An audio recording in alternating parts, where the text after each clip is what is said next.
Monthly ಖರ್ಚು, balance tracking ಮತ್ತು pi chart ಇದೆಯಾ? ಇಲ್ಲ. ನನ್ನ ಎಂಪಾಸ್ ಬುಕ್ ನಲ್ಲಿ ತುಂಬಾ ಫೆಸಿಲಿಟೀಸ್ ಇದೆ. ಹೌದಾ? ಅದ್ಯಾವ bank? Karnataka bank of course. ಕೇಳಿ ನನ್ನ ಹೈಟೆಕ್ ಫ್ರೆಂಡ್ಸ್, ಸ್ಮಾರ್ಟ್ ಆಗಿರಿ, ಆಪ್ ಡೌನ್ಲೋಡ್ ಮಾಡಿ. KBL ಎಂ ಪಾಸ್ಬುಕ್ ಎಲ್ಲಕ್ಕಿಂತ ಉತ್ಕೃಷ್ಟವಾದದ್ದು. Karnataka bank.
Fizza is a pioneer in developing large wind farms. Choose any turbine, any capacity. We specialize in turnkey solutions. We also specialize in site solutions, wind monitoring, wind farm infrastructure, erection and commissioning. Fizza Group. ಆಹ್ವಾನಿಸಬೇಕಾಗಿ ನಮ್ಮ ಗುಡ್ಲವಾಹಿನಿ ನಿರ್ದೇಶಕ lakh B Karkera, ಅದೇ ರೀತಿ Harish B Karkera ಅವರ ಜೊತೆ ಕೇಳಿಕೊಳ್ತಾ ಇದ್ದೇವೆ. I request the directors of Namakudla, Harish B. Karkera and Leelaksha B. Karkera to kindly escort the dignitaries over to the dais. We have with us today Shri Vittaldas Leeladhar sir, former Deputy Governor RBI, Shri M.S. Mahabaleshwara, MD and CEO Karnataka Bank, Shri B.M. Farooq, Chairman Fizza Group of Companies, Bangalore, Shri M. Ganesh Kamath, President, Canada Chamber of Commerce and Industry, C.A.K. Ullas Kamath, Chairman, FICCI, Karnataka State Council,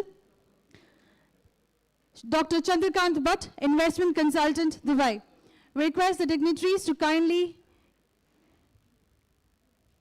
take over the stage. We are indeed grateful and honored to have such dignified guests today for the 200th event celebrations of Business TONIC.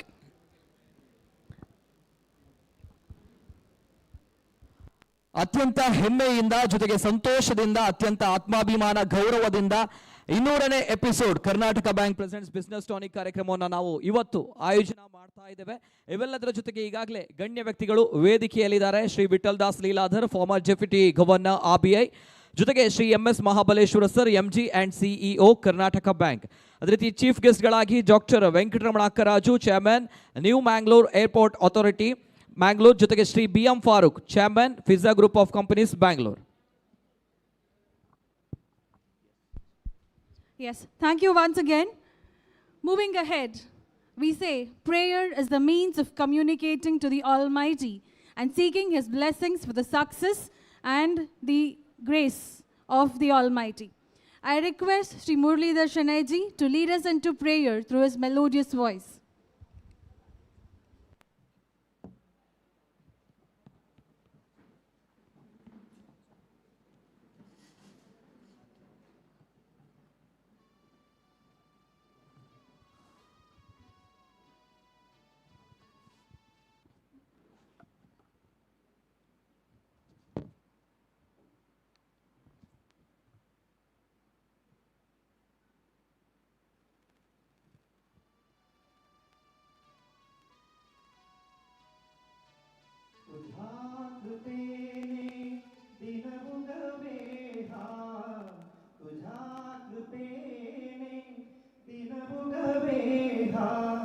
करुणी तव भजन वंदितो तुझला गजवदना वंदितो तुझला गजवदना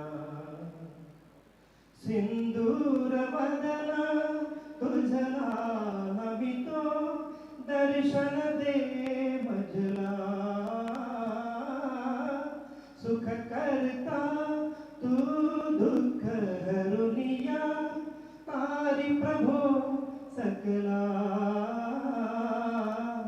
विघ्न विनाशक म्हणती तुझला विघ्न विनाशक म्हणती तुझला तू आमुची प्रेरणा वंदितो तुझला गजवदना वंदितो तुझला गजवदना सर्व सुखाचा तू प्रभुदाता सर्व सुखाचा तू प्रभुदाता विद्येच्या देवा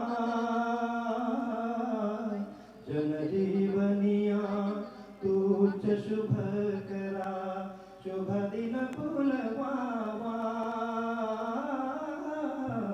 कर्पूर गौरा गणनायक तू कर्पूर गौरा गणनायक तू गाऊनी तव कवन वंदितो तुझला गजवदना वंदितो तुझला गजवदना तुझा कृपेने दिन उगवे हा करुणी तव भजना वंदितो तुझला गजवदना वंदितो तुझला गजवदना ಧನ್ಯವಾದಗಳು ಶ್ರೀ ಮುರಳೀಧರ್ ಜಿ ಶೆಣೆ ಅವರಿಗೆ. ಜೋರಾಗಿರುವಂತಹ ಒಂದು ಕೈ ಚಪ್ಪಾಳೆಯ ಮೂಲಕ ಈ ಒಂದು ಕಾರ್ಯಕ್ರಮಕ್ಕೆ ಮತ್ತಷ್ಟು ಶಕ್ತಿಯನ್ನು ನೀಡಬೇಕಾಗಿ ಬಂದಂತಹ ಎಲ್ಲರಲ್ಲೂ ಕೂಡ ನಾವು ಕೇಳ್ಕೊಳ್ತಾ ಇದ್ದೇವೆ. ಜೊತೆಗೆ ಮುರಳೀಧರ್ ಜಿ ಶೆಣೆ ಅಂತ ಬಂದಾಗ ನಮ್ಮ ಹೆಮ್ಮೆಯ ಈ ಒಂದು ಕಾರ್ಯಕ್ರಮಕ್ಕೆ ಪ್ರತಿ ಬಾರಿಯೂ ಕೂಡ ಪ್ರಾರ್ಥನೆಯ ಮೂಲಕ ಒಂದು ಸೊಬಗನ್ನ ಜೊತೆಗೆ ಶಕ್ತಿಯನ್ನು ತುಂಬುವಂತಹ ವ್ಯಕ್ತಿ. ಜೊತೆಗೆ ಕಾರ್ಯಕ್ರಮವನ್ನ ಮುಂದುವರಿಸುತ್ತಾ ಈ ಒಂದು Karnataka bank presents business tonic ಕಾರ್ಯಕ್ರಮ ಏನಿದೆ ಅತ್ಯಂತ ಯಶಸ್ವಿ ಪೂರ್ಣವಾಗಿರುವಂತಹ ಕಾರ್ಯಕ್ರಮ. 200ನೇ ಎಪಿಸೋಡ್ಗಳನ್ನು ನಾವು ಇಲ್ಲಿ ಇವತ್ತು ಆಯೋಜನೆ ಮಾಡ್ತಾ ಇದ್ದೇವೆ ಅಂತ ಬಂದಾಗ ಸುದೀರ್ಘವಾಗಿರುವಂತಹ ಜರ್ನಿ. ಈ ಒಂದು ಜರ್ನಿಯನ್ನ ಈಗಾಗಲೇ ತಾವುಗಳು ಕೇಳಿದ್ದೀರಾ. ಜೊತೆಗೆ ನಮ್ಮ ಕರಾವಳಿ ಕರ್ನಾಟಕದಲ್ಲೇ ಜೊತೆಗೆ ಮಾಧ್ಯಮ ಇತಿಹಾಸದಲ್ಲೇ ಪ್ರಪ್ರಥಮವಾಗಿರುವಂತಹ ಪ್ರಯೋಗ ಜೊತೆಗೆ ಯಶಸ್ವಿಯಾಗಿರುವಂತಹ ಪ್ರಯೋಗ. ಈ ಪ್ರಯೋಗದ ಹಿಂದಿರುವಂತಹ ವ್ಯಕ್ತಿ, ಈ ಒಂದು ಕನಸನ್ನ ಕಂಡಂತಹ ವ್ಯಕ್ತಿ, ಜೊತೆಗೆ ಆ ಕನಸು ನನಸು ಮಾಡುವಲ್ಲಿ ಬಹಳಷ್ಟು ಹಗಲಿರುಳು ದುಡಿದಂತಹ ವ್ಯಕ್ತಿ ನಮ್ಮ ಜೊತೆ ಇದ್ದಾರೆ. ಜೊತೆಗೆ ನಮ್ಮ ಮಾರ್ಗದರ್ಶಕರು ಕೂಡ ಹೌದು. ಜೊತೆಗೆ ನಮ್ಮ ಕುಡ್ಲ ವಾಹಿನಿಗೆ ಪ್ರತಿ ಬಾರಿಯೂ ಕೂಡ ಏನಾದರೂ ತಪ್ಪಿದರೆ ಸರಿ ಮಾಡಬೇಕು ಅನ್ನುವಂತಹ ನಿಟ್ಟಿನಲ್ಲಿ ಮಾರ್ಗದರ್ಶನ ನೀಡುವಂತಹ ಕರ್ಕೇರರ ಸಹೋದರರಿಗೆ ಅಣ್ಣನ ಸ್ಥಾನದಲ್ಲಿರುವಂತಹ CA ನಾಯಕ್ ಅವರು, ಡಿರೆಕ್ಟರ್ ಬಿಸ್ನೆಸ್ ಟಾನಿಕ್ ಕಾರ್ಯಕ್ರಮದ ಜೊತೆಗೆ chief coordinator and anchor also Karnataka bank business tonic ಕಾರ್ಯಕ್ರಮದ ಹೆಮ್ಮೆಯ ವ್ಯಕ್ತಿ CA ನಾಯಕ್ ಸರ್ ಬಂದಂತಹ ಎಲ್ಲ ಗಣ್ಯ ವ್ಯಕ್ತಿಗಳನ್ನು ಇವತ್ತಿನ ಕಾರ್ಯಕ್ರಮಕ್ಕೆ ಸ್ವಾಗತಿಸಲಿಕ್ಕಿದ್ದಾರೆ. ಜೊತೆಗೆ ಈ ಒಂದು ಕಲ್ಪನೆ, ಈ ಒಂದು ಕಾರ್ಯಕ್ರಮದ ಧ್ಯೇಯ ಉದ್ದೇಶಗಳನ್ನು CA ನಾಯಕ್ ಸರ್ ಇದೀಗ ನಿಮ್ಮ ಮುಂದೆ.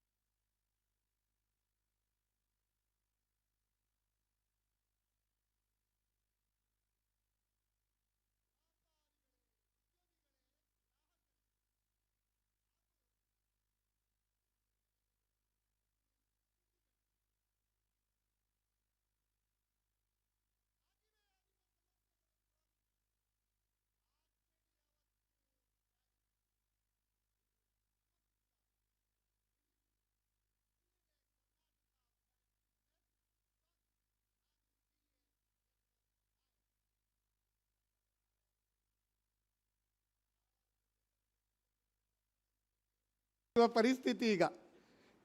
ಯಾಕಂದರೆ ಎಲ್ಲ ಟಿ ವಿ ಮಾಧ್ಯಮದಲ್ಲಿ ವರ್ಣರಂಜಿತ ಬೇರೆ ಬೇರೆ ಕಾರ್ಯಕ್ರಮ ಬರುವಾಗ ಈ ಬಿಸ್ನೆಸ್ ಟಾನಿಕ್ ಕಾರ್ಯಕ್ರಮ ಯಾಕೆ ಮಾಡ್ತಾರಪ್ಪ ಅಂತೇಳಿ ಜನರ ಮನಸ್ಸಿನಲ್ಲಿ ಇತ್ತು. ಆದರೆ ಈ ಒಂದು ಸಂದೇಹ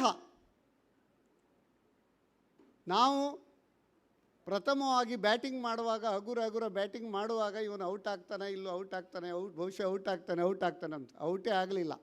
ಇವತ್ತು 200 ನಾಟ್ ಔಟ್ ಅಂತ ಹೇಳಲಿಕ್ಕೆ ಬಹಳ ಒಂದು ಸಂತೋಷ ಆಗ್ತದೆ. ಈ ಕ್ರಿಕೆಟ್ ಆಡುವಾಗ ನಮಗೆ ಬೌಲರ್ ಬೇಕು, ಬ್ಯಾಟ್ಸ್ಮ್ಯಾನ್ ಬೇಕು, ವಿಕೆಟ್ ಕೀಪರ್ ಬೇಕು, ಅಂಪೈರ್ ಬೇಕು, ಥರ್ಡ್ ಅಂಪೈರ್ ಬೇಕು, ಹಾಗೂ ವೀಕ್ಷಕರು ಕೂಡ ಬೇಕು. ಸೊ ಈ ಒಂದು ಕಾರ್ಯಕ್ರಮ ಬ್ಯಾಟ್ಸ್ಮ್ಯಾನ್ ಆಗಿ ನಾನು, ನನ್ನೊಂದಿಗೆ CA ಯಶಸ್ವಿನಿ ಇರ್ಬೋದು, CA MN ಪೈ ಅವರು ಇರ್ಬೋದು, CA ಪ್ರತೀಕ್ಷಾ ಪೈ ಅವರು ಇರ್ಬೋದು, CA ಶಬಾನ ಅವರು ಇರ್ಬೋದು, ಅನೇಕರು, ನಮ್ಮ ನಿತಿನ್ ಕೂಡ ಆ್ಯಂಕರ್ ಆಗಿ ಬಂದಿದ್ದಾರೆ. ನಿಮಗೆಲ್ಲರೂ ಇವರೆಲ್ಲರೂ ಒಟ್ಟಾಗಿ ನಾವು ಇವತ್ತು 200 ನಾಟ್ಔಟ್ ಮಾಡಲಿಕ್ಕೆ, ನಾಟ್ಔಟ್ ಆಗಿ 200 ಬಾರಿಸಲಿಕ್ಕೆ ಸಾಧ್ಯ ಆಯ್ತು ಅಂತ ಹೇಳ್ತೇವೆ. ಬೌಲಿಂಗ್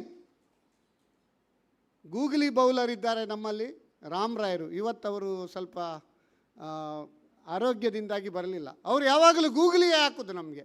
ನಮ್ಮ ಬ್ಯಾಟ್ಸ್ಮ್ಯಾನ್ನವರಿಗೆ, ರಿಸೋರ್ಸ್ ಪರ್ಸನ್ನವರಿಗೆ ಎಷ್ಟು ಕಷ್ಟ ಅಂತ ಹೇಳಿದರೆ ಅವರು ಯಾವ ರೀತಿ ಬೌಲಿಂಗ್ ಆಗ್ತಾರೆ ಗೊತ್ತಾಗೋದಿಲ್ಲ. ಅವರು ಕ್ವಶನ್ ಹಾಕಿದ ಕೂಡಲೇ ನಮ್ಮ ಎಲ್ಲ ರಿಸೋರ್ಸ್ ಪರ್ಸನ್ ಗಡ ಗಡ ಗಡ ಗಡ ಗಡ ಗಡ ಗಡ ಗಡ ಅಂತ. ಆದರೆ ನಾವು ರಾಮರಾಯರು, ಅವರಿಗೆ ಪ್ರೊಡಕ್ಟಿವ್ ರಾಮರಾಯರು ಅಂತ ಕೂಡ ಹೆಸರಿಟ್ಟಿದ್ದೇವೆ. ಯಾಕಂದರೆ ಮ್ಯಾಂಗ್ಳೂರು ಪ್ರೊಡಕ್ಟಿವಿಟಿ ಕೌನ್ಸಿಲಿನ ಅಧ್ಯಕ್ಷರು ಕೂಡ. ಅದೇ ರೀತಿ ಅವರಿಗೆ ಕ್ವಶನ್ ಬ್ಯಾಂಕ್ ರಾಮರಾಯರ್ ಅಂತ ಕೂಡ ಹೆಸರಿಟ್ಟಿದ್ದೇವೆ. ಯಾಕಂದರೆ ಅವರು ಕ್ವಶನ್ಗಳ ಸುರಿಮಳೆ.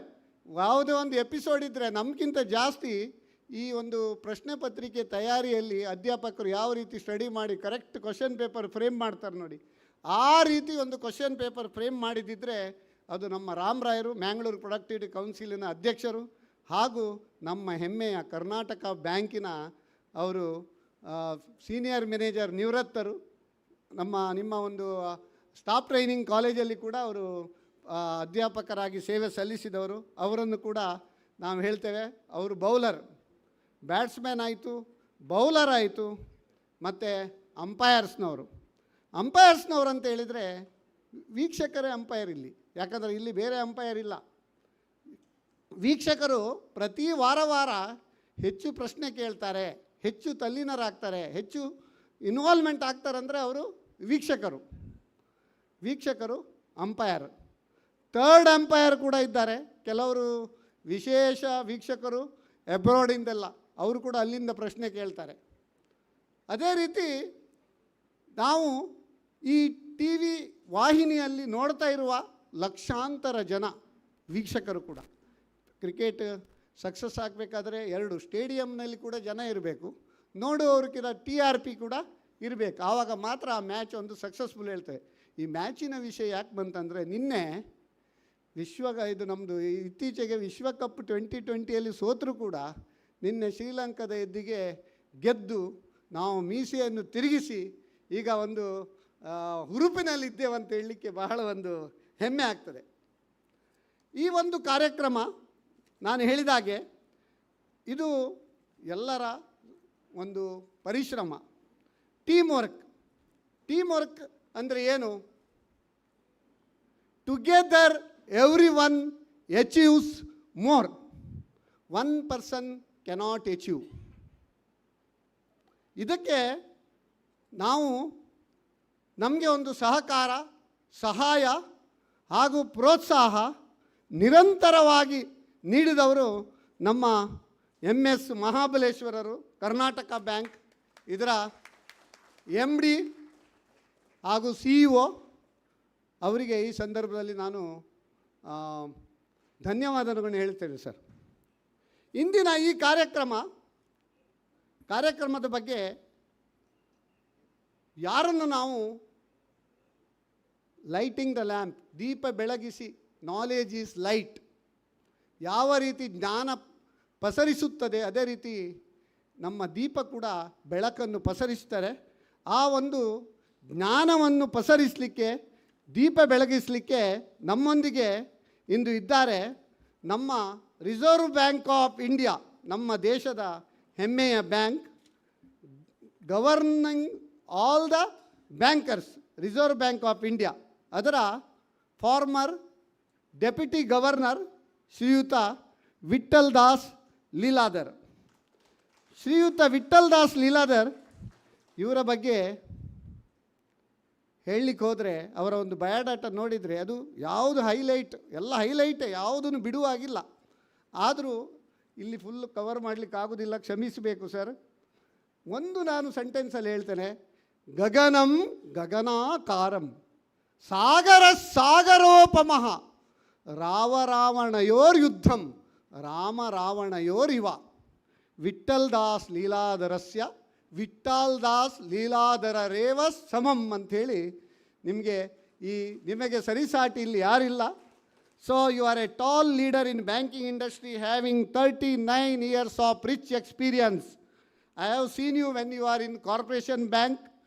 His nature is very humble, he is able, honest and what not. We cannot explain, as I already mentioned. ಇವರ ಒಂದು ಪಬ್ಲಿಕ್ ಸೆಕ್ಟರ್ ಬ್ಯಾಂಕ್ನಲ್ಲಿ ಇವರ ಒಂದು ವೃತ್ತಿ ಜೀವನ, ಕಾರ್ಪೊರೇಷನ್ ಬ್ಯಾಂಕ್ ಇರ್ಬೋದು, ಆಮೇಲೆ ಈ became executive director of bank of Maharashtra, chairman and managing director of Vijaya bank, ಅದೇ ಅಲ್ಲದೆ chairman and managing director of Union Bank of India. Thereafter, after seeing his proficiency and leadership qualities, he has been appointed as a deputy governor of Reserve Bank of India in the year 2004. So, ನಮ್ಮ ಎಲ್ಲ ಬ್ಯಾಂಕ್ಗಳನ್ನು ಕಡಿವಾಣ ಹಾಕುವ bank ಅಂದರೆ reserve bank of India. Why I should upload the commendable work of Reserve Bank of India. In spite of all odds, you might have seen subprime crisis across the globe in 2008, but we didn't have any subprime crisis in India.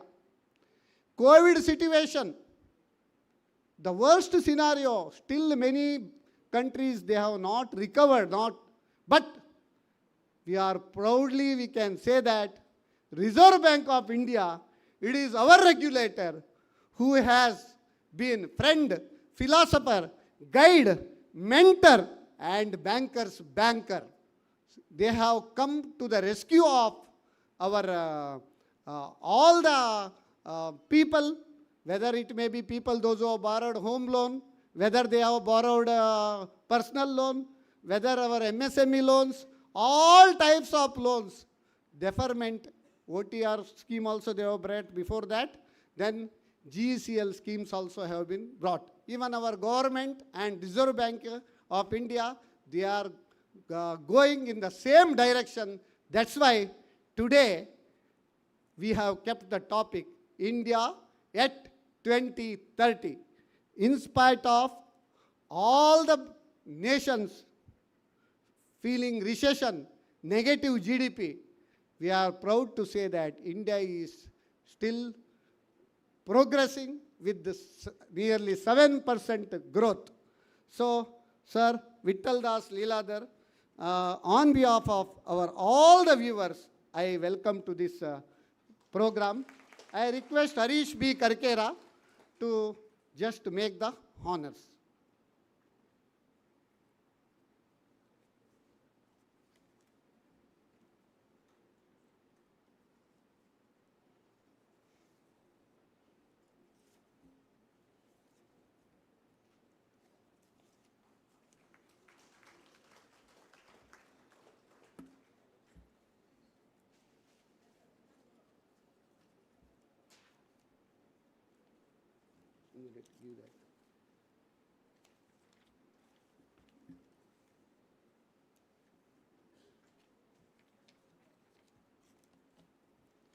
Shri MS Mahabaleshwara, 100 ಕಣ್ಣು ಸಾಲದು ನಿನ್ನ ನೋಡಲು. ನಿಮ್ಮ ಬಗ್ಗೆ ಎಷ್ಟು ಹೇಳಿದರೂ ನಮಗೆ ಸಾಕಾಗುವುದಿಲ್ಲ ಸರ್, ಆದರೂ ಸ್ವಲ್ಪ ಹೇಳಬೇಕಾಗ್ತದೆ. ಇವರು ಮಹಾಬಲ ಇದೆ ಇವರಲ್ಲಿ, ಆತ್ಮಸ್ಥೈರ್ಯ ಹಾಗೂ ಮನೋಬಲ. ಮುನ್ನಡೆಸಿದರು ಕರ್ನಾಟಕ ಬ್ಯಾಂಕನ್ನು ಸದೃಢ ಸಬಲ. ಇದಕ್ಕೆ ಕಾರಣ ಇವರಲ್ಲಿ ಇರುವ ಛಲ ಹಾಗೂ ಹಂಬಲ ಅಂತ ಹೇಳಲಿಕ್ಕೆ ಬಹಳ ಒಂದು ಹೆಮ್ಮೆ ಆಗ್ತದೆ. ಈ ಒಂದು ಕರ್ನಾಟಕ ಬ್ಯಾಂಕ್ ಬಿಸ್ನೆಸ್ ಟಾನಿಕ್ ಈ ಕಾರ್ಯಕ್ರಮಕ್ಕೆ ಇವರ ಒಂದು ಡಿಸಿಷನ್ ಎಷ್ಟು ಫಾಸ್ಟ್ ಅಂತ ಹೇಳಿದರೆ, ನಾವು ಕ್ವಶನ್ ಹಾಕುವ ಮುಂಚೆ ಅವರ ಆನ್ಸರ್ ಬಂದಿರ್ತದೆ. ನಾವು ಹೇಳಿದ್ದೇವೆ 2018 in the month of December Kavoor branch ಇನಾಗ್ರೇಷನಿಗೆ ನಮ್ಮ MS ಮಹಾಬಲೇಶ್ವರ್ ಅವರು ಇನಾಗ್ರೇಟರ್ ಆಗಿ ಬಂದಿದ್ದರು. ಆವಾಗ ನಮ್ಮನ್ನು ಕೂಡ ಕರೆದಿದ್ದರು, ನಾನು ಹೋಗಿದ್ದೆ, ಲೀಲಾಕ್ಷರು ಕೂಡ ಇದ್ದರು.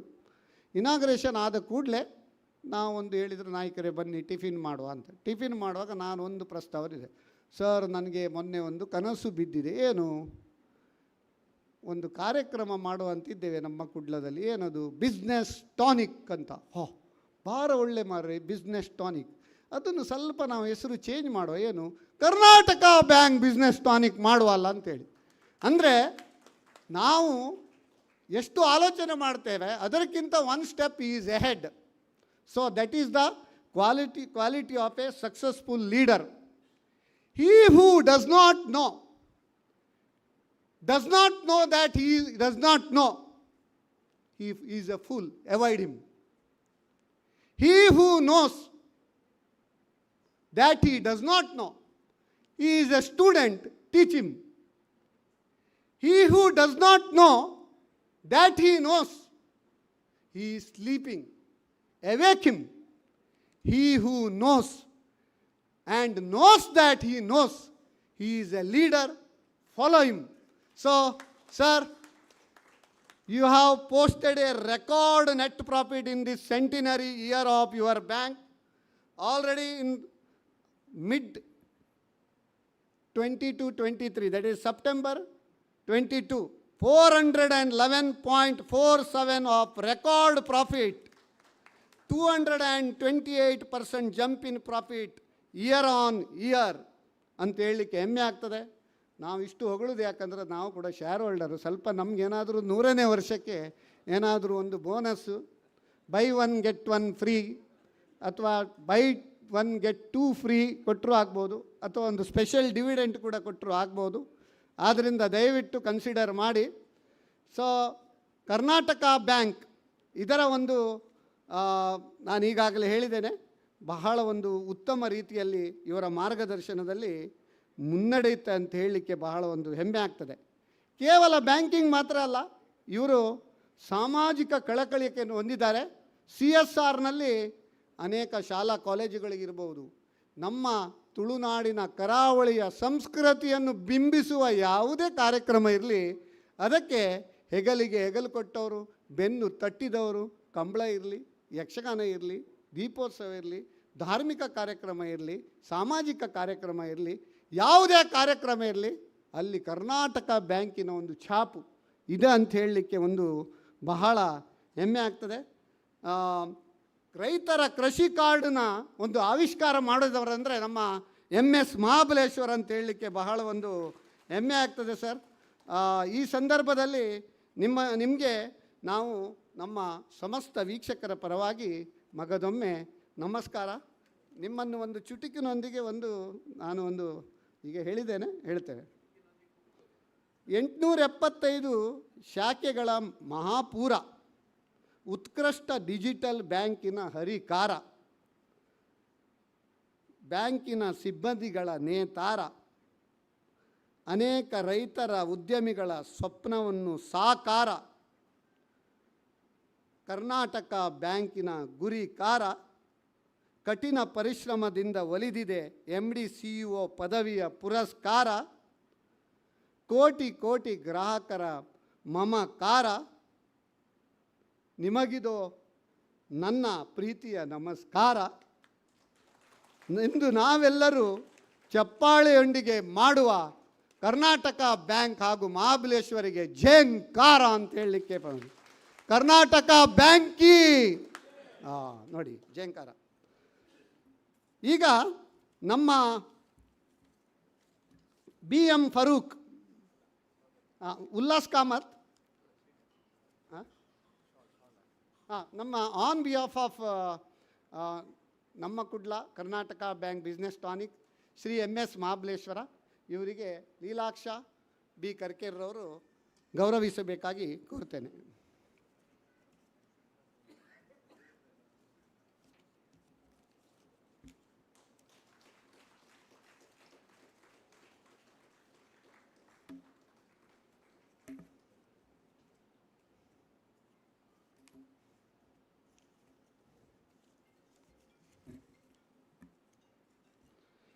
BM ಫಾರೂಕ್ ಇವರ ಬಗ್ಗೆ ಎಷ್ಟು ಹೇಳಿದರೂ ಸಾಕಾಗೋದಿಲ್ಲ. ಅಪರೂಪದಲ್ಲಿ ಅಪರೂಪ, ವಿರಳರಲ್ಲಿ ವಿರಳ ರಾಜಕಾರಣಿ ಅಂತ ಹೇಳಲಿಕ್ಕೆ ಬಹಳ ಒಂದು ಹೆಮ್ಮೆ ಆಗ್ತದೆ. BM ಫಾರೂಕ್ ಅವರೇ, all politicians they think about next election. All politicians they think about next election, but a statesman thinks about next generation. A statesman thinks about next generation. You are such politician, richest MLC of Karnataka State Legislative Council, rich in wealth, rich in heart, rich in knowledge, and rich in what not. So, he is a man humble, noble, able. He has been ably appointed as Assurances Committee Chairman of Karnataka State Legislative Council. ಯಾವುದೇ ಒಂದು ಕಾರ್ಯ ಎಲ್ಲಿಯೂ ಆಗದಿದ್ದರೆ ಎಲ್ಲ ಜನಪ್ರತಿನಿಧಿಗಳು assurance ಕಮಿಟಿಗೆ ಹೋದರೆ he will give assurance. Okay, ಕೇವಲ ಭರವಸೆ ಅಲ್ಲ, ಭರವಸೆಯನ್ನು ಕಂಪ್ಲೀಟ್ ಮಾಡಲಿಕ್ಕೆ ಕೂಡ ಅವರು ಅದಕ್ಕೆ ಒಂದು ರೋಡ್ ಮ್ಯಾಪ್ ಕೂಡ ಕೊಡ್ತಾರೆ. ಅದೇ ರೀತಿ he is a man with a vision, man with a mission, and man with action. What is your vision? Creating a cleaner and greener future by reducing carbon footprint. ನಮ್ಮ ನರೇಂದ್ರ ಮೋದಿ ಅವರು ಈಗ ಪ್ರಾರಂಭ ಮಾಡಿದ್ದಾರೆ, ಆದರೆ ಇವರು ಮುಂಚಿನಿಂದವೇ ಪ್ರಾರಂಭ ಮಾಡಿದ್ದಾರೆ ಅಂತ ಹೇಳಲಿಕ್ಕೆ ಹೆಮ್ಮೆ ಆಗ್ತದೆ. His mission to be the leader in wind and solar energy. Action, ಕೇವಲ ವಿಷನ್ ಮತ್ತು ಮಿಷನ್ ಇದ್ದರೆ ಸಾಕಾಗೋದಿಲ್ಲ. Action, his action is he has already created, he has already developed 2,500 plus megawatts of wind and solar energy products in India ಅಂತ ಹೇಳಲಿಕ್ಕೆ ಬಹಳ ಒಂದು ಹೆಮ್ಮೆ ಆಗ್ತದೆ. ಅರ್ಹವಾಗಿಯೇ he has been awarded many awards and accolades ಅಂತ ಹೇಳಲಿಕ್ಕೆ ಕೂಡ ಬಹಳ ಹೆಮ್ಮೆ ಆಗ್ತದೆ. ಇತ್ತೀಚೆಗೆ ನಾನು ನಿಮ್ಮ ಒಂದು ಮಿಸ್ಬಾ ಕಾಲೇಜ್ ನೀವೇ ಸ್ಥಾಪನೆ ಮಾಡಿದ್ದು, ಮಿಸ್ಬಾ ವಿಮೆನ್ಸ್ ಕಾಲೇಜ್ ಕಾಟಿಪಳ್ಳ, ಅದರ ವಿದ್ಯಾರ್ಥಿಗಳು ಕೂಡ ಇದು ವಿದ್ಯಾರ್ಥಿನಿಯರು ಕೂಡ ಬಂದಿದ್ದಾರೆ, ಅಧ್ಯಾಪಕರು ಬಂದಿದ್ದಾರೆ. ಬಹಳ ಒಂದು ಸಂತೋಷ ಅಂದರೆ ಆ ಒಂದು ಹಳ್ಳಿಯ ಪ್ರದೇಶದಲ್ಲಿ ಹೆಣ್ಣು ಮಕ್ಕಳಿಗೆ ಬಹಳ ಒಂದು ಏನು ಹೇಳ್ತಾರೆ, ಒಂದು ಕೆಲವರಿಗೆ ಫ್ರೀ ಕೂಡ ಕೊಟ್ಟಿದ್ದೀರಿ ಗೊತ್ತುಂಟು. ಒಂದು ಎಜುಕೇಷನ್ ಕೊಟ್ಟ ಒಂದು ಕೀರ್ತಿ ಇದ್ದರೆ ನಿಮಗೆ ಸಲ್ತದೆ ಅಂತ ಹೇಳ್ತಾನೆ. ಆ ಸ್ಟೂಡೆಂಟ್ಸ್ನವರು I was fortunate to participate in their workshop as a inaugurator. ವಾಹ್, ಈ ಲೇಡೀಸಲ್ಲಿ ಕೂಡ ಇಷ್ಟು ಒಂದು ಏನು ಹೇಳ್ತಾರೆ, ಒಂದು ಝೀಲ್ ಉಂಟು, ಒಂದು ಅವರಿಗೆ ಒಂದು ಹುಮ್ಮಸ್ಸುಂಟು, ಹುರುಪು ಉಂಟು, ಇನ್ಸ್ಪಿರೇಷನ್ ಉಂಟು ಅಂತ ಗೊತ್ತಾದದ್ದು ನನಗೆ ಈಗ. ನಿಜವಾಗಿ hats off you Shri BM Farooq for nurturing all these women students. So earlier we used to say, when a girl was born, parents used to have tension, but now when girl is born, she is equal to 10 sun. ಅದಕ್ಕೆ ನಮ್ಮ ಸ್ಕಂದ ಪುರಾಣದಲ್ಲಿ ಕೂಡ ಹೇಳಿದ್ದಾರೆ, ದಶಪುತ್ರ ಸಮಾಕನ್ಯಾ ದಶಪುತ್ರಾನ್ ಪ್ರವರ್ಧಯನ್ ಯತ್ಫಲಂ ಲಭತೆ ಮಸ್ತಸ್ಥಲ್ಲಭ್ಯಂ ಕನ್ಯೈ ಏಕಯ. ಅಂದರೆ ದಶಪುತ್ರ ಸಮಾಕನ್ಯಾ ದಶಪುತ್ರಾನ್ ಪ್ರವರ್ಧಯನ್, ಒಂದು girl child ಸಾಕುವುದು 10 ಜನ boys ಅವರನ್ನು ಸಾಕಿದಷ್ಟು ಪುಣ್ಯ ಅಂತೆ. ಆ ಪುಣ್ಯ ನಿಮಗೆ ಯಾವಾಗಲೂ ಇದೆ. ಯತ್ಫಲಂ ಲಭತೆ ಮಸ್ತಸ್ಥಲ್ಯಭ್ಯಂ ಕನ್ಯೈ ಏಕಯ ಅಂತೇಳಿ. ಸೊ ಇಂಥ ಒಂದು man with A vision is A leader in our wind power ಅಂತ, ವಿಂಡ್ ಆ್ಯಂಡ್ ಸೋಲಾರ್ ಪವರ್ ಅಂತ ಹೇಳಲಿಕ್ಕೆ ಕೂಡ ಭಾಳ ಹೆಮ್ಮೆ ಆಗ್ತದೆ. ಇವರು ಭರೋಸಾ ಕಮಿಟಿಯಲ್ಲಿದ್ದಾರೆ. ಅಧ್ಯಕ್ಷ ಕಮಿಟಿ ಕಾ ಭರೋಸಾ, ಕಾಮ್ ಕಬಿ ಬಿ ನಹಿ ರಾಮ್ ಭರೋಸಾ ಅಂಥೇಳಿ ನಿಮಗೆ ನಮ್ಮ ಸಮಸ್ತ ವೀಕ್ಷಕರ ಪರವಾಗಿ ಆಹ್ವಾನಿಸ್ತೇವೆ. ಶ್ರೀಯುತ ಮೋಹನ್ ಕರ್ಕೇರ, ನೀವು ಇವರಿಗೆ ಗೌರವಿಸಬೇಕು.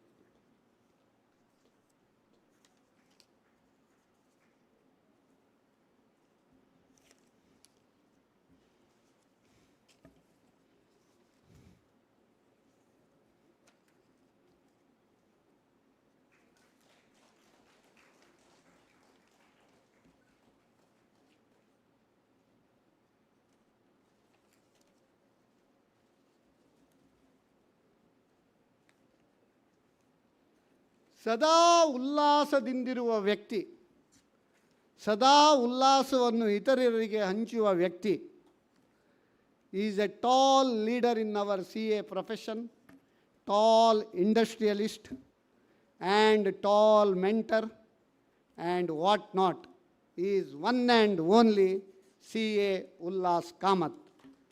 CA Ullas Kamath, he is a tycoon in business.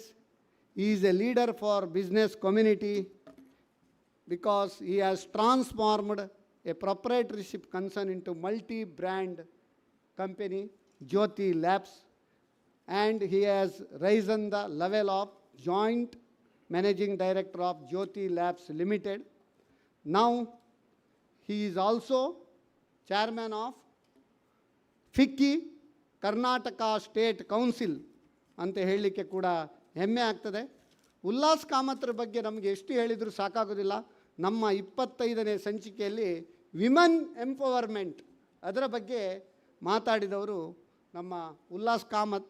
ಅದರಿಂದ ನಮ್ಮ ಒಂದು ವೀಕ್ಷಕರಲ್ಲಿ ಮಹಿಳಾ ವೀಕ್ಷಕರ ಸಂಖ್ಯೆ ಕೂಡ ಜಾಸ್ತಿ ಆಗಿದೆ, ಮಹಿಳಾ ಉದ್ಯಮಿಗಳ ಸಂಖ್ಯೆ ಕೂಡ ಜಾಸ್ತಿ ಆಗಿದೆ. ಯಾವುದೇ ಒಂದು MSME ಕಾನ್ಕ್ಲೇವ್ ಇರಲಿ, ಯಾವುದೇ ಒಂದು ಬಿಸ್ನೆಸ್ ಮೀಟ್ಸ್ ಇರಲಿ, ಅಲ್ಲಿ ಉಲ್ಲಾಸ್ ಕಾಮತ್ರಿಲ್ಲದ ಒಂದು ಕಾರ್ಯಕ್ರಮವೇ ಇಲ್ಲ. ಊಟದಲ್ಲಿ ಯಾವ ರೀತಿ ನಮಗೆ ಯಾವುದೆಲ್ಲ ಒಂದು ಸುಗ್ರಾಸ ಭೋಜನ ನಾವು ಮಾಡಬೇಕು, ಎಲ್ಲ ಸುಗ್ರಾಸ ಭೋಜನ ಕೊಡುವಂತಹ ವ್ಯಕ್ತಿ ಅಂದರೆ ಉಲ್ಲಾಸ್ ಕಾಮತ್ ಅಂತ ಹೇಳಲಿಕ್ಕೆ ಬಹಳ ಹೆಮ್ಮೆ ಆಗ್ತದೆ. ಉಲ್ಲಾಸ್ ಕಾಮತ್ರ ಬಗ್ಗೆ ಎಲ್ಲರಿಗೂ ತಿಳಿದಿದೆ, ಎಲ್ಲ ಸಂಚಿಕೆಗಳಲ್ಲಿ ಅವರು ಗೆಸ್ಟಾಗಿ ಕೂಡ ಭಾಗವಹಿಸಿದ್ದಾರೆ. ಆದ್ದರಿಂದ ಅವರ ಬಗ್ಗೆ ಹೆಚ್ಚು ಹೇಳುವುದಿಲ್ಲ. ಅವರದೊಂದು ಇಂಡಿಯಾ ಎಟ್ 2030 ವಿಷನ್ ಬಗ್ಗೆ ಕೂಡ ಮಾತಾಡ್ತಾರೆ. On behalf of all our viewers, CA Ullas Kamath sir, I welcome you for this program. I request Harish B Karkera to make the honours.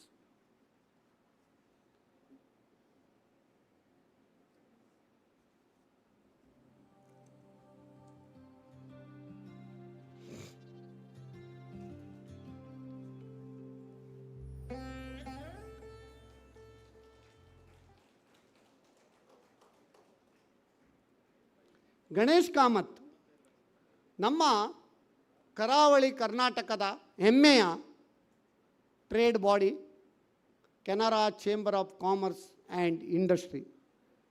It has also its footprints more than 100 years. So ಅದರ ಒಂದು ಅಧ್ಯಕ್ಷರಾಗಿ ಶ್ರೀ ಗಣೇಶ್ ಕಾಮತ್ ಅವರು ನಮ್ಮೊಂದಿಗಿದ್ದಾರೆ. Ganesh Kamath is active Rotarian. He is in pharma business also. He has been in various positions in various organizations. Then he is a voracious orator also. He was the assistant governor of Rotary District 3180 ಕೂಡ ಆಗಿದ್ರು. He is the past secretary of South Canara District Chemist and Druggist Association. So Canara Chamber of Commerce and Industry, they are bridging between the policy makers and the stakeholders. How they will bridge? See, bridges and walls are built with the same material, whereas bridges connect the people, walls divide the people. Canara Chamber of Commerce and Industry is here to bridge between policy makers, government and members and stakeholders.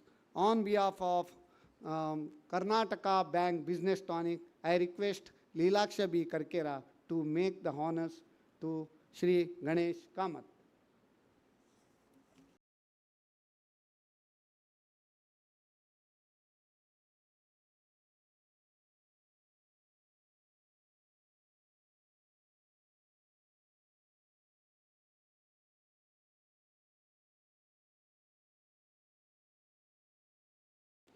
Kallarali ಹೂವಾಗಿ ಎಲ್ಲರಿಗೆ ಬೇಕಾಗಿ ಮಲ್ಲಿಕಾರ್ಜುನನ ಶಿಖರಕ್ಕೆ ಬೆಳಕಾಗಿ ಬಲ್ಲವರು ಹೇಳಿ ಸರ್ವಜ್ಞ.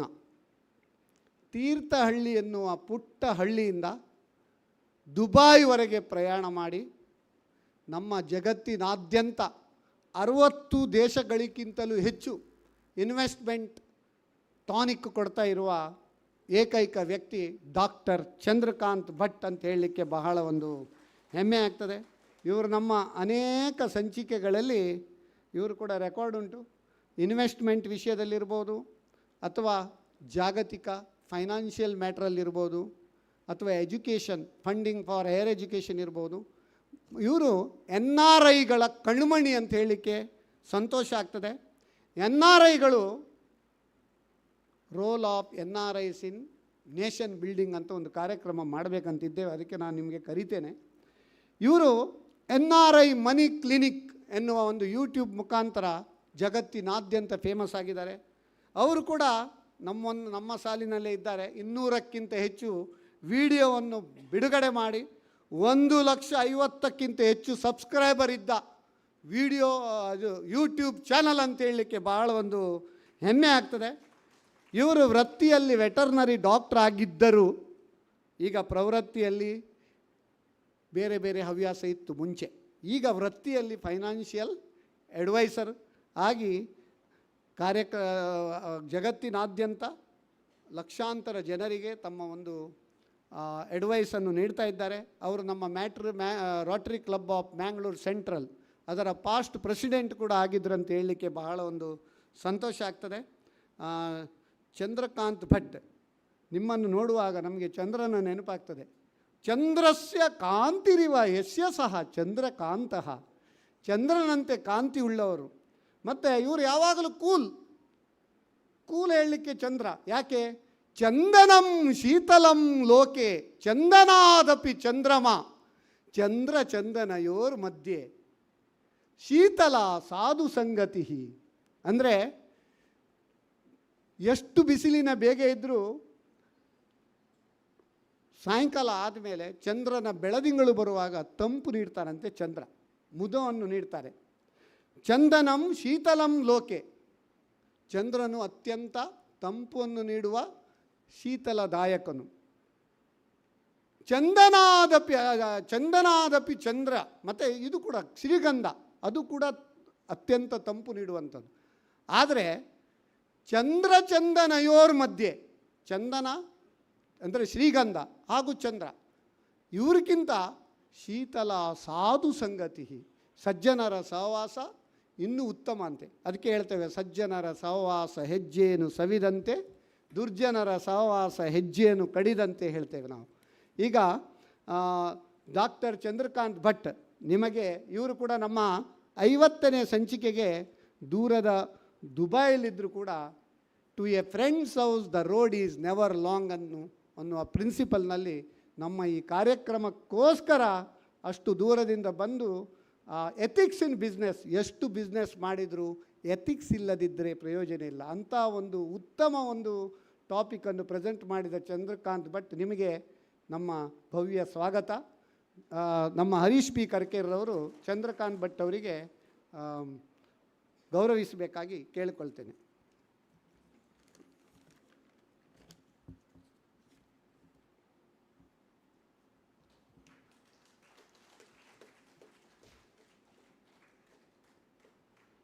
ನಮ್ಮ ಕರ್ಕೇರ ಸಹೋದರರು, ಆದರ್ಶ ಅಣ್ಣ ತಮ್ಮಂದಿರು ಯಾರು ಕೇಳಿದರೆ ಕರ್ಕೇರ ಸಹೋದರರು ಅಂತ ಫಸ್ಟ್ ಪ್ರೈಸ್ ಬರ್ತದೆ. ಆದರ್ಶ ದಂಪತಿಗಳ ಒಂದು ಪ್ರೈಸ್ ಇದ್ದರೆ ಅದು ಕೆಲವರಿಗೆ ಸಿಗ್ತದಲ್ಲ, ಅದೇ ರೀತಿ ಆದರ್ಶ ಅಣ್ಣ ತಮ್ಮಂದಿರು ಯಾರಂದರೆ ಕರ್ಕೇರ ಸಹೋದರರು. ಹರೀಶ್ ಕರ್ಕೇರ, ಸುರೇಶ್ ಕರ್ಕೇರ, ಮೋಹನ್ ಕರ್ಕೇರ, ಲೀಲಾಕ್ಷ ಕರ್ಕೇರ, ಸಂತೋಷ್ ಕರ್ಕೇರ, ಪಂಚ ಪಾಂಡವರಂತಿರುವ 5 ಜನ ಕರ್ಕೇರ ಸಹೋದರರು. ಅವರಿಗೆ ಸಾರಥಿಯಾಗಿ ಎಸ್ ನಾಯಕ್ ಅವರು ಇದ್ದಾರಂತ ಹೇಳಲಿಕ್ಕೆ ಬಹಳ ಒಂದು ಹೆಮ್ಮೆ ಆಗ್ತದೆ.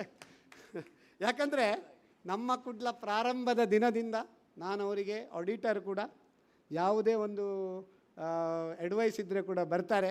ಬಟ್ ಅವರಿಗೆ ನಾವು ಅಡ್ವೈಸ್ ಮಾಡಲಿಕ್ಕೆ ಕೂಡ ಬಹಳ ಸಂತೋಷ ಆಗ್ತದೆ. ಯಾಕಂದರೆ ಇವರ ಎಲ್ಲರ ಮುಖದಲ್ಲಿ ಯಾವಾಗಲೂ ನಗೆ ಇರ್ತದೆ. ವದನಂ ಪ್ರಸಾದ ಸದನಂ ಸದಯಂ ಹೃದಯಂ ಸುಧಾಮುಚೋ ವಾಚಃ ಕರಣಂ ಪರೋಪಕರಣಂ ಯೇಷಾಂ ಕೇಶಾಂ ನತೆ ವಂದ್ಯಾಹ. ಯಾರ ಮುಖವು ಪ್ರಸನ್ನತೆಯಿಂದಿರ್ತದೋ, ಸದಯಂ ಹೃದಯಂ, ಯಾರ ಹೃದಯವು ಸಹೃದಯಿಯಾಗಿರುತ್ತದೋ, ಸುಧಾಮುಚೋ ವಾಚಃ, ಯಾರ ಮಾತುಗಳು ಸವಿ ಮಾತುಗಳಾಗಿರುತ್ತವೆಯೋ, ಕರಣಂ ಪರೋಪಕರಣಂ, ಯಾರ ಅಂತಃಕರಣವು ಪರೋಪಕಾರಕ್ಕಾಗಿ ಮಿಡಿಯುತ್ತಾ ಇರುತ್ತದೋ, ಯೇಷಾಂ ಕೇಶಾಂ ನತೆ ವಂದ್ಯಾಹ, ಇಂತಹ ವ್ಯಕ್ತಿಗಳು ಯಾರಿಂದ ತಾನೇ ಗೌರವಿಸಿಕೊಡುವುದಿಲ್ಲ. ಆದ್ದರಿಂದ ನಮ್ಮ ಒಂದು ತುಳು ಚಾನಲನ್ನು ಜಗತ್ತಿನಾದ್ಯಂತ ಪ್ರಪ್ರಥಮವಾಗಿ ಪ್ರಾರಂಭಿಸಿದ ಹಾಗೂ ನಮ್ಮ ಕರಾವಳಿ ಕರ್ನಾಟಕದ ಎಲ್ಲ ಸಂಸ್ಕೃತಿಯನ್ನು ಜಗದಗಲಕ್ಕೆ ಬಿಂಬಿಸಿದ ಕೀರ್ತಿ ಇದ್ದರೆ ನಮ್ಮ ಕುಡ್ಲ ಹಾಗೂ ಕರ್ಕೇರ ಸಹೋದರರಿಗಂತ ಹೇಳಲಿಕ್ಕೆ ಬಹಳ ಒಂದು ಹೆಮ್ಮೆ ಆಗ್ತದೆ. ಕರ್ಕೇರ ಸಹೋದರರಿಗೆ ಈಗ ನಮ್ಮ MS ಮಹಾಬಲೇಶ್ವರ್ ಅವರು 3 ಜನರಿಗೂ ಗೌರವವನ್ನು ಸಲ್ಲಿಸಬೇಕಾಗಿ ಕೇಳ್ತೇನೆ.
ನೇ ಕಗ್ಗ ಹೇಳ್ತದೆ, ಅಗೆದು ಗೊಬ್ಬರವಿಕ್ಕಿ ನೀರೆರೆದು ತೋಟಿಗನು ಜಗಿವ ಮುಳ್ಳಿರಿತಗಳ ಸೈರಿಸೇ ಗುಲಾಬಿ.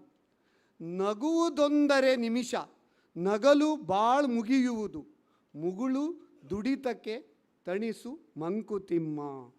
ಅಂದರೆ ಈ ಒಂದು 200 ಸಂಚಿಕೆ ಆಗಲಿಕ್ಕೆ ಅನೇಕ ಮುಳ್ಳುಗಳು ಕೂಡ ಚುಚ್ಚಿವೆ. ಆದರೆ ಒಂದು ಮಾಲಿಯಾಗಿ, ಒಂದು ತೋಟಿಗ, ಅವ ಗುಲಾಬಿ ಬೆಳೆಸಲಿಕ್ಕೆ ಎಷ್ಟು ಕಷ್ಟಪಡ್ತಾರೆ. ಅಗೆದು ಗೊಬ್ಬರವಿಕ್ಕಿ ನೀರೆರೆದು ಪೋಷಿಸಿ ಮುಳ್ಳು ಕೂಡ ಚುಚ್ಚಿದರೆ ಸೈರಿಸ್ತೇವೆ. ಯಾಕೆ? ಗುಲಾಬಿ ಅರಳುತ್ತದೆ. ಗುಲಾಬಿ ಅರಳುವಾಗ ಬಹಳ ಸಂತೋಷ ಆಗ್ತದೆ. ಆದರೆ ಆ ಅರಳಿದ ಗುಲಾಬಿ ಹೆಚ್ಚು ಹೊತ್ತು ಅರಳಿರುವುದಿಲ್ಲ, ಅದು ಪುನಃ ಬಾಡ್ತದೆ. ಆದರೂ ಸ್ಯಾಟಿಸ್ಫ್ಯಾಕ್ಷನ್ ಅಂತುಂಟು, ಒಂದು ಗುಲಾಬಿಯನ್ನು ಅರಳಿಸಿದ್ದು ಮತ್ತು ಬೇರೆ ಬೇರೆ ಗುಲಾಬಿ ಅರಳುತ್ತಾ ಇರ್ತೇವೆ. ಹಾಗೆ ಪ್ರತಿ ವಾರ ಬೇರೆ ಬೇರೆ ಬೇರೆ ಸಂಚಿಕೆಯನ್ನು ಕೂಡ ನಾವು ಮಾಡ್ತಾ ಇದ್ದೇವೆ. ಆದರೆ ನಮ್ಮ ಗುಲಾಬಿ ಯಾವಾಗಲೂ ಮುದುಡಲಿಲ್ಲ, ಅರಳುತ್ತಾ ಉಂಟು. ಯಾಕಂದರೆ ಯೂಟ್ಯೂಬಲ್ಲಿ ನೀವು ಯಾವಾಗಲೂ ಕೂಡ ನೋಡ್ಬೋದು. Our business tonic, all episodes are available in YouTube. People can refer like A reference material. Even ಕೆಲವು ಅಡ್ವೊಕೇಟ್ಸ್ ಇರ್ಬೋದು, ಚಾರ್ಟರ್ಡ್ ಅಕೌಂಟೆಂಟ್ಸ್ ಇರ್ಬೋದು, ಬಿಸ್ನೆಸ್ ಮ್ಯಾನ್ ಇರ್ಬೋದು, ವಿದ್ಯಾರ್ಥಿಗಳಿರ್ಬೋದು, ಧಾರ್ಮಿಕ ವಿಷಯ ಇರ್ಬೋದು, ಎಲ್ಲರೂ ಒಂದು ರೆಫರೆನ್ಸ್ ಡಿಕ್ಷನರಿ ಅಂತ ಹೇಳಲಿಕ್ಕೆ ಬಹಳ ಒಂದು ಹೆಮ್ಮೆ ಆಗ್ತದೆ. ಕೊನೆಯದಾಗಿ ಹೇಳ್ತೇನೆ, ಸ್ಯಾಟಿಸ್ಫ್ಯಾಕ್ಷನ್. ಈ ಒಂದು ಸ್ಯಾಟಿಸ್ಫ್ಯಾಕ್ಷನಿಗೋಸ್ಕರ ನಾವು ಇದು ಕೆಲಸ ಮಾಡ್ತಾ ಇರೋದು. Satisfaction in life is like A Moon reflected on the water. Neither the water is broken nor the moon gets wet ante. That is called satisfaction. ಕೊನೆಯದಾಗಿ ಎಲ್ಲರಿಗೂ 2023 ವರ್ಷದ ಶುಭಾಶಯಗಳನ್ನು ಹೇಳ್ತಾ, ಬಂದಿದೆ ಹೊಸ ವರುಷ, ಮೊಳಗಲಿ ಮೊಗದಲ್ಲಿ ಹರುಷ, ನಷ್ಟ ಮಾಡದಿರಿ ಒಂದೊಂದು ನಿಮಿಷ, ಲಭಿಸುವುದಾಗಲೇ ಬದುಕಲ್ಲಿ ಸಿರಿ ಸಂತೋಷ ಹೇಳಿ ಸರ್ವೇ ಜನಾ ಸುಖಿನೋ ಭವಂತು ಸಮಸ್ತ ಸನ್ಮಂಗಳಾನಿ ಭವಂತು ಅಂತ ಹೇಳಿ ನನ್ನ ಈ ಒಂದು ಸ್ವಾಗತ ಭಾಷಣವನ್ನು ಇಲ್ಲಿ ಕೊನೆಗೊಳಿಸ್ತೇನೆ.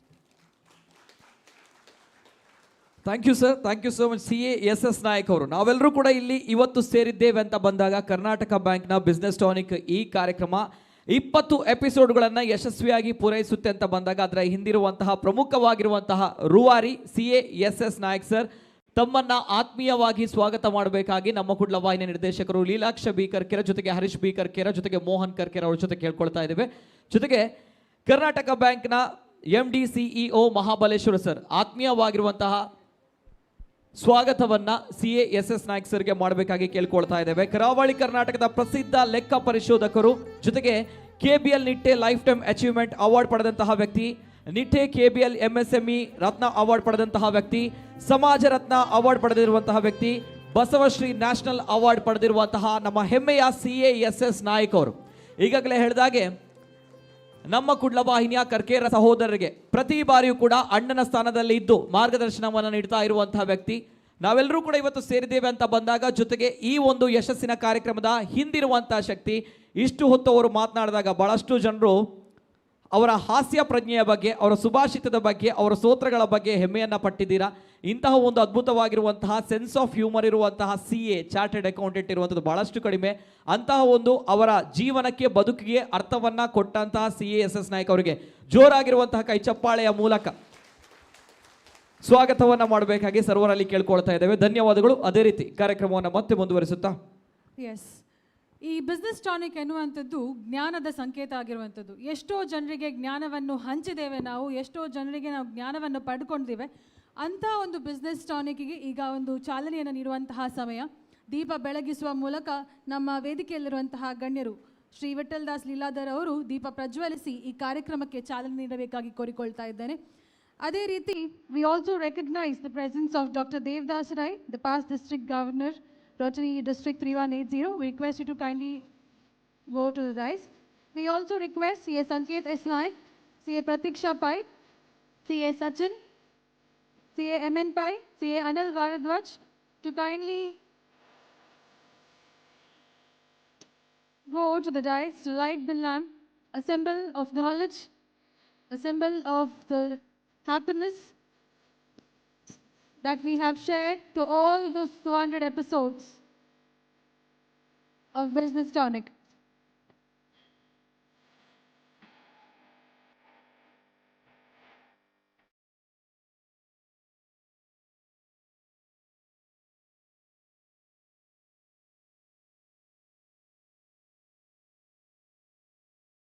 ವೇದಿಕೆಯಲ್ಲಿ ಗಣ್ಯ ವ್ಯಕ್ತಿಗಳ ಸಮ್ಮುಖದಲ್ಲಿ ದೀಪ ಪ್ರಜ್ವಲನ ಕಾರ್ಯಕ್ರಮ ನಡೀತಾ ಇದೆ. ನಮ್ಮಲ್ಲಿನ ಆತ್ಮಶಕ್ತಿಯನ್ನ ಜಾಗೃತ ಮಾಡುವಂತಹ ಅರ್ಥಪೂರ್ಣವಾಗಿರುವಂತಹ ದೀಪ ಪ್ರಜ್ವಲನೆ ನಮ್ಮ ಸಮಾಜದ, ವಾಣಿಜ್ಯ ಕ್ಷೇತ್ರದ, ಬ್ಯಾಂಕಿಂಗ್ ಕ್ಷೇತ್ರದ ದಿಗ್ಗಜರಾಗಿರುವಂತಹ ಸಾಧಕರಿಂದ ಈ ಒಂದು ದೀಪ ಪ್ರಜ್ವಲನೆ ವೇದಿಕೆಯಲ್ಲಿ ನಡೀತಾ ಇದೆ. Former deputy governor RBI Shri Vithal Das Leeladhar sir, ಅದೇ ರೀತಿ Shri MS Mahabaleshwara sir, MD and CEO Karnataka bank, ಅದೇ ರೀತಿ Shri BM Farooq, chairman Fizza group of companies Bangalore, ಜೊತೆಗೆ Shri M Ganesh Kamath, president Canara chamber of commerce and industry, ಜೊತೆಗೆ CA Ullas Kamath, CA Gokul Das Pai, doctor Chandrakant Bhat, CA Nayak, ಎಲ್ಲ ಗಣ್ಯ ವ್ಯಕ್ತಿಗಳ ಸಮ್ಮುಖದಲ್ಲಿ ವೇದಿಕೆಯಲ್ಲಿ ದೀಪ ಪ್ರಜ್ವಲನದ ಒಂದು ಅರ್ಥಪೂರ್ಣವಾಗಿರುವಂತಹ ಕಾರ್ಯಕ್ರಮ ನಡೀತಾ ಇದೆ.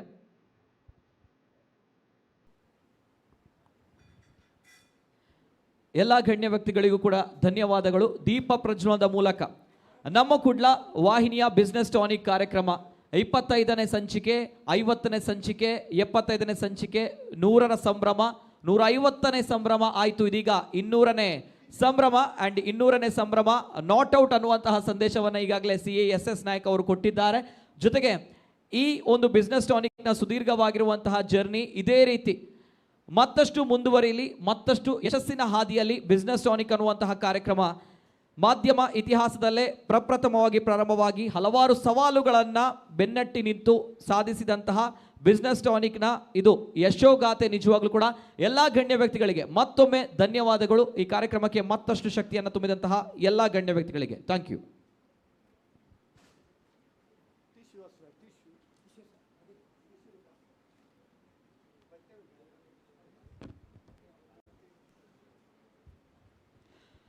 ಅದೇ ರೀತಿ ಕಾರ್ಯಕ್ರಮವನ್ನು ಮತ್ತೆ ಮುಂದುವರಿಸುತ್ತಾ ಇದೀಗ ಕರ್ನಾಟಕ ಬ್ಯಾಂಕ್ನ ಬಿಸ್ನೆಸ್ ಟಾನಿಕ್ 200ನೇ ಎಪಿಸೋಡ್ನ ಸಂಭ್ರಮದಲ್ಲಿ ನಾವೆಲ್ಲರೂ ಕೂಡ ಇದ್ದೇವೆ ಅಂತ ಬಂದಾಗ ಈ 151ನೇ ಎಪಿಸೋಡ್ನಿಂದ 200ನೇ ಎಪಿಸೋಡ್ವರೆಗೆ ನಾವು ಬಂದಿರುವಂತಹ ಜರ್ನಿ ಯಾವ ರೀತಿಯ ಕಾರ್ಯಕ್ರಮಗಳಿತ್ತು, ಹೇಗಿತ್ತು ಈ ಒಂದು ಸುದೀರ್ಘವಾಗಿರುವಂತಹ ಜರ್ನಿ, ಇದರ ಬಗ್ಗೆ ಸಂಪೂರ್ಣವಾಗಿರುವಂತಹ ಸಮಗ್ರವಾಗಿರುವಂತಹ ಚಿತ್ರಣ ಇದೀಗ ನಿಮ್ಮ ಮುಂದೆ ಈ ಡಾಕ್ಯುಮೆಂಟರಿಯನ್ನು ರಿಲೀಸ್ ಮಾಡಲಿಕ್ಕಿದ್ದಾರೆ Shriyuta MS Mahabaleshwara MD and CEO Karnataka bank.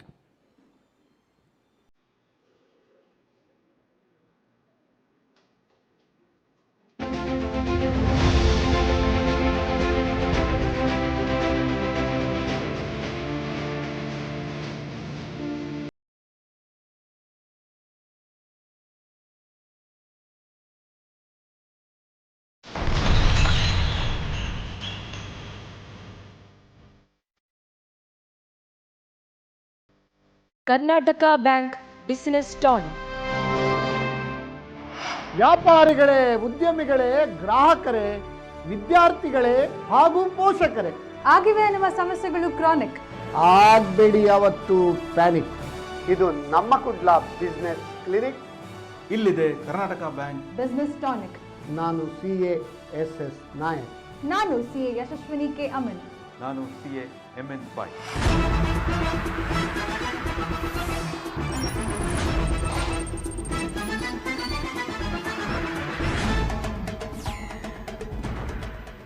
Episode number 151, Extension of Statutory Deadlines. Resource persons were CA Sriram Rao, CA Sanket S Nayak, CS Ullas Bhatt. Revise return file ಮಾಡಲಿಕ್ಕೆ ಕೂಡ ಈ ಬಿಲೇಟೆಡ್ ರಿಟರ್ನ್ಗೆ ಫೈಲ್ ಮಾಡಲಿಕ್ಕೆ ಯಾವ ಡೆಡ್ಲೈನ್ ಇದೆ, ಹೌದು ಅದೇ deadline. ಗೌರ್ಮೆಂಟಿಗೆ revenue loss ಆಗ್ತದ ಇಲ್ಲ ನಾವು ನೋಡಬೇಕು. ಹೌದು. ಎಷ್ಟು ಸರ್ತಿ ಸಹ ನಮ್ಮನ್ನು ಡಿಸ್ಟರ್ಬ್ ಮಾಡಿ ನಮಗೆ ಬೇಸರ ಆಗೋದಿಲ್ಲ. ನಮಗೆ end of the month last ಡೇಗೆ ಬಂದು ಅಥವಾ ಲಾಸ್ಟ್ ಒಂದು ತಿಂಗಳಿರುವಾಗ ಆಗ ಬಂದು ನೀವು ನಮ್ಮ ಆಗೋದಿಲ್ಲ. Episode number 152, role of chartered accountants in nation building.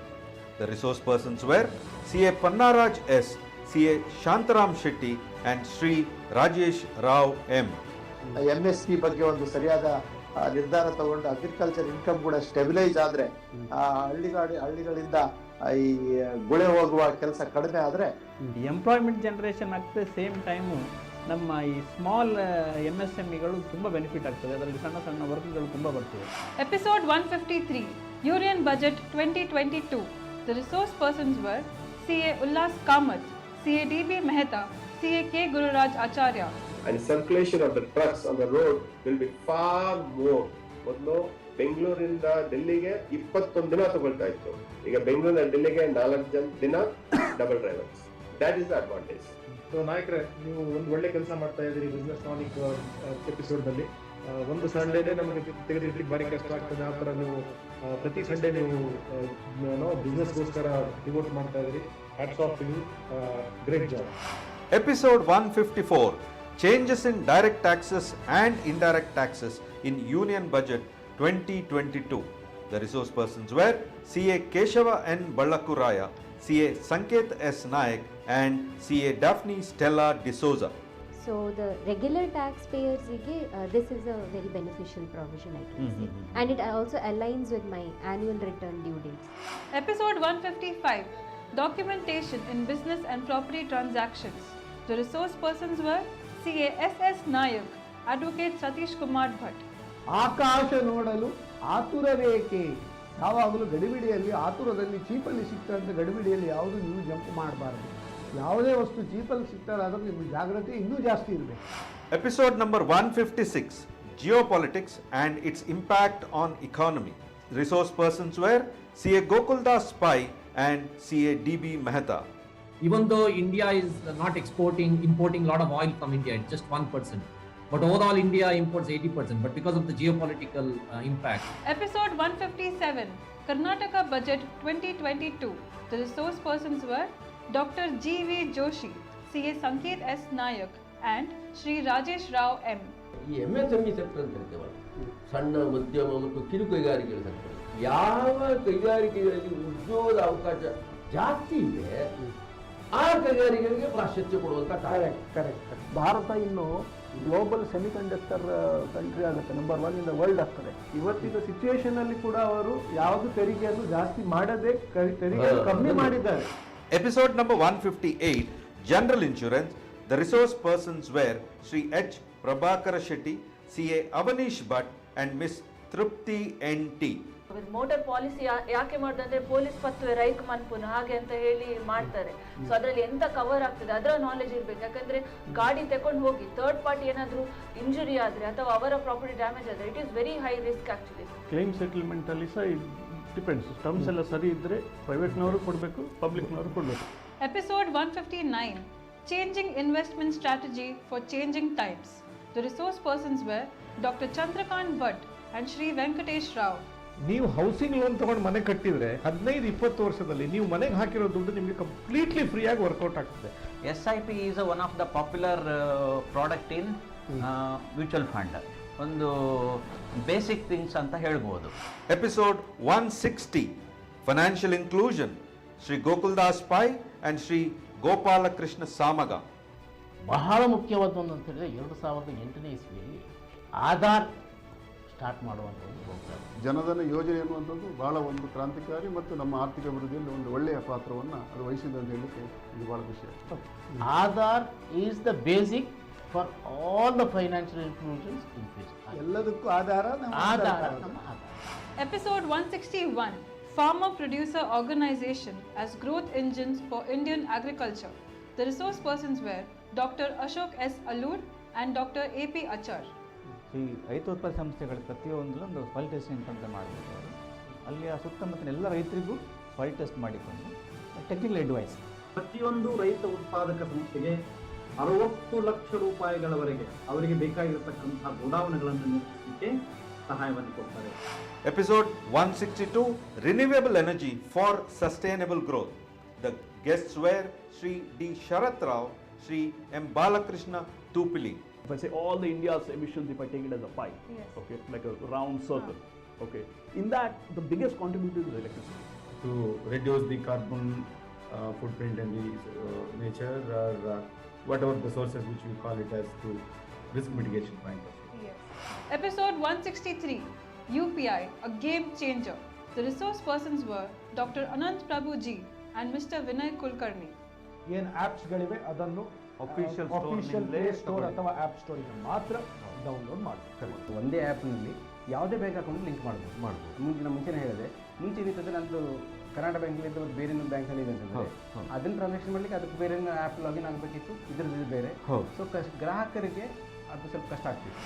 Episode 164, Rising Inflation and its Impact on Economy. Guests were CA Gokuldas Pai and Dr. Jayavanta Nayak. ಈಗ ನಮ್ಮಲ್ಲಿ ಏನಾಗಿದೆ ಅಂತ ಹೇಳಿದ್ರೆ ಸಪ್ಲೈ ಆಫ್ ಮನಿ ಹೆಚ್ಚಾಗಿದೆ, ಡಿಮಾಂಡ್ ಫಾರ್ ಮನಿ ಕಡಿಮೆ ಆಗಿದೆ. GDP volume ಉಂಟಲ್ಲ ಅದು ಕಡಿಮೆ ಆಗಿದೆ. Episode 165, Jagat Jyoti Basavanna. The resource persons were Dr. Ashok S. Alur, Shri Jyotirlinga C. Honnakatta and Shri T.A.N. Kandiga. ನಮ್ಮ ನುಡಿ ಕ್ರಿಯೆಯಲ್ಲಿ ಅಭಿವ್ಯಕ್ತಗೊಂಡಾಗ ಅದು ವಚನ ಆಗ್ತದೆ ಅಂತ.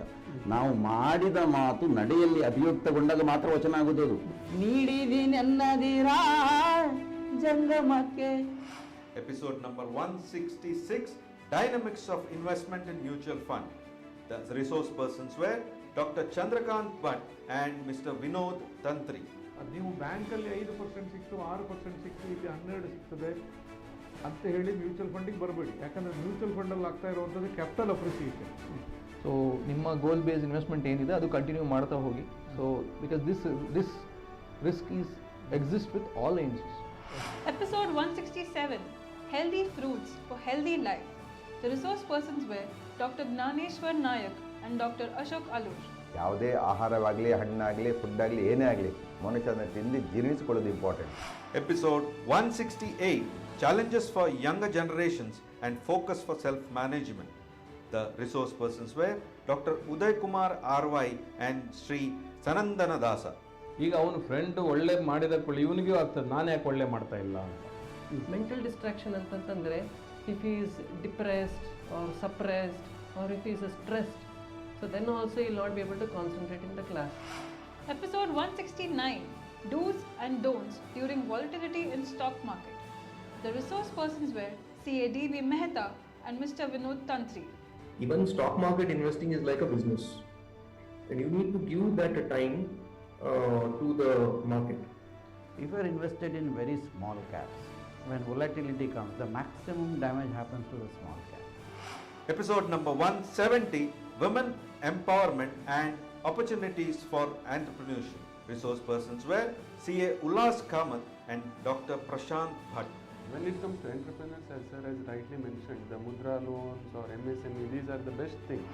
Episode 171, Environment for Clean, Green and Sustainable Living. The resource persons were Shri Vishnu Sharma Atikuke and Mrs. Lalita G. Malya. Nature of your future is based on future of your nature ಅಂತ. ಅಂದರೆ ನಮ್ಮ ಭವಿಷ್ಯ ಪ್ರಕೃತಿಯ ಭವಿಷ್ಯದ ಮೇಲೆ ಇದೆ ಅಂತ. ಅಂದು ಕಾಡು ಬೆಳೆಸಿ ನಾಡು ಉಳಿಸಿ ಅಂತ ಹೇಳ್ತಿದ್ದು, ಈಗ ನಾವು ಹೇಳಬೇಕು ಇಂದು ಕಾಡು ಬೆಳೆಸಿ ಜೀವ ಉಳಿಸಿ ಅಂತ ಒಂದು ಪರಿಸ್ಥಿತಿ ಬಂದಿದೆ. Episode 172, Yoga for Health and Happiness. Resource persons were Sri Eknath Baliga and Sri Kushalappa Gowda N.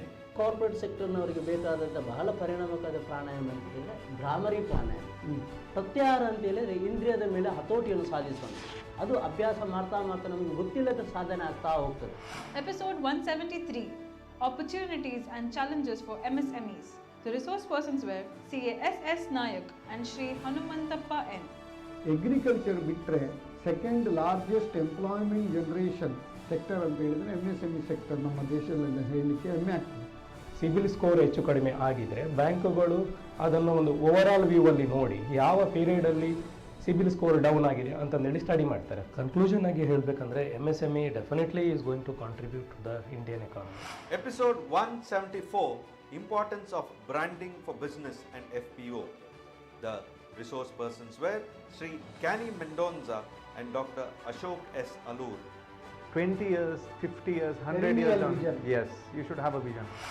Episode 175, Income Tax Return and Filing, Do's and Don'ts. The resource persons were CA Sriram Rao and CA Sanket S. Nayak. ಯಾರಿಗೆ income tax income ಇದೆಯೋ ಅವರು proper ಆಗಿ income tax return ಅನ್ನು file ಮಾಡಿ. Episode 176, Impact of Global Debt Crisis and Inflation. The resource persons were CA D.B. Mehta, CA Gokuldas Pai and Sri Rajesh Rao M. Foreign policy is excellent. Episode 177, Presumptive Tax and Exempt Income under the Income Tax Act. The resource persons were CA Sanket S. Nayak and CA Royson Anil Sequera. ಈಗ ಪ್ರಿಸಂಪ್ಟಿವ್ನಲ್ಲಿ ಯಾರೆಲ್ಲ ಇದ್ದಾರೆ ಅವರಿಗೆ advance tax ಕಟ್ಟಲಿಕ್ಕಿದೆ, but relaxation ಕೊಟ್ಟಿದ್ದಾರೆ. Tax avoid ಮಾಡಬೇಡಿ, tax ಇವೇಡ್ ಮಾಡಬೇಡಿ. Make a proper tax planning. Episode 178, Communication Skills for Personality Development. Speakers were Dr. Rajesh Nayak, CA MN Pai and Mrs. Anjana Kamath. And identify mails where you are receiving, which you are receiving directly, give them first priority and then attend to mails where you are only copied. And even on the emails, these days, the artificial intelligence softwares read the mails. You know, people use social media. We are always interested to know what is happening in other person's life. So, Episode 179, Recent Changes in GST. The resource persons were CA Keshava N. Balakuraya and CA Shabana. Without check post, removal of check post ಒಂದು ಉತ್ತಮ ಬೆಳವಣಿಗೆ. Cash ಲೆಡ್ಜರಲ್ಲಿ ನಿಮ್ಮದೇನಾದರೂ cash balance ಉಳಿದಿದೆ, ನಿಮ್ಗೆ ಇನ್ನೊಂದು ಅಂದರೆ same ಪಾನಲ್ಲಿ ಇನ್ನೊಂದು ರಿಜಿಸ್ಟ್ರೇಷನ್ ಇದೆ ಅಂದರೆ ನೀವು ಅಲ್ಲಿಗೆ ಟ್ರಾನ್ಸ್ಫರ್ ಮಾಡ್ಬೋದು ಅಂತ, ಬಟ್ ಅದನ್ನು ನೋಟಿಫೈ ಮಾಡಿರಲಿಲ್ಲ. Episode 180, India at 75 milestones. The speakers were CA D.B. Mehta, Sri Sanur Narasimha Kamath and Sri Rajesh Rao M. ಮನಸ್ಥಿತಿ ಏನು ಅಂತ ಹೇಳಿದ್ರೆ ಜಾಬ್ಸ್ ಮಾಡೋದ್ರಲ್ಲಿ ಇರಬಾರ್ದು. We should create entrepreneur, we should create workers. ಮಹಿಳೆಯರಿಗೆ ಗ್ರಾಮೀಣಾಭಿವೃದ್ಧಿಯಲ್ಲಿ ತೊಡಗಿಸಿಕೊಳ್ಳಿಕ್ಕೆ ಇವತ್ತು ಸ್ವಸಹಾಯ ಗುಂಪುಗಳ ರಚನೆ ಇರ್ಬೋದು, ಅಥವಾ ಬೇರೆ ಬೇರೆ ಚಟುವಟಿಕೆಗಳು, ಆರ್ಥಿಕ ಚಟುವಟಿಕೆಗಳು. ಹಿಂದೆ ಬ್ಯಾಂಕ್ ಸಾಲ ಪಡೀಲಿಕ್ಕೆ ಒಬ್ಬರು ಮಹಿಳೆ ಹಿಂಜರಿತಾ ಇದ್ರು. ಇವತ್ತು ಧೈರ್ಯವಾಗಿ ಹೋಗಿ ಅವರ ಒಂದು ಗ್ರೂಪ್ ಮೆಂಬರ್ಸ್ ಜೊತೆಗೆ ಹೋಗಿ ಧೈರ್ಯವಾಗಿ ಹಕ್ಕಿನಿಂದ ಅವರು ಸಾಲ ಕೇಳ್ತಾರೆ, ಆರ್ಥಿಕ ಚಟುವಟಿಕೆಯನ್ನು ಮಾಡ್ತಾರೆ. ಇದಕ್ಕೆ ಶಕ್ತಿ ಕೊಟ್ಟದ್ದು ವಿಕೇಂದ್ರೀಕರಣ ವ್ಯವಸ್ಥೆ. Episode 181, Tax Planning and Investment Planning. The speakers were Dr. Chandrakant Bhatt and CA Sanket S. Nayak. ಇದರಲ್ಲಿ ಸೆಲ್ಲರ್ಸ್ ಮಿಸ್ಟೇಕ್ ಮಾಡ್ತಾರೆ, ಬೈಯರ್ಸ್ ಮಿಸ್ಟೇಕ್ ಮಾಡ್ತಾರೆ. ಸೆಲ್ಲರ್ಸ್ ಬಂದು ಹೇಳ್ತಾರೆ ನೀವು 5 ವರ್ಷ ಹಾಕಿ ನಿಮ್ಗೆ ಇಷ್ಟು ಸಿಗುತ್ತೆ, ಆ ರೀತಿ ಸಿಗೋದು. Any insurance policy requires time of tickets together, then it works. If you don't have tickets time, please don't go there. Episode 182, ಗಾವೋ ವಿಶ್ವಸ್ಯ ಮಾತರಃ. ದೇಶಿ ಗೋವು ತಳಿಯಿಂದ ಗ್ರಾಮೀಣ ಆರ್ಥಿಕ ಸಬಲತೆ. The resource persons were Sri G. Ramakrishna Achar and Mrs. Savita R. Achar. ಮೊದಲಿನ ಹಾಲಲ್ಲಿ ಅಮೃತ ಹೇಳ್ತಾ ಇದ್ವಿ. ಅದು ಫಾರೆಸ್ಟಿಗೆ ಹೋಗಿ ವಿಷದ ಲೀಪು ತಿನ್ನಬೇಕು, ಹುಲ್ಲು ತಿನ್ನಬೇಕು ಅಂತ ಒಂದು ಈ ಪಾಟ್ಗಳಲ್ಲಿ ಹೋಗಿ ಬೆಂದು ಬಂದರೆ ಮಾತ್ರ ಅದರಲ್ಲಿ ಒಳ್ಳೆ ಹಾಲು ಬರುತ್ತೆ. Episode 183, Role of Teachers in National Education Policy. The speakers were Dr. A.P. Achar and Mr. Ankush N. Nayak. ಆ ಟೀಚರ್ ಎಷ್ಟು ಇಂಪಾರ್ಟೆಂಟ್ ಅನ್ನೋದು not just because we are paying fees ಅವ್ರು ಕಲಿಸ್ತಾ ಇದ್ದಾರೆ. ಎಷ್ಟೋ ಟೀಚರ್ಸ್ ಮನೆಗೆ ಹೋದ ಮೇಲೂ ಪೇಪರ್ ಕರೆಕ್ಷನ್ನು, ನೆಕ್ಸ್ಟ್ ಡೇದು ಕ್ಲಾಸ್ ಪ್ರಿಪರೇಷನ್ ಅಂತ ಹೇಳಿ they are busy. They sacrifice so much of their family life. Even Sunday ಕೂಡ ಏನಾದರೂ ಒಂದು ಅವ್ರಿಗೆ ವರ್ಕ್ ಇರ್ತದೆ. Episode 184, Retirement Planning. The resource persons were Dr. Chandrakant Bhatt and Sri Shamant S. Suvarna. Fixed income ರಿಟೈರ್ಮೆಂಟಲ್ಲಿ ಬೇಕೇ ಬೇಕು. And best option even ಸಣ್ಣ amount, even lower middle class ಅವರಿಗೆ ಕೂಡ ನೀವು ಅರ್ಲಿ ಸ್ಟಾರ್ಟ್ ಮಾಡಿ. ಇವನ್ 2000 ಸೇವ್ ಮಾಡಿದ monthly for 30 years, you can be able to live a good. Episode 185, Digital Media to Leverage Business. The speakers were Dr. Anant Prabhu Ji and Shri Praveen Uduppa. Once posted always posted. ನೀವು ಏನೇ ಮಾಡಿ ಅದನ್ನು delete ಮಾಡಲಿಕ್ಕೆ ನೋಡಿ, ಅದನ್ನು erase ಮಾಡಿ, ನಿಮ್ಮ system ಅನ್ನು ಫಾರ್ಮ್ಯಾಟ್ ಮಾಡಿ, ಏನ್ ಮಾಡಿದ್ರು ಕೂಡ you will not be able to remove it for ever. ಅದಕ್ಕೆ ಇಂಟರ್ನೆಟ್ ಅಲ್ಲಿ ಏನೇ ಪೋಸ್ಟ್ ಮಾಡುವ ಮೊದಲು 100 ಸರ್ತಿ ಥಿಂಕ್ ಮಾಡಿ ಅದನ್ನು ಪೋಸ್ಟ್ ಮಾಡಿ. Episode 186, Enhancing Competitiveness of MSMEs, Strategies and Solutions. The speakers were Sri R. Ratish, Sri Vasanta Shetty and Sri Danish. The involvement of stakeholders. In many cases, MSMEs, stakeholders are not bothered. So that is also one of the problem. The next MSMEs for their further growth, they have to invest on ESG, that is environmental, social and corporate governance standards. Episode 187, Unemployment Issues, Challenges and Solutions. The speakers were C.A. Pratiksha Pai, Dr. Jayavanta Nayak and Shri Rajesh Rao M. ಇವತ್ತು agricultural ಸೆಕ್ಟರ್ನಲ್ಲಿ diversification ಆಗುವಂಥ ಅವಶ್ಯಕತೆ ಇದೆ. Population control is the first step to be taken. One child policy or two child policy is a must. Promoting of schemes. There are so many schemes, but nobody knows. True. There are so many jobs, but nobody knows. Episode 188, India's Roadmap for 5 Trillion Economy. The resource persons were C.A. D.B. Mehta and Dr. Chandrakant Bhatt. Your contribution of the blue economy to GDP is less than 3%. Now, how do you justify such a low contribution of the blue economy? Episode 189, Humor for Health and Happiness. The resource persons were Professor S.M. Shivaprakash, Shri Tonse Pushkal Kumar and Srimati Sandhya Shenoy. ಯಾವಾಗ ಮನೆಯಲ್ಲಿ ನೆಮ್ಮದಿಲ್ಲದಿದ್ದರೆ ನಮ್ಮ ಸಂಪತ್ತುಗಳು ಅಥವಾ ಯಾವುದೇ ರೀತಿಯ ಜೀವನ ಹಸನಾಗಲಿಕ್ಕೆ ಸಾಧ್ಯವೇ ಇಲ್ಲ. ಚಿಂತಾಯಾಶ್ಚ ಚಿತಾಯಾಶ್ಚ ಬಿಂದು ಮಾತ್ರಂ ವಿಶಿಷ್ಯತೆ. ಚಿತಾದಹತಿ ನಿರ್ಜೀವಂ ಚಿಂತಾದಹತಿ ಜೀವನಂ ಅಂತೆ. ಯಾವುದೇ ಒಂದು ಸಬ್ಜೆಕ್ಟಲ್ಲಿ ಒಂದಿಷ್ಟು ಹಾಸ್ಯ ಇದ್ದರೆ ಅದು ಕೇಳುಗರ ಮನಸ್ಸನ್ನು ಸೂರೆಗೊಳ್ಳುವುದರಲ್ಲಿ, ಆಕರ್ಷಣೆ ಮಾಡುವುದರಲ್ಲಿ ಸಂಶಯ ಇಲ್ಲ. Episode 190, Be Careful, You're Being Watched. The resource persons were C.A. Daniel Marsh Pereira and C.A. Royson Enel Siquera. Even government is also trying to curb all the cash transactions. Okay, and they want to make it digital. There are checks and monitors where they sit and map all these things also. Your credit card spends, where it has happened, all these things, they sit and monitor all this data. Episode 191, Tips for Personality Development. The speakers were Shri Gunakara Ramadasa and Professor S.M. Shivaprakash. So ಆಧ್ಯಾತ್ಮ ಅನ್ನೋದು ಒಂದು ಕಂಪನಿಯಲ್ಲಿ ಹೇಗೆ ಹೈಯರಾರ್ಕಿ ಇದೆಯೋ ನಮ್ಮ ದೇಹದಲ್ಲಿಯೂ ಆ ಥರ ಹೈಯರಾರ್ಕಿ ಇದೆ. Episode 192, Evolving Startup Ecosystem of India. The resource persons were Dr. M.G. Anantaprasad and Dr. A.P. Achar. ಈಗ ನಮ್ಮ ಜನರೇಷನ್ ನಾವು ನೋಡ್ಬಿಟ್ಟಿದ್ದೀವಿ 2G ಇಂದ 3G ಇರ್ಬೋದು, 3G ಇಂದ 4G. ಪ್ರತಿಯೊಂದು ಅಂದ್ರೆ ಆ ಕಂಪ್ಲೀಟ್ ಚೇಂಜಸ್ ನಾವು ಆಲ್ರೆಡಿ ನೋಡಿದ್ದೀವಿ.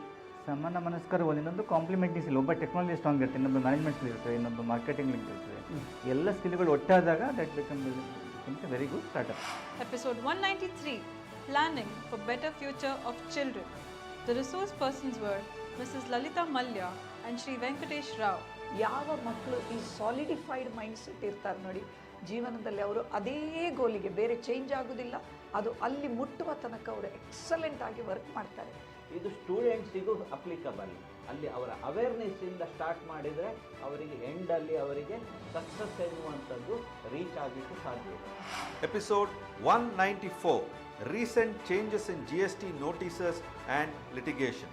The resource persons were Shri A. Keshav N. Balakuraya and C. A. Shraddha Sangvi. So legally, Finance Act 2021 effect also 1/1/2022 and they can keep reading newspapers and at the end they can keep in regular touch with their consultant. So Correct. this will help them take corrective measure whenever they receive any notice and be well complied with the law. Episode 195, Yoga and Ayurveda, India's Gifts to the World. The resource persons were Yoga Ratna, Shri Gopalakrishna Delampadi and Dr. Muhammad Iqbal. Natural food, ಸಾತ್ವಿಕ ಆಹಾರ ತಗೊಳ್ಳಿ, ಮನಸ್ಸು ಸಾತ್ವಿಕವಾಗಿರ್ತದೆ, ಪ್ರಫುಲ್ಲವಾಗಿರ್ತದೆ. ಈ ರೀತಿ ಆಹಾರದ ಪದ್ಧತಿಯ ಬಗ್ಗೆ ಈಗ ನಮ್ಮಲ್ಲಿ ಆರೋಗ್ಯವಂತ ಸಮಾಜ ಇದ್ದರೆ ಅದು ಕೂಡ ನಮ್ಮ ದೇಶದ ಒಂದು ದೊಡ್ಡ ಶಕ್ತಿ. Episode number 196, Traffic Rules, Do's and Don'ts. The resource person was Miss Geeta Kulakarni. ನಮ್ಮ ಕೂಡ್ಲದ ಜನರು ಮ್ಯಾಕ್ಸಿಮಮ್ ಲಾ ಅಬೈಡಿಂಗ್ ಸಿಟಿಸನ್ ಇದ್ದಾರೆ, ಭಾಳ ಗೌರವದಿಂದ ಕಾಣ್ತಾರೆ.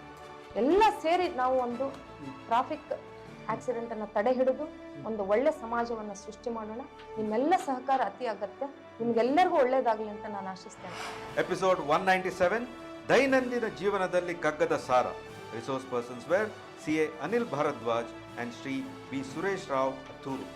ಹತ್ತೆಡೆಯೊಳು ತೋಡಿ ಒಂದಡಿಯಷ್ಟನು ಬರಲಿಲ್ಲ ನೀರೆನ್ನ ಬೇಡ, ಒಂದೆಡೆಯೊಳು ತೊಡು ಹತ್ತಡಿಯಷ್ಟನು ಚಿಮ್ಮುವುದು ದಕವು ನೋಡ. Episode 198, Stress Management. The resource persons were Dr. Prakash Tolar and Dr. Sneha V. ಯೋಗ, ಧ್ಯಾನ, ಮೆಡಿಟೇಷನ್, ಉತ್ತಮವಾದ ಆಹಾರ, ಉತ್ತಮ ವ್ಯಕ್ತಿಗಳೊಟ್ಟಿಗೆ ಸಂವಾದ ಮಾಡುವಂಥದ್ದು, ಇಂಥದ್ದೆಲ್ಲ ವಿಷಯಗಳು ನಮ್ಮನ್ನು ಇದರಿಂದ ಹೊರಬರಲಿಕ್ಕೆ ಸಹಕಾರ ಆಗ್ತದೆ. Episode 199, Food and Diet for Living Healthy Lifestyle. The resource persons were Dr. Adarsha Gowda and Mrs. Udyavara Badya Indira. ನಮ್ಮ ಮನುಷ್ಯ ಯಾವಾಗಲೂ ಆಸೆ ಜಾಸ್ತಿ. ಏನಾದ್ರು ಒಂದು ಮಾಡಿದ್ರೆ ಅದಕ್ಕೊಂದಿಷ್ಟು ಕಲಬೆರಕೆ ಮಾಡಿ ನಂಗೆ ಇನ್ನೊಂದು ₹2 ಜಾಸ್ತಿ ಬರಬೇಕು ಅಂತ. ಬಟ್ ಅದು ನಾನು ಕೂಡ ನಾಳೆ ದಿವಸ ಅದನ್ನೇ ತಿಂತೀನಿ ಅನ್ನೋದು ಅವ್ರಿಗೆ ಅರಿವಿರಲ್ಲ. Episode 200, India at 2030. The resource persons are C.A. K. Ullas Kamat, C.A. D.B. Mehta, C.A. Gopaldas Pai and Dr. Chandrakant Bhatt.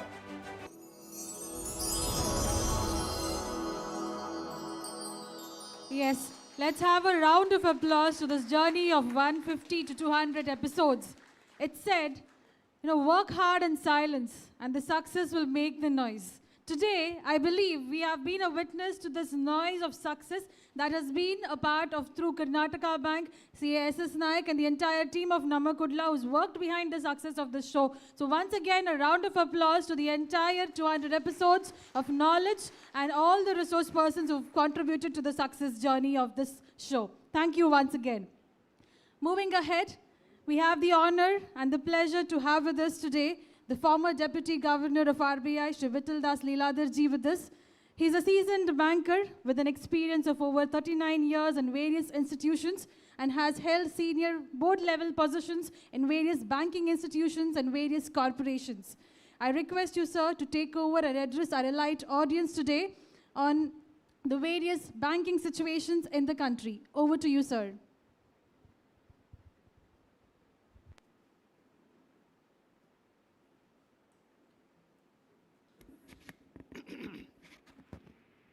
My dear friends,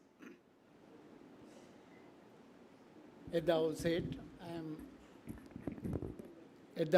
I am grateful to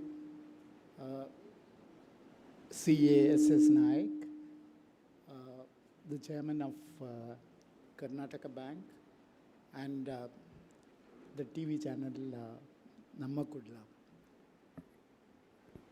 One of the major problems which is faced by central banks all over the world is proper communication of their directions, clarifications, master circulars, and things like that, properly, directly to every one of the stakeholders. Because of the technicalities involved, you can't make a central bank circular which can be read by anybody and understand properly what has to be done. There are a lot of technicalities involved. Those of the bankers who have gone through the RBI circulars about in 90s and RBI circulars which are coming now, you will see a total change in the way in which the circulars used to come. There is a joke going around saying that the person who has drafted the RBI circular himself may not be able to say what are the things he had in mind which has been put into the circulars. Internally, every central bank is trying to make it as simple as possible. And similarly, they are also taking a lot of initiatives which may not be known to outside world. Now, for example, about, if I remember right, in 2009, we started the procedure in Reserve Bank where immediately after the governor addresses the bankers, the next meeting is addressing the media people, the press people. Sometimes it has so happened the second type of meetings used to be longer than the meetings which we have with the bankers themselves. The whole idea is to make it very clear to the press, who have a very crucial role to play, as to what are the particular things which are included in the policy circulars. Now, if the policy of a particular, now bi-monthly, says that repo rate has been increased by 0.5%, say, just like the 0.5% doesn't happen nowadays. It's all baby steps. Now, what will be the next day's headlines? It will be EMIs on housing loans are going to increase. Now, is it a proper way of doing? No. Sometimes what happens is the meetings, what is going to happen, the bankers are the best people to guess. They make this thing, and some of them are so clever, they already bring these things, anticipating such a thing will happen, and bring this in their operative rates. Now, if you feel that the RBI is going to increase by 0.25%, the banker would have thought it earlier and he would have already included that. Secondly, it also depends on the funds position of the bank and things like that. So even if repo rate is increased by 0.5%, it is not necessary every bank should increase it by 0.5%. There are cases where we have seen even 0.10% is increased by somebody. They take this as an opportunity for getting better rates than those banks which are having funds problems and things like that. Now, That is one area, that is media is one area where a lot of work has been done by all central banks. But ultimately, it is the people who are using the bank, using the services of the bank, which will have to decide how this can be done. In that area, that vacuum is filled up by initiatives like what is happening in Mangalore. Fortunately, in Mangalore, you have a set of people, stakeholders, who are extremely proactive and extremely good. Now, a bank like Karnataka Bank has taken the responsibility of sponsoring this project for 200 this thing and all. Chairman was, MD was telling me that it is not 200, it is much more. You started early, and from the day one, Karnataka Bank is with them for doing this. It's an extremely good step, a very proactive step, and it has, the very fact that it has gone on for 200 episodes and all that shows the interest of the people, the way they ask questions. I am told that the audience can, from wherever they are, they can put questions and they get their this thing replied. It's a great thing. Now, I can only say that this endeavor continues for hundreds of episodes here afterwards, so that even getting people who are capable of explaining without jargons, without this thing, is a Herculean task. And for each episode, you have about minimum three outside experts coming and explaining. It's a difficult task, and that has been done so nicely by this team. And as a ex-regulator, I really feel if every center is covered like this, every district you have at least, or every state you have a team which does this work, it would serve a large this thing for customers. It need not be repo rate has gone up, your housing loan. You make the borrower a little tense in the sense, will this happen to me? And you have not stopped with the finance and things like that. Even other issues like traffic rules and things like that I'm sure it will go a long way to help people understand the mystery of regulator and their circulars. I wish all the three members of this team the best to come in the years to see. And maybe I will start from next Sunday onwards looking at what you are doing, so that as a user of the bank services, I should also keep myself up to date. So thank you very much. Thank you very much for giving me this opportunity to come before you. And thank you. Thank you. Thank you very much, sir. Your humbleness and the clarity of thoughts that you've presented before us has indeed inspired all of us to take you as a role model in our future. May the Almighty bless you with all the goodness and greatness for the years to come. Thank you once again for standing tall amidst us with your simplicity and down-to-earth nature. Thank you.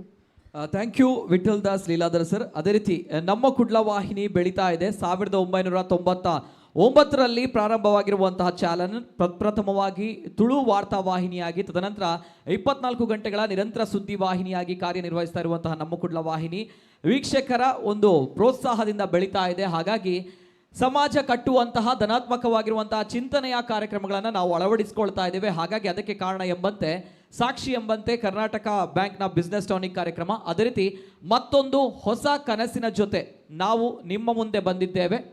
ಆ ಕನಸು ಏನು, ಆ ಕನಸು ಯಾವ ರೀತಿ ಇರುತ್ತೆ, ಆ ಕಾರ್ಯಕ್ರಮ ಯಾವ ರೀತಿ ಇರುತ್ತೆ, ಅದರ ಬಗ್ಗೆ ಇದೀಗ ವೇದಿಕೆಯಲ್ಲಿ ಶ್ರೀಯುತ Shri Vithal Das Leeladhar sir, former deputy governor RBI, ಈ ಒಂದು ಕಾರ್ಯಕ್ರಮಕ್ಕೆ, ಹೊಸ ಕಾರ್ಯಕ್ರಮಕ್ಕೆ ಚಾಲನೆಯನ್ನ ನೀಡಬೇಕಾಗಿ ಕೇಳ್ಕೊಳ್ತಾ ಇದ್ದೇವೆ.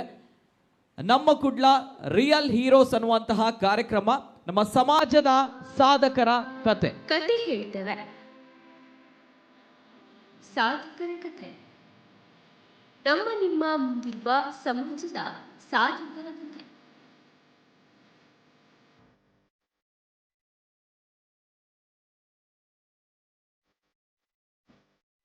ಅವರ ಸವಾಲು ಯಶಸ್ಸಿನ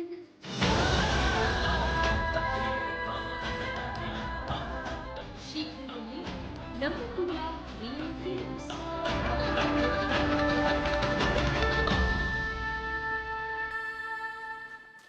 ಇದು ಹೊಸದಾಗಿರುವಂತಹ ಕಾರ್ಯಕ್ರಮ, ನಮ್ಮ ಕುಡ್ಲ ರಿಯಲ್ ಹೀರೋಸ್ ಅನ್ನುವಂತಹ ಕಾರ್ಯಕ್ರಮ. ಯಾಕಂದ್ರೆ ನಾನು ಆಗಲೇ ಹೇಳಿದಾಗೆ ಮಾಧ್ಯಮಗಳು ಅಂತ ಬಂದಾಗ ಈಗಾಗಲೇ ರಾಜಕೀಯ ಬೆಳವಣಿಗೆಗಳು, ವಿವಾದಾತ್ಮಕ ಹೇಳಿಕೆಗಳು, ಕಾಂಟ್ರವರ್ಸಿಗಳು, ಇದು ಬಿಸಿ ದೋಸೆಯಂತೆ ಸೇಲ್ ಆಗ್ತಾ ಇರುವಂತಹ ಒಂದು ಸರಕುಗಳು. ಇವೆಲ್ಲದರ ನಡುವೆ ಧನಾತ್ಮಕವಾಗಿರುವಂತಹ ಸಮಾಜ ಕಟ್ಟುವಂತಹ ಕೆಲಸಗಳು ಬಹಳಷ್ಟು ಕಡಿಮೆ ಆಗ್ತಾ ಇದೆ ಮಾಧ್ಯಮಗಳಲ್ಲಿ. ಹಾಗಾಗಿ ನಾವು ಪ್ರಾರಂಭ ಮಾಡಿರುವಂತಹ ಕರ್ನಾಟಕ ಬ್ಯಾಂಕ್ ಬಿಸ್ನೆಸ್ ಟಾನಿಕ್ ಅತ್ಯದ್ಭುತವಾಗಿರುವಂತಹ ಯಶಸ್ಸನ್ನು ಕಂಡಿದೆ. ಅದೇ ಒಂದು ಹುಮ್ಮಸ್ಸಿನಿಂದ ಸಮಾಜ ಕಟ್ಟುವಂತಹ, ನಮ್ಮ ಸಮಾಜದಲ್ಲಿ ಸ್ಫೂರ್ತಿಯಾಗಿರುವಂತಹ ಅನೇಕ ವ್ಯಕ್ತಿಗಳು ನಮ್ಮ ಕರಾವಳಿ ಭಾಗದಲ್ಲಿ, ನಮ್ಮ ರಾಜ್ಯದಲ್ಲಿದ್ದಾರೆ. ಅವರ ಸಾಧನೆಯ ಹಾದಿಯಲ್ಲಿ ಬಂದಂತಹ ಸವಾಲುಗಳು, ಆ ಸವಾಲುಗಳನ್ನು ಬೆನ್ನಟ್ಟಿ ನಿಂತು ಸಾಧಿಸಿದಂತಹ ಸಾಧಕರ ಕಥೆಯನ್ನು ನಮ್ಮ ಕುಡ್ಲ ರಿಯಲ್ ಹೀರೋಸ್ ಕಾರ್ಯಕ್ರಮ ಪ್ರಸ್ತುತಪಡಿಸ್ತಾ ಇದೆ. ಅದೇ ರೀತಿ ನಿಮ್ಮ ಪ್ರೀತಿ ಪ್ರೋತ್ಸಾಹ ಚಪ್ಪಾಳೆಯ ಮೂಲಕ ಬರಬೇಕಾಗಿ ಕೇಳ್ಕೊಳ್ತಾ ಇದ್ದೇವೆ, ನಿಮ್ಮ ಆಶೀರ್ವಾದ. Thank you. ಅದೇ ರೀತಿ ಈ ಒಂದು ಕಾರ್ಯಕ್ರಮಕ್ಕೆ ನಮಗೆ ಪ್ರಪ್ರಥಮವಾಗಿ ಆಶೀರ್ವಾದವನ್ನು ಕೊಟ್ಟವರು ಶ್ರೀಯುತರು, ಅವರನ್ನು ಆತ್ಮೀಯವಾಗಿ ಮತ್ತೊಮ್ಮೆ ಸ್ವಾಗತವನ್ನು ಮಾಡ್ತಾ ಇದ್ದೇವೆ. ಇವತ್ತಿನ ನಮ್ಮ 200ನೇ ಎಪಿಸೋಡ್ನ ಕಾರ್ಯಕ್ರಮದ ಯಶಸ್ಸಿನ ಹಿಂದಿರುವಂತಹ ಅತ್ಯದ್ಭುತವಾಗಿರುವಂತಹ ಶಕ್ತಿ ಇವರು ಕೂಡ ನಮ್ಮ ಕುಡ್ಲ ರಿಯಲ್ ಹೀರೋಸ್ ಕಾರ್ಯಕ್ರಮದ ಪ್ರಥಮ ಎಪಿಸೋಡ್ನಲ್ಲಿ ನಿಮ್ಮ ಮುಂದೆ ಬರಲಿಕ್ಕಿದ್ದಾರೆ. ಅತ್ಯಂತ ಕಡು ಬಡತನದಿಂದ ಕೃಷಿ ಕುಟುಂಬದಲ್ಲಿ ಜನಿಸಿದಂತಹ ವ್ಯಕ್ತಿ, ಇದು ದೇಶದ ಪ್ರತಿಷ್ಠಿತ ಅಗ್ರಗಣ್ಯ ಬ್ಯಾಂಕ್ನ MD CEO ಆಗಿರುವಂತಹ ಶ್ರೀಯುತ MS ಮಹಾಬಲೇಶ್ವರ ಸರ್ ಇವತ್ತಿನ ನಮ್ಮ ಕಾರ್ಯಕ್ರಮದಲ್ಲಿ ಬಿಸ್ನೆಸ್ ಟಾನಿಕ್ ಕಾರ್ಯಕ್ರಮದ ಬಗ್ಗೆ ತಮ್ಮ 2 ಮಾತುಗಳು ಸರ್.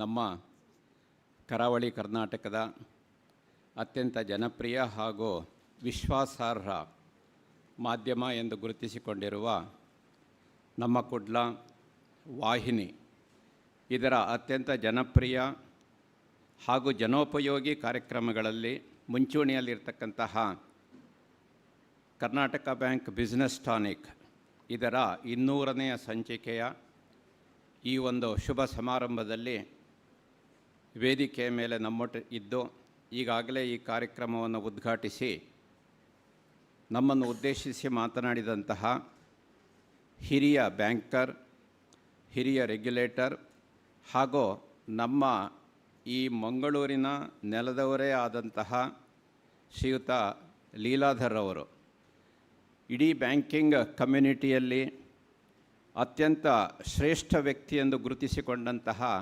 ನಮ್ಮೂರಿನವರು, ನಮ್ಮ ಮಂಗಳೂರಿನವರು, ಇದೇ ಕಾರ್ಪೊರೇಷನ್ ಬ್ಯಾಂಕ್ನಲ್ಲಿ ಉದ್ಯೋಗವನ್ನು ಆರಂಭಿಸಿ ತದನಂತರ ಭಾರತದ ವಿವಿಧ ಬ್ಯಾಂಕ್ಗಳಲ್ಲಿ ವಿವಿಧ ಹುದ್ದೆಗಳನ್ನು ಅಲಂಕರಿಸಿ ಮ್ಯಾನೇಜಿಂಗ್ ಡೈರೆಕ್ಟರ್ ಆ್ಯಂಡ್ CEO ಆಗಿ ಯೂನಿಯನ್ ಬ್ಯಾಂಕ್ ಆಫ್ ಇಂಡಿಯಾದಲ್ಲಿಯೂ ಸಹ ಕಾರ್ಯನಿರ್ವಹಿಸಿ ತದನಂತರ ರಿಸರ್ವ್ ಬ್ಯಾಂಕಿನ ಡೆಪ್ಯೂಟಿ ಗವರ್ನರ್ ಆಗಿಯೂ ಸಹ ವಿಶೇಷವಾದಂಥ ಕಾರ್ಯದಲ್ಲಿ ತೊಡಗಿಸಿಕೊಂಡು ತನ್ನ ಛಾಪನ್ನು ಮೂಡಿಸಿದಂಥ ಅತ್ಯಂತ ಶ್ರೇಷ್ಠ ವ್ಯಕ್ತಿ ಶ್ರೀಯುತ ಲೀಲಾಧರ್ ಅವರು. ಅವರ ಉಪಸ್ಥಿತಿಯನ್ನು ಗೌರವಿಸಿ ಮತ್ತೊಮ್ಮೆ ಸುದೀರ್ಘವಾದ ಚಪ್ಪಾಳೆಯ ಮೂಲಕ ಅವರಿಗೆ ಗೌರವವನ್ನು ಸೂಚಿಸುತ್ತಾ, ಈ ವೇದಿಕೆಯಲ್ಲಿ ಇಂದು ಉಪಸ್ಥಿತರಿರುವ ನಮ್ಮ ಕುಡ್ಲ ವಾಹಿನಿಯ ಎಲ್ಲ ಅಭಿಮಾನಿ ಬಂಧುಗಳೇ, ವೇದಿಕೆಯ ಮುಂಭಾಗದಲ್ಲಿ ಆಸೀನರಾಗಿರ್ತಕ್ಕಂತಹ ಎಲ್ಲ ಸರ್ವಸಜ್ಜನರೇ, ಮುಖ್ಯವಾಗಿ ನಮ್ಮ ಬ್ಯಾಂಕಿನ ಜನರಲ್ ಮ್ಯಾನೇಜರ್ ಆಗಿರ್ತಕ್ಕಂತಹ ಶ್ರೀಯುತ ಅಭಿಷೇಕ್ ಅವರು, ರಮೇಶ್ ಭಟ್ ಅವರು ಹಾಗೂ ನಿರ್ಮಲ್ ಕುಮಾರ್ ಅವರು ಹಾಗೂ ಬೇರೆ ಬೇರೆ ಬ್ಯಾಂಕಿನ ಎಲ್ಲ ಅಧಿಕಾರಿ ಮಿತ್ರರು, ಶ್ರೀಯುತ ಆಚಾರ್ಯವರು ಸಹ ಇಲ್ಲಿದ್ದಾರೆ, ಕೆನರಾ ಬ್ಯಾಂಕ್ನವರು. ನಿಮ್ಮೆಲ್ಲರ ಉಪಸ್ಥಿತಿಯನ್ನು ಹಾಗೂ ಮಾಧ್ಯಮದವರ ಉಪಸ್ಥಿತಿಯನ್ನು ಗೌರವಿಸುತ್ತಾ 200ನೆಯ ಸಂಚಿಕೆ ಕರ್ನಾಟಕ ಬ್ಯಾಂಕ್ ಬಿಸ್ನೆಸ್ ಟಾನಿಕ್ ಇದಕ್ಕೆ ವಿಶೇಷವಾದ ಅಭಿನಂದನೆಗಳನ್ನು ಶುಭಾಶಯಗಳನ್ನು ನನ್ನ ಪರವಾಗಿ ನಮ್ಮ ಕರ್ನಾಟಕ ಬ್ಯಾಂಕಿನ ಪರವಾಗಿ ಹಾಗೂ ನಿಮ್ಮೆಲ್ಲರ ಪರವಾಗಿ ಹೇಳಲಿಕ್ಕೆ ಬಹಳ ಸಂತೋಷ ಪಡ್ತೇನೆ. ಆರಂಭ ಶೂರರು ಅಂತ ಕೆಲವರು ಇರ್ತಾರೆ. ಅವರು ಕಾರ್ಯಕ್ರಮವನ್ನು ಬಹಳ ಜೋರಾಗಿ ಆರಂಭ ಮಾಡ್ತಾರೆ ಮತ್ತು ಅದು ಎಲ್ಲಿ ಹೋಗುತ್ತೆ ಅಂತ ಯಾರಿಗೂ ಗೊತ್ತಿರೋದಿಲ್ಲ. ಆದರೆ ನಮ್ಮ ಕುಡ್ಲದವರು ಬಹಳ ವಿಭಿನ್ನವಾದ್ದು. ಅವರ ಕಾರ್ಯಯೋಜನೆಯೇ ಬೇರೆ. ಭಾಳ ಸರಳವಾಗಿ ಆರಂಭ ಮಾಡ್ತಾರೆ. ಆದರೆ ಆರಂಭದಲ್ಲಿ ಆ ಸರಳತೆಯ ಹಿಂದೆ ಅಷ್ಟೇ ಗಟ್ಟಿತನವೂ ಸಹ ಅವರಲ್ಲಿ ಇರ್ತದೆ. 2018ನೇ ಇಸವಿಯಲ್ಲಿ ನಡೆದಂಥ ಘಟನೆಯನ್ನು ಶ್ರೀಯುತ ಎಸ್ ನಾಯಕ್ ಅವರು ನೆನಪಿಸಿಕೊಂಡರು. ನನ್ನ ಮನಪಟಲದಲ್ಲೇ ಅದು ಯಾವತ್ತಿಗೂ ಸಹ ಹಸಿರಾಗಿದೆ, ಮುಂದೆಯೂ ಸಹ ಹಸಿರಾಗಿ ಇರ್ತದೆ. ನಾವು ಕಾವೂರಿನಲ್ಲಿ ನಮ್ಮ ಹೊಸ ಶಾಖೆಯನ್ನು ಉದ್ಘಾಟನೆ ಮಾಡ್ತಕ್ಕಂಥ ಸಂದರ್ಭದಲ್ಲಿ ಎಸ್ ನಾಯಕರವರು ಹಾಗೂ ಶ್ರೀಯುತ ಲೀಲಾಕ್ಷ ಕರ್ಕೆರವರು ಈ ಒಂದು ಪ್ರಸ್ತಾಪವನ್ನು ನನ್ನ ಮುಂದೆ ಇಟ್ಟಿದ್ದರು. ನಾವು ಹೀಗೆ ಬಿಸ್ನೆಸ್ ಟಾನಿಕ್ ಅಂತ ಮಾಡ್ತಾ ಇದ್ದೇವೆ ಅಂತ. ಆ ಹೆಸರಿನಲ್ಲೇ ಏನೋ ಒಂದು ಆಕರ್ಷಣೆ, ಹಾಗೂ ಯಾರಿಗೆ ಇವರು ಟಾನಿಕ್ ಕೊಡಲಿಕ್ಕೆ ಹೊರಟಿದ್ದಾರೆ, ಅವರು ಟಾಂಟ್ ಕೊಡಲಿಕ್ಕೆ ಹೊರಟಿರೋದಲ್ಲ, ಟಾನಿಕ್ ಕೊಡಲಿಕ್ಕೆ ಹೊರಟಿರುವಂಥದ್ದು, ಅದು ಒಂಥರ ಮನಸ್ಸಿಗೆ ಖುಷಿ ಕೊಡ್ತು. ಲೀಲಾಧರ್ ಅವರು ಹೇಳಿದ ಹಾಗೆ ಸಮಾಜದಲ್ಲಿ ಒಳ್ಳೆಯ ರೀತಿಯ ಚಿಂತನೆಗಳನ್ನು ನಾವು ಹಂಚಿಕೊಳ್ಳಬೇಕು, ಅದಕ್ಕೆ ಒಳ್ಳೆಯ ವಾತಾವರಣವನ್ನು ಕಲ್ಪಿಸಿಕೊಡಬೇಕು, ಅದನ್ನು ನಾವು ಪ್ರಾಯೋಜಿಸಬೇಕು ಅನ್ನತಕ್ಕಂಥ ಮನಸ್ಥಿತಿ ಇರತಕ್ಕಂಥ ಬ್ಯಾಂಕು ಕರ್ನಾಟಕ ಬ್ಯಾಂಕು. ಹಾಗಾಗಿ ನಾನು ಆ ಸಂದರ್ಭದಲ್ಲಿ ಅವರಿಗೆ ಸ್ಪಾಟ್ ಡಿಸಿಷನ್ ಹೇಳಿದ್ದೆ, ಅದನ್ನು ಕರ್ನಾಟಕ ಬ್ಯಾಂಕ್ ಬಿಸ್ನೆಸ್ ಟಾನಿಕ್ ಆಗಿ ಮಾಡುವ, ನಿಮ್ಮೊಡನೆ ನಾನು ಇರ್ತೇವೆ ಅಂತ ಹೇಳಿ. ಬಹಳ ಖುಷಿ ನನಗೆ. ಯಾಕೆ ಅಂದರೆ ಆರಂಭದ ಪ್ರಥಮ ಸಂಚಿಕೆಯ ಉದ್ಘಾಟನಾ ಸಂದರ್ಭದಲ್ಲೂ ಸಹ ನಾನಿದ್ದೆ. ಅದರ ಜೊತೆಗೆ ಪ್ರಥಮ ಸಂಚಿಕೆಯ ಬ್ಯಾಂಕಿಂಗ್ ಕ್ಷೇತ್ರದ ಬಗ್ಗೆ ಅದನ್ನು ಸಹ ನಾನು ನಡೆಸಿಕೊಟ್ಟಿದ್ದೆ. ತದನಂತರ ನನ್ನ ಅದೃಷ್ಟ ನೋಡಿ 50ನೆಯ ಸಂಚಿಕೆಯ ಒಂದು ಸಮಾರಂಭದಲ್ಲಿ, ಹಾಗೆ 100ನೆಯ ಸಂಚಿಕೆಯ ಆ ಒಂದು ಯಶಸ್ಸಿನ ಸಮಾರಂಭದಲ್ಲಿ, ತದನಂತರ 150, ಇವತ್ತು 200. ದೇವರು ಎಷ್ಟು ಒಳ್ಳೆಯ ಅವಕಾಶಗಳನ್ನು ನನಗೆ ಕಲ್ಪಿಸಿಕೊಡ್ತೇನೆ. ನನ್ನಷ್ಟು ಅದೃಷ್ಟವಂತರು ಯಾರೂ ಇಲ್ಲ ಅಂತ ಇವತ್ತು ನಾನು ಅಂದ್ಕೊಳ್ತಾ ಇದ್ದೇನೆ. ಹಾಗಾಗಿ 200ನೇ ಸಂಚಿಕೆಯಲ್ಲೂ ಸಹ ನನಗೆ ಭಾಗವಹಿಸಲಿಕ್ಕೆ ಬಹಳ ಖುಷಿ ಆಗ್ತಾಯಿದೆ. ಮುಖ್ಯ ಕಾರಣ ಇಬ್ಬರು ಅನ್ನೋದು ನಿರ್ವಿವಾದ. ಪ್ರಪ್ರಥಮವಾಗಿ ಈ ಸಂಚಿಕೆ ಅಥವಾ ಈ ಒಂದು ಕಾರ್ಯಕ್ರಮದ ಮುನ್ನೆಲೆಯಲ್ಲಿ ಇರತಕ್ಕಂತಹ CA ಎಸ್ ನಾಯಕ್ ಹಾಗೂ ಅವರ ತಂಡ, ಹಾಗೂ ಹಿನ್ನೆಲೆಯಲ್ಲಿರ್ತಕ್ಕಂತಹ ಕರ್ಕೇರ ಕುಟುಂಬದವರು. ಈ ಇಬ್ಬರು ವ್ಯಕ್ತಿಗಳನ್ನು ನೀವು ಎಷ್ಟು ಶ್ಲಾಘಿಸಿದರೂ ಎಷ್ಟು ಗೌರವಿಸಿದರೂ ಸಹ ಕಡಿಮೆ. ಹಾಗಾಗಿ ಈ 200ನೆಯ ಸಂಚಿಕೆಯ ಈ ಶುಭ ಸಂದರ್ಭದಲ್ಲಿ ನಮ್ಮ ಕರ್ನಾಟಕ ಬ್ಯಾಂಕಿನ ಪರವಾಗಿ ಹಾಗೂ ನಿಮ್ಮೆಲ್ಲರ ಪರವಾಗಿ ಶ್ರೀಯುತ CA ಎಸ್ ನಾಯಕರವರನ್ನು ಹಾಗೂ ಕರ್ಕೇರ ಕುಟುಂಬದ ನಮ್ಮ ಚಾನಲ್ ಪರಿವಾರದ ಪ್ರತಿನಿಧಿಯಾಗಿ ಶ್ರೀಯುತ ಲೀಲಾಕ್ಷ ಕರ್ಕೇರ ಇವರನ್ನು ನಾನು ಈ ವೇದಿಕೆಯಲ್ಲಿ ಗೌರವಿಸಬೇಕು ಅಂತ ಅಂದ್ಕೊಂಡಿದ್ದೇನೆ. ನೀವೆಲ್ಲರೂ ಸಹ ಇದಕ್ಕೆ ಪ್ರೋತ್ಸಾಹದ ಚಪ್ಪಾಳೆಯ ಮೂಲಕ ಅವರಿಬ್ಬರಿಗೂ ಸಹ ಗೌರವವನ್ನು ಸೂಚಿಸಬೇಕು ಅಂತ ಕೇಳಿ.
ನಮ್ಮ ಗೌರವವನ್ನು ಸ್ವೀಕರಿಸಿದ ಶ್ರೀಯುತ ಎಸ್ ನಾಯಕರವರಿಗೆ ಹಾಗೂ ಲೀಲಾಕ್ಷ ಕರ್ಕೇರವರಿಗೆ ಮತ್ತೊಮ್ಮೆ ಅಭಿನಂದನೆಗಳು. ಗೌರವ, ಪದವಿ, ಪ್ರಶಸ್ತಿಗಳು ನಮ್ಮನ್ನು ಅರಸಿ ಬರ್ತವೆ. ಆದರೆ ಆ ರೀತಿಯ ಪ್ರಶಸ್ತಿಗಳು ಗೌರವಗಳು ಬಂದಾಗ ನಮ್ಮ ಜವಾಬ್ದಾರಿಯನ್ನು ಅದು ಮತ್ತಷ್ಟು ಹೆಚ್ಚಿಸ್ತದೆ. ಆ ಒಂದು ವಿಶ್ವಾಸ ಹಾಗೂ ನಂಬಿಕೆಯನ್ನು ಶ್ರೀಯುತ ಎಸ್ ನಾಯಕರವರು ಹಾಗೂ ಕರ್ಕೇರ ಸಹೋದರರು ಮುಂದೆಯೂ ಸಹ ಉಳಿಸಿಕೊಂಡು ಹೋಗ್ತಾರೆ ಅನ್ನತಕ್ಕಂಥ ಭರವಸೆ ನನ್ನದು. ಅವರಿಗೆ ನಿಮ್ಮೆಲ್ಲರ ಹಾಗೂ ನಮ್ಮೆಲ್ಲರ ಒಂದು ಶುಭ ಹಾರೈಕೆ, ದೇವರ ಅನುಗ್ರಹವನ್ನು ಈ ಸಂದರ್ಭದಲ್ಲಿ ಕೋರೋಣ. 2023 ಹಾಗೂ 24 ಇದು ವಿಶೇಷವಾದಂಥ ವರ್ಷ. ನಮ್ಮ ಕುಡ್ಲ ಚಾನಲ್ನ ಕರ್ನಾಟಕ ಬ್ಯಾಂಕ್ ಬಿಸ್ನೆಸ್ ಟಾನಿಕ್ ಯಾವ ರೀತಿಯಲ್ಲಿ 200ನೆಯ ಸಂಚಿಕೆಯನ್ನು ಇವತ್ತು ಕಾಣ್ತಾ ಇದೆಯೋ, ಹಾಗೆ ಕರಾವಳಿ ಕರ್ನಾಟಕದ ಹೆಮ್ಮೆ, ಕರ್ನಾಟಕದ ಹೆಮ್ಮೆ, ಇವತ್ತು ಭಾರತದಾದ್ಯಂತ ಮನೆ ಮಾತಾಗಿರುವ ನಮ್ಮ ಕರ್ನಾಟಕ ಬ್ಯಾಂಕ್ ಇದರ ಶತಮಾನೋತ್ಸವ ವರ್ಷವೂ ಸಹ 2023 ಹಾಗೂ 24ರಲ್ಲಿ ನಡೀತಾ ಉಂಟು. 1924ರಲ್ಲಿ ಇದೇ ಪೇಟೆಯ ಡೊಂಗರಕೇರಿಯಲ್ಲಿ ಆರಂಭವಾದಂತಹ ಕರ್ನಾಟಕ ಬ್ಯಾಂಕು ಇವತ್ತು ಅಲ್ಲಿಯೂ ಸಹ ನಮ್ಮ ಸ್ಥಾಪಕರ ಶಾಖೆ ಉಂಟು. ವಿಶ್ವದಾದ್ಯಂತ ಪಸರಿಸಿ ಇವತ್ತು ಖಾಸಗಿ ರಂಗದ ಬ್ಯಾಂಕ್ಗಳಲ್ಲಿ ಅಗ್ರಸ್ಥಾನವನ್ನು ಪಡೆಯುವ ಒಂದು ನಿಟ್ಟಿನಲ್ಲಿ ಮುನ್ನುಗ್ತಾ ಇದೆ. ಅಂತಹ ಬ್ಯಾಂಕಿನ ಶತಮಾನೋತ್ಸವದ ಸಂದರ್ಭ. ಹಾಗಾಗಿ 200ನೆಯ ಸಂಚಿಕೆಯನ್ನು ಏನು ನಮ್ಮ ಕುಡ್ಲದವರು ನಡೆಸ್ತಾ ಇದ್ದಾರೋ, ಈ ಸಂಚಿಕೆ ಅದು 200, 300, 400 ಹೀಗೆ ಮುಂದೆ ಹೋಗ್ತಾನೇ ಇರಬೇಕು. ಅವರಿಗೆ ನಮ್ಮ ಪ್ರೋತ್ಸಾಹ ಅತ್ಯಗತ್ಯ. ಹಾಗಾಗಿ ನಮ್ಮ ಶತಮಾನೋತ್ಸವದ ಶುಭ ನೆನಪಿಗಾಗಿ ಮುಂದಿನ 100 ಸಂಚಿಕೆಗಳನ್ನು ಕರ್ನಾಟಕ ಬ್ಯಾಂಕು ಪ್ರಾಯೋಜಿಸುತ್ತೆ ಅನ್ನತಕ್ಕಂಥ ಒಂದು ಆಶ್ವಾಸನೆ ಅಷ್ಟೇ ಅಲ್ಲ, ನಮ್ಮ ಪೂರ್ಣ ಪ್ರಮಾಣದ ಸಹಕಾರವನ್ನು ಸಹ ನಿಮಗೆ ನಾವು ಕೊಡಲಿಕ್ಕೆ ಬದ್ಧ. ನಿಮ್ಮ ಕಾರ್ಯಕ್ರಮ ಇದೇ ರೀತಿ ಜನಪ್ರಿಯವೂ ಆಗಿರಬೇಕು ಹಾಗೂ ವಿಶ್ವಾಸಾರ್ಹವೂ ಆಗಿರಬೇಕು. ಆ ಜವಾಬ್ದಾರಿ ನಿಮ್ಮದು. ಇದಕ್ಕೆ ಬೇಕಾದಂತಹ ಪ್ರಾಯೋಜಕತ್ವದ ಜವಾಬ್ದಾರಿ ನಮ್ಮದು ಅಂತ ಈ ಸಂದರ್ಭದಲ್ಲಿ ಹೇಳ್ತಾ, ಬಹುಶಃ ನಿಮ್ಮೆಲ್ಲರ ಮನಸ್ಸಿನಲ್ಲಿ ಇನ್ನೊಂದು ಯೋಚನೆ ಉಂಟು. 100 ಆಯಿತು, 200 ಆಯಿತು, 300 ಹೇಗಿದ್ದರೂ ಆಗುತ್ತೆ, ಎಲ್ಲಿವರೆಗೆ ಇದು ಹೋಗಬೇಕು ಅಂಥೇಳಿ. ನಾವು ಕರ್ನಾಟಕ ಬ್ಯಾಂಕಿನ ಶತಮಾನೋತ್ಸವದ ಸಂದರ್ಭಕ್ಕೆ ಒಂದು ಶತಮಾನೋತ್ಸವ ಲಾಂಛನವನ್ನು ಮಾಡಿದ್ದೇವೆ. ಹೆಚ್ಚಿನವರು ಗಮನಿಸಿದ್ದೀರಿ ಅಂತ ಕಂಡಿದ್ದೇನೆ, ಇಲ್ಲಿ ಬರಲಿಲ್ಲ, ಇಲ್ಲಿ ಬರಬೇಕಿತ್ತು ಅದು. ಅದರಲ್ಲಿ ಶತಮಾನೋತ್ಸವ ಲಾಂಛನ 1 ಹಾಗೂ ಇನ್ಫಿನಿಟಿಯನ್ನು ಹಾಕಿದ್ದೇವೆ. ಸೊ ಲಾಂಛನ ಏನು ಹೇಳುತ್ತೆ ಅಂದರೆ, 1 ಅಂದರೆ number 1, we will continue to be number 1 in the banking sector. And 20 ಅದು ಇನ್ಫಿನಿಟಿ ಹಾಗೆ ನಾವು ಹೇಳಿದ್ದೇವೆ. ಇನ್ಫಿನಿಟಿ ಅಂದರೆ never ending. So number 1 for ever, that is the spirit of Karnataka bank centenary year emblem. ಹಾಗೆ ನಮ್ಮ ಕುಡ್ಲ ವಾಹಿನಿಯ ಈ ಕರ್ನಾಟಕ ಬ್ಯಾಂಕ್ ಬಿಸ್ನೆಸ್ ಟಾನಿಕ್ಕು ಕೂಡ ಈಗ ನಾಯಕರವರು ಹೇಳಿದರು ಅದು 200 ನಾಟ್ಔಟು ಅಂಥೇಳಿ. 300 ನಾಟ್ಔಟ್, 400 ನಾಟ್ಔಟ್, 500 ನಾಟ್ಔಟು. ತನ್ನ ಆ ಒಂದು ವಿಶ್ವಾಸಾರ್ಹತೆಯನ್ನು ಉಳಿಸಿಕೊಳ್ಳೋದರ ಮೂಲಕ ಅದು ಮುಂದೆ ಹೋಗಬೇಕು. ನನಗೊಂದು ಕನಸುಂಟು, ಇಡೀ ಟಿ ವಿ ಮಾಧ್ಯಮದಲ್ಲಿ ಒಂದು ದಾಖಲೆಯನ್ನು ನಮ್ಮ ಕುಡ್ಲದವರು ಮಾಡಬೇಕು, ನಮ್ಮ ಕುಡ್ಲ ವಾಹಿನಿಯವರು ಮಾಡಬೇಕು ಅಂತ. ಬಹುಶಃ ಆ ದಾಖಲೆ 1000 ಸಂಚಿಕೆಗಳು ಆಗುವಾಗ ಆಗುತ್ತೆ ಅಂತ ಕಾಣುತ್ತೆ. ಹಾಗಾಗಿ ನಾವೆಲ್ಲರೂ ಸಹ ದೊಡ್ಡ ಕನಸನ್ನು ಕಾಣಬೇಕು. ನಾನು ನಮ್ಮ ಉದ್ಯೋಗಿಗಳನ್ನು, ನನ್ನ ಸ್ನೇಹಿತರನ್ನು, ನನ್ನ ಸಹೋದ್ಯೋಗಿಗಳನ್ನು ಕುರಿತು ಮಾತಾಡುವಾಗ ಹೇಳೋದುಂಟು, always think big and aim high ಅಂಥೇಳಿ. ಆ ಥರ ಇದ್ದಾಗ ಹಾಗೆ ನಮ್ಮ ಕುಡ್ಲ ವಾಹಿನಿಯ ಕರ್ನಾಟಕ ಬ್ಯಾಂಕ್ ಬಿಸ್ನೆಸ್ ಟಾನಿಕ್ ಕೂಡ ಕನಿಷ್ಠ ಪಕ್ಷ 1000 ಸಂಚಿಕೆಗಳನ್ನು ತಲುಪಿ ಇಡೀ ಮಾಧ್ಯಮಕ್ಕೆ ಒಂದು ಹೊಸ ಭಾಷ್ಯವನ್ನು ಬರೆದಂತಹ, ಹೊಸ ವಿಕ್ರಮವನ್ನು ಮೆರೆದಂತಹ ಕಾರ್ಯಕ್ರಮ ಆಗಬೇಕು ಅಂತ ನಾವೆಲ್ಲ ಕನಸು ಕಾಣೋಣ. ಅಷ್ಟೇ ಅಲ್ಲ, ಆ 1000 ಸಂಚಿಕೆಯಲ್ಲಿ ನಾವೆಲ್ಲ ಭಾಗವಹಿಸುವಾಗೆ ದೇವರು ನಮಗೆ ಆಯಸ್ಸು ಕೊಡಲಿ ಅಂತಲೂ ಸಹ ಬೇಡಿಕೊಳ್ಳುತ್ತಾ ಈ ಕಾರ್ಯಕ್ರಮಕ್ಕೆ ಮತ್ತೊಮ್ಮೆ ಸಂಪೂರ್ಣ ಯಶಸ್ಸನ್ನು ಕೋರ್ತಾ ಇದ್ದೇನೆ. ಎಲ್ಲರಿಗೂ ಸಹ ಶುಭವಾಗಲಿ.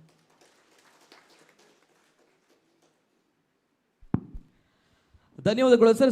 ಶ್ರೀಯುತ MD Mahabaleshwara sir, MD and CEO Karnataka ಬ್ಯಾಂಕ್ನ ಮಹಾಬಲೇಶ್ವರ ಸರ್ ಪ್ರತಿ ಬಾರಿಯೂ ಕೂಡ ನಮ್ಮ ಜೊತೆ ಇರ್ತಾರೆ. ಜೊತೆಗೆ ಅನಂತ ಅನಂತ ಧನ್ಯವಾದಗಳನ್ನು ಸಲ್ಲಿಸ್ತಾ ಇದ್ದೇವೆ. ಯಾಕಂದರೆ 200ನೇ ಎಪಿಸೋಡ್ ಅಲ್ಲ, 300 ಅಲ್ಲ, 500 ಅಲ್ಲ, 1000 ಎಪಿಸೋಡ್ ತನಕ ನಮ್ಮ ಜೊತೆ ಇರ್ತೀರಿ ಅನ್ನುವಂತಹ ಒಂದು ವಿಚಾರವನ್ನು ಹೇಳಿದ್ದೀರಾ. ಮತ್ತಷ್ಟು ಶಕ್ತಿಯನ್ನು ತುಂಬಿದ್ದೀರಾ sir.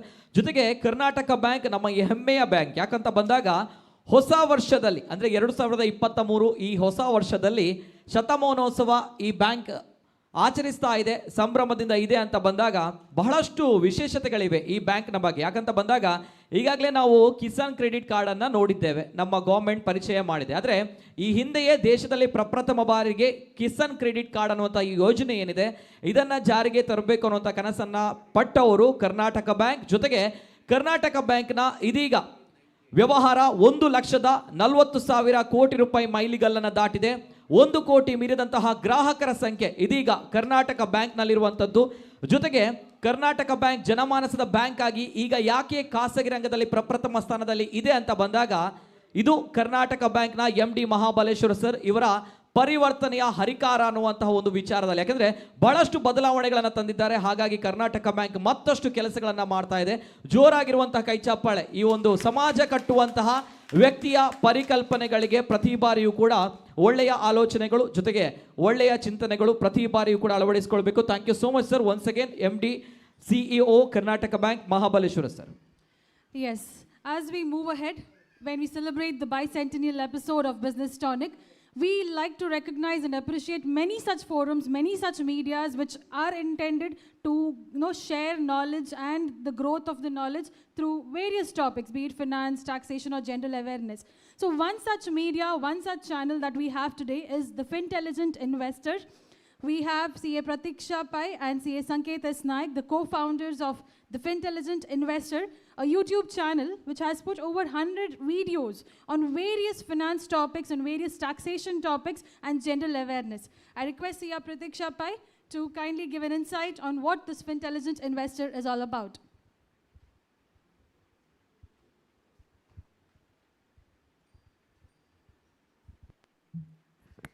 Thank you, Yashaswini.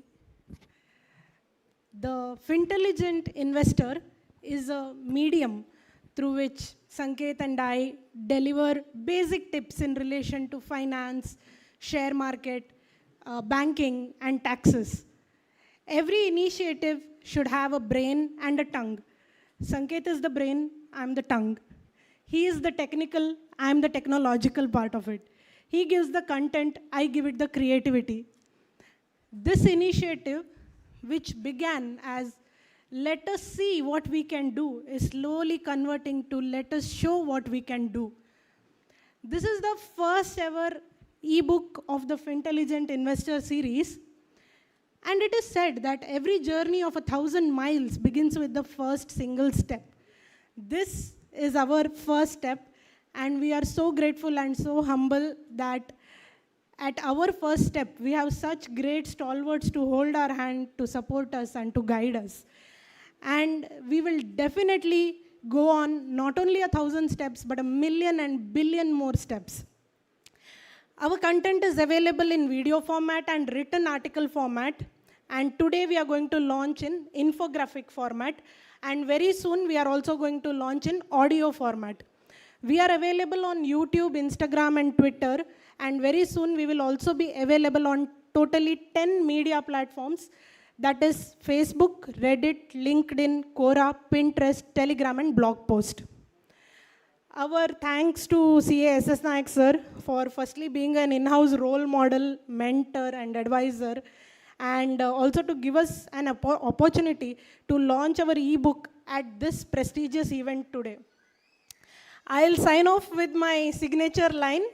This is CA Pratiksha Pai telling you, be a Fintelligent Investor. And I request CA Ullas Kamath sir to kindly do the honor of launching our first ebook.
been a wonderful attempt. It's usually said, beauty and brain can't be together. But we can really see a witness of beauty and brain being a combination and becoming a witness to this FinTelligent investor.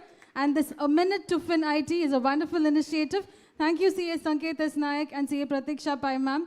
And thank you, Ullas sir, for launching this ebook. It's indeed going to be a present to every layman because it's in such a simple language and a very innovative way this book has been brought out. Thank you once again.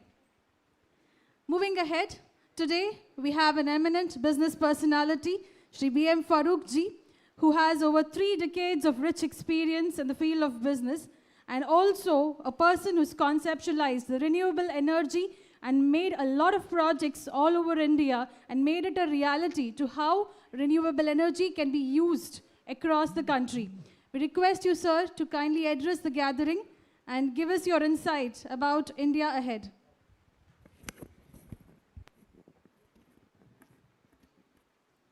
Wishing you all a happy and prosperous New Year. Distinguished guests, all the guests of the dais, ladies and gentlemen. It gives me an immense pride and pleasure to stand before you on this very special occasion of the 200th episode of the Kannada Bank sponsored Business Tonic, which is promoted by the Namakudla, wherein these Karkera brothers, who are the main promoter of this channel. First of all, let me congratulate Mr. S.S. Kamath. Oh, sorry. I'm sorry. I'm always talking. Mr. S.S. Nayak for his patience and bringing out the 200th episode of the business related factuals. Why I'm saying this is very important. We do a lot of mistakes in the business. As a money come in, we don't focus on the accounting matter or several regulatory, several statutory difficulties and all these kinds of facing, we'll be facing a problem in our business. I'll tell you some of the few examples which I faced in my career in the beginning. Let me also congratulate Mr. Nayak for bringing out this beautiful function comprising of all the eminent personalities, comprising of the respected Liladhar ji, who is in the top post of the Reserve Bank of India, and also we have an eminent personality, Mr. Mahabaleshwar Rao, when he said that centenary celebration, a bank which emerged in the local district of Mangalore, Karavali, and today there's come out with 100 years completion. Not only 100 years completion, he was just telling me, out of 100 years, not a single year it has never declared. So throughout 100 years, this bank has become the profitable bank. So it's a very astonished to hear such a beautiful, remarkable achievements on this. In fact, I also understand the NPA percent is something less than 3%, which is very, I think, under his dynamic, I think it, as he said, that many more development has to happen in the banking sector. Now, we also have other eminent personalities like S.S. Nayak has gathered, like Mr. Ullas Bhatt, I don't know, Kamath has become Bhatt and Nayak has become, and Ullas Kamath, sorry, we have here. And we also have Chandrakant Bhatt, right? Yeah, Chandrakant. And our Ganesh Kamath and our Liladhar brothers is there. All these people who have been instrumental in bringing this project very successful, I think that. Why this is very important till that, when 2008, when I was just growing as a business, where Nayak rightly said that I am into a renewable energy, where after my engineering, my final year subject was the renewable energy. There's a project work was there, where Karnataka was just 0.2 megawatt of which is running at the twin blade turbines near Maharashtra border. I think somewhere Kolhapur, when you enter Nippani side, we had a 2 twin blade, very old turbines, which is located in the Belgaum districts. So this was some of my, when I was staying in my hostel, some of my Tamil Nadu friends were there, where Tamil Nadu was, most of the wind farm which started in the beginning. Tamil Nadu, we can say, it is the one state which has got the connectivity of the windmill towards, I think it is almost equivalent to Australia in the country. So India is now the 4th largest in the wind sector. Also it is now coming up with the solar as well and other level like green pumping storage plus green hydrogen, battery storage, etc. So many things are now it's coming. Why this is important, which was before beginning that why this business tonic is important, you are all giving the awareness. Mr. S.S. Naik, he has been inviting several excellent professionals in the consultants in this field. Why this was very important for a business place? Business in accounts matter and the stature matter is very important. Accounts is, we should treat it is like an eye of our vision. Without eye, we are dead like that. So we must focus on the most of the accounting matter. Most of the business people in the starting, we just neglect the accounting matter. We should take a proper guidance from the consultant. And there are several rules and regulation where one simple example, when 2008, when I undergone an income tax search, the first time in my life, so several group which came. First of all, one of the main thing, majority of things I have faced, but one where even my senior lawyers or the auditors, they said, you cannot be successful in this. You must have to pay this tax. What is that called this, My own private limited company, where myself and my wife is our directors and the shareholders. I have transferred some fund to my individual account, the firm account, where I need some money, some huge money was to be required, and next I paid back in that.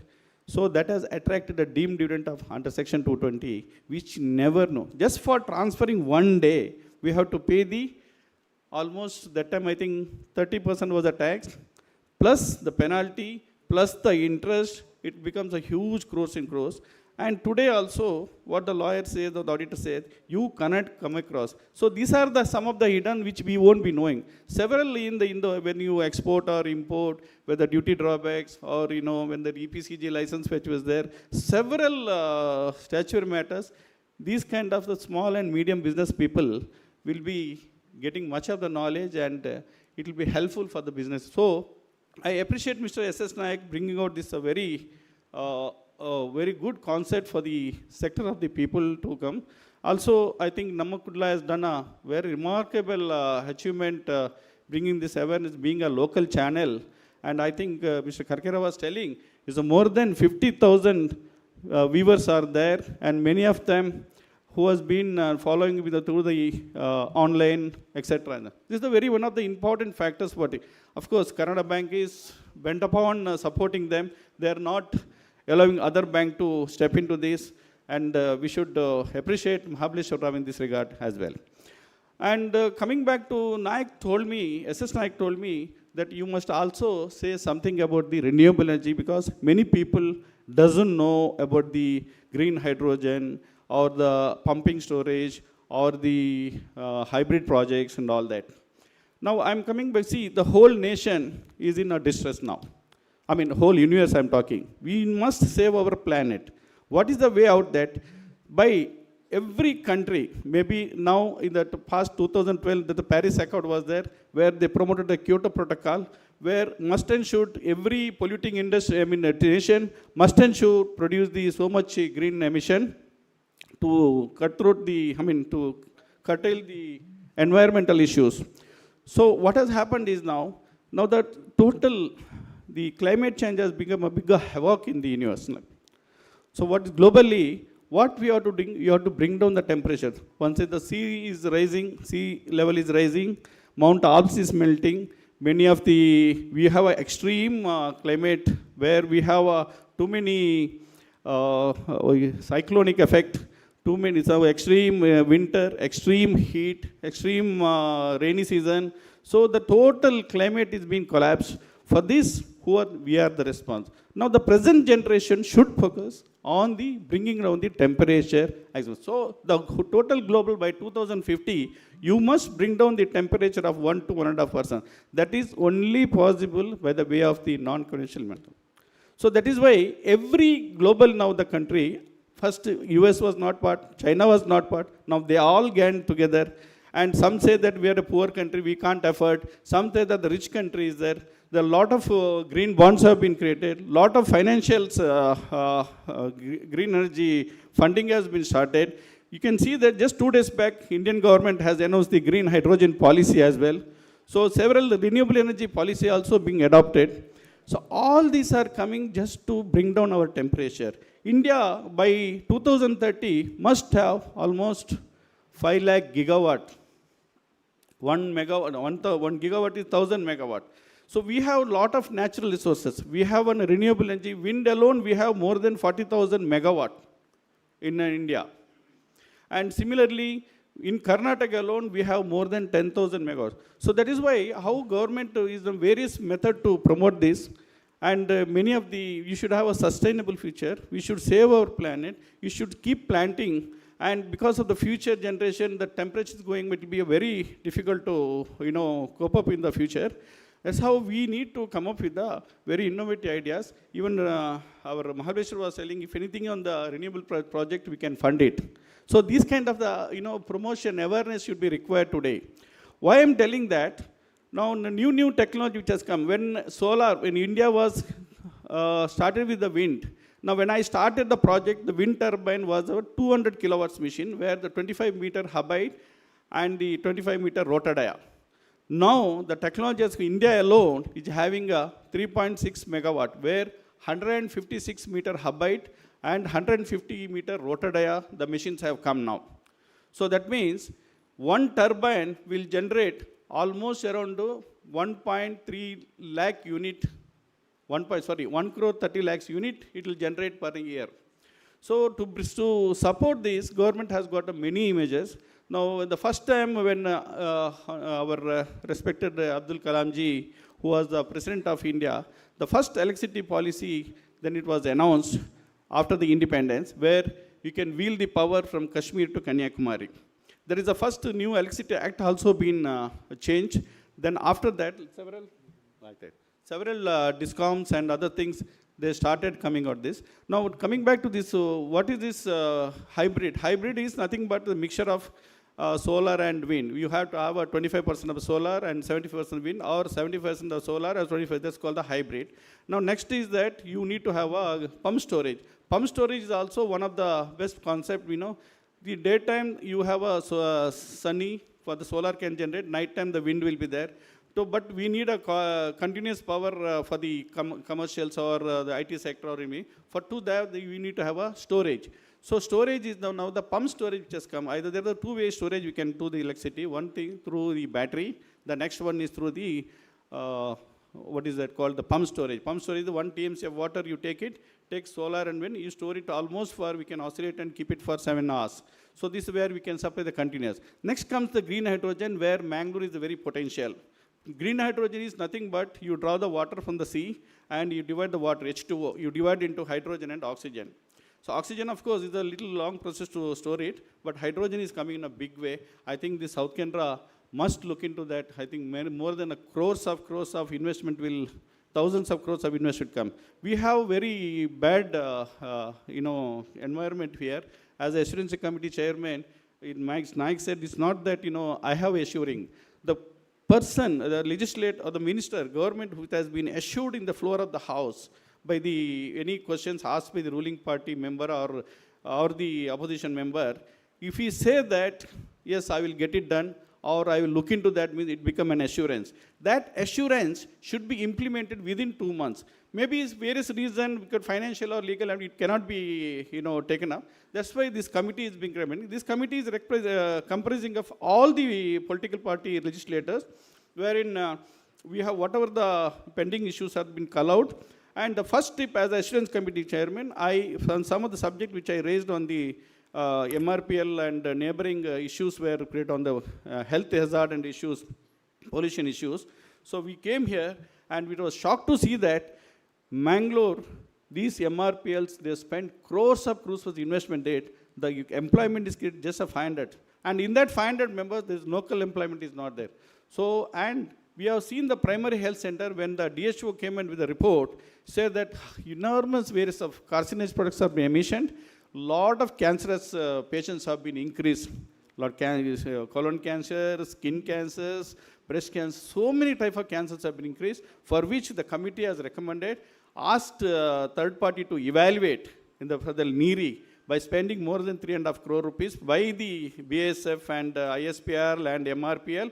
And besides, we also conduct a health studies for the nearly spending 4 crores. I asked government not to spend a single pie, take a money from these people to spend it, see the fact of the finding, then we'll submit a report to the government. But these are all the basic report which are, I don't much of the time, I think we'll have some other occasion because I need to explain a lot of things on that. As the Assurance Committee, we have to do something which is for the, particularly taken at the district level, bring this environment. And I was also telling government to promote much of the tourism sector in the district, I mean in the coastal belt, because if you create a whole Karnataka state budget can be created in the entire coastal by creating a more port and tourism. We don't have a single 5-star hotel in this because there is no proper policies being given. So this is the kind of atmosphere also facing. We need to cut throat of all this ISPRL, the storage of maybe the world, there are 13 industries, I mean storage is there. ISPRL is the one, crude oil is being stored. Many of the well we inspected, the committee went and inspected, so all we can see the oil in the well, open wells. So the issues they say that's why we are given on NEERI, what is happening in the Mangalore, why this skin. We should remember the Srinivas Malya and the TMA Pai who has really gotten us something which is great. But none of things are after that, everything is a poisonous. Let us focus more on to renewable in the future. I thank you one and all for bestowing me an opportunity to this occasion. Thank you one. Thank you very much, sir, for sharing your vision about green energy projects. And indeed, we, through Business Tonic, request you to come as guest for one of the renewable energy topics and the climate change issues that India is facing. You've shown that you're a man of great vision and also a good leader and moreover, a good human being who supported the country and sees that the next generation gets into the right future ahead. Thank you once again for your address to the audience. Thank you sir, thank you so much VM Farooq sir. ಒಳ್ಳೆಯ ಉದ್ಯಮಿ, ಎಲ್ಲರೂ ಕೂಡ ಮಹಾಧೀರಿಯಾಗಿರುವಂಥ ಉದ್ಯಮಿ, ಇವೆಲ್ಲದರ ಜೊತೆಗೆ ಒಳ್ಳೆಯ ರಾಜಕಾರಣಿ ಕೂಡ ಹೌದು, ವಿಧಾನ ಪರಿಷತ್ ಸದಸ್ಯರು ಕೂಡ ಹೌದು BM ಫಾರೂಕ್ ಅವರು. ಇವೆಲ್ಲಕ್ಕಿಂತ ಮಿಗಿಲಾಗಿ ಒಳ್ಳೆಯ ಸಮಾಜ ಸೇವಕರು, ಹೆಣ್ಮಕ್ಕಳು ಅವರ ವಿದ್ಯಾಭ್ಯಾಸ, ಅವರ ಸಬಲೀಕರಣಕ್ಕೆ ಬಹಳಷ್ಟು ಕೊಡುಗೆಯನ್ನು ಕೊಡ್ತಾ ಇರುವಂತಹ ವ್ಯಕ್ತಿ BM ಫಾರೂಕ್ ಸರ್. ನಿಮ್ಮಿಂದ ಒಂದು ಸಣ್ಣ ಮನವಿ ಇದೆ ಸರ್. ನಾವು ಈಗಾಗಲೇ ಗಣ್ಯರ ಸಮ್ಮುಖದಲ್ಲಿ ನಮ್ಮ ಕುಡ್ಲ ರಿಯಲ್ ಹೀರೋಸ್ ಕಾರ್ಯಕ್ರಮವನ್ನು ನಾವು ಇಲ್ಲಿ ಉದ್ಘಾಟನೆ ಮಾಡಿದ್ದೇವೆ. ಅದೇ ರೀತಿ ನಮ್ಮ ಕುಡ್ಲ ರಿಯಲ್ ಹೀರೋಸ್ನ ಪ್ರಥಮ ಹೀರೋ ಯಾರು ಅನ್ನುವಂಥದ್ದನ್ನು ತಾವು ಡಿಕ್ಲೇರ್ ಮಾಡಬೇಕು ಆ್ಯಂಡ್ ಇನೋಗ್ರೇಷನ್ ಮಾಡಬೇಕು ಅನ್ನೋದು ನಮ್ಮ ಒಂದು ಸಣ್ಣ ರಿಕ್ವೆಸ್ಟ್. BM ಫಾರೂಕ್ ಸರ್, ನಮ್ಮ ಕುಡ್ಲ ರಿಯಲ್ ಹೀರೋಸ್ ಸಾಧಕರ ಬದುಕಿನ ಹಾದಿಯ ಪ್ರಥಮ ಹೀರೋ ಇದೀಗ ನಿಮ್ಮ ಮುಂದೆ ಪ್ರಥಮ ಎಪಿಸೋಡ್ ರಿಯಲ್ ಹೀರೋಸ್ ಕಾರ್ಯಕ್ರಮದ ನಮ್ಮ ಕುಡ್ಲ ರಿಯಲ್ ಹೀರೋಸ್ ಕಾರ್ಯಕ್ರಮದಲ್ಲಿ ಅದ್ಭುತವಾಗಿರುವಂತಹ ವ್ಯಕ್ತಿ ಇದ್ದಾರೆ. ನಮ್ಮ ಕರಾವಳಿ ಭಾಗದ ಪುಟ್ಟ ಹಳ್ಳಿಯಿಂದ ಬಂದಂತಹ ವ್ಯಕ್ತಿ ಇದೀಗ ನಮ್ಮ ದೇಶದ ಅಗ್ರಗಣ್ಯವಾಗಿರುವಂತಹ ಬ್ಯಾಂಕ್ಗಳಲ್ಲಿ ಜೊತೆಗೆ ದೇಶದ ಪ್ರತಿಷ್ಠಿತ ಬ್ಯಾಂಕ್ಗಳಲ್ಲಿ ಒಂದಾಗಿರುವಂತಹ ಕರ್ನಾಟಕ ಬ್ಯಾಂಕಿನ MD ಆಗಿ CEO ಆಗಿ ಅನೇಕ ಯುವಕರಿಗೆ ಸ್ಫೂರ್ತಿಯಾಗಿದ್ದಾರೆ. ಸಾಧನೆ ಮಾಡದ ಸಾವಿಗೆ ಮಾಡುವ ಅವಮಾನ, ಇನ್ನೊಬ್ಬರ ಜೀವನವನ್ನ ಇನ್ನೊಬ್ಬರ ಬದುಕನ್ನ ಹಸನಾಗಿಸದ ಬದುಕಿಗೆ ಮಾಡುವ ಅವಮಾನ. ಇವತ್ತಿನ ನಮ್ಮ ಸಾಧಕ ವ್ಯಕ್ತಿಯಾಗಿ ಶ್ರೀಯುತ MS ಮಹಾಬಲೇಶ್ವರ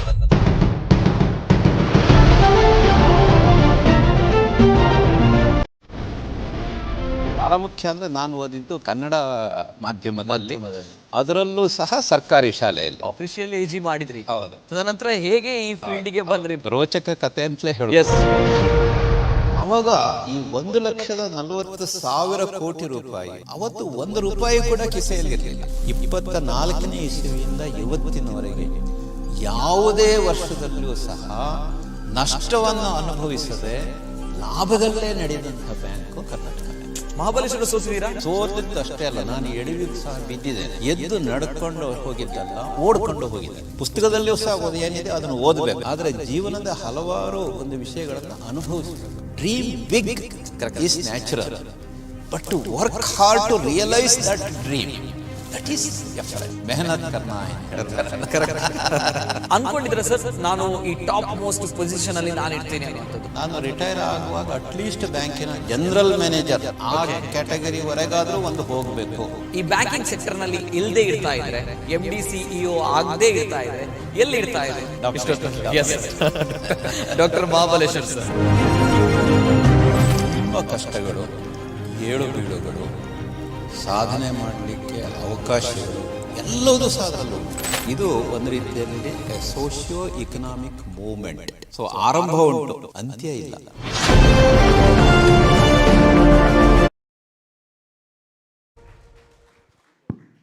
ಎಸ್, ಇದು ನಮ್ಮ ಕುಡ್ಲ ರಿಯಲ್ ಹೀರೋಸ್ ಕಾರ್ಯಕ್ರಮದ ಪ್ರಥಮ ಎಪಿಸೋಡ್ನಲ್ಲಿ ಶ್ರೀಯುತ MD and CEO Karnataka bank Mahabaleshwara sir. ಜೋರಾಗಿರುವಂತಹ ಕೈ ಚಪ್ಪಾಳೆ ಬೇಕು. ಯಾಕಂತ ಹೇಳಿದ್ರೆ ನಾನು ಇವ್ರ ಜೊತೆ ಮಾತನಾಡಿದಾಗ ಬಹಳಷ್ಟು ಕಲಿಯುವಂಥದ್ದು ನಮ್ಮಂತಹ ಯುವಕರಿಗೆ ಸಿಕ್ಕಿತು. ಯಾವ ರೀತಿ ಅಂತ ಬಂದಾಗ ಕನ್ನಡ ಮಾಧ್ಯಮದಲ್ಲಿ ಕಲಿತು ಬಹಳಷ್ಟು ಸಮಸ್ಯೆಗಳು, ಬಡತನ ಇದ್ರೂ ಕೂಡ ಏನಾದರೂ ಮಾಡಬೇಕು ಅನ್ನುವಂತಹ ನಿಟ್ಟಿನಲ್ಲಿ ಬಂದಂತಹ ವ್ಯಕ್ತಿ. ಬಹುಶಃ ಅದೆಷ್ಟೋ ಜನರಿಗೆ ಗೊತ್ತಿಲ್ಲ, ಕೃಷಿ ವಿಶ್ವವಿದ್ಯಾನಿಲಯದಿಂದ ಕೃಷಿ ವಿಜ್ಞಾನದ ಸ್ನಾತಕೋತ್ತರವನ್ನು ಪದವಿ ಪಡೆದುಕೊಂಡಿರುವಂತಹ ವ್ಯಕ್ತಿ ಇಂದು ಪ್ರತಿಷ್ಠಿತ ಅಗ್ರಗಣ್ಯ ಬ್ಯಾಂಕ್ನ MD CEO ಆಗ್ತಾರೆ ಅಂತ ಬಂದಾಗ ಹಂತ ಹಂತವಾಗಿ ಇವರು ಶ್ರಮಪಟ್ಟು ದುಡಿದಂತಹ ರೀತಿ ಅದೆಷ್ಟೋ ಜನರಿಗೆ ಈ ಕಾರ್ಯಕ್ರಮ ಸ್ಫೂರ್ತಿಯಾಗುತ್ತೆ ಅನ್ನುವಂತಹ ನಂಬಿಕೆ. ಹಾಗಾಗಿ ಪ್ರಥಮ ಎಪಿಸೋಡ್ ಮಹಾಬಲೇಶ್ವರ ಸರ್ ಅಂತ ಬಂದಾಗ ಪ್ರತಿ ಬಾರಿಯೂ ಕೂಡ ಬ್ಯಾಂಕಿಂಗ್ ಕ್ಷೇತ್ರ ಅಂತ ಬಂದಾಗ ಅದು ಲಕ್ಷ್ಮಿ ಅಂತ. ಹಾಗಾಗಿ ಮಹಾಬಲೇಶ್ವರ ಸರ್ ನಮಗೆ ಅದೃಷ್ಟ ಲಕ್ಷ್ಮಿ ಇದ್ದ ಹಾಗೆ. ಹಾಗಾಗಿ ಈ ಕಾರ್ಯಕ್ರಮದ ಈ ಸೀರೀಸ್ನ ಪ್ರಥಮ ಎಪಿಸೋಡ್ ಮಹಾಬಲೇಶ್ವರ ಸರ್ ಅವರಿಂದ ನಾವು ಪ್ರಾರಂಭ ಮಾಡ್ತಾ ಇದ್ದೇವೆ. ಇದೇ ಶುಕ್ರವಾರದಿಂದ 13 ತಾರೀಕಿನಂದು ಪ್ರತಿ ಶುಕ್ರವಾರ 7 ಗಂಟೆಗೆ ಈ ಕಾರ್ಯಕ್ರಮ ಪ್ರಾರಂಭವಾಗುತ್ತೆ. ನಮ್ಮ ಕುಡ್ಲ ವಾಹಿನಿಯ ಸಮಸ್ತ ವೀಕ್ಷಕರು ಕೂಡ ಪ್ರತಿಯೊಂದು ಸಮಾಜ ಕಟ್ಟುವಂತಹ ಧನಾತ್ಮಕವಾಗಿರುವಂತಹ ಚಿಂತನೆಗಳ ಕಾರ್ಯಕ್ರಮವನ್ನು ಬೆನ್ನು ತಟ್ಟಿ ಪ್ರೋತ್ಸಾಹಿಸಿದ್ದೀರಾ.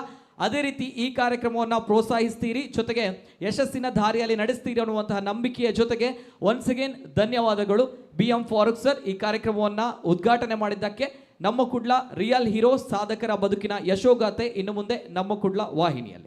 Yes, as Nitin rightly said, this program will also be successful because if you all remember, Business Tonic episode also started with the episode of Shri MS Mahabaleshwara sir, and today we witness the success of the Business Tonic through Karnataka Bank support and the telecast by Namma Kudla. Thank you once again, sir, for being the chief guest here. ಒಂದು request, ಈ ಒಂದು ಕಾರ್ಯಕ್ರಮವನ್ನು ಎಲ್ಲರೂ ಕೂಡ ವೀಕ್ಷಣೆ ಮಾಡಬೇಕು. ಯಾಕಂದರೆ ಇವತ್ತು ಮಹಾಬಲೇಶ್ವರ ಸರನ್ನು ನಾವೆಲ್ಲರೂ ಕೂಡ ನೋಡ್ತಾ ಇದ್ದೇವೆ. ಅಂದು ಇವರು ಹೇಳಿದಂತಹ ಕೆಲವು ಕಥೆಗಳು, ಅಂದರೆ ವರ್ಷಕ್ಕೆ ಒಂದೇ ಜೊತೆ ಚಪ್ಪಲಿಯನ್ನು ಹಾಕ್ತಾ ಇದ್ರು, ಜೊತೆಗೆ 6 ತಿಂಗಳಿಗೆ ಒಂದೇ ಸೋಪನ್ನು ಬಳಕೆ ಮಾಡ್ತಾ ಇದ್ರು MS ಮಹಾಬಲೇಶ್ವರ ಸರ್. ಯಾಕಂದರೆ ಅಂಥ ಬಡತನ ಇತ್ತು. ಹಾಗಾಗಿ ಆ ಬಡತನದಿಂದ ಬೆಳೆದು ಬಂದವರು ದುಡ್ಡಿನ 1 ರೂಪಾಯಿ ಬೆಲೆ ಗೊತ್ತಿದೆ, ಕೋಟಿ ರೂಪಾಯಿಯನ್ನು ಈಗ ನೋಡಿದ್ದಾರೆ ಅಂತ ಬಂದಾಗ ಆ ಒಂದು ಬದುಕಿನ ಹಾದಿ ನಿಜವಾಗ್ಲೂ ಕೂಡ ಇನ್ಸ್ಪಿರೇಷನ್ ಸರ್, ಸ್ಫೂರ್ತಿದಾಯಕವಾಗಿರುವಂಥ. Thank you so much once again sir. Thank you. Yes. Moving ahead, we have with us as our chief guest Shri M. Ganesh Kamath, a man with 40 years of experience in business, 4 decades, an enterprising entrepreneur, a great leader and a Rotarian for over 30 years. He started off his journey from Aloysius, and today we see him as the president of Canara Chamber of Commerce and Industry, Mangaluru. Over to you, sir, to address the audience and give us an insight of how KCCI has been over the years. Dignitaries on the dais, with whom I'm privileged to share the stage with today, esteemed guests, and the global viewers of Namakudla. When SS Naik made his welcome address today, he touched on 2 points which is my interest as well. One, the business clinic. I'm a pharmaceutical distributor, and when the word clinic comes, I'm naturally interested in it. Second is a tonic, which is the products which I distribute. And third, cricket, which is our passion. So coming to this clinic and tonic, what I noticed was I went into the dictionary meaning of tonic. What is a tonic? It's a medicinal substance which gives you a feeling of well-being or vigor. It's also a stimulant. So every Sundays at 10:30, I think so stimulation is what his business tonic does. A thought-provoking address, stimulates our mind, a thought-provoking topics, as well as there is a lot of vigor which the viewers will get after watching this program. So it has definitely achieved this objective in terms of tonic, the business tonic, as its name suggests. The variety of topics that have been covered have already been showed in the detailed documentary. The journey from 1 to 200 has been covered, but he said 200 not out. That is very important, and that's where the cricket aspect I would like to touch. The legendary Sunil Gavaskar always said how it was possible for him to convert his small scores into big ones, his hundreds, 50s into hundreds, his hundreds into double hundreds, and he was the first batsman to cross 10,000 runs in the history of cricket. How did he do it? Every time when he was on 50, or every time when he scored a century, he would say that was the time when the batsman would get a little distracted. The bowlers would get an edge there. They would like to distract the batsman, or some sort of sledging from the field, from the slip fielders or the wicket keeper, and that is where the batsman would lose his concentration. Or the batsman himself would have felt, okay, I've done 100. This is enough. I think so I've played well for my team. Good enough. I'll just try to fuel my passion a bit and play the shots I would like. But he would never do it. What he said was, on reaching 100, what Sunil Gavaskar always did was, he took a fresh guard. He would ask the umpire to give him a fresh guard, take his stance again, and then think he is on zero. And from that is how he went from 100 to 200. And I think so today, this program is at this juncture where it is going to introspect. That's why it's gone from 150 to 100, 100 to 150, and 150 to 200. And as Mahabaleshwar said, from 200 to infinity, 1,000 or even more. If it has to go, I think so time and again they'll take a fresh guard and decide on what is to be done. Introspect, what is the way forward? Multivarious programs, more people to address with. I'm sure these are the sort of ideas that Business Tonic will come up with in future. More reputed speakers, good topics, and so many other things. And with Karnataka Bank having given their assurance of being the backbone, of being the sponsor for this program, I'm sure it'll travel a long way. Coming to my role here today, why SS Naik wanted me here, why we are here, I'm representing the Canara Chamber of Commerce and Industry. Well, on this medium here, even though this is the time is running out, a very short glimpse for the Aam Aadmi, for the general public. What would a Chamber of Commerce mean? All the dignitaries here, all the esteemed guests, for you all, a knowledgeable crowd here, you all definitely know the role that a chamber would have been playing. But to the viewers, in a nutshell, if you were to tell, maybe if you ask 10 out of 9 people, they would think it has got something to do with import-export, or something that has got to do with some sort of a thing with the budget, or some sort of a thing with the trade, or any connections that way. But if you have to imagine Mangalore as it is, if you have to think of South Canara as it is, if you are arriving in the international flights into Mangalore, if you are traveling out of Mangalore by train, or if our new Mangalore port is handling tons and tons of cargo and luxury cruises are berthing there in their deck, then it has got to do with the person called Srinivas Mallya, as Farooq sir just now mentioned in the space, who was the parliamentarian of Mangalore, who represented Mangalore, and the past leaders of Canara Chamber, who time and again represented all the necessities of the city, what is needed for the city to develop. Mr. Srinivas Mallya, I must say, posthumously, he is living through his projects in Mangalore. Because if we can go to Mangalore to Kundapur today, a simple distance of Mangalore to Kundapur would have taken days, I think so, without the bridges, without the railway connections, the Mangalore train connectivity, the Hassan-Mangalore broad gauge conversion. Everything happened time and again, because of the efforts of our past leaders, because of the efforts that the past leaders of Canara Chamber of Commerce and Industry, from time to time they enlightened the government about what needs to be done. But resting on the past laurels, I'll just go fast forward. How are we relevant in the new millennium? What is the chamber doing now? That is all the past. We are enjoying the benefits of the past. We need to be relevant today. What is it that the chamber is doing today that it needs to be relevant? Come 2000, the chamber, once again, the Coastal Agenda Task Force was set up. There were so many prominent citizens and business persons of Mangalore who were in the limelight in the Coastal Agenda Task Force. Now, education had been imparted. People got good education and they were going all over the globe. So there was nobody left in Mangalore. Now, on the industrial front, if Mangalore did not do anything special, then this city would be a city of pensioners. All of us would be only the retired people would be living here. So then it was deemed fit to have a special economic zone. The chamber, along with all the concerned agencies, worked towards bringing the special economic zone to Mangalore. And that's why, along with ONGC, KIDB as partners, today we have the Mangalore Special Economic Zone, where 50,000 crores of investments have been lined up, and it will make and help Mangalore to be relevant over the next so many years. Coming to the very present, I'm just going fast forward. Time is running. You all have to wait and see a very good productive discussion on India at 2030. So I'll just going top speed and just trying to bring you to the moment about what KCCI is doing.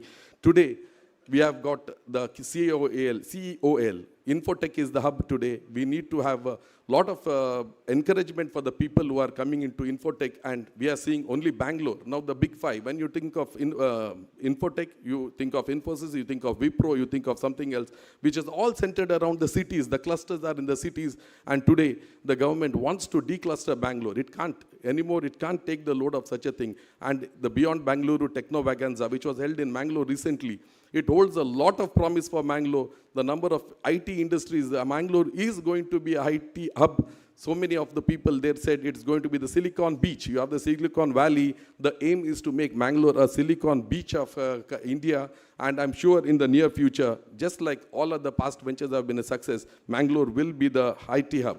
Now, how will all this happen? What else is KCCI doing? If all this has to happen, infrastructure is a very big necessity. Time and again, we have been pressing for good roads, good connectivity, and very recently, all of you are frequent travelers here, and if you take the Bangalore connectivity has been a major concern from the last 4 to 5 years. What was taking 10 years, about so many years ago, to travel from Bangalore to Mangalore, about 10 hours of journey, 8 to 10 hours of journey, is even today it's taking 8 to 10 hours, and we are talking national, pan-India speeds of 100 kilometers on the national highways. Bangalore-Mysore is going to be 1 hour. It's time, all of us, this SS Naik sir, along with this media, we should fight for our infrastructure, and I think so. Bangalore also, anybody, because we have very few flights, and the last minute tariffs are 12,000 rupees for a one-way journey.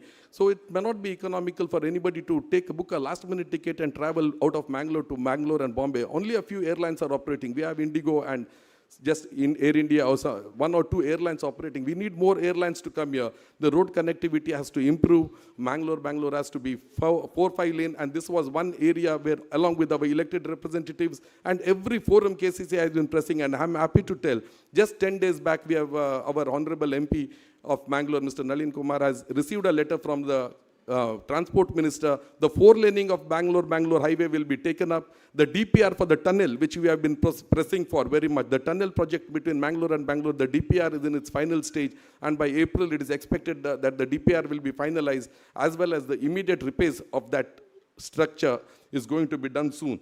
So these are some of the things, starting incubators for ABL. We have a ADR center as well. All this and more is happening in KCCI. I'm proud to tell KCCI is totally a political body. All organizations or different sections of the trade and industry are involved in this, and today it stands tall as a temple of dedicated for the development of trade and industry in this region. I dedicate, if at all it has reached here today, all these efforts are dedicated to the past leaders, the past presidents, and all of them who have put the trade, the sponsors. Our yearly conclave is a very big affair. We have very knowledgeable people and who come and share the idea, and we have had 3 editions of our conclave, and I'm glad to say in the 2nd edition we had Mr. Ullas Kamath sir, who has addressed us, and the family business which he has introduced. Family business is one of the focus areas of Canara Chamber of Commerce and Industry. Family business is a big subject by itself. A city like Mangalore, which is filled with traders, the 2nd, 3rd, and 4th generation, when it's going, businesses are going. A lot of complex problems are coming along with it. And under the guidance of Ullas Kamath sir, a lot of programs have been held in this direction. We plan to have more. We have industry academia partnerships. We have programs for industry at 4.0. That's the MSME programs. And we have programs for startups also. The ADR which we have is one of the state-of-the-art ADRs in KCCI. I would like all the business bodies here, the banks especially, to use the ADR facilities which was inaugurated by Justice Nazir himself. And in his inaugural address, he said, ADR is going to be the way forward. Because if resolutions, if disputes have to be solved, courts will not be the solution. Business-related disputes will remain there for decades and you will not find a solution. So amicably coming to such ADRs and resolving it, if the MRPL, banks and other people can have it in their clause, that to include the ADR as a center of dispute redressal, it would be a great way forward. I think so that's all in the nutshell. Since we have the next program to go, I would like to thank the organizers, the Namma Kudla, for having given us this stage today. Wish the program Business Tonic very well for the future. Let the tonic stimulate and give vigor for all the business community here, for all the viewers. Let them become more knowledgeable. Wish you all the very best in the days and years to come. Thank you. Thank you very much, sir, for giving us an insight about KCCI. It's rightly said, a good leader knows the way, goes the way, and shows the way. So we believe that under your leadership, KCCI will be reaching new heights. Mangalore will see a new phase, and you will be getting more accolades and awards towards Mangalore. Thank you once again for your wonderful address. ಅದೇ ರೀತಿ ನಮ್ಮ Karnataka bank presents business tonic ಕಾರ್ಯಕ್ರಮದ ಯಶಸ್ಸಿಗೆ ಎಲ್ಲ ವೀಕ್ಷಕರು, ನಮ್ಮ ಜಾಹೀರಾತುದಾರರಾಗಿರುವಂತಹ Karnataka bank ಪ್ರಮುಖವಾಗಿರುವಂತಹ ಕಾರಣ. ಇವೆಲ್ಲದರ ಜೊತೆಗೆ ಈ ಇಬ್ಬರು ವ್ಯಕ್ತಿಗಳು ಕೂಡ ಕಾರಣ. ಹಾಗಾಗಿ ಈ ಇಬ್ಬರು ವ್ಯಕ್ತಿಗಳನ್ನು ಪ್ರಮುಖವಾಗಿ ನಾವು ಗೌರವಿಸ್ತಾ ಇದ್ದೇವೆ ಇವತ್ತಿನ ಕಾರ್ಯಕ್ರಮದಲ್ಲಿ. ಶ್ರೀಯುತ ಶ್ರೀ ರಾಮರಾವ್ ಸರ್ ಈಗಾಗಲೇ ತಮ್ಮ ಭಾಷಣದಲ್ಲಿ CASS ನಾಯ್ಕ್ ಸರ್ ಇವರ ಬಗ್ಗೆ ಉಲ್ಲೇಖವನ್ನು ಮಾಡಿದರು. ಪ್ರೊಡಕ್ಟಿವ್ ರಾಮರಾವ್ ಸರ್, ಯಾಕಂದರೆ ಪ್ರತಿಯೊಂದು ಎಪಿಸೋಡ್ನಲ್ಲಿ ಅತ್ಯದ್ಭುತವಾಗಿರುವಂತಹ ಪ್ರಶ್ನೆಗಳ ಸುರಿಮಳೆಯನ್ನು ಕೇಳುವಂತಹ ಪ್ರೊಡಕ್ಟಿವ್ ರಾಮರಾವ್ ಸರ್ ಈಗಾಗಲೇ ಜಾಯಿನ್ ಆಗಿದ್ದಾರೆ. ಇವರಿಗೆ ಗೌರವದ ಒಂದು ಸನ್ಮಾನ ಅತಿಥಿಗಳ ಸಮ್ಮುಖದಲ್ಲಿ. ಮಹಾಬಲೇಶ್ವರ ಸರ್, ದಯಮಾಡಿ ರಾಮರಾವ್ ಸರ್ ಇವರಿಗೆ ಗೌರವದ ಸನ್ಮಾನವನ್ನು ಮಾಡ್ತಾ ಇದ್ದಾರೆ.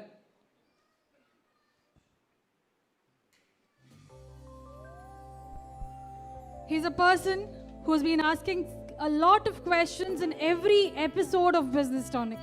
So in over the 200 episodes, we have seen him asking 8 to 10 questions on the same topic. I believe the amount of research that we do, even Ram Rao sir does the same amount of research on every topic. He's been so keen on asking who are the resource persons, what is the episode, so that he can well prepare himself to ask the questions, to throw googlies to all the resource persons. Thank you, sir, once again for your cooperation, your support. We request you to support us throughout the other episodes as well.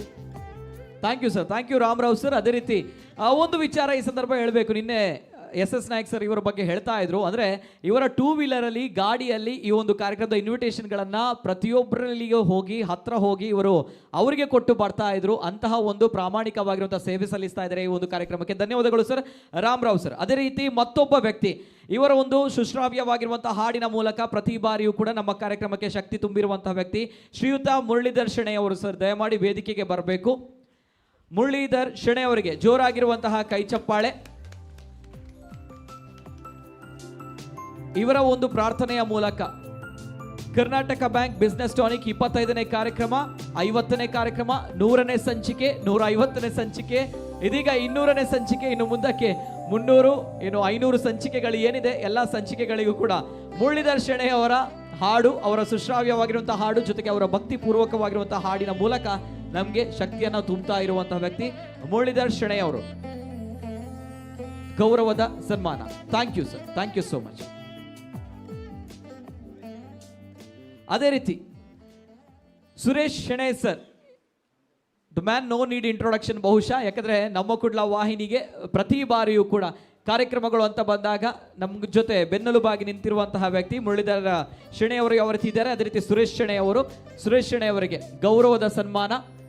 ಸಮಾಜ ಸೇವಕರು ಜೊತೆಗೆ Karnataka bank business tonic ಈ ಕಾರ್ಯಕ್ರಮಕ್ಕೆ, ಸರಣಿ ಕಾರ್ಯಕ್ರಮಕ್ಕೆ ಪ್ರತಿ ಬಾರಿಯೂ ಕೂಡ ಬೆನ್ನು ತಟ್ಟಿ ಪ್ರೋತ್ಸಾಹಿಸಿದಂತಹ ವ್ಯಕ್ತಿ Suresh Shenoy. A man who shows that age is just a number. You would have seen him going from pillar to post just to see that all the arrangements are done properly. The lights, the camera, the people, the arrangements, everything is in charge. We indeed are thankful, grateful to you, sir, for helping us throughout all these episodes that we have conducted. Thank you once again. Thank you sir. ಯಾವ ರೀತಿ ಕರ್ನಾಟಕ ಬ್ಯಾಂಕ್ನ ಒಂದು ಪ್ರೋತ್ಸಾಹ ಜೊತೆಗೆ ಎಲ್ಲ ವೀಕ್ಷಕರ ಒಂದು ಆಶೀರ್ವಾದ ಇವೆಲ್ಲದರ ಜೊತೆಗೆ ಇವರುಗಳ ನಿಷ್ಕಲ್ಮಶವಾಗಿರುವಂತಹ ಪ್ರಾಮಾಣಿಕವಾಗಿರುವಂತಹ ಪ್ರಯತ್ನ. ಧನ್ಯವಾದಗಳು ಸರ್. ಎಲ್ಲ ಅತಿಥಿಗಳಿಗೂ ಗಣ್ಯರಿಗೂ ಕೂಡ ಧನ್ಯವಾದಗಳು. ಅದೇ ರೀತಿ ಕಾರ್ಯಕ್ರಮದ ಪ್ರಮುಖ ಹಂತ ಇವತ್ತಿನ ಸಭಾ ಕಾರ್ಯಕ್ರಮ ಏನಿದೆ, ಈ ಕಾರ್ಯಕ್ರಮವನ್ನು ವೋಟ್ ಆಫ್ ಥ್ಯಾಂಕ್ಸ್ ಮೂಲಕ ನಮ್ಮ ಕುಡ್ಲ ವಾಹಿನಿ ನಿರ್ದೇಶಕರು ಲೀಲಾಕ್ಷ ಬಿ ಕರ್ಕೇರ್ ಅವರು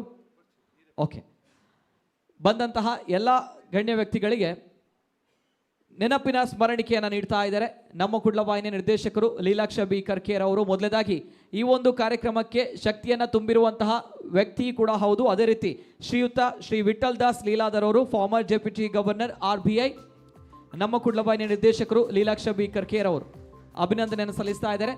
ಅದೇ ರೀತಿ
Our panelists will be CA Ullas Kamath, CA GB Mehta. ಇಂದು ನಮ್ಮ ಕನಸು ಸಾಕಾರವಾಗಿದೆ. ನಮ್ಮ ಕನಸನ್ನ ನನ್ಸ್ ಮಾಡಿದವರು ಯಾರು ಹೇಳಿ? ಇಲ್ಲಿ ನೋಡಿ, ನಮ್ಮ ಮುದ್ದಿನ ಮಗಳು ಬಂದ್ಲು. ಅರೆ ವಾ, ನೀನು ನಮ್ಮ ಕನಸನ್ನು ಸಾಕಾರಗೊಳಿಸಿದಿ ಮಗಳೇ. ಈ ಸಾಧನೆಯ ಹಿಂದೆ ಯಾರಿದ್ದಾರೆ ಹೇಳಿ? Congrats. ನನ್ನ ಸಾಧನೆಯ ಹಿಂದೆ ನನ್ನ ಬ್ಯಾಂಕ್ ಇದೆ. ನಿಮ್ಮ ಅಭಿವೃದ್ಧಿಯ ಜೊತೆಗಾರ ಕರ್ನಾಟಕ ಬ್ಯಾಂಕ್, ನಿಮ್ಮ ಕುಟುಂಬದ ಬ್ಯಾಂಕ್, ಭಾರತದಾದ್ಯಂತ. We have one life, one body, one chance.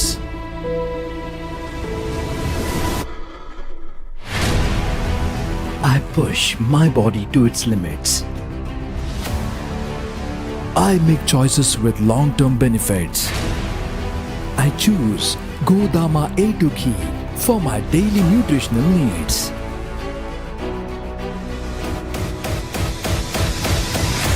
Keeps my heart healthy.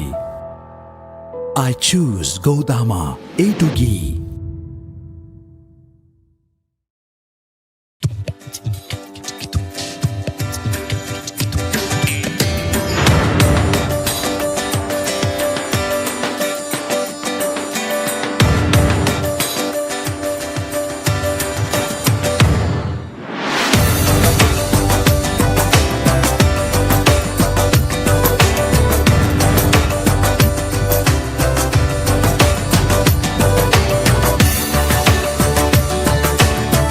ಕರ್ನಾಟಕದಾದ್ಯಂತ ಮದುವೆ ಸೀರೆಗಳ ಹೆಸರಾಂತ ಮಳಿಗೆ ಜಯಲಕ್ಷ್ಮಿ ಸಿಲ್ಕ್ಸ್ ಉದ್ಯಾವರ.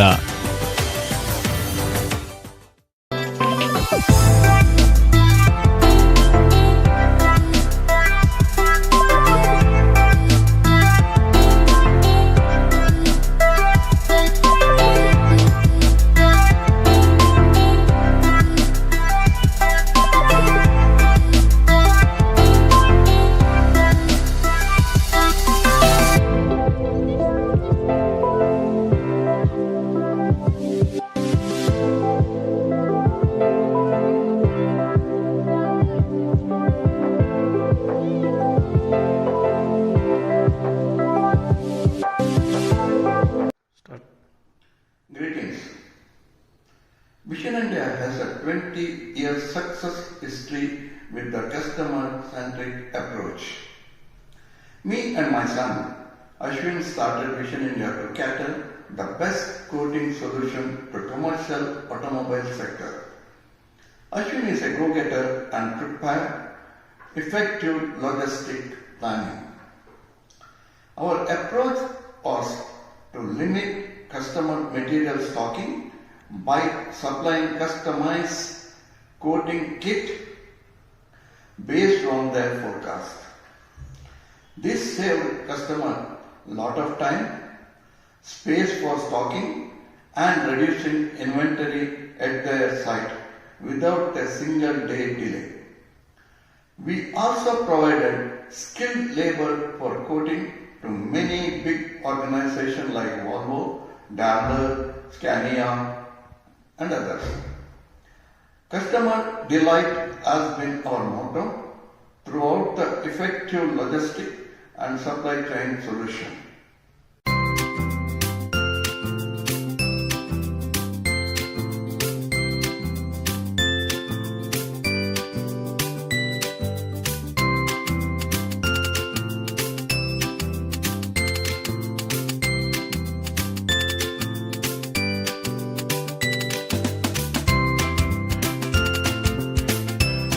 ನಿಮ್ಮ ಯಶಸ್ಸಿನ ಪಯಣದಲ್ಲಿ ಸದಾ ನಿಮ್ಮ ಜೊತೆಗಾರ ಕರ್ನಾಟಕ ಬ್ಯಾಂಕ್, ನಿಮ್ಮ ಕುಟುಂಬದ ಬ್ಯಾಂಕ್, ಭಾರತದಾದ್ಯಂತ.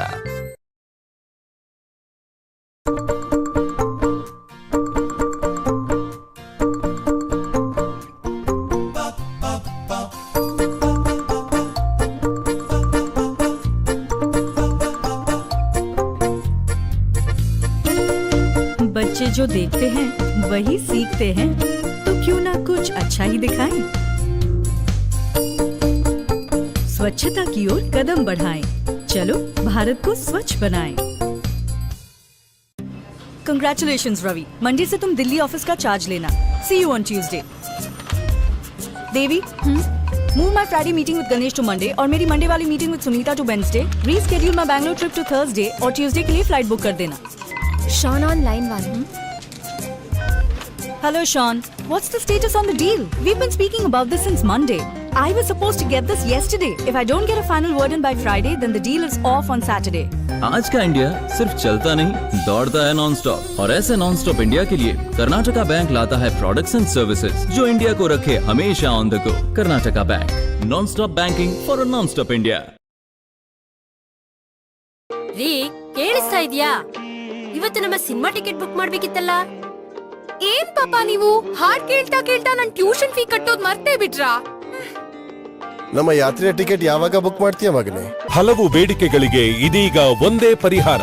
ಕರ್ನಾಟಕ ಬ್ಯಾಂಕಿನ ಮೊಬೈಲ್ ಬ್ಯಾಂಕಿಂಗ್, ಹಣ ವರ್ಗಾವಣೆ, ಬಿಲ್ ಪೇಮೆಂಟ್, ಬ್ಯಾಲೆನ್ಸ್ ವಿವರ ಇತ್ಯಾದಿ ಕ್ಷಣ ಮಾತ್ರದಲ್ಲಿ. KBL mobile banking, Karnataka bank, ನಿಮ್ಮ ಕುಟುಂಬದ ಬ್ಯಾಂಕ್, ಭಾರತದಾದ್ಯಂತ.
3S ಅಂದ್ರೆ ಏನು?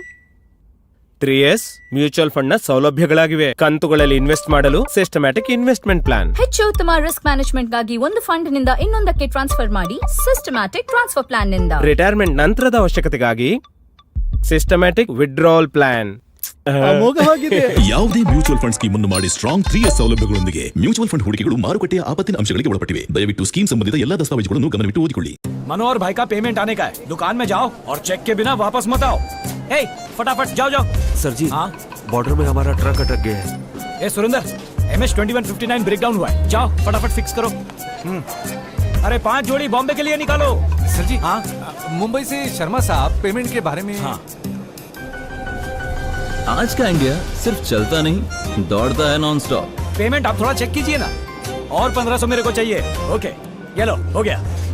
फटाफट फटाफट. और ऐसे नॉन स्टॉप इंडिया के लिए कर्नाटका बैंक लाता है प्रोडक्ट्स एंड सर्विसेज जो इंडिया को रख.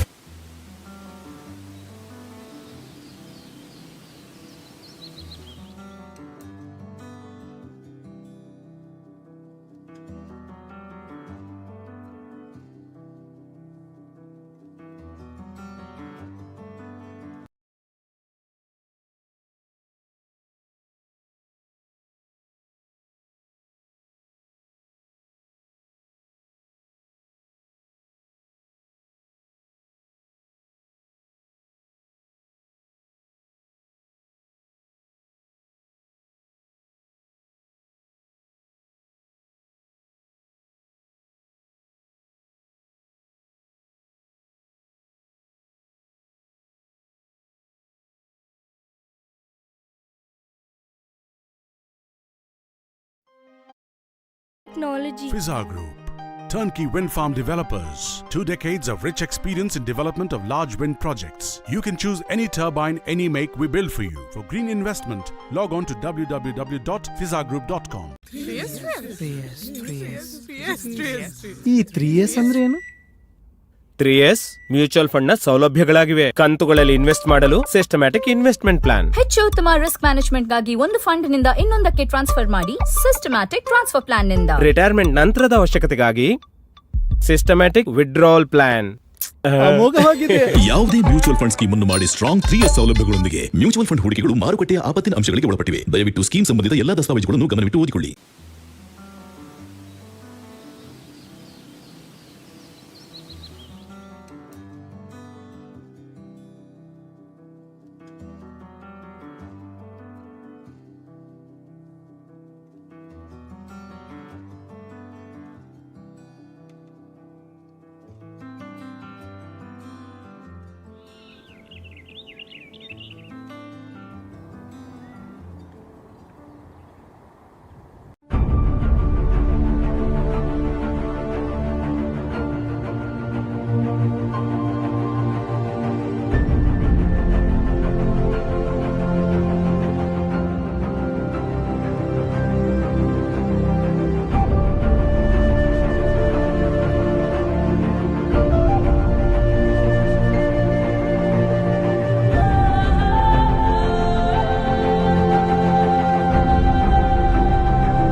Fizza is a pioneer in developing large wind farms. Choose any turbine, any capacity. We specialize in turnkey solutions. We also specialize in site solutions, wind monitoring, wind farm infrastructure, erection and commissioning. Fizza Group. We have one life, one body, one chance.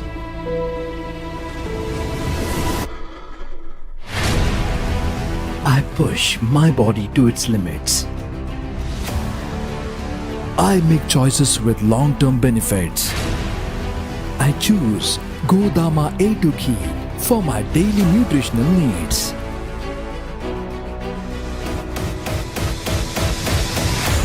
Keeps my heart healthy. I choose Godama A2 Ghee.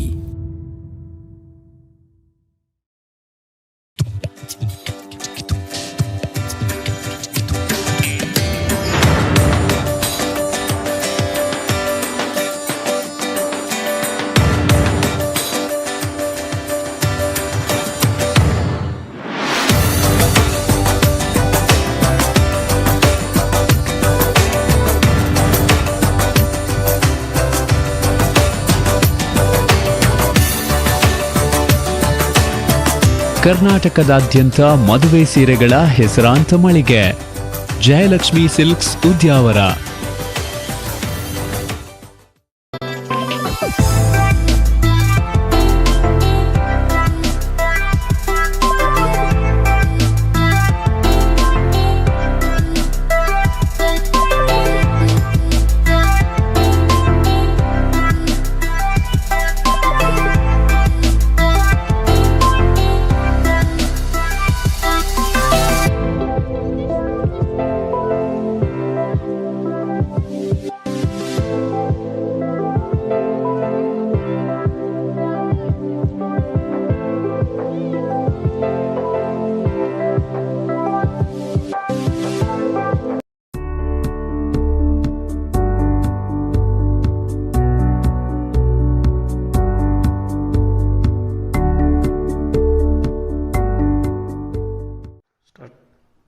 Greetings.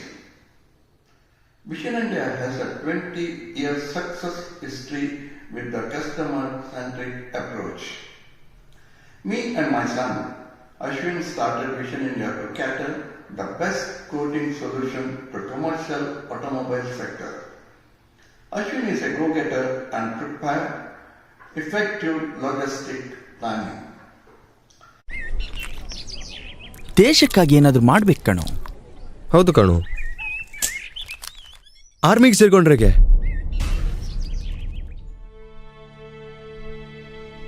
ಪರಿಸರದ ಸ್ವಚ್ಛತೆಯನ್ನು ಕಾಪಾಡಿಕೊಳ್ಳೋ ಸಣ್ಣ ಜವಾಬ್ದಾರಿಯನ್ನು ನೀಸಲಾಗದವರು ದೇಶದ ಸರಹದ್ದನ್ನು ಕಾಯೋ ಜವಾಬ್ದಾರಿಗೆ ಅರ್ಹರಾಗ್ತೀರಾ? ನಮ್ಮ ದೇಶ ನಮ್ಮ ಹೆಮ್ಮೆ. ಸ್ವಚ್ಛ ಭಾರತ ನಮ್ಮೆಲ್ಲರ ಕರ್ತವ್ಯ. ಜನಹಿತಕ್ಕಾಗಿ ಜಾರಿ. ಕರ್ನಾಟಕ ಬ್ಯಾಂಕ್, ನಿಮ್ಮ ಕುಟುಂಬದ ಬ್ಯಾಂಕ್, ಭಾರತದಾದ್ಯಂತ. ನಿನ್ನೆ ನಾವು ಹೋಗಿ ಡಬಲ್ ಸೇಫ್ಟಿ ಇರುವ ಲಾಕರ್ ಪರ್ಚೇಸ್ ಮಾಡಿದ್ವಿ. ಈಗೆಲ್ಲ ಎಷ್ಟು ಸೇಫ್ಟಿ ಕ್ರಮ ತಗೊಂಡ್ರು ಕಡಿಮೆನೆ ಅಲ್ವಾ? ಅಂದಹಾಗೆ ಸೇಫ್ಟಿ ಅನ್ನುವಾಗ ಯೋಚನೆ ಆಯ್ತು, ಕೋವಿಡ್ ಬಗೆಗಿನ ಎಲ್ಲಾ ಸೇಫ್ಟಿ ಕ್ರಮಗಳು ತಗೊಂಡಿರ್ಬೇಕಲ್ವಾ ನೀವು? ಸುಮಾರಾಗಿ. ಬೆಲೆ ಬಾಳೋ ವಸ್ತುಗಳಿಗೆ ಮಾತ್ರವಲ್ಲ, ಬೆಲೆಯೇ ಕಟ್ಟಲಾಗದ ಈ ಅಮೂಲ್ಯ ಜೀವಕ್ಕಾಗಿ ವ್ಯಾಕ್ಸಿನೇಷನ್ ಹಾಕಿಸಿಕೊಳ್ಳಿ. ಅದರಲ್ಲೂ ತಪ್ಪದೆ ನಿಗದಿತ ಡೋಸೇಜ್ ಹಾಕಿಸಿಕೊಳ್ಳಿ. ಜನಹಿತಕ್ಕಾಗಿ ಜಾರಿ. ಕರ್ನಾಟಕ ಬ್ಯಾಂಕ್, ನಿಮ್ಮ ಕುಟುಂಬದ ಬ್ಯಾಂಕ್, ಭಾರತದಾದ್ಯಂತ. ಯಾಕ್ರಿ ಮಂಕಾಗಿದ್ದೀರಾ? ಈ ಸಲದ ಬಿತ್ತನೆಗೆ ಸಮಯ ಬಂದಿದೆ, ಆದ್ರೆ ಯಾರತ್ರ ಹೋಗಿ ಬೀಜ ಗೊಬ್ಬರ ಕೇಳೋದು ಅಂತಾನೆ ಗೊತ್ತಾಗ್ತಿಲ್ಲ. ಛೇ, ಅಷ್ಟೇನಾ?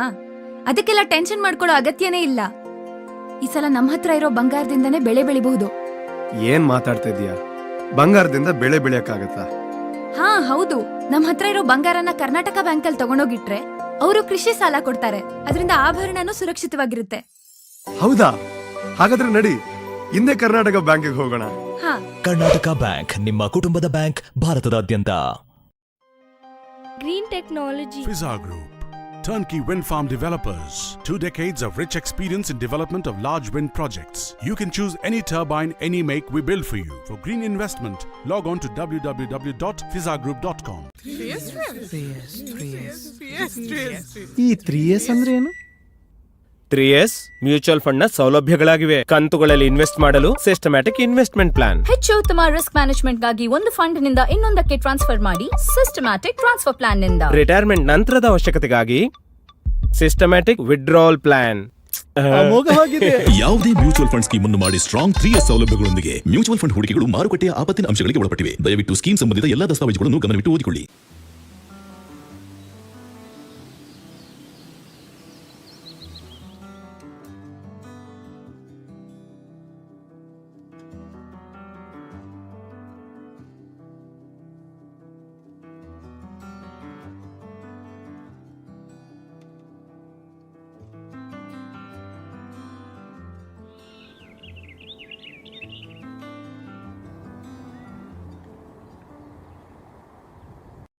ಈ ಟೈಮ್ ಎಷ್ಟು ಕಷ್ಟ ಅಲ್ವಾ? ಮನೆಯಿಂದ ಹೊರಗಡೆ ಹೋಗೋ ಹಾಗೆ ಇಲ್ಲ.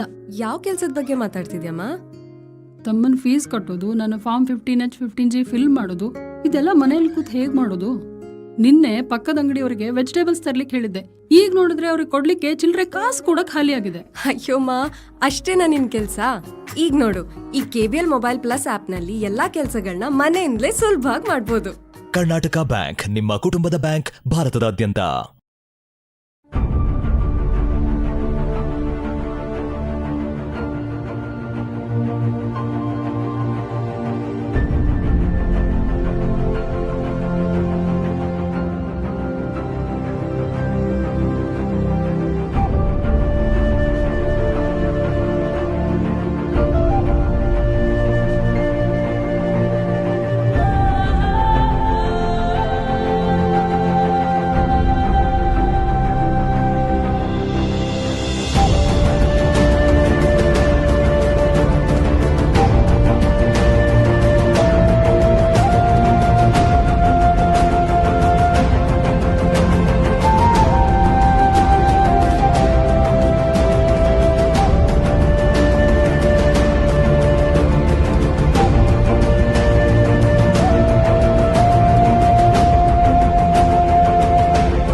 ನಿಮ್ಮ ಮಗುವಿಗೆ ನೀವು ನೀಡಬಹುದಾದ ಅತ್ಯುತ್ತಮ ಕೊಡುಗೆ ಎಂದರೆ ಅವರ ಉತ್ತಮ ಭವಿಷ್ಯ.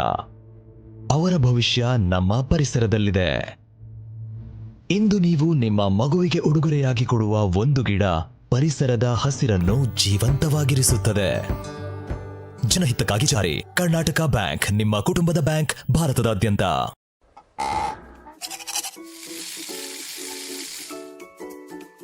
ಭೂಮಿಯ ಮೇಲಿನ ಪ್ರತಿಯೊಂದು ಜೀವವು ಬದುಕುಳಿಯಲು ನೀರಿನ ಮೇಲೆ ಅವಲಂಬಿತವಾಗಿರುತ್ತವೆ. ನೀರೇ ಆಧಾರ. ನೀರನ್ನು ಉಳಿಸುವುದರ ಮೂಲಕ ಜೀವಿಗಳನ್ನು ರಕ್ಷಿಸಲು ಇಂದು ನಿರ್ಧರಿಸೋಣ. ನೀರಿನ ಪ್ರತಿ ಹನಿಯೂ ಅಮೂಲ್ಯ. ಅದನ್ನು ವ್ಯರ್ಥ ಮಾಡದಿರಿ. ನೀರನ್ನು ಉಳಿಸಿ, ಜೀವವನ್ನು ರಕ್ಷಿಸಿ. ಜನಹಿತಕ್ಕಾಗಿ ಜಾರಿ. ಕರ್ನಾಟಕ ಬ್ಯಾಂಕ್, ನಿಮ್ಮ ಕುಟುಂಬದ ಬ್ಯಾಂಕ್, ಭಾರತದಾದ್ಯಂತ. FISA is a pioneer in developing large wind farms. Choose any turbine, any capacity. We specialize in turnkey solutions. We also specialize in site solutions, wind monitoring, wind farm infrastructure, erection and commissioning. But ಅದೇ ರೀತಿ ಈ ಕಾರ್ಯಕ್ರಮದ ನಿರ್ವಹಣೆಯನ್ನ CASS ನಾಯಕರು ಮಾಡಲಿಕ್ಕಿದ್ದಾರೆ.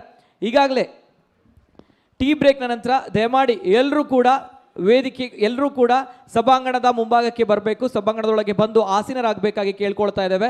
ಸ್ವಲ್ಪ ಹೊತ್ತಲ್ಲೇ, ಇದೀಗ ಕೇವಲ 1 ನಿಮಿಷಗಳಲ್ಲೇ ಇದೀಗ ಪ್ಯಾನೆಲ್ ಡಿಸ್ಕಷನ್ ಪ್ರಾರಂಭವಾಗಲಿಕ್ಕಿದೆ. ಇಂಡಿಯಾ ಆಟ್ 2030, 2030ರಲ್ಲಿ ನಮ್ಮ ಭವ್ಯ ಭಾರತದ ಆರ್ಥಿಕ ಪರಿಸ್ಥಿತಿ ಜೊತೆಗೆ ನಮ್ಮ ಭವ್ಯ ಭಾರತದ ಪರಿಕಲ್ಪನೆ, ಈ ಒಂದು ವಿಚಾರಧಾರೆಯ ಬಗ್ಗೆ ಇವತ್ತಿನ ನಮ್ಮ ಕಾರ್ಯಕ್ರಮದಲ್ಲಿ ಪ್ಯಾನಲಿಸ್ಟ್ಗಳು ಅವರ ವಿಚಾರವನ್ನು ಮಂಡನೆ ಮಾಡಲಿಕ್ಕಿದ್ದಾರೆ. CA ಉಲ್ಲಾಸ್ ಕಾಮತ್ ಅವರು, ಅದೇ ರೀತಿ CA DB ಮೆಹ್ತಾ ಅವರು, CA ಗೋಕುಲ್ ದಾಸ್ ಪೈ, ಅದೇ ರೀತಿ ಡಾಕ್ಟರ್ ಚಂದ್ರಕಾಂತ್ ಭಟ್ ಅವರು. ಎಲ್ಲ ಅತಿಥಿಗಳು ದಯಮಾಡಿ ಸಭಾಂಗಣದ ಒಳಗಡೆ ಬರಬೇಕಾಗಿ ಆತ್ಮೀಯವಾಗಿ ಸ್ವಾಗತವನ್ನು ಕೊಡ್ತಾ ಇದ್ದೀವಿ. ಆಫ್ಟರ್ ಟೀ ಬ್ರೇಕ್ ಈ ಕಾರ್ಯಕ್ರಮ ಇದೀಗ ಶುರುವಾಗುತ್ತೆ. ಅದೇ ರೀತಿ ನಮ್ಮ ಕುಡ್ಲ ವಾಹಿನಿಯಲ್ಲಿ ಯೂಟ್ಯೂಬ್ ಮುಖಾಂತರ, ಅದೇ ರೀತಿ ಚಾನಲ್ ಮುಖಾಂತರ ನೇರವಾಗಿರುವಂತಹ ನೇರ ಪ್ರಸಾರ ಕಾರ್ಯಕ್ರಮ ನಡೀತಾ ಇದೆ.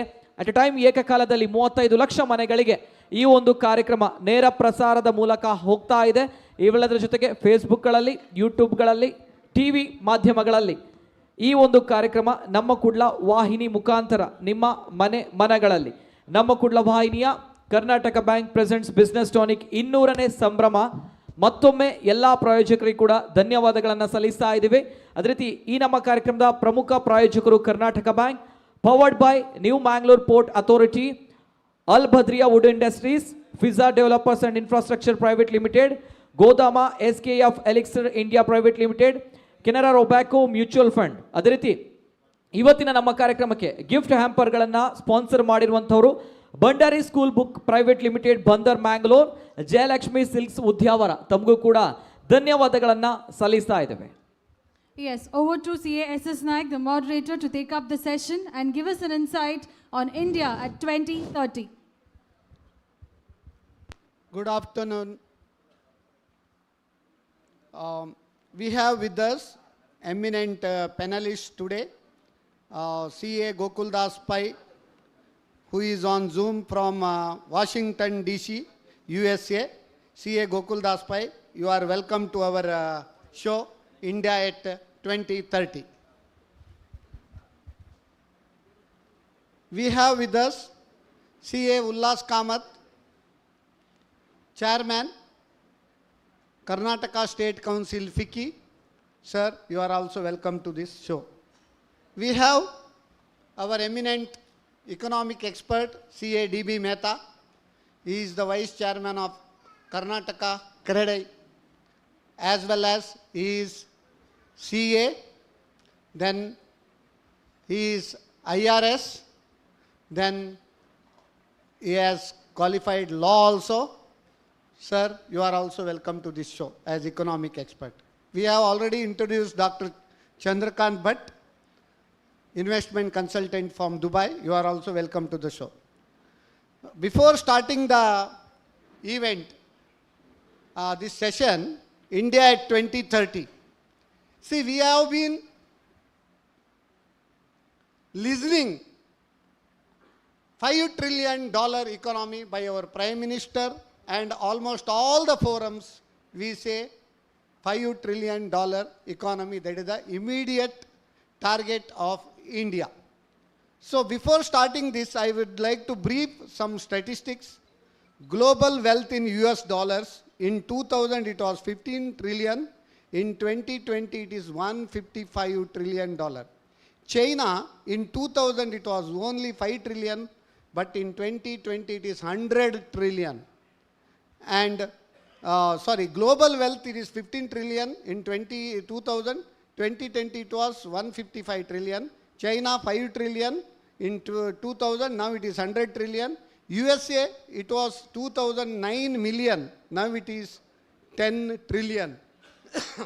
China GDP share in agriculture 10%, industry 45%, service 45%. USA agriculture 2%, industry 20%, service 78%. India agriculture GDP share is 18%, industry 24%, and services is the best, that is 58%. Indonesia agriculture 14, industry 47, service 39. Brazil agriculture 5%, that is GDP share, industry 26%, and service 68%. And GDP in US dollar, USA GDP is 23 trillion, then China GDP 17 trillion, Japan GDP 5 trillion, Germany GDP 4 trillion, India GDP is 3.7 trillion. Foreign debt to GDP. This is very interesting. USA is the 128% foreign debt to their GDP. UK 317% foreign debt to GDP. France 255%, and Japan 266%, and Germany 150%, China 85%, India only 20% foreign debt to GDP. We should really applaud. Russia 18% so far. After Ukraine war situation, we need to review it. CA Gokuldas Pai, first I would like to invite you, since you are a global person working as executive in World Bank, and you are also chairman of Washington DC chapter of USA. See, when all the countries are recording negative growth at the present situation, India is recording nearly 7% GDP, positive growth. ಜಗವೆಲ್ಲ ಮಲಗಿರಲು ಅವನೊಬ್ಬ ಎದ್ದ, ಅವನೇ Gautama Buddha. So, why it is so, and whether this trend will continue, your views on this. KSS Naik, hope I'm audible.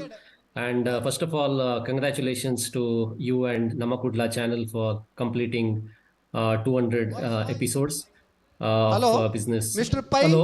your voice we are not getting. You have muted this. Can you hear me? Hello? Hello? Hello?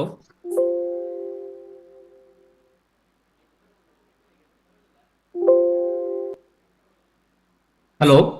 Now we can hear. Loudly we Okay. can hear. Yeah. Thank you, CA SS Naik. First of all, congratulations to Namakudla Business Tonic for successfully completing 200 episodes of Business Tonic. Now coming to the global economy and how they are doing and why India is doing well, we have seen between 2020 and 2022, between these 3 years, and especially in 2022, was a year of multiple crises. So we were just getting out of COVID, and then just when we thought economy is recovering, we had this Russia-Ukraine war, and which resulted in multiple crises, which we in our organization we call multiple crisis, which all came: inflation, supply chain issues, food crisis was there, energy crisis was there. All countries were under severe debt pressure. Most of the low-income countries were having debt to GDP 80 to above 100%. Several countries were in deep debt distress, and there was also pressure of recession. For most of the countries, there was inflation was a big problem, and then especially the countries in Europe, the prediction is it will go under recession because there was again severe energy crisis, which was heavily dependent on Russia. And for a lot of countries in Africa, there was also severe food crisis. So if you see the IMF forecast for FY for 2023, the forecast is global GDP is 2.7%. And if you see the forecast for advanced economies, which is all US, France, Germany, and the UK, and these advanced economies, it's just 1.1%. Whereas for the emerging economies, the forecast is 3.7%.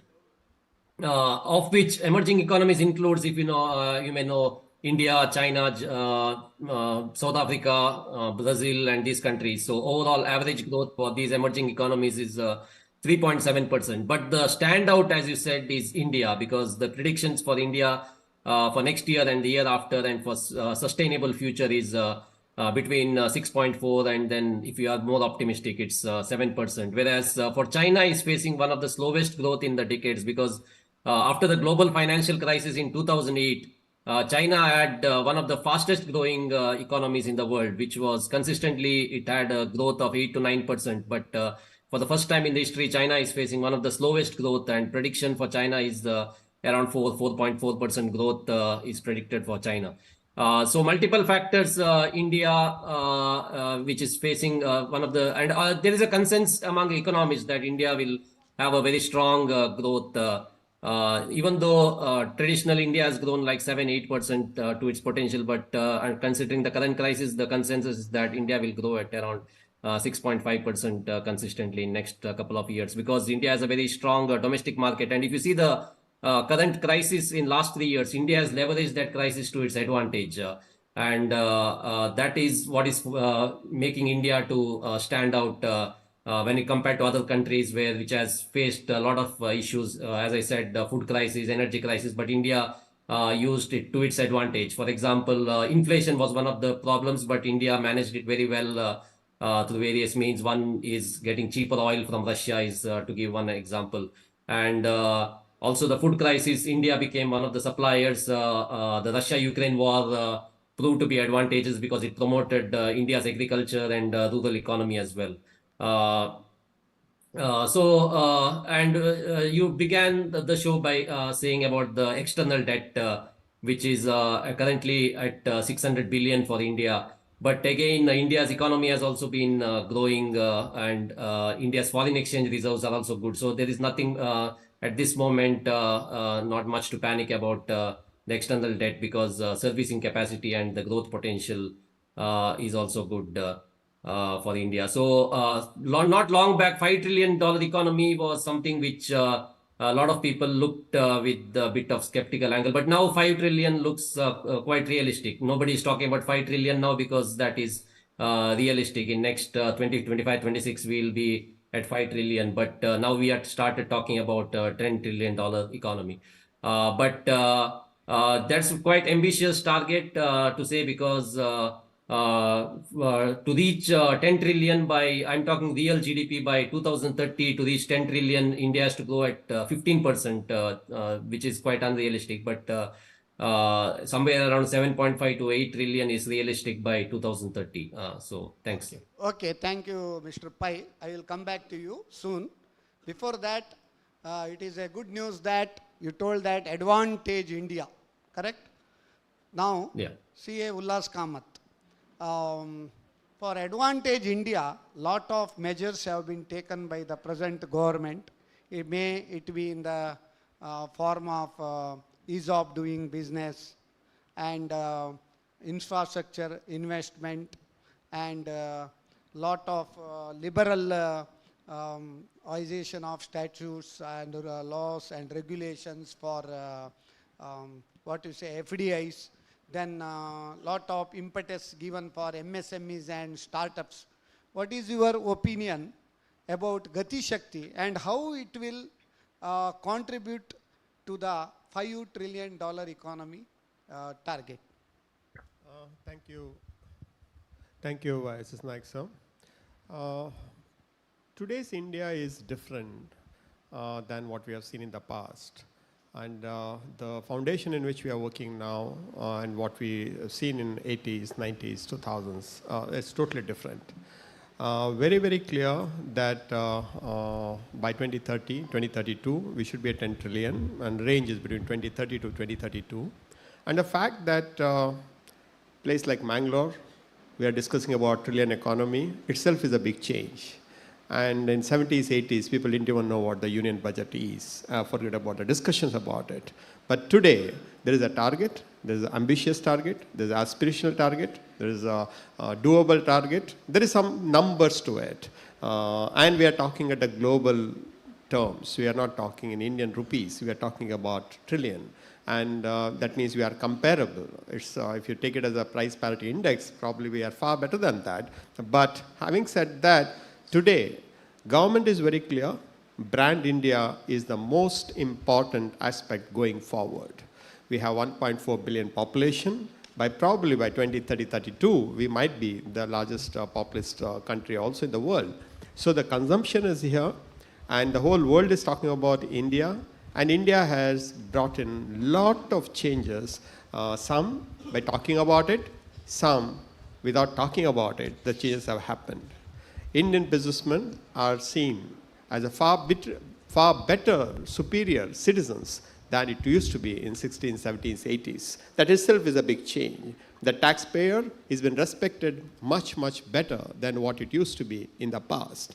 So to that extent, you will see number of changes which has happened in the last probably 7-8 years after the new government coming in, and a solid leadership. We have shown our might in demonetization. We have shown our might in GST implementation, which most of the people were thinking that it may not be practical because some of the countries in the rest of the world have withdrawn the GST after implementing it without naming them. But we felt that it may not, but it is doing extremely well. And today, most of the people know that India collects about 1,40,000 crore every month as a GST. Itself is a huge advantage what India has. What you have seen, the brain drains of 70s, 80s, 90s, today you see the reverse brain drain happening from US, from UK to India, because finally the birds will come back to their nest. Now this is where they come with the knowledge, they come with the money, they come with the contacts, and also we have demonstrated the leadership qualities either at a corporate level, at a regulator level, at a government level, at a ministry level, and we do have eminent ministers in most of the states.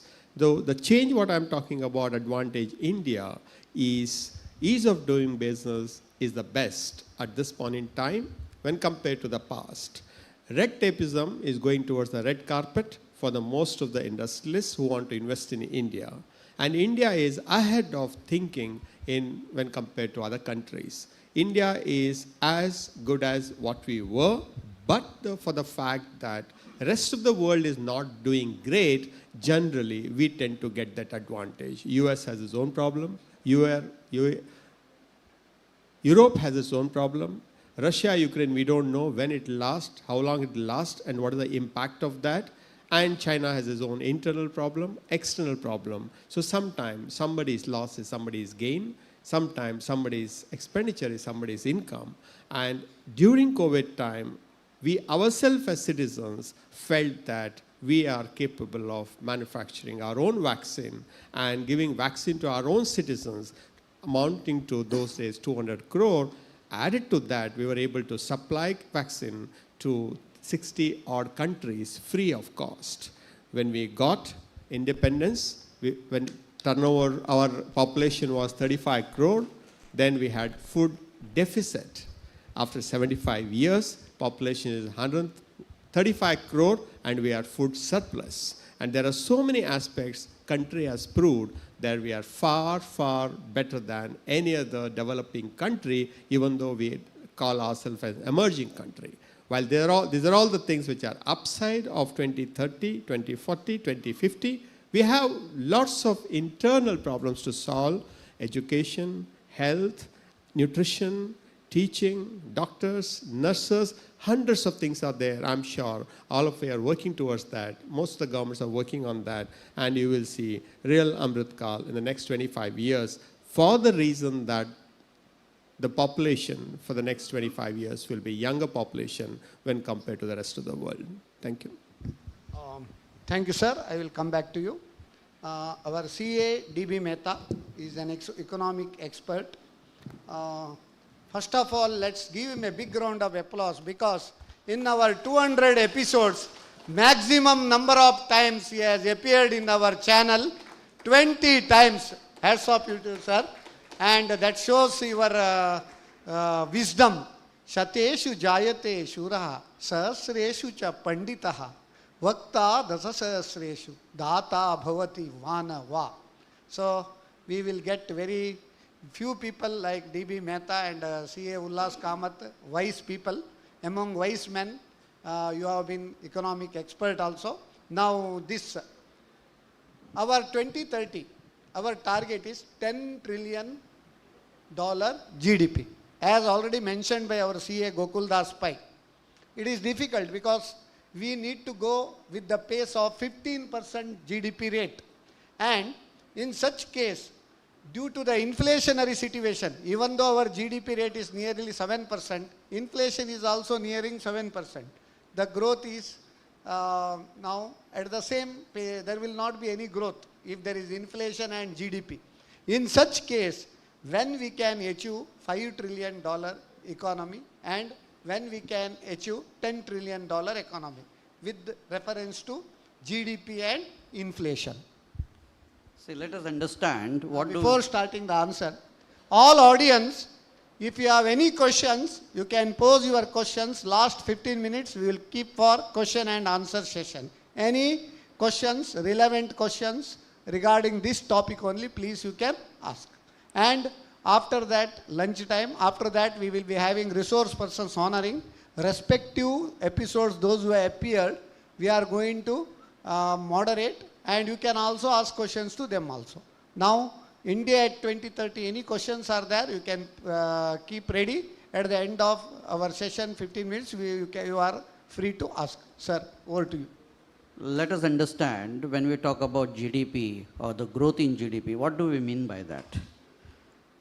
GDP is measured in two different terminologies. One is called the real GDP.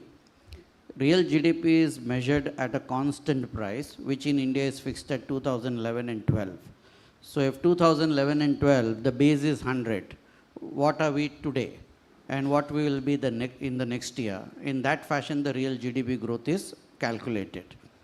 This year, the real GDP is predicted to grow at around 6.7%, and last year it grew at around 6.9%.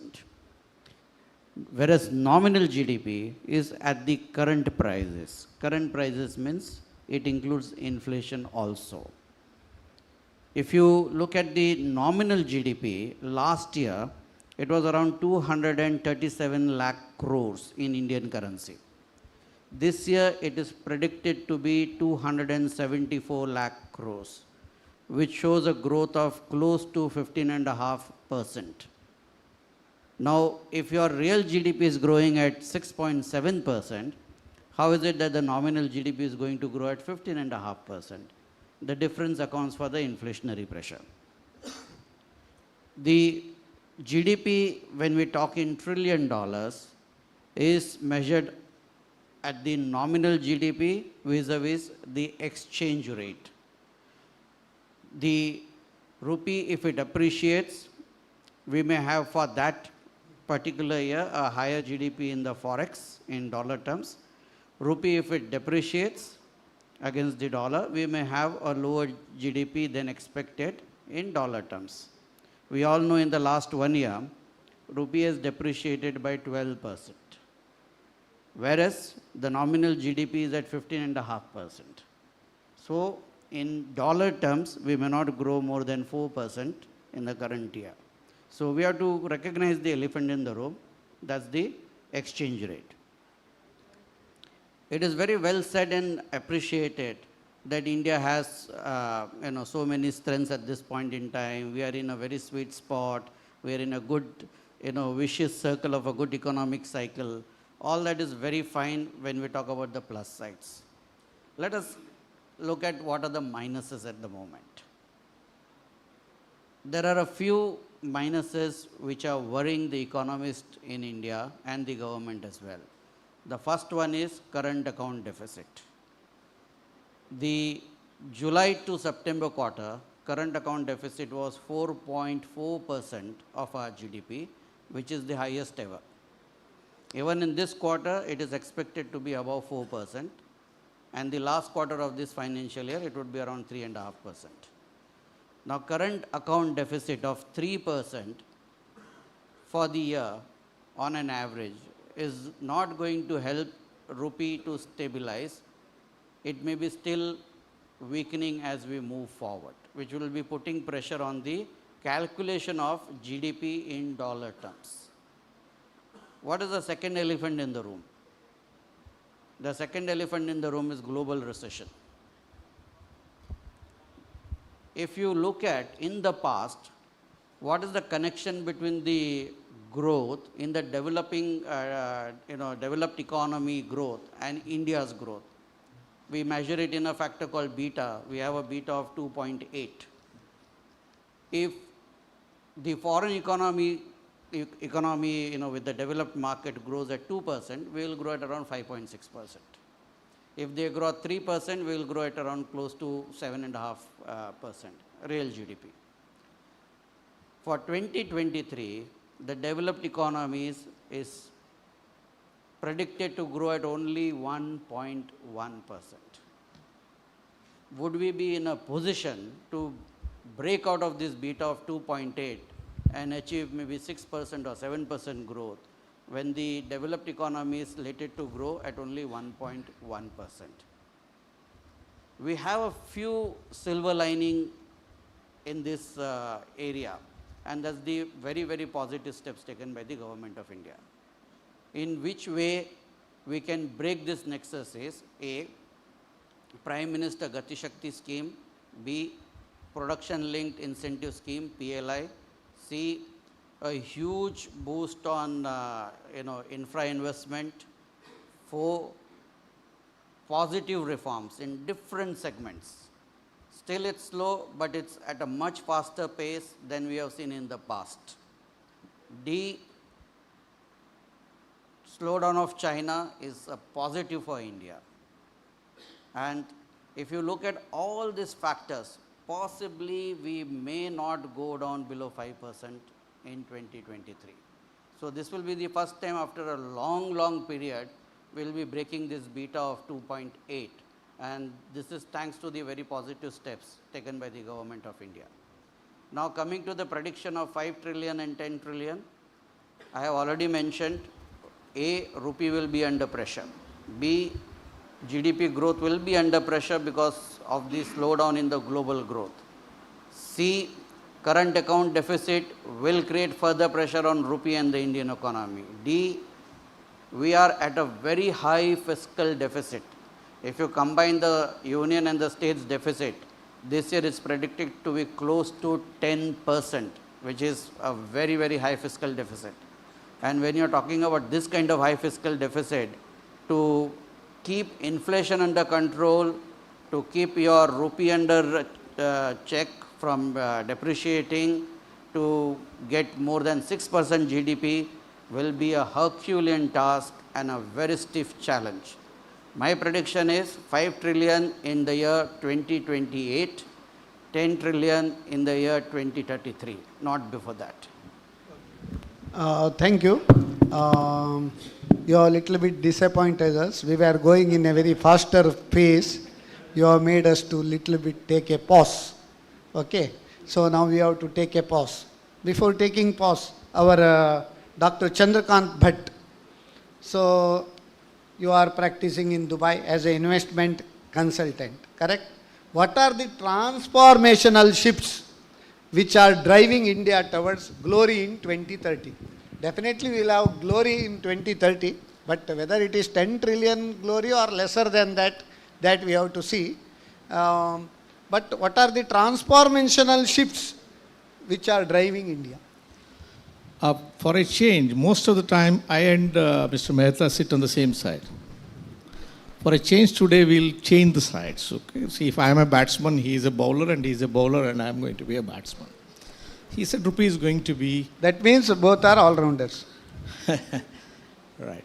So if he says rupee is going to be coming under pressure, I will take the side that the rupee is going to be stable. And I'll put my arguments here. In the short term, whatever Mr. Mehta said is 100% right. It might put pressure on the rupee in the short run. But there are major changes which are brewing in the country which have far-reaching effects into the future. If you have been a careful watcher of the news, NRI community poured in over $100 billion into this country this year, which means to say a source of forex could be the NRI remittances.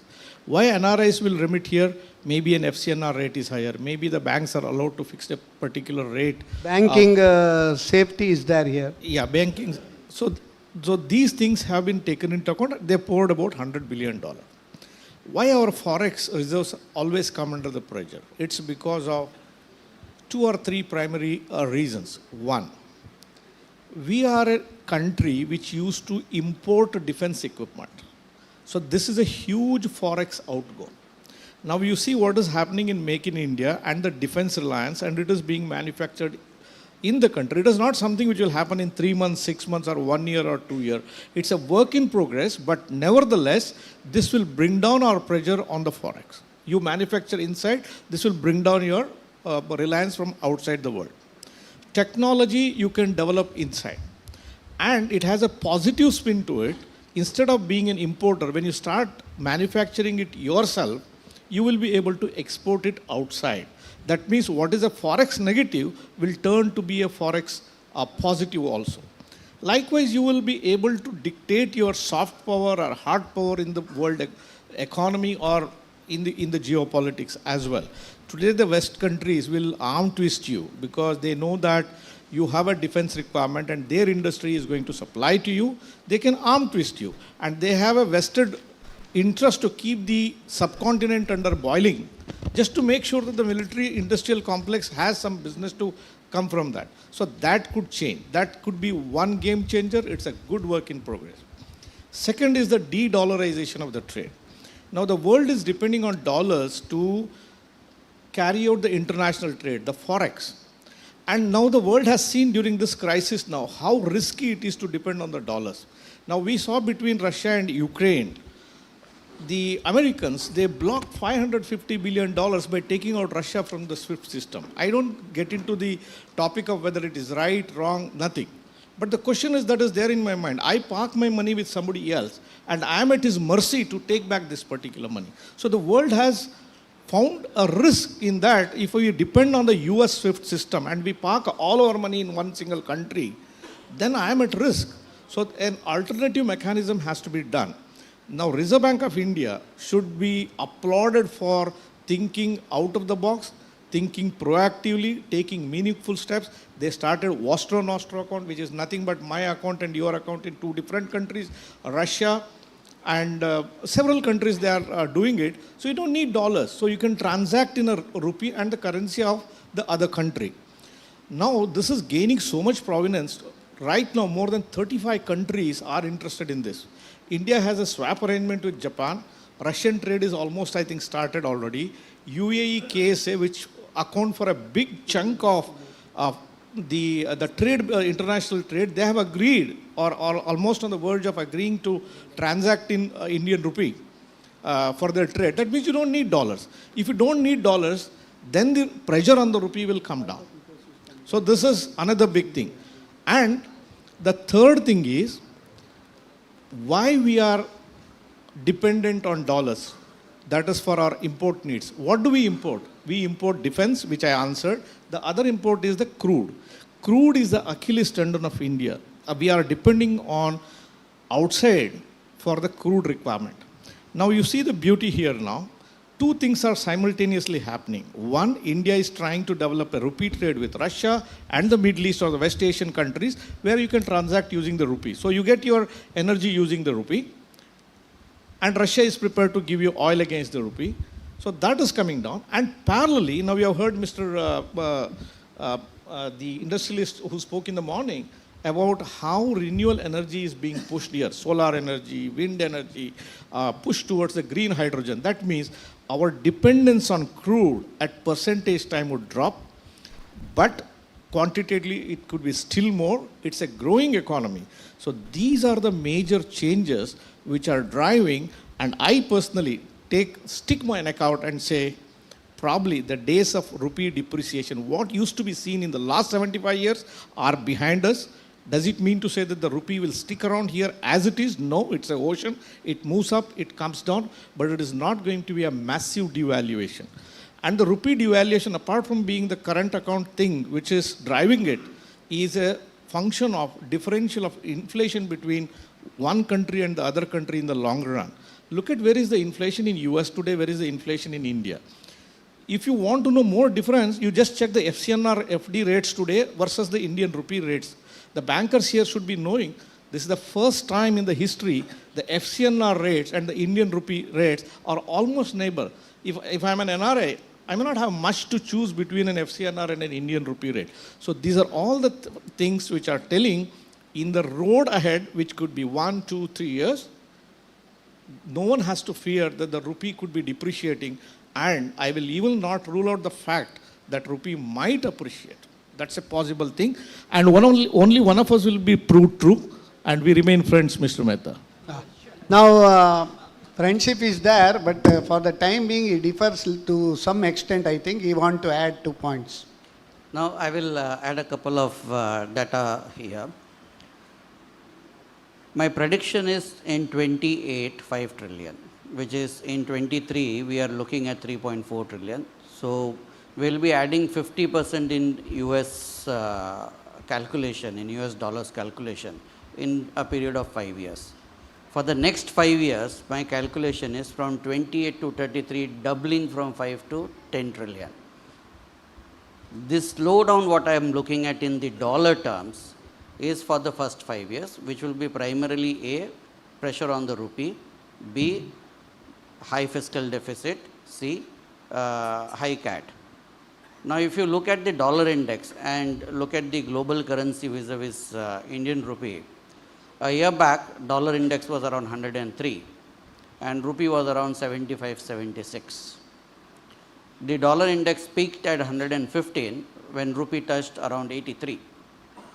Today, in the last 4-5 months, dollar index has again come down from 115 back to 103.5, whereas rupee is still at 83. Rupee has not strengthened in the last 4-5 months, even though the dollar has weakened dramatically.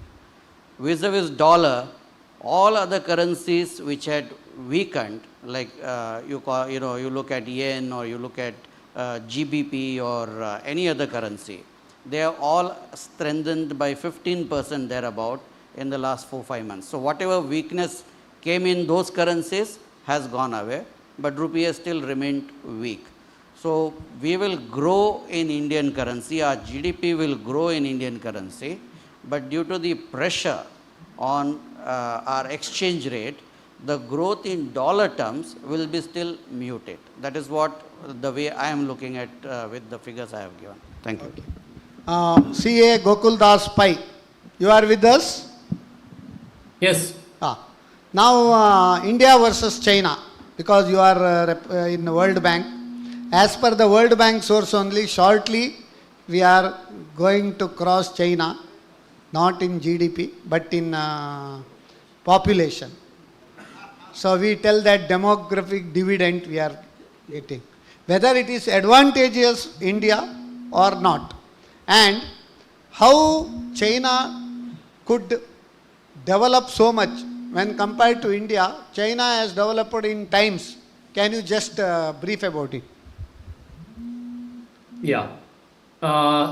Yeah, thank you. So coming to a comparison between India and China, it is not just in GDP terms, but also in many other aspects. China has been way ahead in terms of technological adoption, digital, and many other military.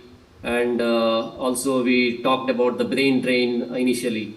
So what used to happen was China used to have the similar issue as India when it comes to brain drain, when a lot of Chinese nationals used to settle in US and other countries. But that has substantially come down. Today, a lot of Chinese nationals who study in US, UK universities go back to China, and the percentage of population who study in Chinese universities, who settle in those countries compared to those who move back has come down substantially. One of the reason is the encouragement from the government and the evolution of the startup culture and the venture capital and the evolution of the latest adoption of technological things which China has taken the leaps ahead. Now coming to talking about the population, you asked whether it is good or bad when India overtakes China in terms of population. Because one thing is it depends like what even if you look at the poverty numbers, India in terms of the absolute number, India today still has the largest number of people below the poverty line. Even more than the poorest country in Africa. In terms of percentage, maybe India has reduced the number of poverty. I think it's around less than 20% the overall poverty rate. But in terms of the absolute numbers, the number of people who are below poverty line, which is below $2 as per the World Bank term, is still the highest in India. And when it comes to increasing the population of India, you see the statistics like where, which areas the population increases, and it is inadvertently the places where there is more poverty. And if the population increases in those, because we were talking about GDP, 5 trillion, 10 trillion, but as the population increases, there is another measure called GDP per capita, which is still below, quite low in India at 1900, very close to 2000 dollars per annum, which is GDP per capita, which is even below Bangladesh now. Bangladesh recently overtook it's around 2200, 2100 around GDP, which India's per capita GDP is below Bangladesh. And compared to advanced countries like US, which has a GDP per capita of 55,000, and a lot of European Nordic countries have 80, above some countries have about 100,000, and even China as substantially ahead of India in terms of GDP per capita. Now coming to China, why it grew substantially was that because compared to India's growth story, China's growth revolves around manufacturing, whereas India's missed around that manufacturing cycle, and India's growth directly moved from, usually when a country grows from underdeveloped to the developing economy to the advanced economy, it flows through agriculture to manufacturing, which is a job creating sector, whereas India's growth came from agriculture to service directly, compared to China's from agriculture to manufacturing, which is a job creating sector, whereas India, even though now we are pushing a lot on manufacturing through various government schemes, but China took that advantage from the 1980s when they opened up their economy much faster than India when they started. And Chinese economy had one of the fastest growth from 2008 to 2016-17 when they were growing substantially.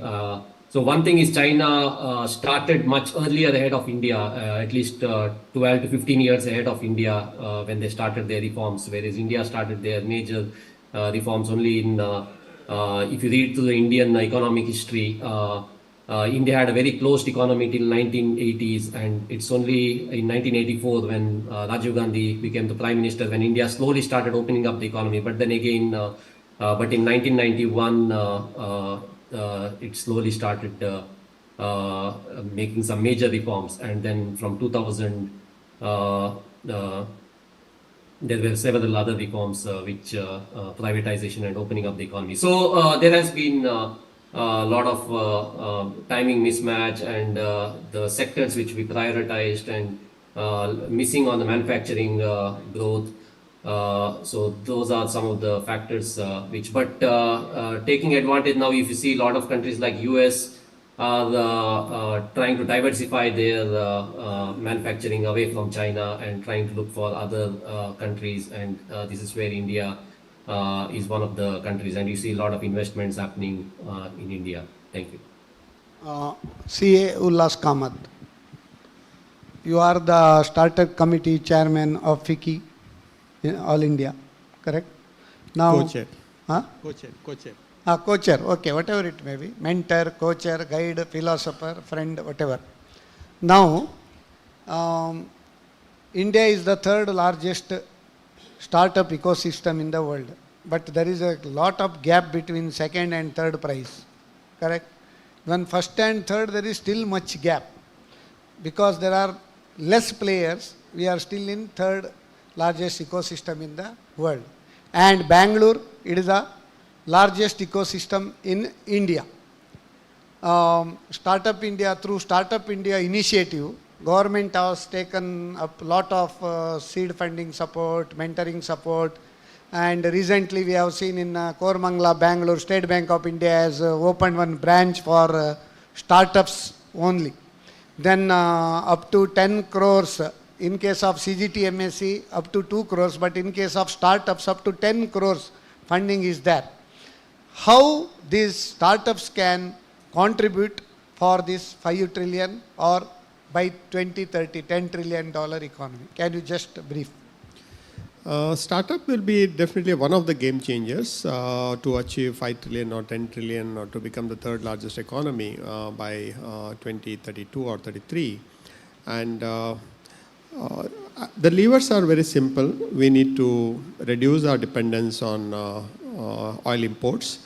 answer for that is renewable energy, and however expensive it is, Government of India is committed to achieve that. The second one is that we want to focus on manufacturing for India and for the world.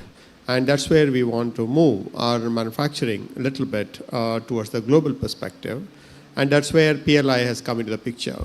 PLI, again, it is mainly to incentivize the exporters or incentivize the import substitutes. So PLI is a game changer.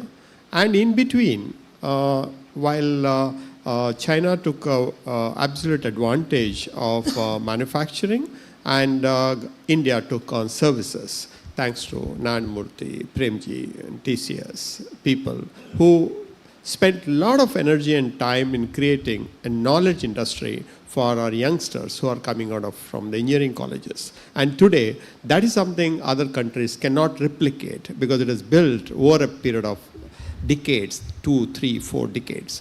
So we have advantage in knowledge industry, and startup is something to do with the knowledge.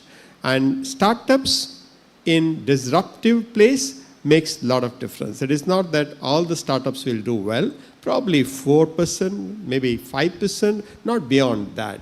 But Government of India is putting their faith in this knowledge, and also they think that the disruption what we are talking about, whether it's better, cheaper, faster, convenient, using technology, scaling up, and for the world, if they can bring out, that will be a huge difference. Like we have seen now the Flipkarts born in India, giving almost competition to Amazon of the world. We have seen the Ola born in India, but giving competition absolutely to Uber. We have seen Oyo, which is the largest chain of hotels without owning a single room by itself. So we have proved to the world that we can create the world-class startups which can appeal to the whole world. And that's where we feel that the next game changer for the country in terms of creation of jobs, in getting the dollar into the country, and also going beyond India. If you see the lens card, which today in US, you can buy lens card, which will be delivered in 3 days' time. And Gokul Das Pai can try that, and it will be delivered to in Washington, his house, in 3 days' time, because they do have that logistics to help them to deliver the glasses in Washington in 3 days' time, but it is coming out of India. So to that extent, whether it's a pharma, whether it's agri, whether it's agri-tech, we are trying to see what best can be brought in. And in the startup, we are seeing the sunrise industry doing extremely well. When we say sunrise industry, I mean that robotics and machine learning, artificial intelligence, and medical intervention through the technology, and developing life sciences product. And COVID has taught us that we need to be self-reliant in pharma. So all these things together will help us to achieve. I'm a very practical person. I really do not give too much of importance whether it's 23 or 24 or 25. As long as we're in the right direction, that is good enough for us to reach. We know ourselves that country is far better than what we were 30 years back, 20 years back, 10 years back, 5 years back, and couple of years back, and we are better off than the last month to this month. When I was traveling abroad in 90s, I used to get $50 per day permission from Reserve Bank of India, for which I need to apply 1 week in advance, and they give a letter for $50 per day spent after showing the ticket. So if I'm traveling for 7 days, I used to get $350 and go to the State Bank of India and get that foreign exchange. And today, nobody asks where I go, nobody asks where I swipe the card, and no banks ask me that, why did you spend so much of money? That is the power of Indian credit cards. Today, Amex might have a problem, but State Bank of India card don't have any problem. ICICI Bank credit card do not have any problem. And people will respect that much more than any other cards in the world. So this has come in a long way. Medical tourism. Last year, India has got 7 lakh tourists only for medical. That clearly indicates that 7 lakh people must have felt India is a better place to get surgeries done at an affordable cost. And out of that, almost 40% has come to Karnataka. So people come here, get their heart surgeries, kidney transplant, liver transplant, major surgeries, stay here for a week, 10 days, 15 days, and they go back healthy. And that is growing 20% year on year. To that extent, country is doing extremely well. And the next 25 years will be definitely better. As CADB Mehta has clearly said, there are a lot to put in order. But we are doing that at a government level, at a regulator level, and it is happening. And the last one is that if we can pay a little more tax by not paying the tax, that will help the government, because the income tax compliance even today is around 3 to 4% of the population. And the freebies to the so-called people who are not getting enough job or not getting enough farm yield, all those subsidies over a period of time, if it can come down, that money can be put back again, getting them a job. So private sector and the startups are the one to look forward to create jobs for the millions. And just to put a number, India needs 1 million jobs every month. And we are already probably 30-40 million are more or less not in a confirmed job. They're all doing odd jobs, so the government is supporting. So a lot need to be done for human resources, what we have, how do we develop them, and how we can be the human resource development for the world, wherein we can supply here the qualified human resources to the world. We have proved that in nursing, we have proved that in engineering, we have proved that in medical, we are proving that in legal. So a lot can be done, but I'm very optimistic that country will be undoubtedly the number 3 superpower by 2033 or 34 for sure. Thank you. Okay. Now there is one issue now. Whatever our central government plans, state government, many state government, they differ. So there is a problem of freebies and state debt. Especially to win the votes, state governments are competing in such a way that almost all they are getting free. Even if they don't work, they can sit in home and lead their livelihood. That is the situation in most of these states. In such cases, state debts will also multiply. Is it not a matter of concern? CADB Mehta. Yeah, before I answer your question, I would like to clarify a few things. CA Gokul Das Pai mentioned that Bangladesh per capita GDP was higher than India's per capita GDP. That was for the last year. This year things have changed dramatically for 2 reasons. One, Bangladesh Taka, which was 86 last year, is 106 this year. So in terms of dollar, the per capita GDP has collapsed by almost 15%, even after looking into 7% GDP growth in Bangladesh. And if you look at 2023, India's per capita GDP in dollar terms, it will be around $2,450 to $2,480, depending on how we fare in the next 3 months. Whereas Bangladesh will be close to around 2,100 thereabout.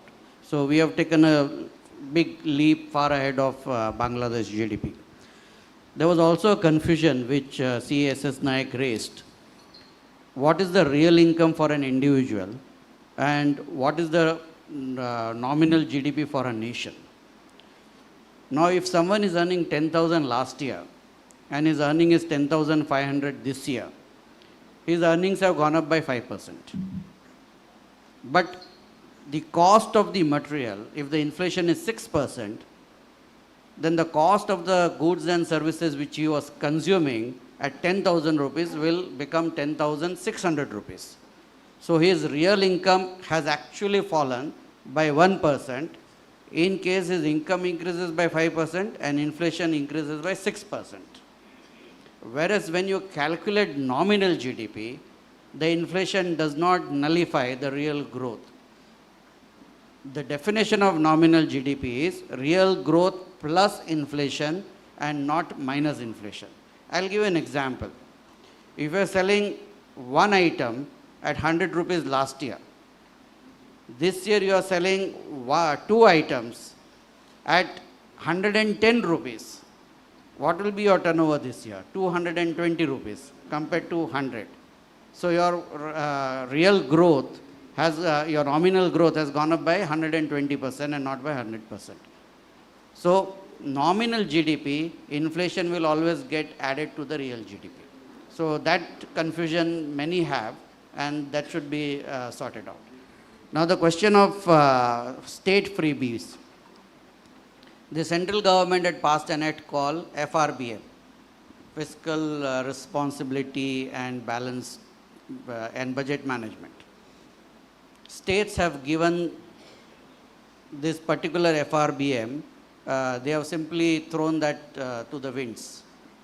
For a simple reason, the penalties which the central government imposed under the FRBM on the state is so minuscule that the local politicians would rather want to be in power by declaring more and more freebies and by violating FRBM than to get that little additional grant, little additional contribution from the central government if they follow the FRBM.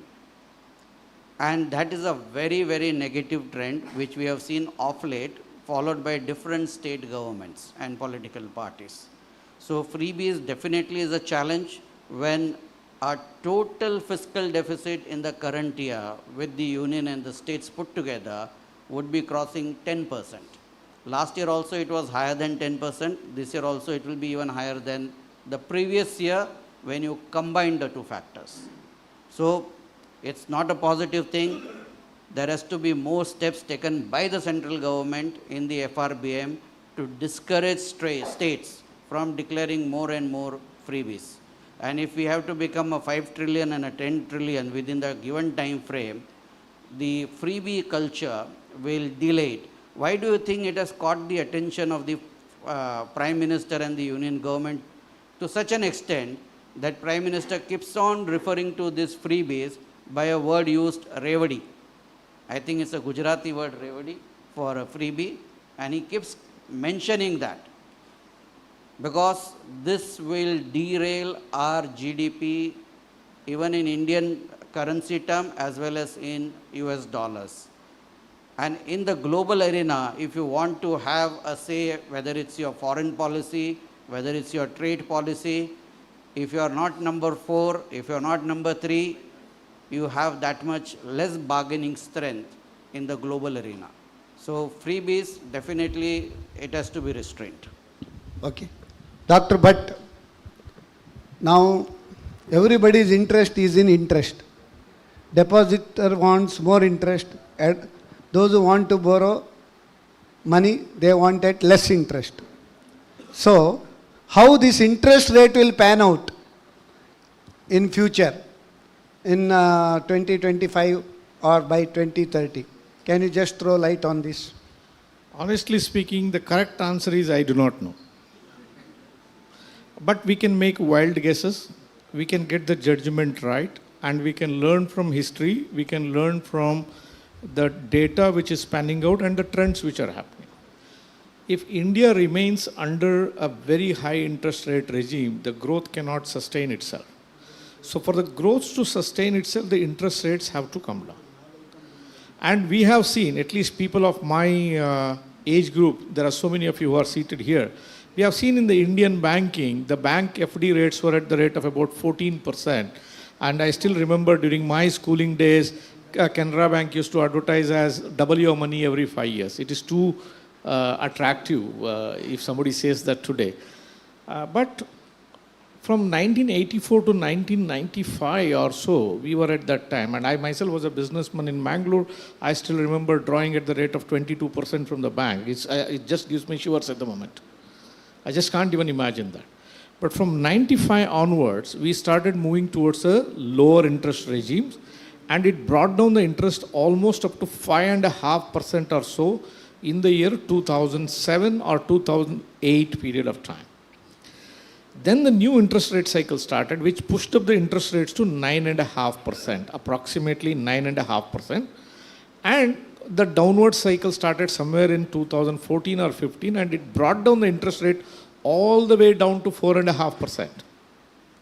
Now we are again passing through an upright interest rate cycle. We are almost done with the interest rate up cycle. Maybe depending on what happens to rupee, the dollar interest rates and other things, maybe another 0.5%, 1% up move may be possible, but we are almost at the top end of the interest rate cycle. So which means we are stabilizing again at 7.5, at the most 8% on the FD rates, which means it is not touching the previous peak.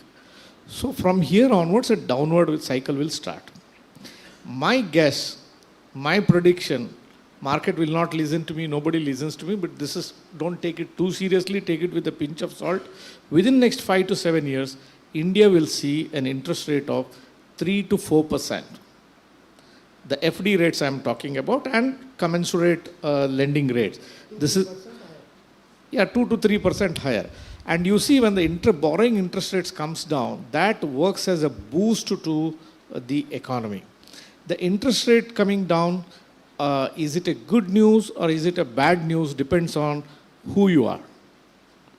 It's a good news if you are a borrower.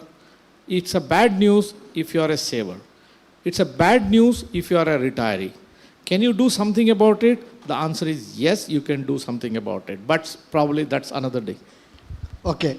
Now you told interest rate is, if it is falling down, it may be bad news for depositor. But if the inflation comes down, the interest rate, even if it falls, now see, even the interest rate is more. Due to the inflation, it is nulled now. So in such cases, Mr. Mehta, you can just add up. Just a moment. 1 minute, he will add. Let others also give opinion. You can have a see. Just couple of things to consider with the interest rate. As Dr. Chandrakant Bhatt said, we have peaked in interest. Yes, that looks very possible that we have peaked in interest rate. But how fast we will be able to bring the interest rate down depends on a couple of factors. The first factor is the fiscal deficit. How fast we are able to bring down the fiscal deficit will determine how fast the inflation within our own country comes down. The second factor which you have to look at is the global interest rate. The global interest rate is at a much higher than what it is normally used to. And India needs to,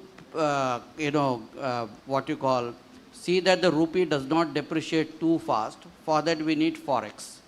The forex comes through the investment in the bonds, the government bonds especially, by the foreign investors.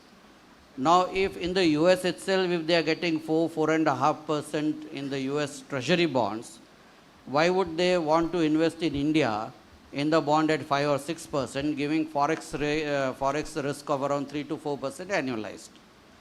So, if the inflation in the developed world does not come down too fast, the earnings in, say like US Treasury will be remaining high, which will keep the government on its toes to keep the interest rate highs rather than lower it very fast. So with these two caveats, I would feel that interest rates will definitely start softening, but it will soften at a slower pace than what we would like to. When this caveat can be opened? I think we have to watch till 2024, 2 years. Okay. So until then there is a caveat. Okay. Now CA Gokuldas Pai, you are with us? Yes. Very good. Because it is, I think, already good morning time for you, around 2:30. We should appreciate your patience. Very sorry for the delay. Now geopolitical issues. Now Russia-Ukraine war, China-Taiwan issue, Israel-Iran issue, and Japan and China issue.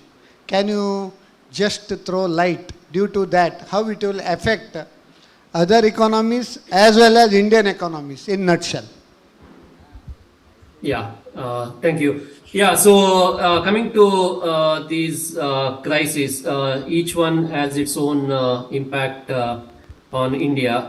Now coming to the first, we had already discussed it in length, and we also had one earlier episode on Business Tonic about the Russia-Ukraine crisis, which affected multiple economies, especially the negative impact was mostly on Europe and a few other countries which were dependent on Russia and Ukraine for supplies. Especially one is there are several countries in Africa which are mostly food importers. Because that is the analysis we did: food importing countries and the food exporting countries, and the countries which were heavily dependent on Ukraine and Russia, which was largest supplier of food products like wheat and edible oil and a few other products were badly impacted, and we had food crisis and also food inflation throughout the country. And then there was energy crisis across the European countries, which are expected to go under recession depending upon how severe the winter is this time, and that will decide the energy needs from Russia for these European countries. Coming to India, as I earlier said, it turned to be some benefit in terms of getting cheaper oil from Russia, and also promoting the rural economy in terms of agriculture. Now coming to Iran, that is a bit, and Israel, it's a very interesting equation because, and also we have Saudi, because recently China signed a comprehensive partnership agreement with Saudi, and last year they also signed it with Iran as well. So Saudi stepped up to keep Iran under control. And interestingly, India had very good relation with Iran as well as with Israel. But just like what India did with Russia, India used to get cheaper oil from Iran until US imposed sanctions and asked India to stop importing, when at one stage it almost came to zero imports from Iran. But India's relationship with Israel has increased in terms of defense and other partnership. Same thing with Saudi as well. So India has to play very strategically, because as per India's policy, they do not take any side. And one of the biggest crises, which is we are talking about the GDP growth, but one of the constraints and the things we are skeptical about is China, because China has two big threats. One is their potential invasion of Taiwan, which has been the talk, and US has always been saying that it is just a matter of few years when China makes a full-blown attack on Taiwan. And so that will is closely watched by Japan as well as US and India, because Taiwan is one of the major partners for India, because Taiwan is one of the major suppliers of semiconductor. And if you see Taiwan's supply to South Asia, 80% of their trade goes to India. And Taiwan is also investing quite a bit in India. They have made, I don't have the specific numbers, but several partnership to open several investment things in India. So that is also going to affect India. And then India has to be careful about China's own ambitions in the Northeast,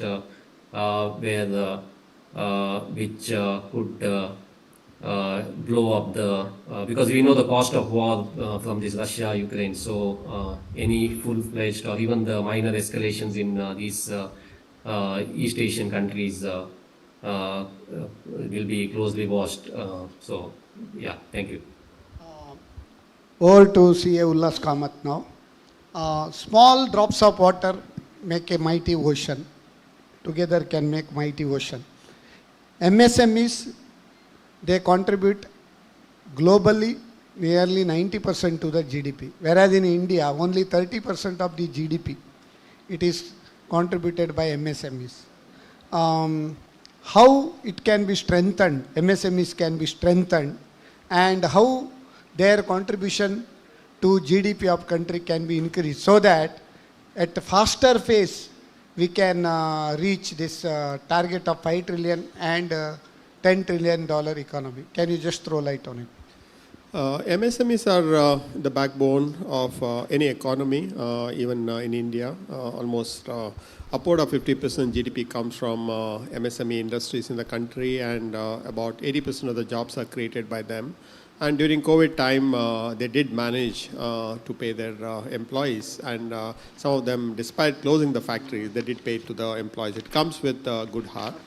Having said that, the efficiency, the productivity, the speed to adopt the technology, the availability of the money for them, they always start the business with the problem, does the business with the problem, and ends the business with the problem. And any MSME enclave we go, it's always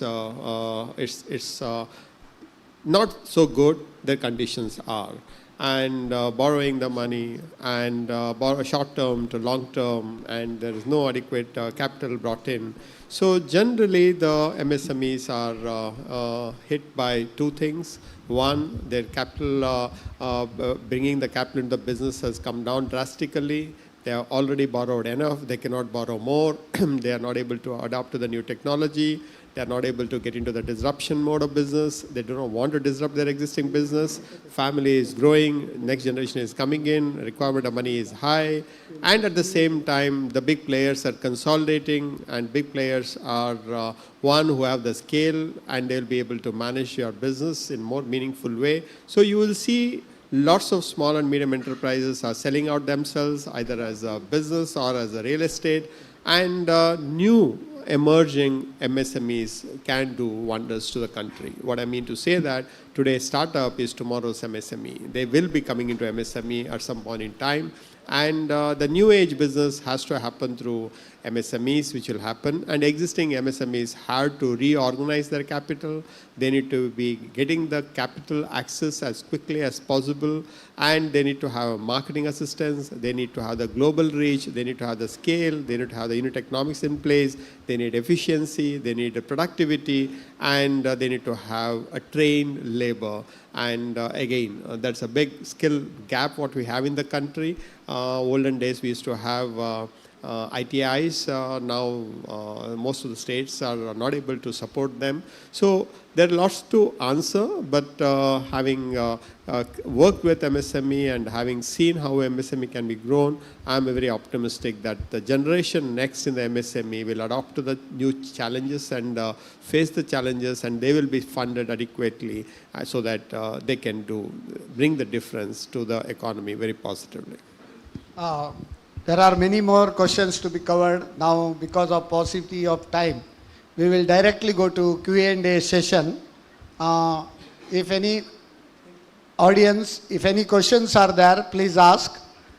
Let it be relevant to this topic only. Let us, Dr. G.V. Joshi, he is an economist also, please. Thank you. Learned resource persons have thrown some light on the possibility of employment generation. In fact, a resource person who is invited by you has spoken from United States also about it in brief. But we don't have a clear picture at all, according to me. Would the learned resource person highlighted, this is such an urgent problem. Employment generation. We can't wait for 2030 at all. No, that is ruled out. Therefore, what should the center do? What should the states do? And for employment generation, ordinary employment generation, what should the local bodies do? Well, center-state financial relationship. Center is particular, states lag behind in their budgetary operation. Therefore, it would be extremely useful to the learned audience here if some specific light is thrown on employment generation, sector-wise employment generation, and the relation between the center and the states. Excellent question. CA Gokuldas Pai, can you just throw light on this employment generation, how to quickly generate employment in India? Yeah. I mean, it's a very good question. And just to, before I answer, let me go back to our history in 2004, because we are talking about a lot about growth, and there is no doubt that India is growing, and it is becoming one of the top 3 powers very soon, overtaking Germany and Japan. And but in one of the lot of economists are saying that this is jobless growth. I mean, the growth is there, but there are no jobs. So what that means essentially is the growth is only in the top percentile is benefiting from this. So that's what it's implied.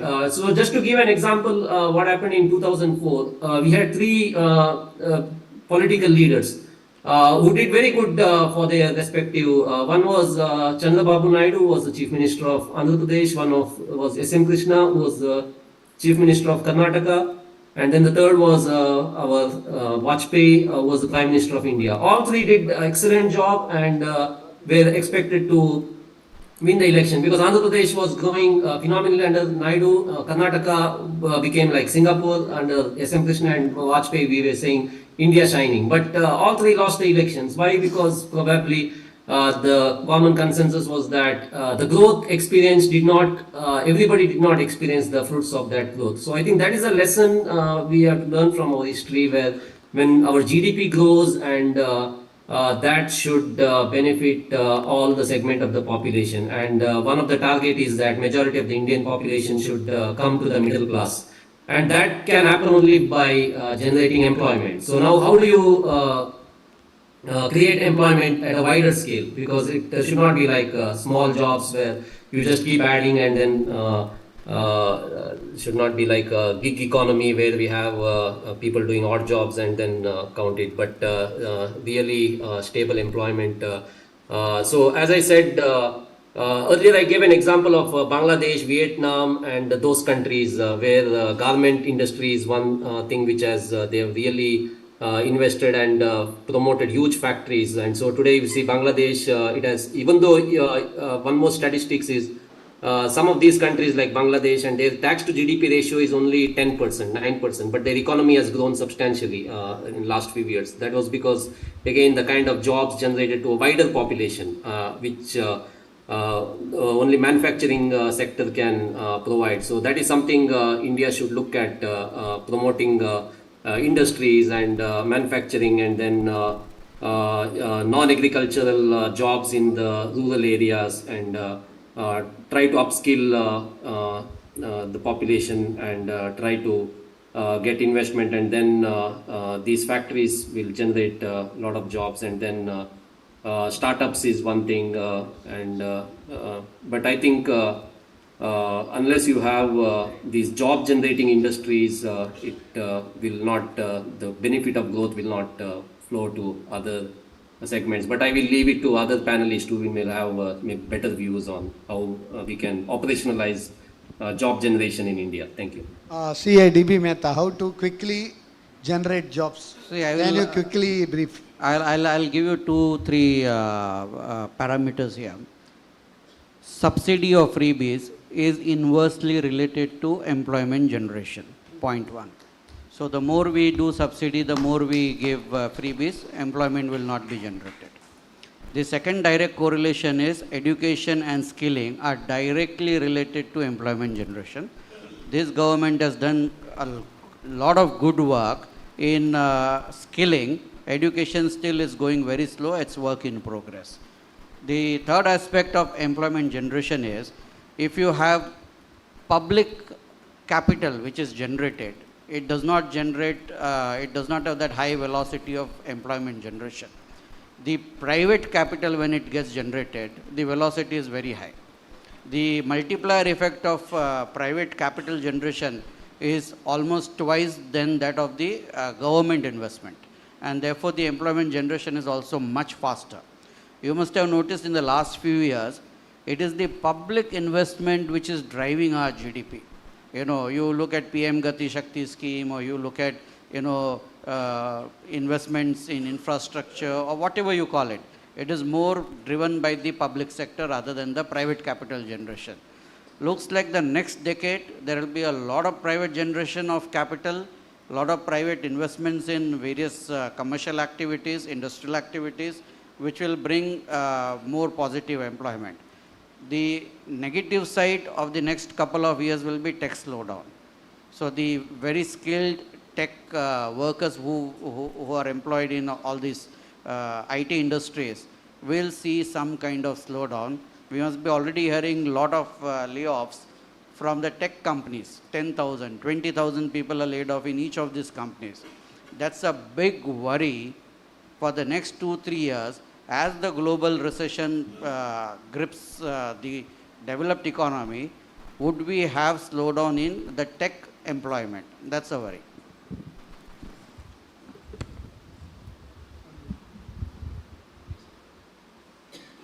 Sachidanand is my name and I am the retired bank executive. Congratulations and compliments for all the resource persons and anchor. Good afternoon to all the audience.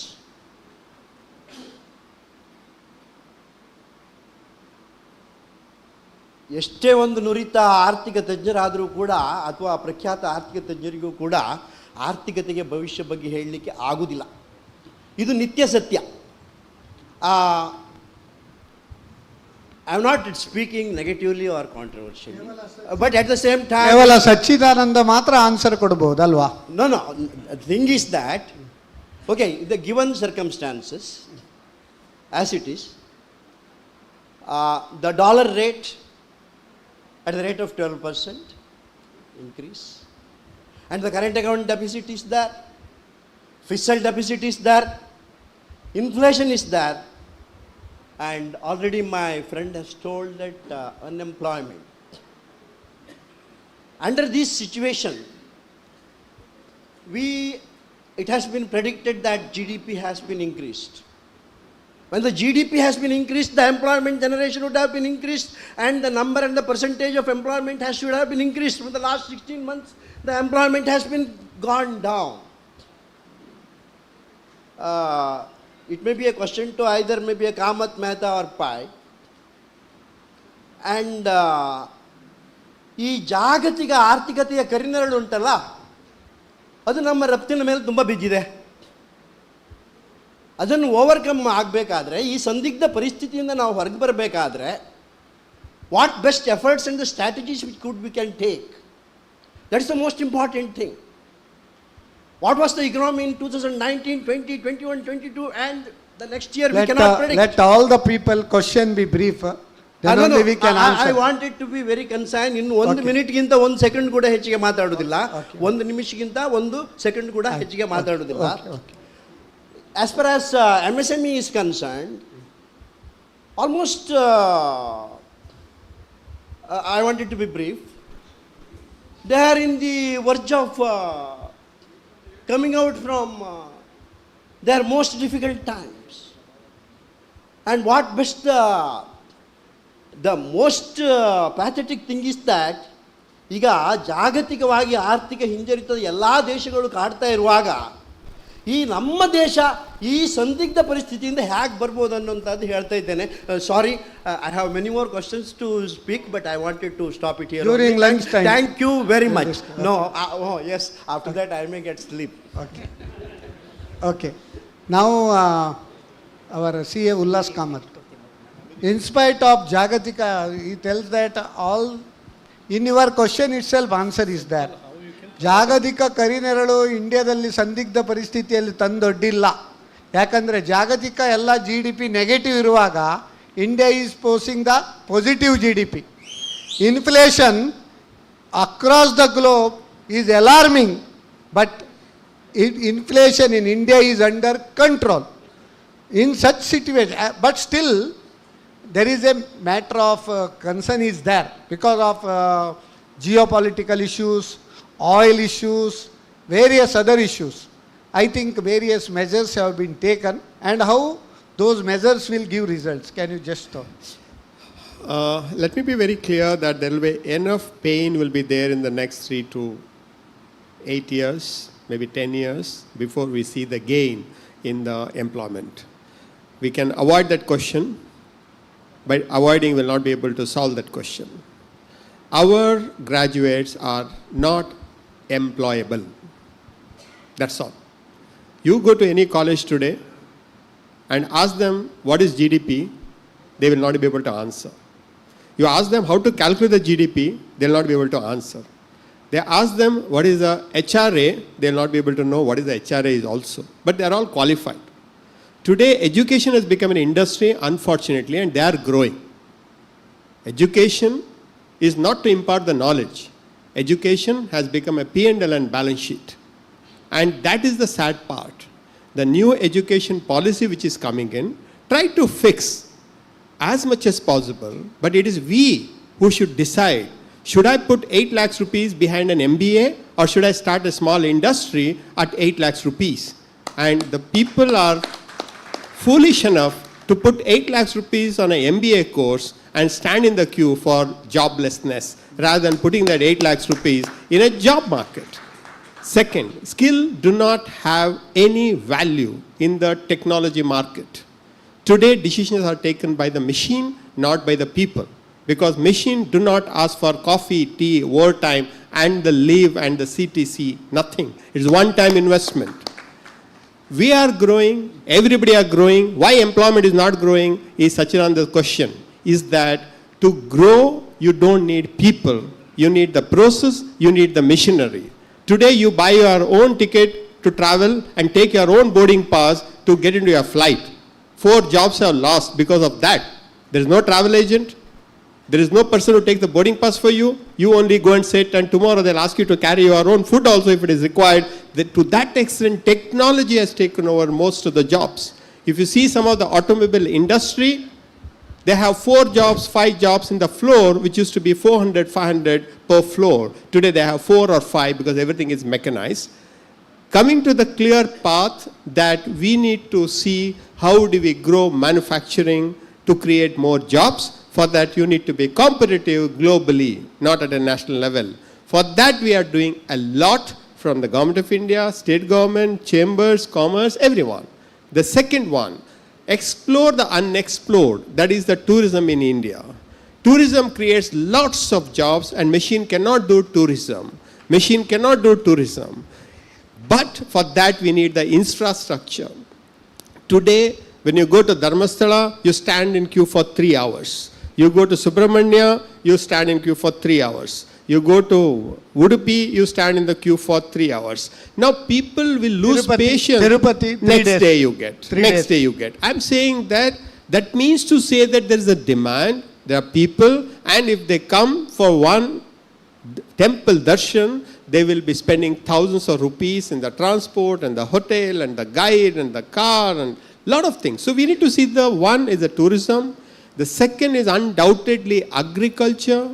Third one is an organic food supply to the whole world, which we can do. And we also see the alternative medicines, whether it is Unani, whether it is Ayurveda, whether it is the homeopath, whether it is the wellness. So we need to explore that where machines cannot take the job overnight. And machine will not be able to give you the wellness. It is only the diagnostic can be done. Today, if you go to a diagnostic center, one machine will give you 1,000 parameters in taking one blood sample. It never used to be like that. In the past, if you want 10 parameters, there used to be 10 people behind that to check in the microscope. Today, there is not there. So everywhere it is the technology, sir.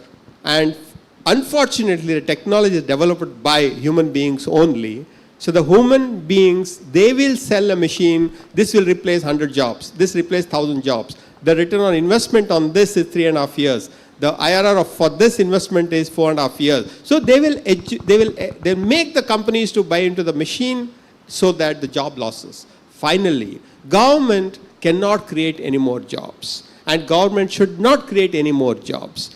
But the way how the government recruiting today in central government, had interaction with a few of the smartest people who works in Invest India Forum. They are all from the Ivy League schools. They are all from a highly educated background. And you can see the quality is there at the highest level. So submission for the government from all of us from the Chambers of Commerce is that get the skill right, get the education right, get the industry right, and focus on one district, one product, and depend on small and medium enterprises, support them better, give them the subsidy based on the jobs what they create, not based on the investment what they bring in, and empower the women, give women more jobs, preference you give it to them. If you create a job for a woman, the family will survive. If you create a job for a man, he will survive for sure. Rest I don't know. So to that extent, we need to do a bit of structural changes, what is required in the way how you create the job.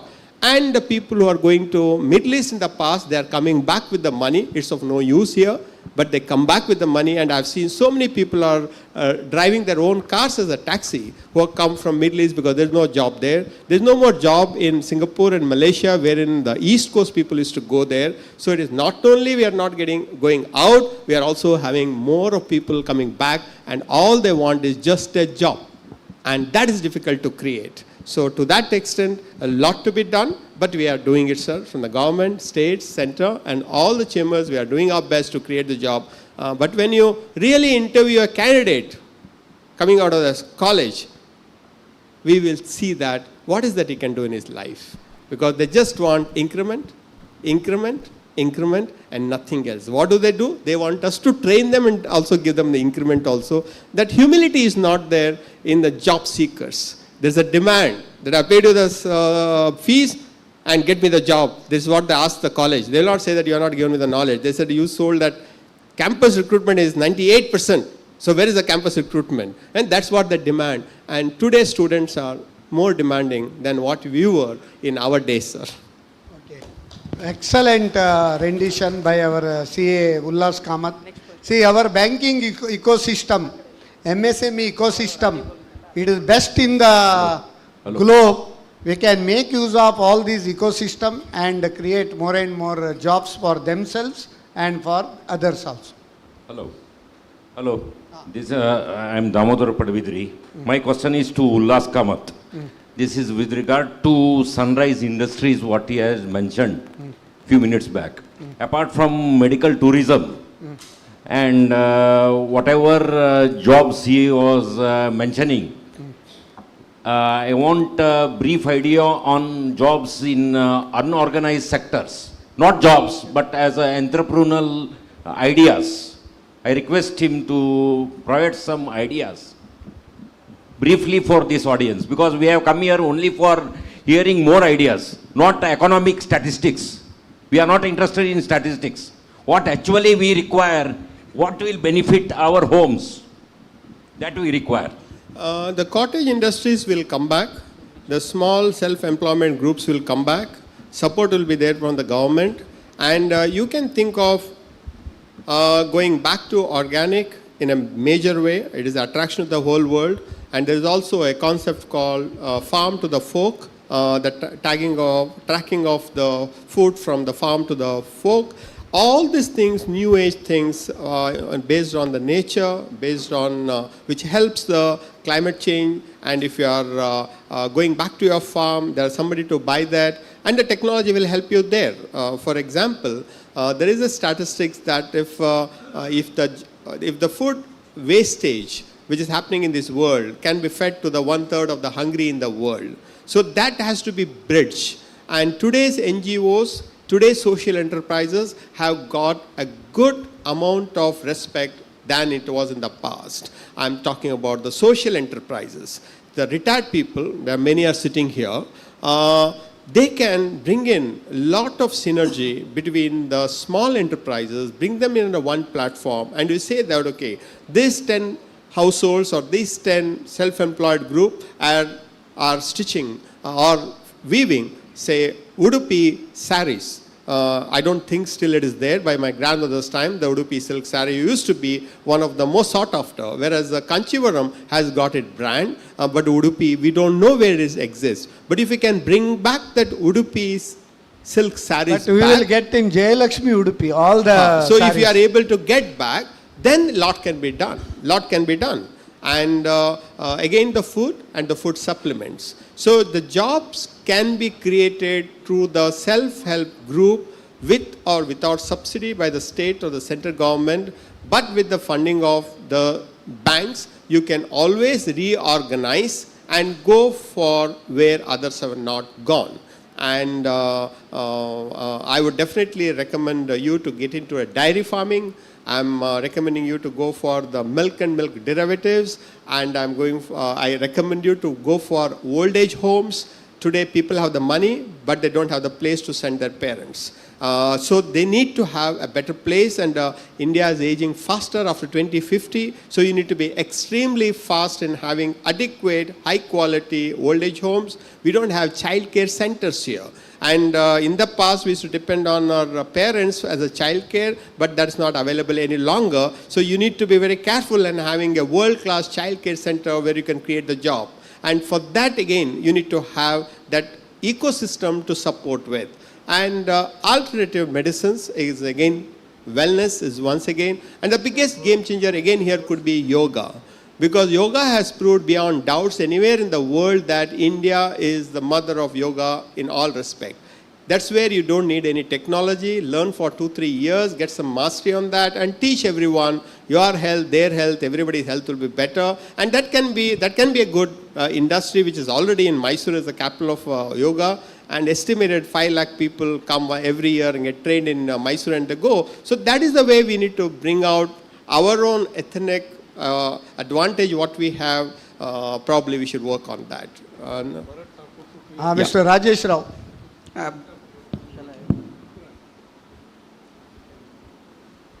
I am confident that India is going to become the economic powerhouse of the 21st century for the following reasons.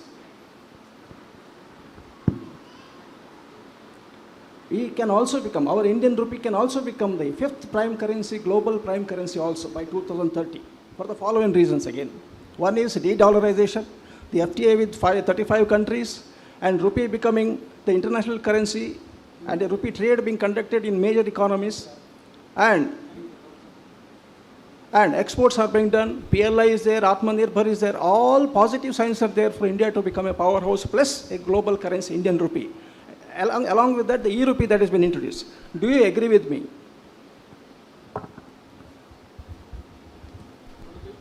E-rupee. R-rupee alla, e-rupee. In Indian rupee becoming a global currency is a work in progress. It is not something which will happen in 1 or 2 years. As long as there are people who are prepared to trade with you using the Indian rupee, it means that your rupee is internationalized. But there is a long way before it is in the basket of currencies like a GBP or dollars. There is a long time to go to that level. Mr. Pai, Gokul Das Pai, what is your opinion regarding de-dollarization? Yeah, so the common consensus is de-dollarization will happen, but very slowly. It is not that it's an overnight process, because right now there is no alternative, because dollar is, at one time it used to be like 79% of the global traded volume. Now it's fallen down to 59%, and it will fall down in coming years. There is no doubt about that, because the current Russia-Ukraine crisis, which we discussed earlier in the panel, when the countries have realized the risk of holding the currencies in dollars and reserves in dollars, and so countries are looking for alternative mechanisms, and India has already started rupee trading mechanism, and 35 countries have already expressed interest, especially right now the countries which have reserve issues and dollar issues, and countries which are facing sanctions from US are the ones who are more likely to come to this. Same thing, one thing China also is doing is one of the things during their partnership with Saudi and other countries is trade in their respective currencies, and same thing India is doing, and this is something will slowly develop over the period of time. But this is not something which will happen in next 1, 2, 3 years, but surely medium to long term, this is because alternative currencies are also slowly getting traction. Every country is piloting on digital e-rupee, and India is also piloting central bank digital currency. The pilot has already begun in 2022 at both wholesale and retail level. At wholesale level, the digital rupee is being piloted in the secondary market to settle government securities, and in the retail segment also the digital rupee central bank digital currency is being tested with partnership with around 5 banks with several few retail transactions, and as this pilot grows, this will be expanded to include more until it is being implemented, rolled out live. But as far as de-dollarization is concerned, that is inevitable to happen. I think since we are talking 2030, we should see where it will be, but alternative payment mechanisms will substantially pick up in next 5 to 8 years is my prediction. Thank you. Our CBO of Karnataka Bank, Gokul Das Pai, can you just add? Yeah, I am GDP from Karnataka Bank, Gokul Das Pai. I really thank all the panelists for their good insight about the countries for 2030. And with the special reference to, hats off to Mr. Ullas Kamath. When the question of employment generation came, lot of issues he has told, and with a special reference to agriculture. More than 50% of the population in India is dependent on agriculture. It's giving a lot of employment. I still feel there is a lot of opportunities for employment generation. You take it post-harvest technology, food preservation, supply chain, and whatnot. Maybe, as on date, maybe around 15 to 20% of what is being explored now. I think if we really focus on agriculture, which is the backbone for our country, and it is giving employment generation and food, I think I feel agriculture will have a future till this Mother Earth is there. That's all, that's my view. Anything to add in agriculture? Dr. Bhatt. One question to add on the agriculture. We recently see a lot of agriculturists moving from agriculture to industrialization. We see a lot of crisis in agricultural labor as a big problem for every agriculturist. A person who has about 2 acres, 10 acres, 15 acres are now facing a big problem in getting the agriculture labor. So what is your opinion as to how we can convert this industrial labor? The normal people are converting from agricultural labor to industrial labor. We are finding very difficult for getting the people for agriculture labor. And youngsters or middle-aged people, they are selling their agriculture land and moving out. The cities, the people who are in cities, they are just buying the land with the hope of doing agriculture, but they could not do anything. They are in city with a different employment. They can't come back and do the agriculture. How do you see in next 10 years? As far as my view is concerned, in next 10 years, the agricultural income will drastically reduce in India. No, agricultural income will triple in the next 10 years. Don't be worried about it. It will triple. Average holding in India by agriculture is less than 2 acres. Average holding of agriculture land in India is less than 2 acres, and they don't have the approach to the road. They need to cross somebody else's property to take the tractor in. Second, their children are not interested because 2 acres cannot feed more than 2 people. So if they have 3 children, they know that they need to go out. Globally, it is agriculture, from there to industry, from there to the technology, right? So that is the route which you take. As of now, India's GDP ratio is about 15%, but about 50% people are depending on agriculture, wherein the 15% can remain at 15%, but the 50% has to come down to 30%, 25%. So the route which you are taking is right. Agriculture is doing an agriculture, and an industrial is doing an agriculture. There is a chalk and cheese difference. This person depends on the God, and looking at the cloud, he takes the decision. An industrialist depending on all the data available from the satellite, he knows exactly when to seed and how many days it takes, and he don't have to go out and ask Panchayat that what should I do, when should I do. So the technology what is available and the information is what is available.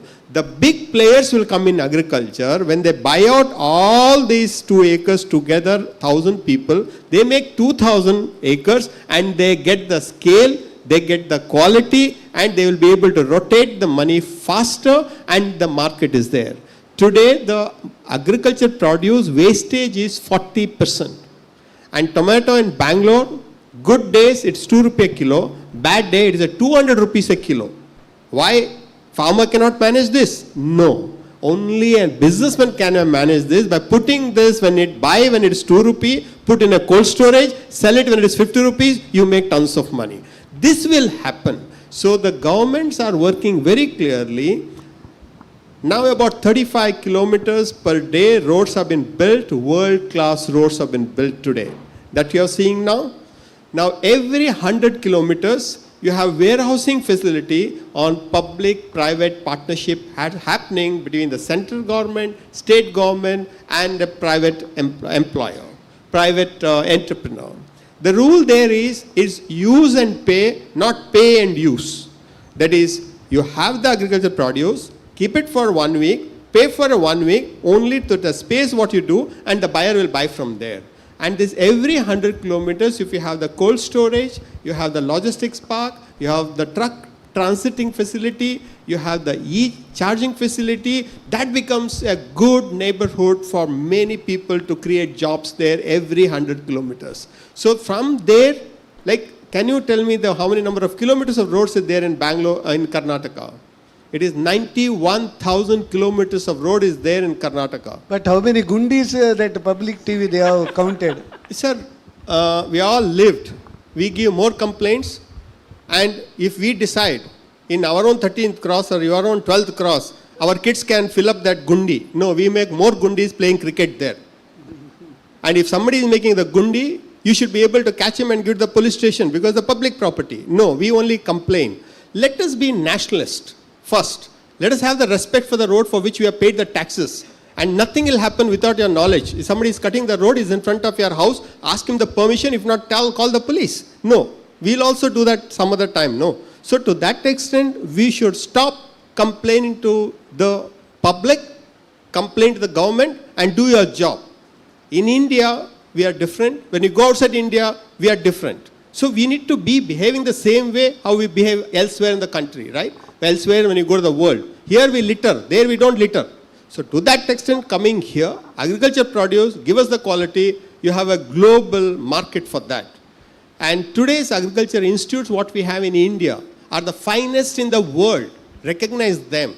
Indian Research Institute is one of the finest in the world because the data what they have for the last 60, 70 years. Fisheries Institute, what you have in Bangalore, is one of the finest in the world. But we have 320 kilometers of a coastline, which we don't know how to manage that. That is the disconnect what we have. Not that government do not know about it. We are working on that. Government is working on that. And I'm certain we will become the net exporter of agriculture produce for the whole world in the next 5 years. And government is very clear on that. Okay. I'll add just two more Yes, points. yes, One is bring the farm laws back. It was a very good initiative by the government when the farm laws were announced. But for political reason and various other reasons, the farm laws had to be withdrawn.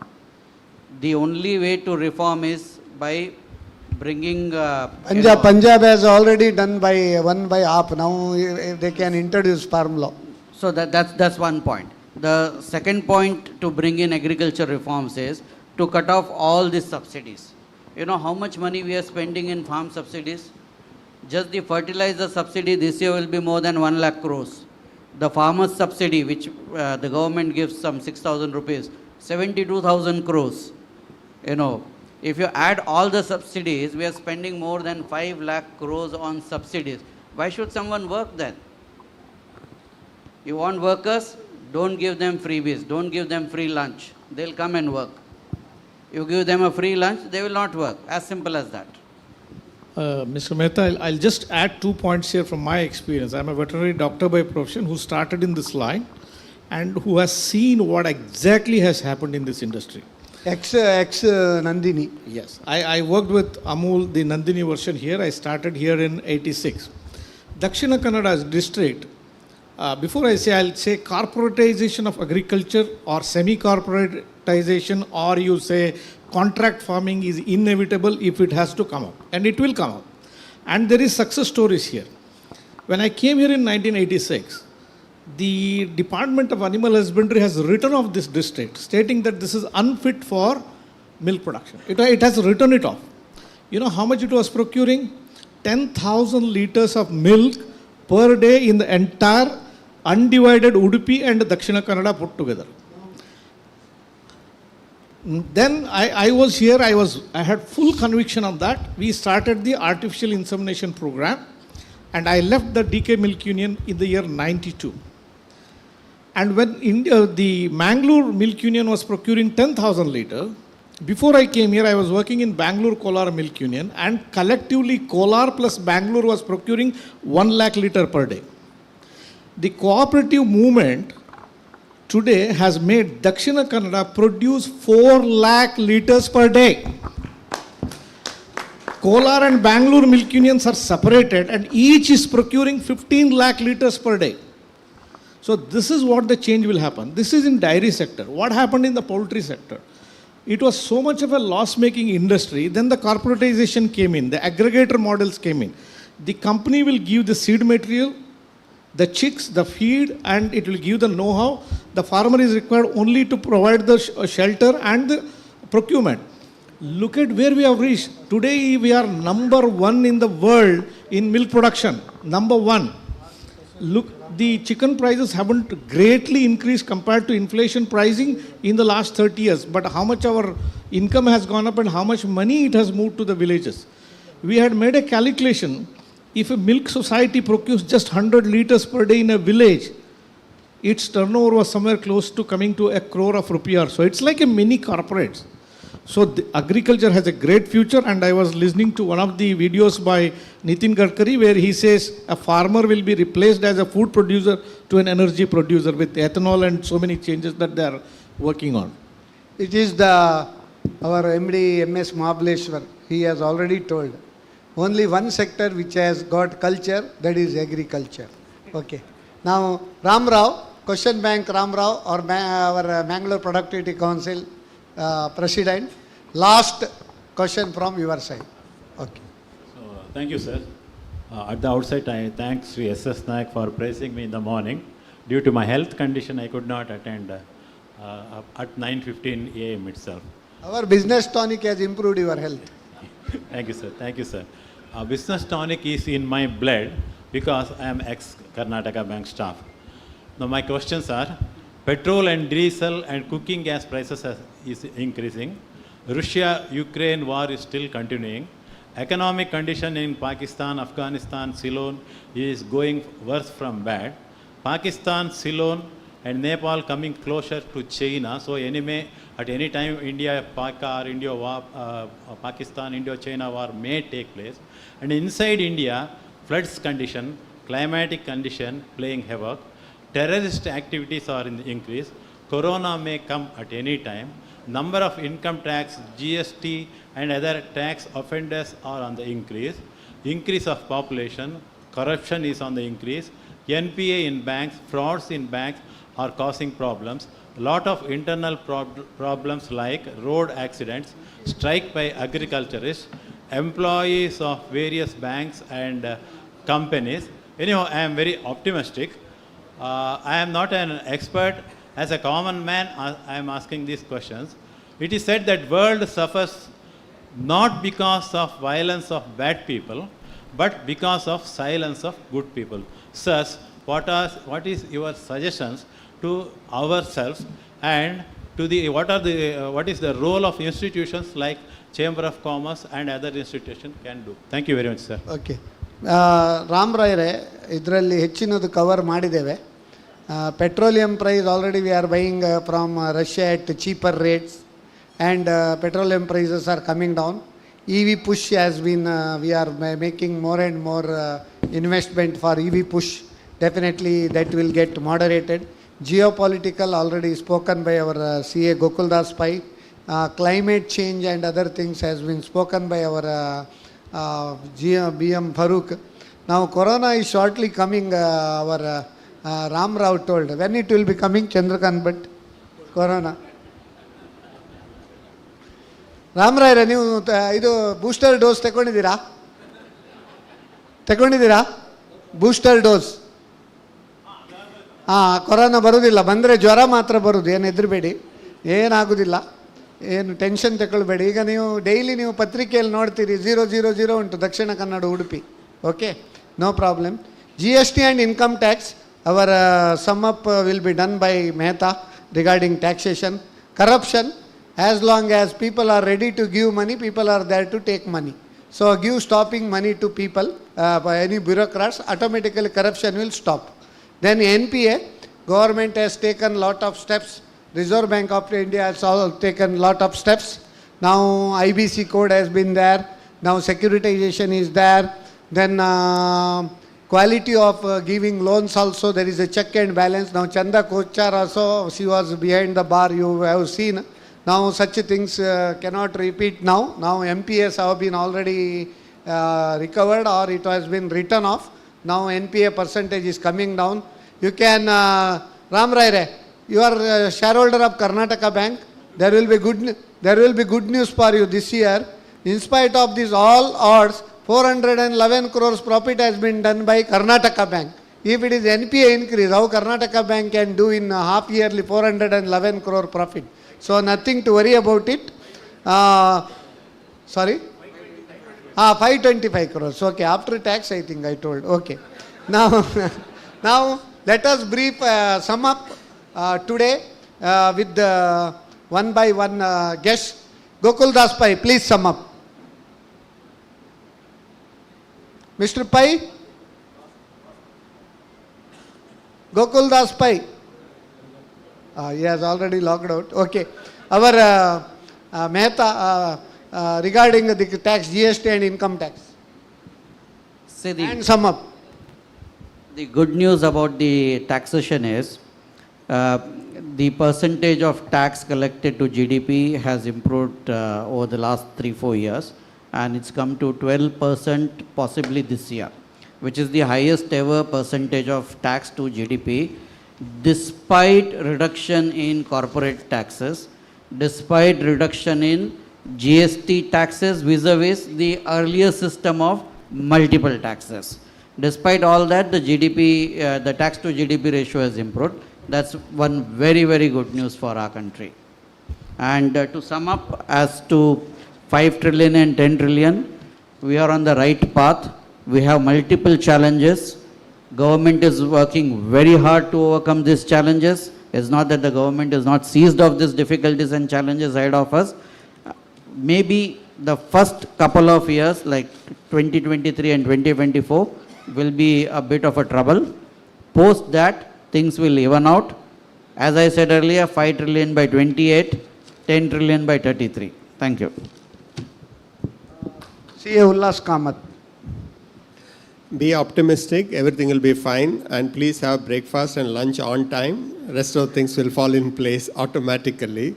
Take care of your health, and anything which you want to plan, please plan for your younger generation.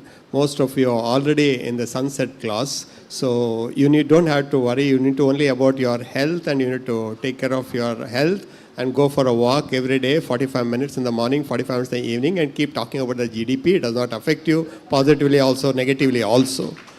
Please take care of your children, take care of your grandchildren, and talk to them about India growth story. If at all, if it happens not because of you, because of your children and the grandchildren. And keep that back of your mind. Like our fathers and grandmother used to talk about story of Mahabharata, Ramayana and all.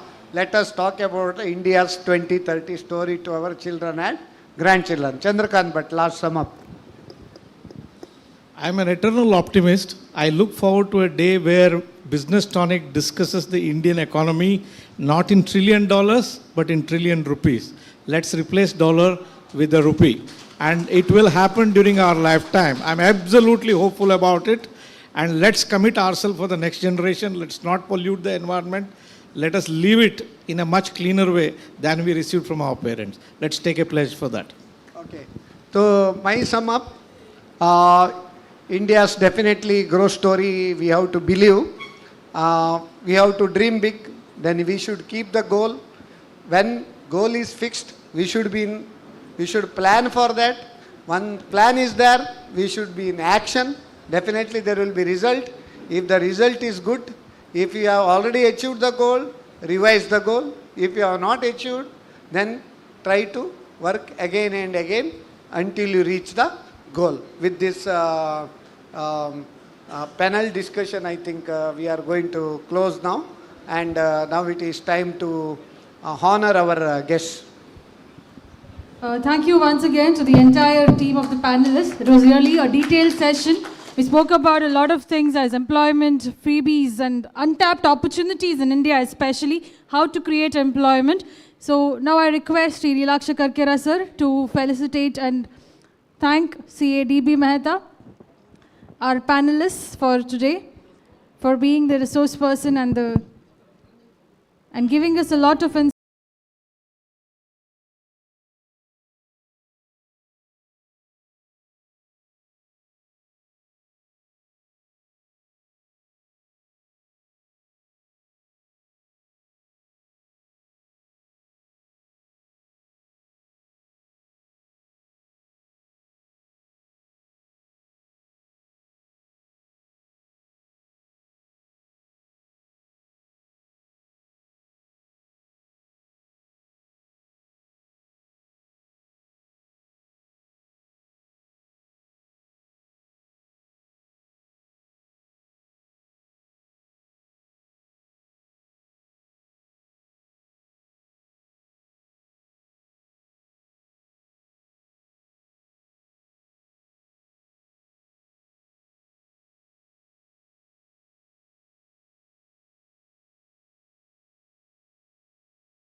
disperse for a short lunch break now. Large wind farms.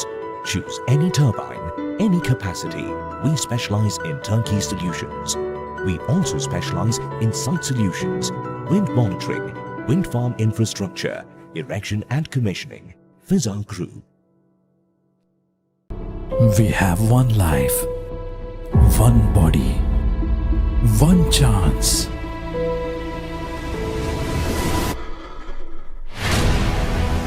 I push my body to its limits. I make choices with long-term benefits. I choose Godama A2 ghee for my daily nutritional needs.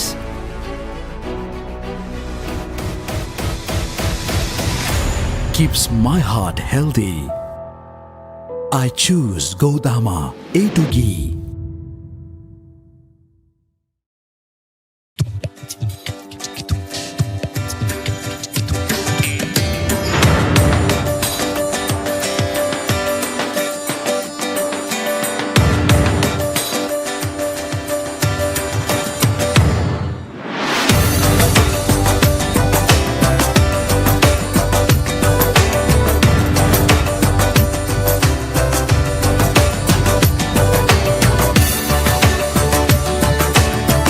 ಕರ್ನಾಟಕದಾದ್ಯಂತ ಮದುವೆ ಸೀರೆಗಳ ಹೆಸರಾಂತ ಮಳಿಗೆ Jayalakshmi silks Udyavara.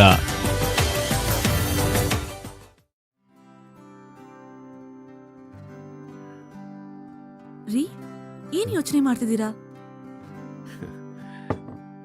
ಏನೂ ಇಲ್ಲ, ನನ್ನ ಸಾಧನೆಯ ದಾರಿಯನ್ನೊಮ್ಮೆ ನೆನಪು ಮಾಡ್ಕೊಂಡೆ. ನಿಮ್ಮ ಪರಿಶ್ರಮ ಮತ್ತೆ ಆತ್ಮವಿಶ್ವಾಸದಿಂದಾನೇ ನೀವು ಇಲ್ಲಿವರೆಗೂ ಬರೋದಕ್ಕೆ ಸಾಧ್ಯವಾಗಿತ್ತು. ಹೌದು, ಆದರೆ ಅತಿ ಮುಖ್ಯವಾಗಿ ನನಗೆ ಬೇಕಾದ ಆರ್ಥಿಕ ನೆರವು ನನಗೆ ದೊರಕಿದ್ದು ಕರ್ನಾಟಕ ಬ್ಯಾಂಕ್ MSME ಲೋನ್ನಿಂದ. ಇವತ್ತು ನನ್ನ ಸಾಧನೆ ಏನೇ ಇದ್ರೂ ಅದು ಸಾಧ್ಯವಾಗಿದ್ದು ಕರ್ನಾಟಕ ಬ್ಯಾಂಕ್ನಿಂದ. ಕರ್ನಾಟಕ ಬ್ಯಾಂಕ್, ನಿಮ್ಮ ಕುಟುಂಬದ ಬ್ಯಾಂಕ್, ಭಾರತದಾದ್ಯಂತ.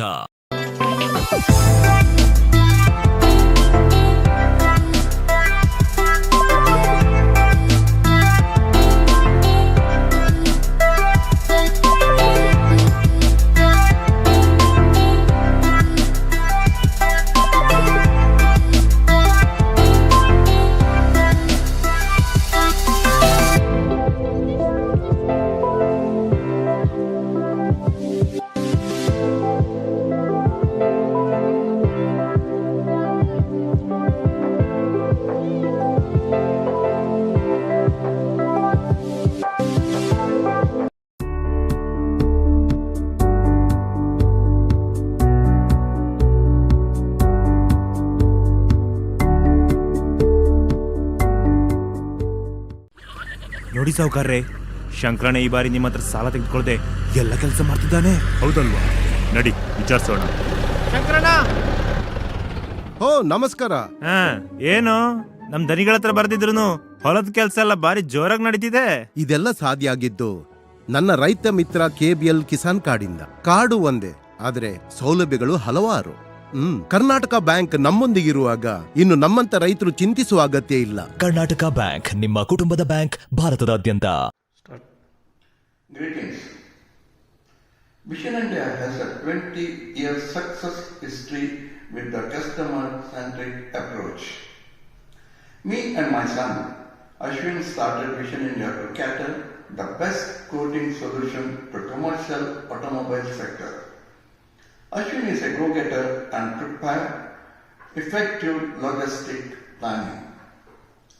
Our approach was to limit customer material stocking by supplying customized coating kit based on their forecast.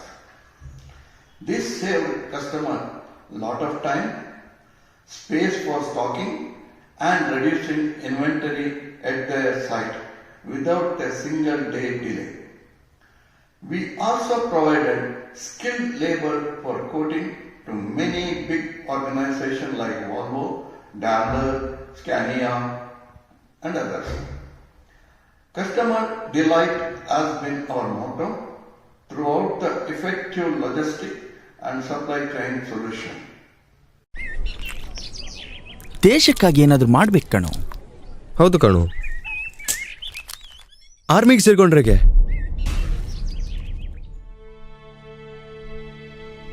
ಪರಿಸರದ ಸ್ವಚ್ಛತೆಯನ್ನು ಕಾಪಾಡಿಕೊಳ್ಳೋ ಸಣ್ಣ ಜವಾಬ್ದಾರಿಯನ್ನು ನೀಸಲಾಗದವರು ದೇಶದ ಸರಹದ್ದನ್ನು ಕಾಯೋ ಜವಾಬ್ದಾರಿಗೆ ಅರ್ಹರಾಗ್ತೀರಾ? ನಮ್ಮ ದೇಶ ನಮ್ಮ ಹೆಮ್ಮೆ, ಸ್ವಚ್ಛ ಭಾರತ ನಮ್ಮೆಲ್ಲರ ಕರ್ತವ್ಯ.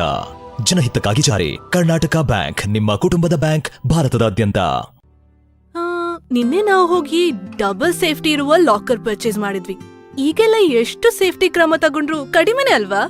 ಅಂದಹಾಗೆ ಸೇಫ್ಟಿ ಅನ್ನುವಾಗ ಯೋಚನೆ ಆಯ್ತು, ಕೋವಿಡ್ ಬಗೆಗಿನ ಎಲ್ಲಾ ಸೇಫ್ಟಿ ಕ್ರಮಗಳು ತಗೊಂಡಿರ್ಬೇಕಲ್ವಾ ನೀವು? ಸುಮಾರಾಗಿ. ಬೆಲೆ ಬಾಳೋ ವಸ್ತುಗಳಿಗೆ ಮಾತ್ರವಲ್ಲ, ಬೆಲೆಗೆ ಕಟ್ಟಲಾಗದ ಈ ಅಮೂಲ್ಯ ಜೀವಕ್ಕಾಗಿ ವ್ಯಾಕ್ಸಿನೇಷನ್ ಹಾಕಿಸಿಕೊಳ್ಳಿ. ಅದರಲ್ಲೂ ತಪ್ಪದೆ ನಿಗದಿತ dosage ಹಾಕಿಸಿಕೊಳ್ಳಿ.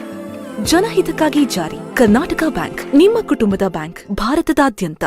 New Mangalore Port, during last 5 decades of its service, has witnessed exponential growth in terms of trade and commerce without compromising key and critical elements of environment. The port has created a green belt around the port. The port had developed sewage treatment plant with a capacity of 1.20 MLD inside the port area. To meet the water requirement, the port has envisaged comprehensive plan to harvest the rainwater. The port has installed 4 megawatt solar plant in addition to rooftop solar panels at the top of the buildings and storage sheds. The port has also switched over to LED lighting, which is more environment friendly, coupled with power savings. The port bagged Swachh Sarvekshan Award, Green Tech Environment Award in Gold category, Samudra Paryavan Award, Aranya Mitra Award, recognition from State Pollution Control Board and District Administration. These awards have motivated the port to sustain the efforts and to chalk out more projects in the future.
ಯಾಕ್ರಿ ಮಂಕಾಗಿದ್ದೀರಾ? ಈ ಸಲದ ಬಿತ್ತನೆಗೆ ಸಮಯ ಬಂದಿದೆ, ಆದ್ರೆ ಯಾರ ಹತ್ರ ಹೋಗಿ ಬೀಜ ಗೊಬ್ಬರ ಕೇಳೋದು ಅಂತಾನೆ ಗೊತ್ತಾಗ್ತಿಲ್ಲ. ಛೇ, ಅಷ್ಟೇನಾ? ಅದಕ್ಕೆಲ್ಲ ಟೆನ್ಷನ್ ಮಾಡ್ಕೊಳ್ಳೋ ಅಗತ್ಯನೇ ಇಲ್ಲ. ಈ ಸಲ ನಮ್ಮ ಹತ್ರ ಇರೋ ಬಂಗಾರದಿಂದನೇ ಬೆಳೆ ಬೆಳಿಬಹುದು. ಏನ್ ಮಾತಾಡ್ತಾ ಇದೀಯಾ? ಬಂಗಾರದಿಂದ ಬೆಳೆ ಬೆಳೆಯಕ್ಕಾಗತ್ತಾ? ಹಾ ಹೌದು, ನಮ್ಮ ಹತ್ರ ಇರೋ ಬಂಗಾರನ ಕರ್ನಾಟಕ ಬ್ಯಾಂಕಲ್ಲಿ ತಗೊಂಡೋಗಿಟ್ರೆ ಅವರು ಕೃಷಿ ಸಾಲ ಕೊಡ್ತಾರೆ. ಅದರಿಂದ ಆಭರಣನೂ ಸುರಕ್ಷಿತವಾಗಿರುತ್ತೆ. ಹೌದಾ? ಹಾಗಾದ್ರೆ ನಡಿ, ಹಿಂದೆ ಕರ್ನಾಟಕ ಬ್ಯಾಂಕಿಗೆ ಹೋಗೋಣ. ಕರ್ನಾಟಕ ಬ್ಯಾಂಕ್, ನಿಮ್ಮ ಕುಟುಂಬದ ಬ್ಯಾಂಕ್, ಭಾರತದಾದ್ಯಂತ. Green technology. Fiza Group, turnkey wind farm developers. 2 decades of rich experience in development of large wind projects. You can choose any turbine, any make, we build for you. For green investment, log on to www.fizagroup.com. ಈ 3S ಅಂದ್ರೆ ಏನು? 3S mutual fund ನ ಸೌಲಭ್ಯಗಳಾಗಿವೆ. ಕಂತುಗಳಲ್ಲಿ invest ಮಾಡಲು systematic investment plan. ಹೆಚ್ಚು ಉತ್ತಮ risk management ಗಾಗಿ ಒಂದು ಫಂಡ್ ನಿಂದ ಇನ್ನೊಂದಕ್ಕೆ ಟ್ರಾನ್ಸ್ಫರ್ ಮಾಡಿ ಸಿಸ್ಟಮ್ಯಾಟಿಕ್ ಟ್ರಾನ್ಸ್ಫರ್ ಪ್ಲಾನ್ ನಿಂದ. ರಿಟೈರ್ಮೆಂಟ್ ನಂತರದ ಅವಶ್ಯಕತೆಗಾಗಿ ಸಿಸ್ಟಮ್ಯಾಟಿಕ್ ವಿಡ್ರಾವಲ್ ಪ್ಲಾನ್. ಅಮೋಘವಾಗಿದೆ. ಯಾವುದೇ ಮ್ಯೂಚುವಲ್ ಫಂಡ್ ಸ್ಕೀಮ್ ಅನ್ನು ಮಾಡಿ ಸ್ಟ್ರಾಂಗ್ 3S ಸೌಲಭ್ಯಗಳೊಂದಿಗೆ ಮ್ಯೂಚುವಲ್ ಫಂಡ್ ಹೂಡಿಕೆಗಳು ಮಾರುಕಟ್ಟೆಯ ಆಪತ್ತಿನ ಅಂಶಗಳಿಗೆ ಒಳಪಟ್ಟಿವೆ. ದಯವಿಟ್ಟು ಸ್ಕೀಮ್ ಸಂಬಂಧಿತ ಎಲ್ಲಾ ದಸ್ತಾವೇಜುಗಳನ್ನು ಗಮನವಿಟ್ಟು ಓದಿಕೊಳ್ಳಿ.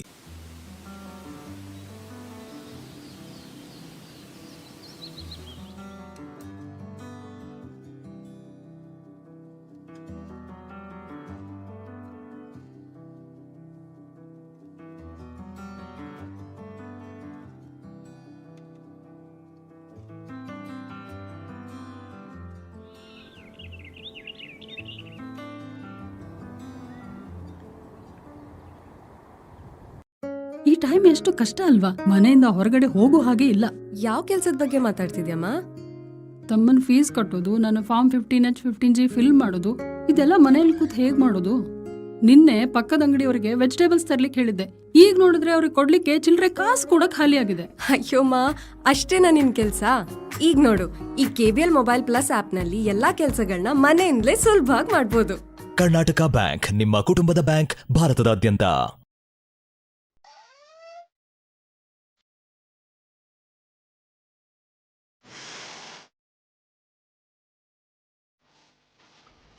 ನಿಮ್ಮ ಮಗುವಿಗೆ ನೀವು ನೀಡಬಹುದಾದ ಅತ್ಯುತ್ತಮ ಕೊಡುಗೆ ಎಂದರೆ ಅವರ ಉತ್ತಮ ಭವಿಷ್ಯ. ಅವರ ಭವಿಷ್ಯ ನಮ್ಮ ಪರಿಸರದಲ್ಲಿದೆ.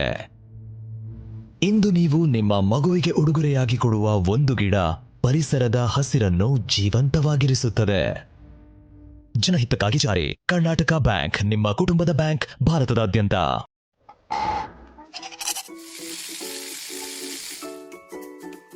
ಭೂಮಿಯ ಮೇಲಿನ ಪ್ರತಿಯೊಂದು ಜೀವವು ಬದುಕುಳಿಯಲು ನೀರಿನ ಮೇಲೆ ಅವಲಂಬಿತವಾಗಿರುತ್ತವೆ. ನೀರೇ ಆಧಾರ. ನೀರನ್ನು ಉಳಿಸುವುದರ ಮೂಲಕ ಜೀವಿಗಳನ್ನು ರಕ್ಷಿಸಲು ಇಂದು ನಿರ್ಧರಿಸೋಣ. ನೀರಿನ ಪ್ರತಿ ಹನಿಯೂ ಅಮೂಲ್ಯ. ಅದನ್ನು ವ್ಯರ್ಥ ಮಾಡದಿರಿ.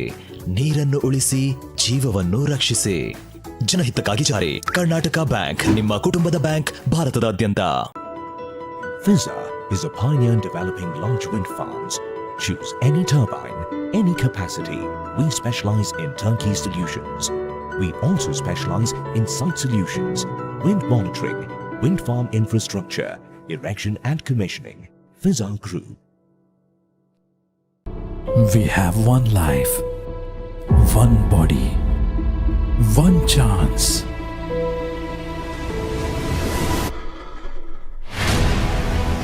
I push my body to its limits. I make choices with long-term benefits. I choose Godama A2 ghee for my daily nutritional needs.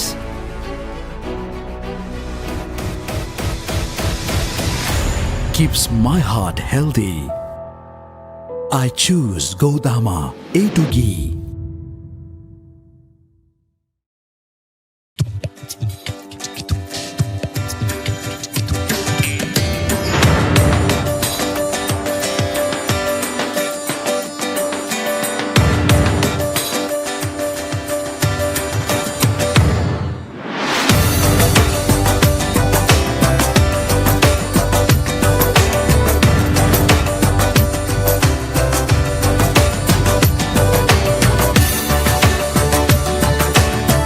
ಕರ್ನಾಟಕದಾದ್ಯಂತ ಮದುವೆ ಸೀರೆಗಳ ಹೆಸರಾಂತ ಮಳಿಗೆ ಜಯಲಕ್ಷ್ಮಿ ಸಿಲ್ಕ್ಸ್ ಉದ್ಯಾವರ.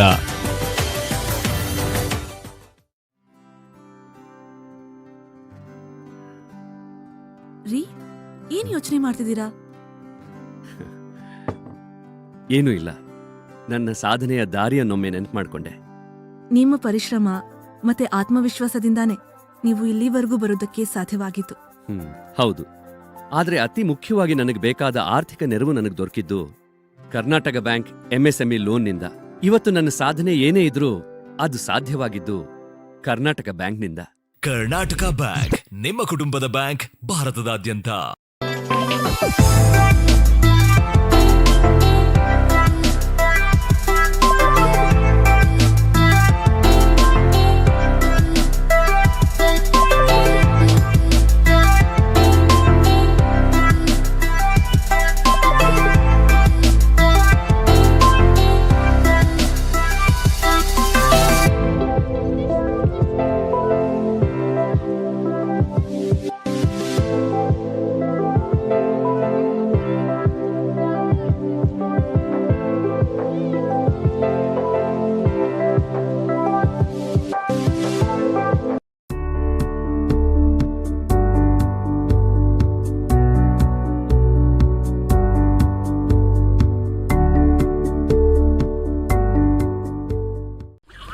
ನೋಡಿ ಸಾವುಕಾರ್ರೆ, ಶಂಕರಣ್ಣ ಈ ಬಾರಿ ನಿಮ್ಮ ಹತ್ರ ಸಾಲ ತೆಗೆದುಕೊಳ್ದೆ ಎಲ್ಲ ಕೆಲಸ ಮಾಡ್ತಿದ್ದಾನೆ. ಹೌದಲ್ವಾ?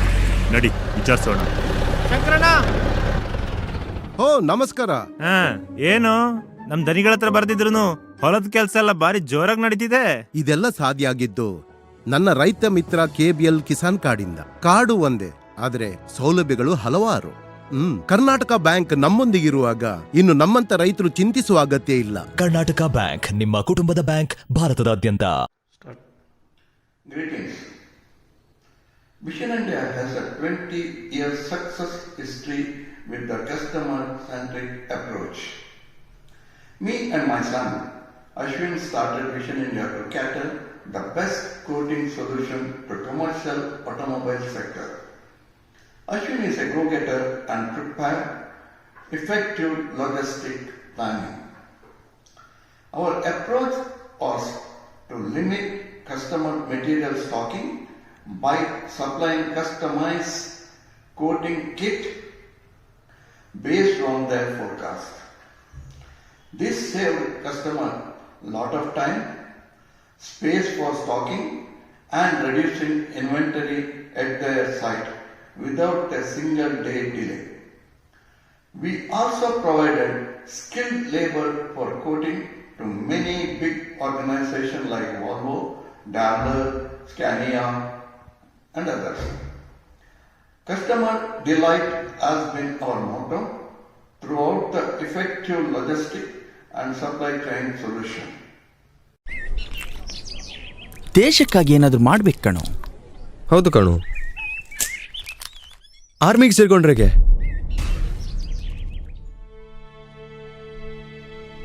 ಪರಿಸರದ ಸ್ವಚ್ಛತೆಯನ್ನು ಕಾಪಾಡಿಕೊಳ್ಳೋ ಸಣ್ಣ ಜವಾಬ್ದಾರಿಯನ್ನು ನೀಸಲಾಗದವರು ದೇಶದ ಸರಹದ್ದನ್ನು ಕಾಯೋ ಜವಾಬ್ದಾರಿಗೆ ಅರ್ಹರಾಗ್ತೀರಾ?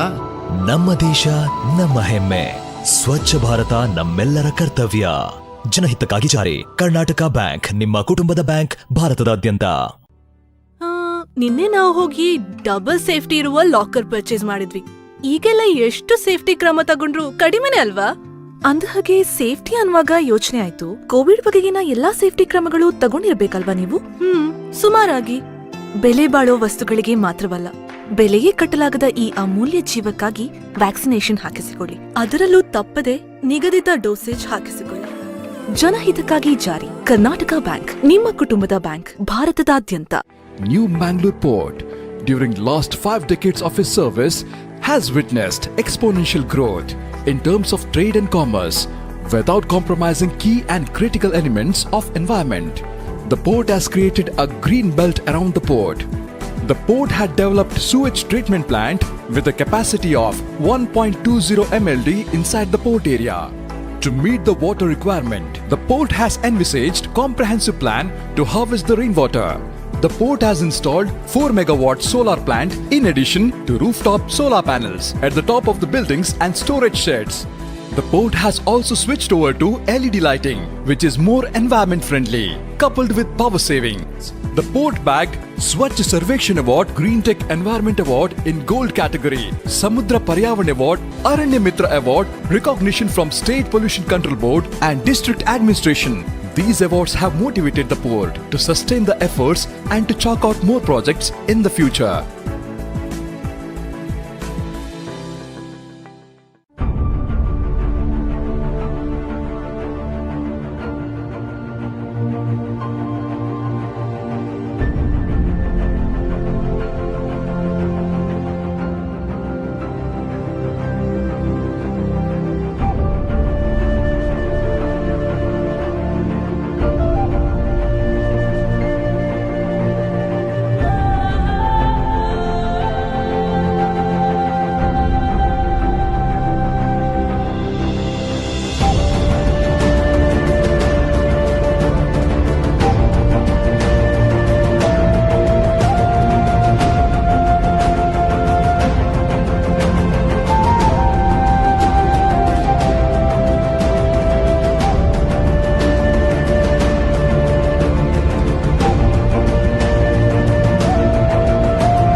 ಯಾಕ್ರಿ ಮಂಕಾಗಿದ್ದೀರಾ?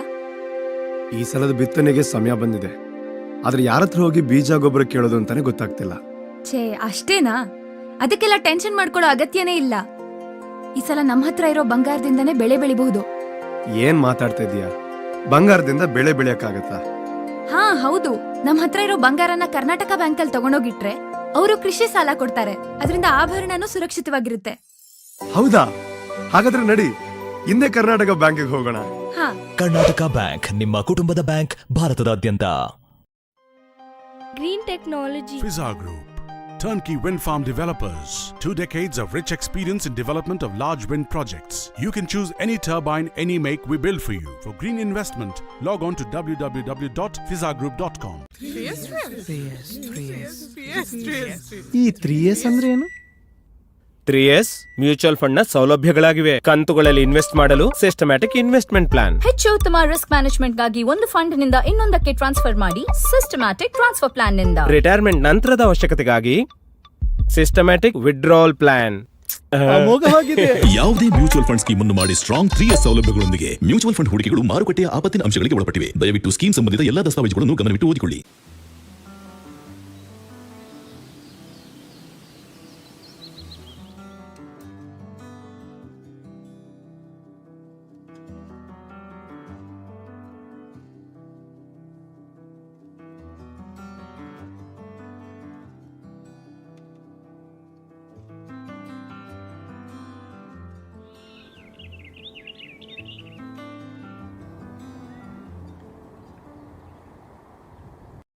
ಈ ಟೈಮ್ ಎಷ್ಟು ಕಷ್ಟ ಅಲ್ವಾ? ಮನೆಯಿಂದ ಹೊರಗಡೆ ಹೋಗೋ ಹಾಗೆ ಇಲ್ಲ. ಯಾವ ಕೆಲ್ಸದ ಬಗ್ಗೆ ಮಾತಾಡ್ತಿದ್ಯಮ್ಮ? ತಮ್ಮನ್ ಫೀಸ್ ಕಟ್ಟೋದು, ನನ್ನ ಫಾರ್ಮ್ 15H 15G ಫಿಲ್ ಮಾಡೋದು, ಇದೆಲ್ಲ ಮನೇಲಿ ಕೂತ್ ಹೇಗ್ ಮಾಡೋದು? ನಿನ್ನೆ ಪಕ್ಕದ ಅಂಗಡಿಯವರಿಗೆ ವೆಜಿಟೇಬಲ್ಸ್ ತರ್ಲಿಕ್ಕೆ ಹೇಳಿದ್ದೆ. ಈಗ ನೋಡಿದ್ರೆ ಅವ್ರಿಗೆ ಕೊಡ್ಲಿಕ್ಕೆ ಚಿಲ್ಲರೆ ಕಾಸು ಕೂಡ ಖಾಲಿ ಆಗಿದೆ. ಅಯ್ಯೋಮ್ಮ, ಅಷ್ಟೇನಾ ನಿನ್ ಕೆಲ್ಸ?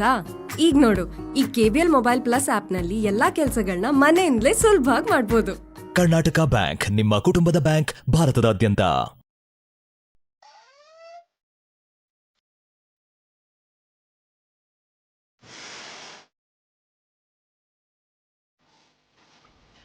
ನಿಮ್ಮ ಮಗುವಿಗೆ ನೀವು ನೀಡಬಹುದಾದ ಅತ್ಯುತ್ತಮ ಕೊಡುಗೆ ಎಂದರೆ ಅವರ ಉತ್ತಮ ಭವಿಷ್ಯ. ಅವರ ಭವಿಷ್ಯ ನಮ್ಮ ಪರಿಸರದಲ್ಲಿದೆ.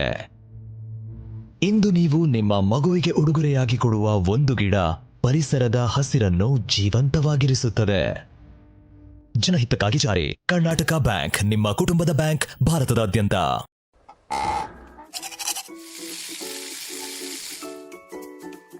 ಭೂಮಿಯ ಮೇಲಿನ ಪ್ರತಿಯೊಂದು ಜೀವವು ಬದುಕುಳಿಯಲು ನೀರಿನ ಮೇಲೆ ಅವಲಂಬಿತವಾಗಿರುತ್ತವೆ. ನೀರೇ ಆಧಾರ. ನೀರನ್ನು ಉಳಿಸುವುದರ ಮೂಲಕ ಜೀವಿಗಳನ್ನು ರಕ್ಷಿಸಲು ಇಂದು ನಿರ್ಧರಿಸೋಣ. ನೀರಿನ ಪ್ರತಿ ಹನಿಯೂ ಅಮೂಲ್ಯ. ಅದನ್ನು ವ್ಯರ್ಥ ಮಾಡದಿರಿ. ನೀರನ್ನು ಉಳಿಸಿ, ಜೀವವನ್ನು ರಕ್ಷಿಸಿ. ಜನಹಿತಕ್ಕಾಗಿ ಜಾರಿ. ಕರ್ನಾಟಕ ಬ್ಯಾಂಕ್ ನಿಮ್ಮ ಕುಟುಂಬದ ಬ್ಯಾಂಕ್, ಭಾರತದಾದ್ಯಂತ. Fizza is a pioneer in developing large wind farms. Choose any turbine, any capacity. We specialize in turnkey solutions. We also specialize in site solutions, wind monitoring, wind farm infrastructure, erection and commissioning. Fizza Group. We have one life, one body, one chance.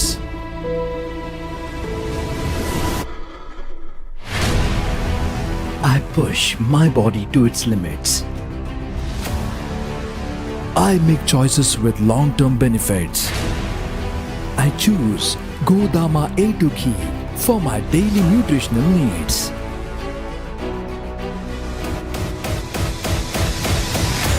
Keeps my heart healthy. I choose Godama A2 Ghee.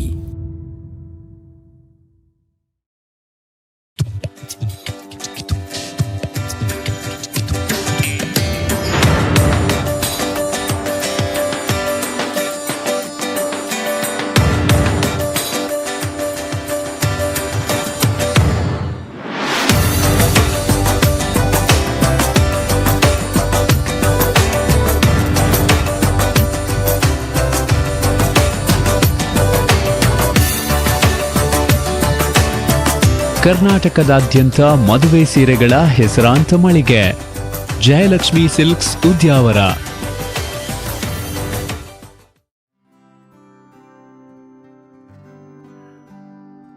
ರೀ, ಏನ್ ಯೋಚನೆ ಮಾಡ್ತಿದ್ದೀರಾ?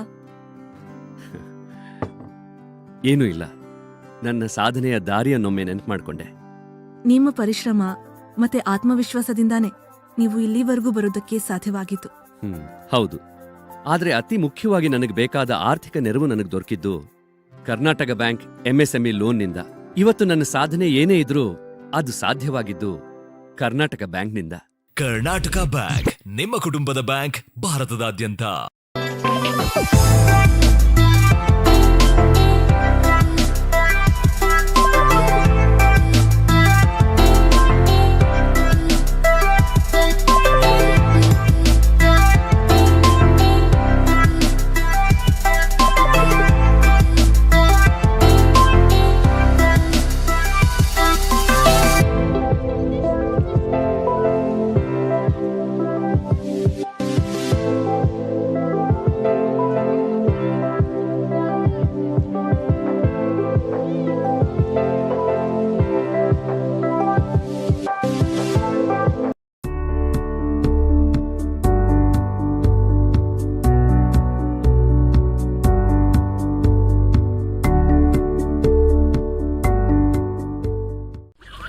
ನೋಡಿ ಸಾವುಕಾರ್ರೆ, ಶಂಕರಣ್ಣ ಈ ಬಾರಿ ನಿಮ್ಮ ಹತ್ರ ಸಾಲ ತೆಗೆದುಕೊಳ್ಳದೆ ಎಲ್ಲ ಕೆಲಸ ಮಾಡ್ತಿದ್ದಾನೆ. ಹೌದಲ್ವಾ? ನಡಿ ವಿಚಾರಿಸೋಣ. ಶಂಕರಣ್ಣ, ಓ ನಮಸ್ಕಾರ. ಏನು ನಮ್ ದನಿಗಳ ಹತ್ರ ಬರ್ದಿದ್ರು ಹೊಲದ ಕೆಲಸ ಎಲ್ಲ ಬಾರಿ ಜೋರಾಗಿ ನಡೀತಿದೆ. ಇದೆಲ್ಲ ಸಾಧ್ಯ ಆಗಿದ್ದು ನನ್ನ ರೈತ ಮಿತ್ರ KBL ಕಿಸಾನ್ ಕಾರ್ಡಿಂದ. ಕಾರ್ಡು ಒಂದೇ, ಆದ್ರೆ ಸೌಲಭ್ಯಗಳು ಹಲವಾರು. ಕರ್ನಾಟಕ ಬ್ಯಾಂಕ್ ನಮ್ಮೊಂದಿಗಿರುವಾಗ ಇನ್ನು ನಮ್ಮಂತ ರೈತರು ಚಿಂತಿಸುವ ಅಗತ್ಯ ಇಲ್ಲ. ಕರ್ನಾಟಕ ಬ್ಯಾಂಕ್, ನಿಮ್ಮ ಕುಟುಂಬದ ಬ್ಯಾಂಕ್, ಭಾರತದಾದ್ಯಂತ. Greetings. Vision India has a 20-year success history with the customer-centric approach. Me and my son, Ashwin, started Vision India to cater the best coating solution to commercial automobile sector. Ashwin is a go-getter and prepared effective logistic planning. Our approach was to limit customer material stocking by supplying customized coating kit based on their forecast. This saved customer lot of time, space for stocking and reducing inventory at their site without a single day delay. We also provided skilled labor for coating to many big organizations like Volvo, Daimler, Scania and others. Customer delight has been our motto throughout the effective logistic and supply chain solution. ದೇಶಕ್ಕಾಗಿ ಏನಾದರೂ ಮಾಡ್ಬೇಕು ಕಣೋ. ಹೌದು ಕಣೋ. ಆರ್ಮಿಗೆ ಸೇರ್ಕೊಂಡ್ರೆಗೆ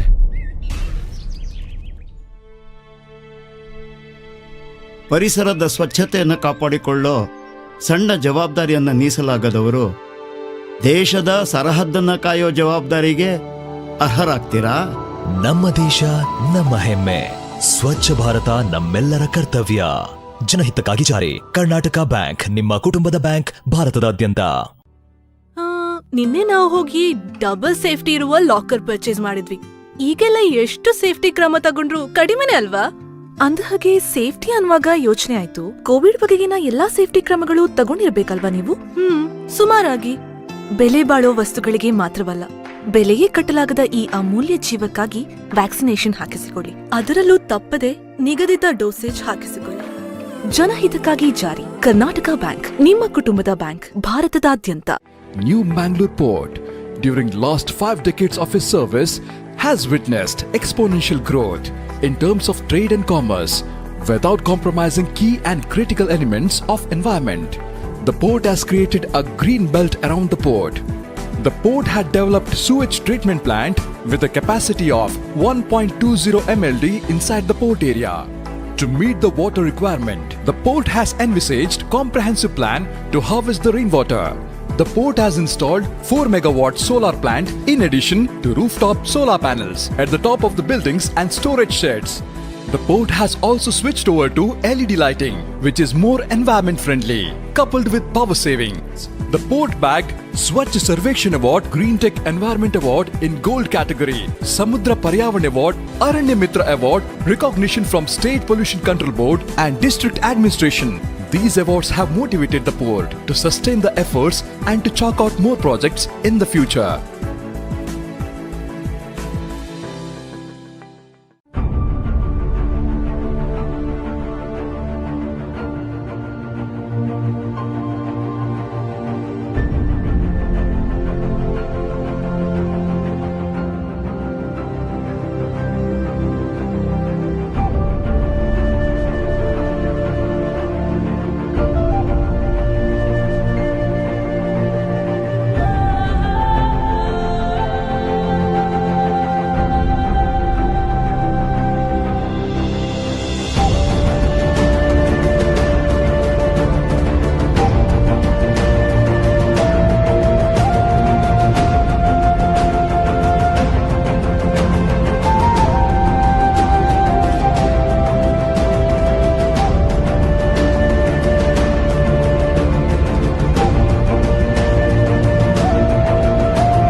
ಯಾಕ್ರಿ ಮಂಕಾಗಿದ್ದೀರಾ? ಈ ಸಲದ ಬಿತ್ತನೆಗೆ ಸಮಯ ಬಂದಿದೆ, ಆದ್ರೆ ಯಾರ ಹತ್ರ ಹೋಗಿ ಬೀಜ ಗೊಬ್ಬರ ಕೇಳೋದು ಅಂತಾನೆ ಗೊತ್ತಾಗ್ತಿಲ್ಲ. ಛೇ ಅಷ್ಟೇನಾ? ಅದಕ್ಕೆಲ್ಲ ಟೆನ್ಷನ್ ಮಾಡ್ಕೊಳ್ಳೋ ಅಗತ್ಯನೇ ಇಲ್ಲ. ಈ ಸಲ ನಮ್ಮ ಹತ್ರ ಇರೋ ಬಂಗಾರದಿಂದನೇ ಬೆಳೆ ಬೆಳಿಬಹುದು. ಏನ್ ಮಾತಾಡ್ತಾ ಇದೀಯಾ? ಬಂಗಾರದಿಂದ ಬೆಳೆ ಬೆಳೆಯಕ್ಕಾಗತ್ತಾ? ಹಾ ಹೌದು, ನಮ್ಮ ಹತ್ರ ಇರೋ ಬಂಗಾರನ ಕರ್ನಾಟಕ ಬ್ಯಾಂಕ್ ಅಲ್ಲಿ ತಗೊಂಡೋಗಿಟ್ರೆ ಅವರು ಕೃಷಿ ಸಾಲ ಕೊಡ್ತಾರೆ. ಅದರಿಂದ ಆಭರಣನೂ ಸುರಕ್ಷಿತವಾಗಿರುತ್ತೆ. ಹೌದಾ? ಹಾಗಾದ್ರೆ ನಡಿ, ಹಿಂದೆ ಕರ್ನಾಟಕ ಬ್ಯಾಂಕಿಗೆ ಹೋಗೋಣ. ಕರ್ನಾಟಕ ಬ್ಯಾಂಕ್, ನಿಮ್ಮ ಕುಟುಂಬದ ಬ್ಯಾಂಕ್, ಭಾರತದಾದ್ಯಂತ. Green technology. Fizar Group, turnkey wind farm developers. 2 decades of rich experience in development of large wind projects. You can choose any turbine, any make, we build for you. For green investment, log on to www.fizargroup.com. ಈ 3S ಅಂದ್ರೆ ಏನು? 3S mutual fund ನ ಸೌಲಭ್ಯಗಳಾಗಿವೆ. ಕಂತುಗಳಲ್ಲಿ invest ಮಾಡಲು systematic investment plan. ಹೆಚ್ಚು ಉತ್ತಮ risk management ಗಾಗಿ ಒಂದು ಫಂಡ್ ನಿಂದ ಇನ್ನೊಂದಕ್ಕೆ ಟ್ರಾನ್ಸ್ಫರ್ ಮಾಡಿ ಸಿಸ್ಟಮ್ಯಾಟಿಕ್ ಟ್ರಾನ್ಸ್ಫರ್ ಪ್ಲಾನ್ ನಿಂದ. ರಿಟೈರ್ಮೆಂಟ್ ನಂತರದ ಅವಶ್ಯಕತೆಗಾಗಿ ಸಿಸ್ಟಮ್ಯಾಟಿಕ್ ವಿಡ್ರಾವಲ್ ಪ್ಲಾನ್. ಯಾವುದೇ ಮ್ಯೂಚುವಲ್ ಫಂಡ್ ಸ್ಕೀಮ್ ಅನ್ನು ಮಾಡಿ ಸ್ಟ್ರಾಂಗ್ 3S ಸೌಲಭ್ಯಗಳೊಂದಿಗೆ ಮ್ಯೂಚುವಲ್ ಫಂಡ್ ಹೂಡಿಕೆಗಳು ಮಾರುಕಟ್ಟೆಯ ಆಪತ್ತಿನ ಅಂಶಗಳಿಗೆ ಒಳಪಟ್ಟಿವೆ. ದಯವಿಟ್ಟು ಸ್ಕೀಮ್ ಸಂಬಂಧಿತ ಎಲ್ಲಾ ದಸ್ತಾವೇಜುಗಳನ್ನು ಗಮನವಿಟ್ಟು ಓದಿಕೊಳ್ಳಿ.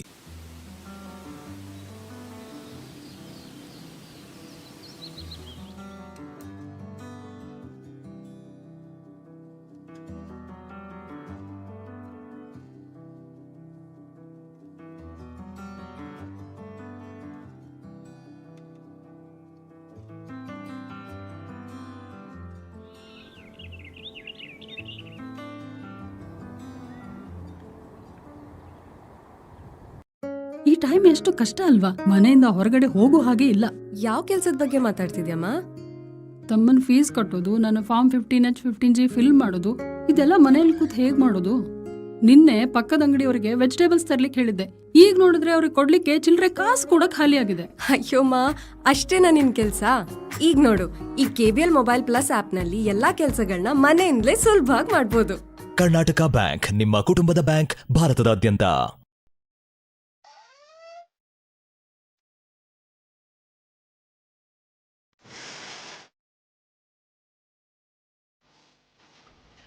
ನಿಮ್ಮ ಮಗುವಿಗೆ ನೀವು ನೀಡಬಹುದಾದ ಅತ್ಯುತ್ತಮ ಕೊಡುಗೆ ಎಂದರೆ ಅವರ ಉತ್ತಮ ಭವಿಷ್ಯ.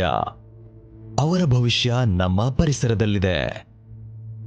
ಇಂದು ನೀವು ನಿಮ್ಮ ಮಗುವಿಗೆ ಉಡುಗೊರೆಯಾಗಿ ಕೊಡುವ ಒಂದು ಗಿಡ ಪರಿಸರದ ಹಸಿರನ್ನು ಜೀವಂತವಾಗಿರಿಸುತ್ತದೆ. ಜನಹಿತಕ್ಕಾಗಿ ಜಾರಿ. ಕರ್ನಾಟಕ ಬ್ಯಾಂಕ್, ನಿಮ್ಮ ಕುಟುಂಬದ ಬ್ಯಾಂಕ್, ಭಾರತದಾದ್ಯಂತ.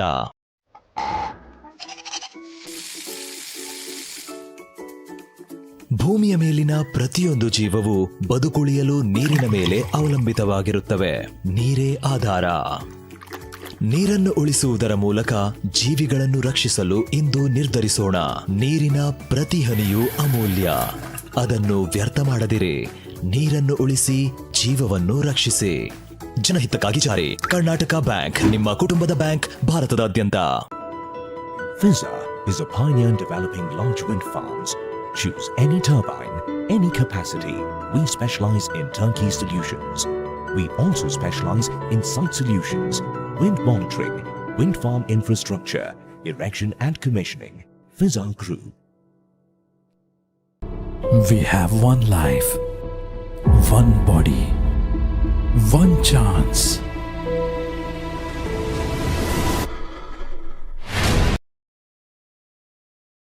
Compliances are to be done under Companies Act. It is sin to float a company, many people tell, because you are allotting sin number. Is it so? And many companies, they float companies, but they run it like a proprietorship concern. There was one seminar of Companies Act, so where one question was told, compliances to be certified by company secretary. One CS Jayaraman from Bangalore, he jovially told, most of the private limited companies are husband and wife companies, and most of the meetings are held in bedroom. So how can I certify what happened in bedroom as a minutes? That was the thing. Is it so? What are the just glimpses of companies' compliances, and if it is violated, what are the consequences? And now after this ease of doing business, one can float company within 24 hours also. Along with the company floating, you will get PAN number, TAN number, PFF, ESIC, all these numbers also. This is also you can just highlight within 1 minute. Good evening, everyone. What sir has said is right. Huge majority of the companies, they are private limited companies. And that too, a lot of them are a concept called small companies. There's a criteria, 40 crore turnover and 4 crore capital. So the companies which have these criteria, they are called as small companies. What happens is, there's a lot of compliances under Companies Act. One is annual filing, things which you have to do every year. One is if there's something called a direct identification number. So every year, by 30th of September, you have to update it, the direct identification number. It's for the first time updation, you have to give all your KYCs. Then subsequent updation, if there is your data is not being updated, then subsequent to this one, it is just enough you go to the website and you just update, you give your OTP and all that, it will get updated. But unfortunately, the directors will not be aware. Most of the directors treat it as this one, why are you calling us at odd hours? And these are the normal, this thing. And the consequence is immediately 5,000 rupees penalty, additional fees, not penalty, additional fees will be payable, DIN will be deactivated. There's also a future proposal to completely cancel the DIN if they keep it deactivated for a long time. Secondly, your annual compliances, one is on 29th of October.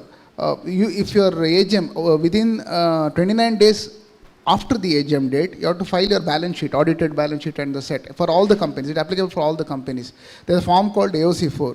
Then there's a form called MGT7 or 7A, which is annual return. That has to be filed within 60 days after the AGM date. So normally you can say 29th, one is 30th September is for the DIN, 29th is for the 29th October is for your balance sheet, and 29th November is for your annual return. So every year if you take an October date as a deadline, this has to be observed by all the companies. What are the consequences of non-compliance? Continuously 2 years you don't file, your company can be closed. Then after that, and not only that, from the date of the default, it's 100 rupees per day without any upper limit. Disqualification of direct under section 164 for a continuous period of 3 years. So then they cannot act as a director in any of the companies. For a continuous period of 5 years. They cannot be a director, they cannot even be promoter also. The main problem is, bankers, they are interested in only giving the loans. CBO Gokul Das Pai avare. Bankers are interested is only creation of charge. When the loan is closed, the satisfaction of Satisfaction is charge, not they there. are not bothered. But if there is delay in satisfaction of charge, the penalty will be huge amount. There is also another problem, sir. Charge registration, it is generally seen that bankers are not too much aware about the dates.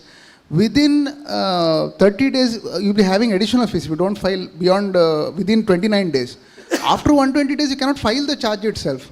And if it is more than 60 days to 120 days delay, for a 10 crore loan and all, it can come to lakhs of rupees. The penalty, additional fees, not penalty. Penalty is something over and above that.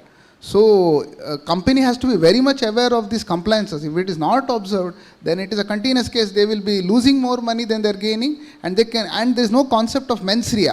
It is not that I intended to defraud somebody, nothing like that. If you don't follow the act, there is a new system called adjudication.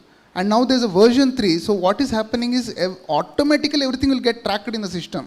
And you'll start getting, just like income tax faceless compliances, by the end of this year, you may start getting automatic notices if you are not complying on time. Okay, thank you very much Thank you, sir. enlightening, because we have done the session elaborately. Let them go to YouTube if they want any doubts.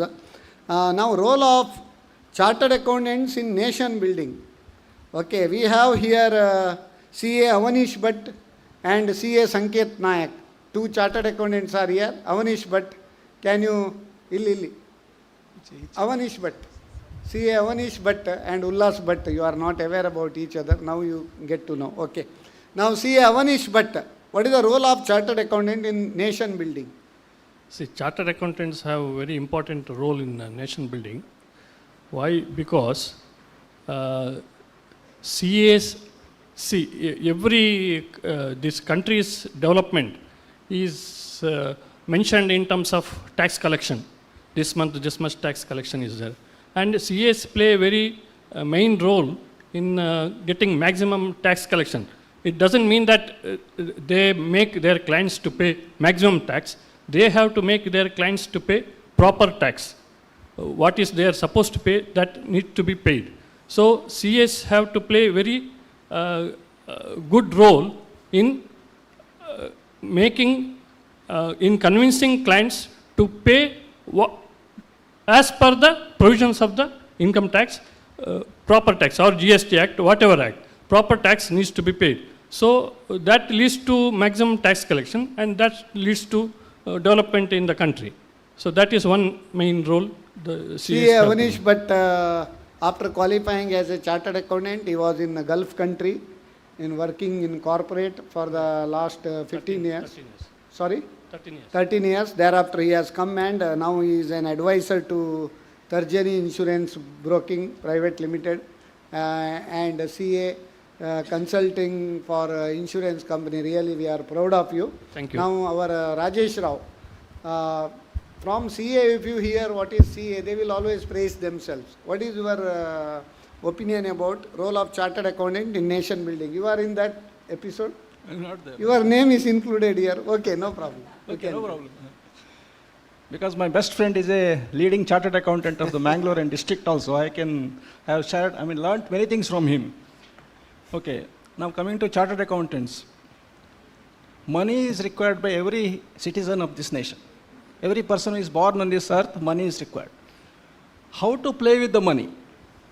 That is the role of a chartered accountant. And there are many policies formulated by the state government, central governments, local government. There are many compliances to be done. Many laws are enacted. Parliament is passing many acts.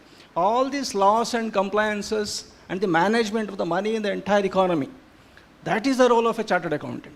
And that is why Prime Minister Modi ji said they are the nation builders. It was the statement of Prime Minister Modi ji that chartered accountants are nation builders. So that is the role of a chartered accountant. And especially after the GST concept, every businessman, every person who is earning money has to take advice of a chartered accountant. Okay, then our Narendra Modi ji told, a sign of a chartered accountant is more powerful than a signature of a PM. That Modi ji told. And chartered accountants are partners in nation building, it has told by Dr. Abdul Kalam. Then Tata, he has also told, I need MBAs to run the business, but I need chartered accountant to teach MBAs how to run the business. Okay. Now, Dr. G.V. Joshi. Karnataka state budget, you are in that episode as a resource person. So now, as per our morning discussion, India at 2030, Karnataka along with Maharashtra, along with Uttar Pradesh, along with Gujarat, they are going to contribute, each state is going to contribute 1 trillion for the economy. Is it so? And what is the present status of Karnataka's economy and how it will prosper? Yeah. See, all along, even economists have been admitting that there is a lot of growth potential in Karnataka. That is true.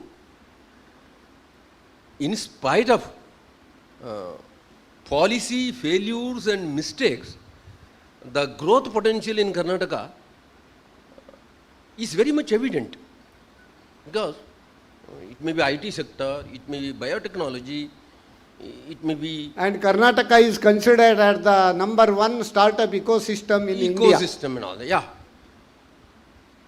My contention is this. I made it clear in my presentation also in Nammakudla. The best thing that the government can do at this juncture, I am emphasizing, is to create employment, right? Even among MSMEs, there are a few industries, there are a few openings which are more labor intensive than others.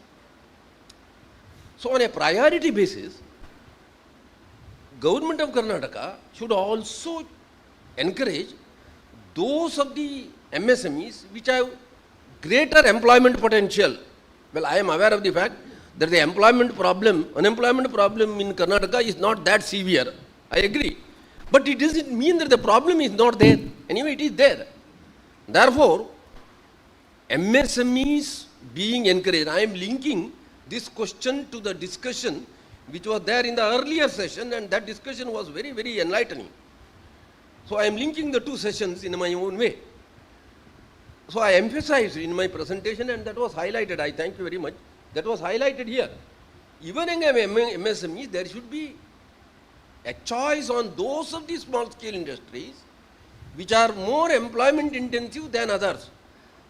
Well, one of the slides in the earlier session with the picture of Narendra Modi said, production centered incentive scheme, right?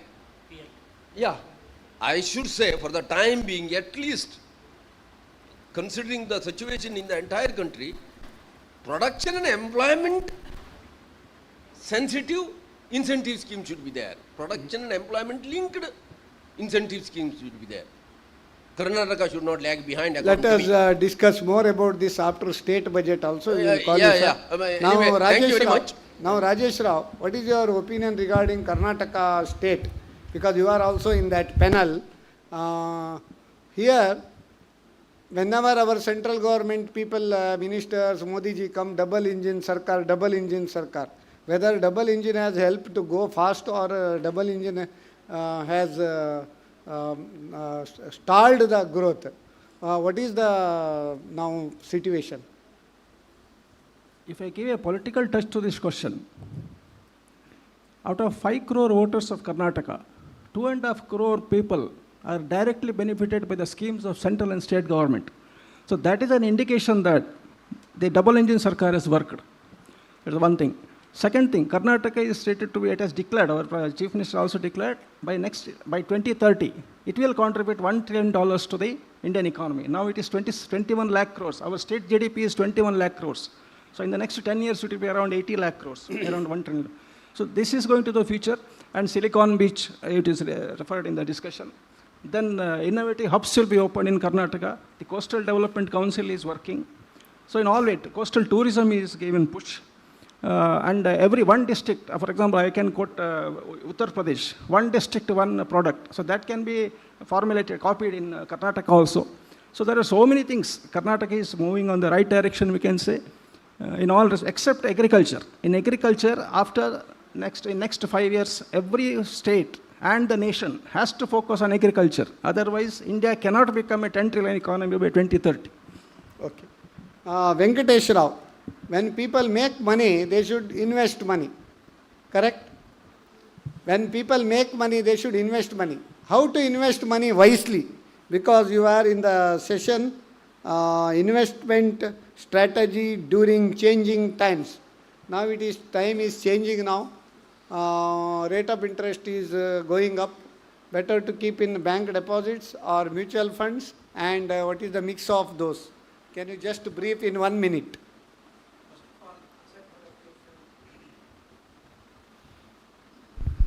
Hello.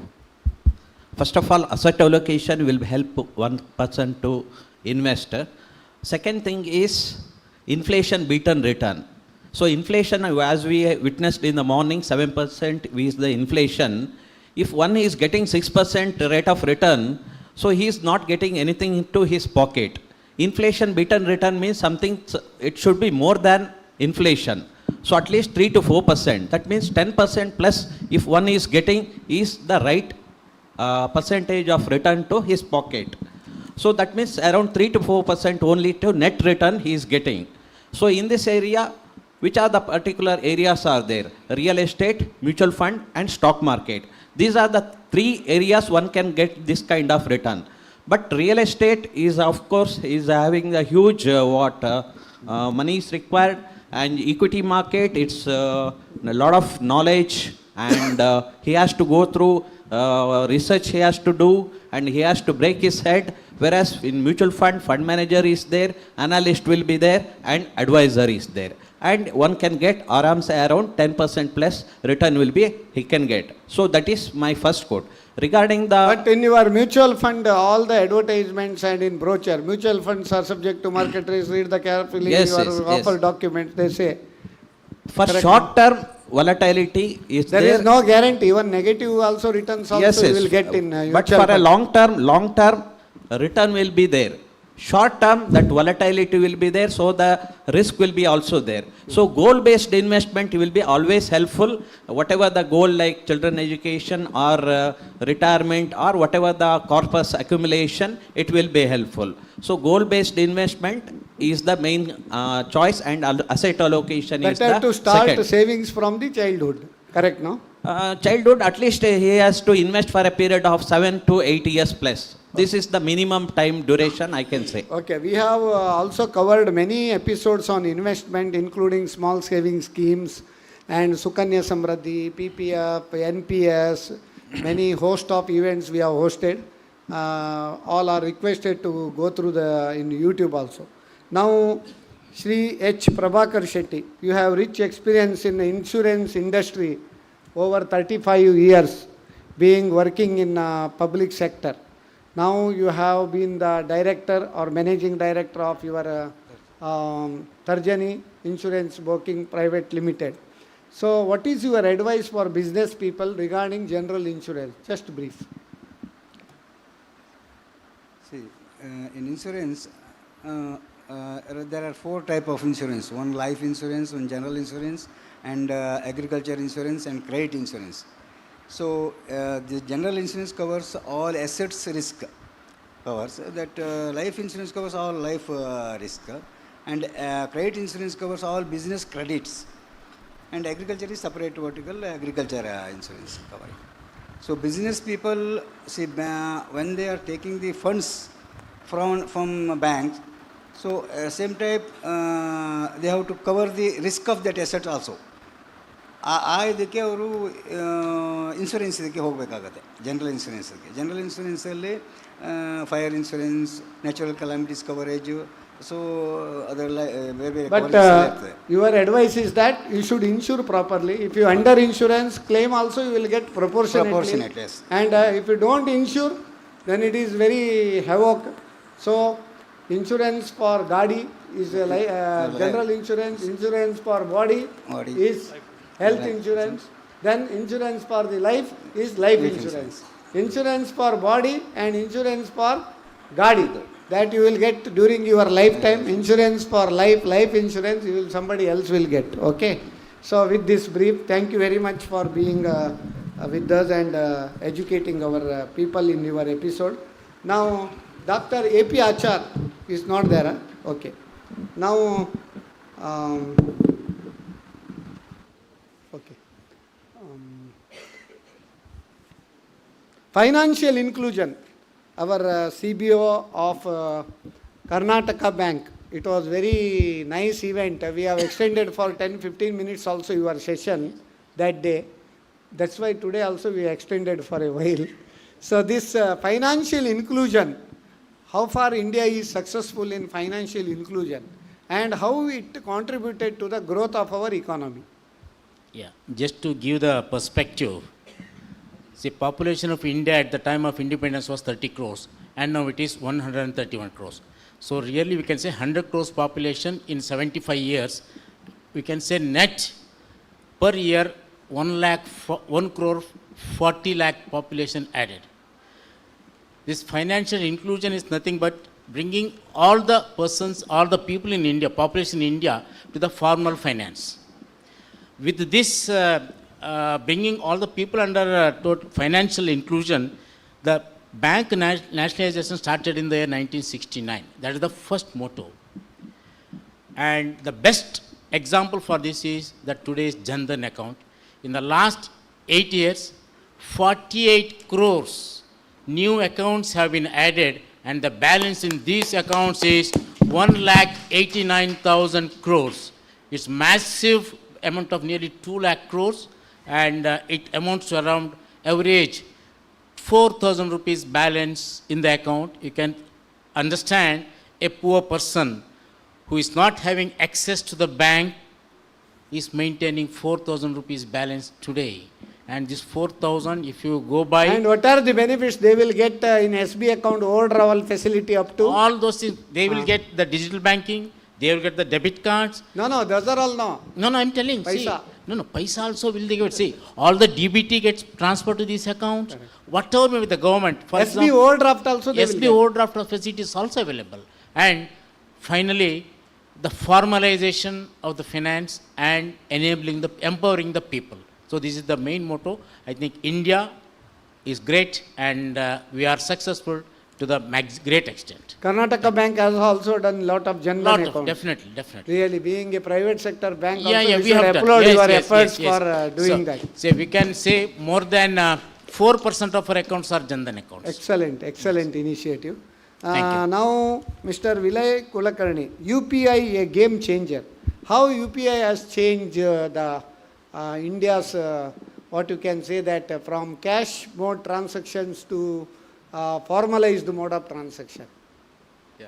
Good afternoon, everyone. It's a big question because so far the regulators, say even RBI, what they were providing the digital channels were either to the customers directly through the banks or to the merchants.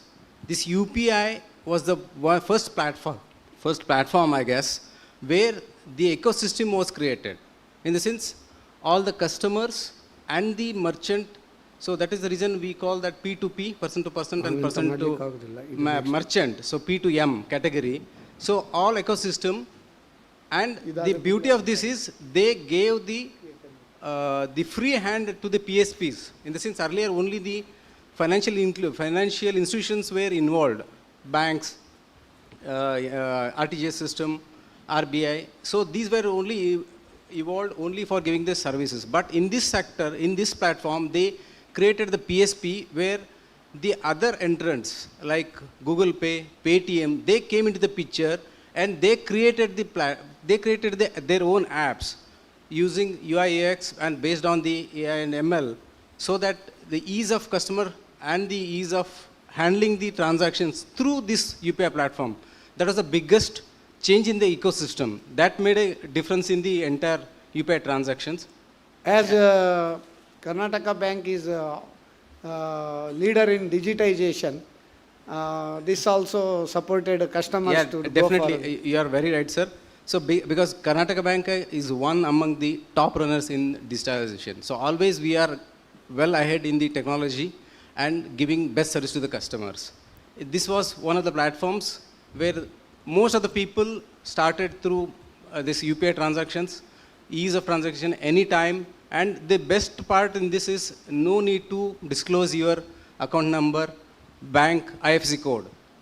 and you can give pull and push. Those functionalities has made it to the highest extent, and that is the reason from 2016 it was zero. Now almost 4,000 crores transactions are happening year-wise. That is the biggest success of our the Professor Dr. Jayant thank you. Nayak. So rising inflation and its impact on economy. So now inflation is a matter of concern across the globe. India also there is inflation, but now we have contained the inflation. What is the impact on economy? The inflation, rising inflation. At the very outset, I would like to congratulate Nammakudla and this Karnataka Bank and CA SS Naik for organizing this beautiful event. Give them a big round of applause. See, inflation means bucket full of money chasing pocket full of goods. When inflation occurs, right now we have around 7% inflation, 7 to 8% inflation.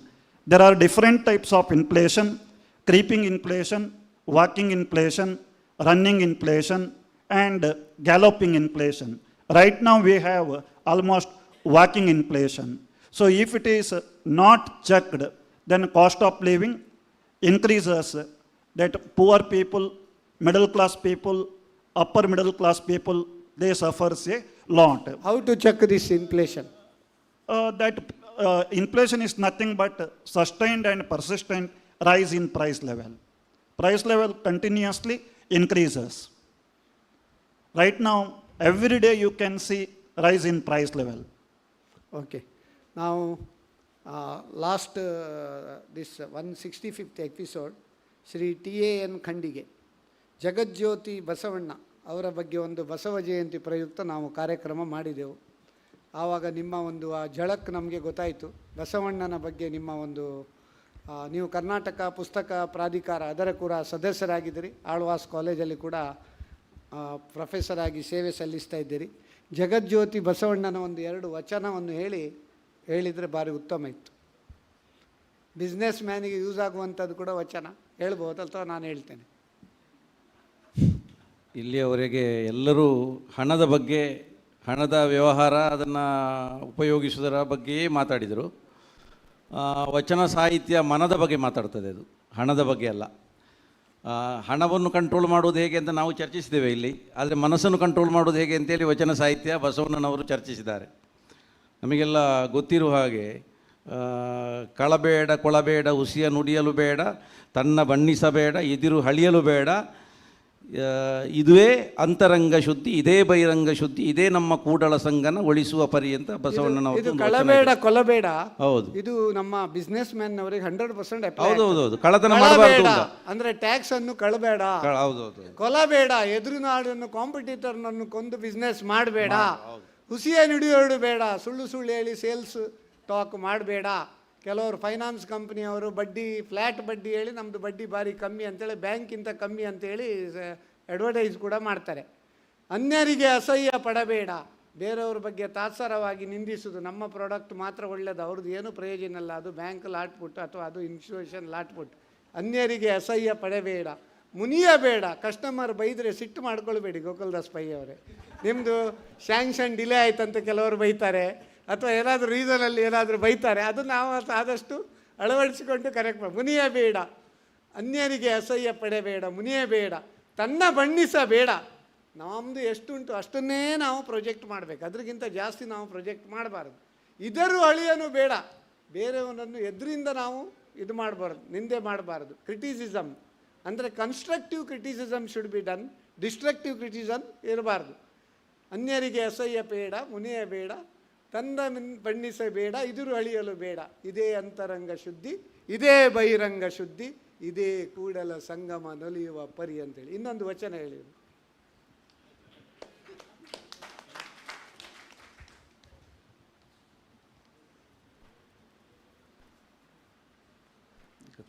ತಕ್ಷಣಕ್ಕೆ ನೆನಪು ಬರ್ತಾ ಇಲ್ಲ. ಬಸವಣ್ಣನವ್ರದ್ದು ತುಂಬ ಒಳ್ಳೊಳ್ಳೆಯದು. ನಮ್ಮ ಇದುಂಟಲ್ಲ ಎಂಥದ್ದು, ಉಳ್ಳವರವರು ಶಿವಾಲಯ ಮಾಡುವಲು ನಾನೇನು ಮಾಡಲಿ ಬಡವನಯ್ಯ, ಎನ್ನ ಕಾಲೇ ಕಂಬ ದೇಹವೇ ದೇಗುಲ ಶಿರವೇ ಹೊನ್ನ ಕಳಶವಯ್ಯ ಸ್ಥಾವರ ಕಲಿಯುವುದು ಜಂಗಮಕ್ಕೆ ಅಲಿವಿಲ್ಲ. ಕೂಡಲ ಸಂಗಮ ಸಂಗಮ ದೇವ ದೇವ. ಅಂತ ಕೇಳು. ನನಗೇನಾಗಿದೆ ಅಂದರೆ ಎಲ್ಲ ನಿಮ್ಮಂಥವ್ರ ಹತ್ರ ಎಲ್ಲ ಪಂಡಿತರ ಹತ್ರ ಕೇಳಿ ಸ್ವಲ್ಪ ಬಾಯ್ಪಟ್ಟಾಗಿ ಹೋಗಿದೆ. 200 ಸಂಚಿಕೆಯಲ್ಲಿ ಭಾಗವಹಿಸಿ ಎಲ್ಲರ ಹತ್ರ. ಈ ವಚನ ಸಾಹಿತ್ಯದಿಂದ ನೀವು ಹೇಳಿದಾಗೆ ಮನಸ್ಸು ಶುದ್ಧೀಕರಣ ಆಗ್ತದೆ ಅಲ್ವಾ? ಬಹಳ ಒಂದು ಉತ್ತಮವಾಗಿ, ಅಂದರೆ ನಾವು ಎಷ್ಟು ಇದು ಮಾಡಿದರೂ ಮನಸ್ಸು ಶುದ್ಧಿ ಇಲ್ಲದಿದ್ದರೆ ನಾವು ಯಾವುದೋ ಸಾಧನೆ ಮಾಡಲಿಕ್ಕೆ ಸಾಧ್ಯ ಇಲ್ಲ. ನಿಮಗೆ ಕೂಡ ಈ ಒಂದು ಕಾರ್ಯಕ್ರಮಕ್ಕೆ ಆ ದಿನ ಉತ್ತಮ ಒಂದು ಏನು ಹೇಳ್ತಾರೆ ರಿಸೋರ್ಸ್ ಪರ್ಸನ್ ಆಗಿ ಭಾಗವಹಿಸಿದ್ದಕ್ಕೆ, ಇವತ್ತು ಬಂದಕ್ಕೆ ಧನ್ಯವಾದಗಳು. ಈಗ ನಾವು it is time to honour all the resource person. ನಾವು ಅವರ ಡೈರೆಕ್ಟರ್ ಆಫ್ ನಮ್ಮ ಕುಡ್ಲ ಶ್ರೀ ಲೀಲಾಕ್ಷ ಕರ್ಕೇರ, ನೀವು ನಮ್ಮ ಎಲ್ಲ ಗಣ್ಯರಿಗೆ ಒಂದು ಆನರ್ ಮಾಡಬೇಕು. ನಮ್ಮ ಕರ್ನಾಟಕ ಬ್ಯಾಂಕಿನ CBO CFO ಅವರು ಕೂಡ ಬರಬೇಕು ಆನರ್ ಮಾಡಲಿಕ್ಕೆ. ಬನ್ನಿ.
Deadlines, a company secretary who helps a lot of companies to comply with the various deadlines and rules and regulations.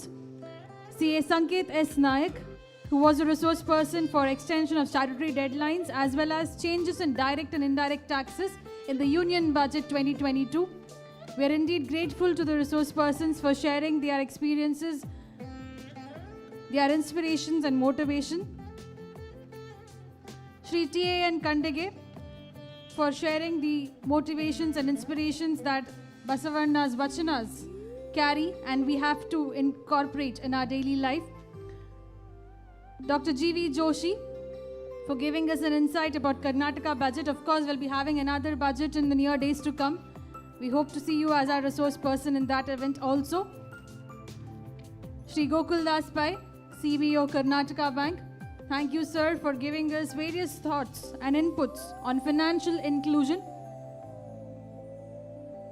Professor Dr. Jayavant Nayak, who spoke on rising inflation and its impact on the economy.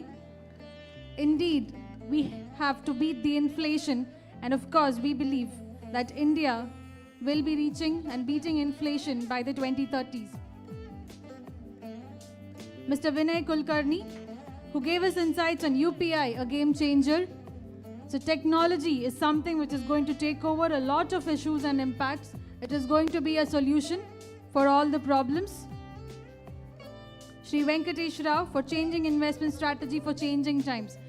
Thank you to all our resource persons. This is a moment to be captured and cherished for all the coming episodes. The topics that have been shared and discussed are indeed a reference material for all the students or the laymen who want to know about these issues. Thank you once again for accepting our invite and accepting our felicitation.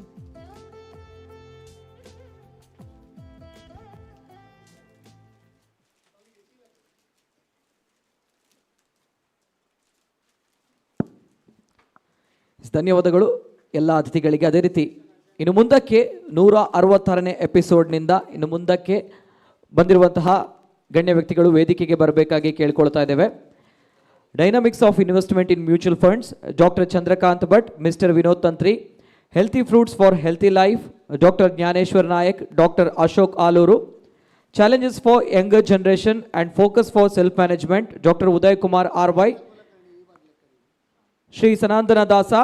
ಅದೇ ರೀತಿ do's and don'ts during volatility in stock market, CA DB Mehta, mister Vinod ತಂತ್ರಿ.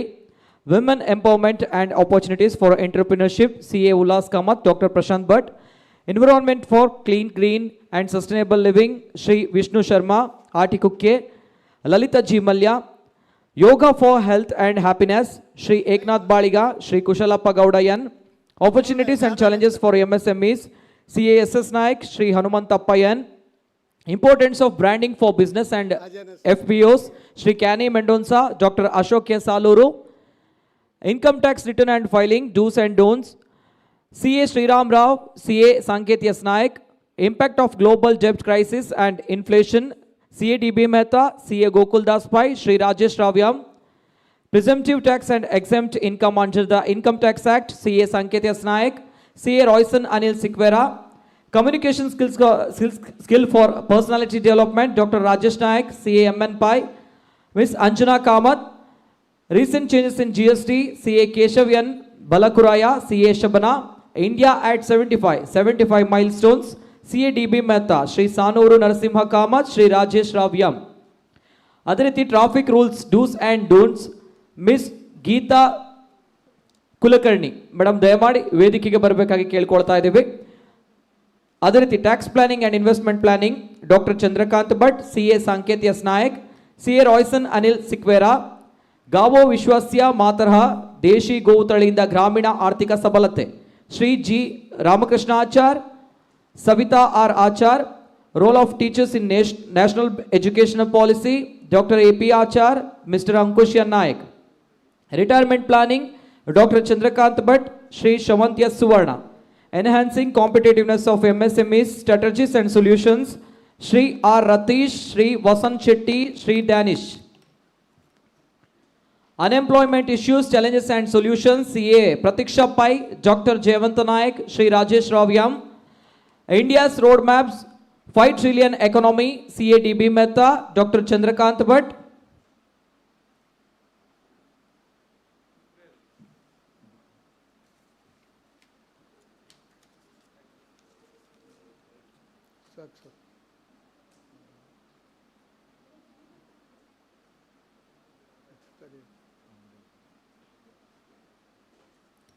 ಎಷ್ಟನೇ episode ವರೆಗೆ 187.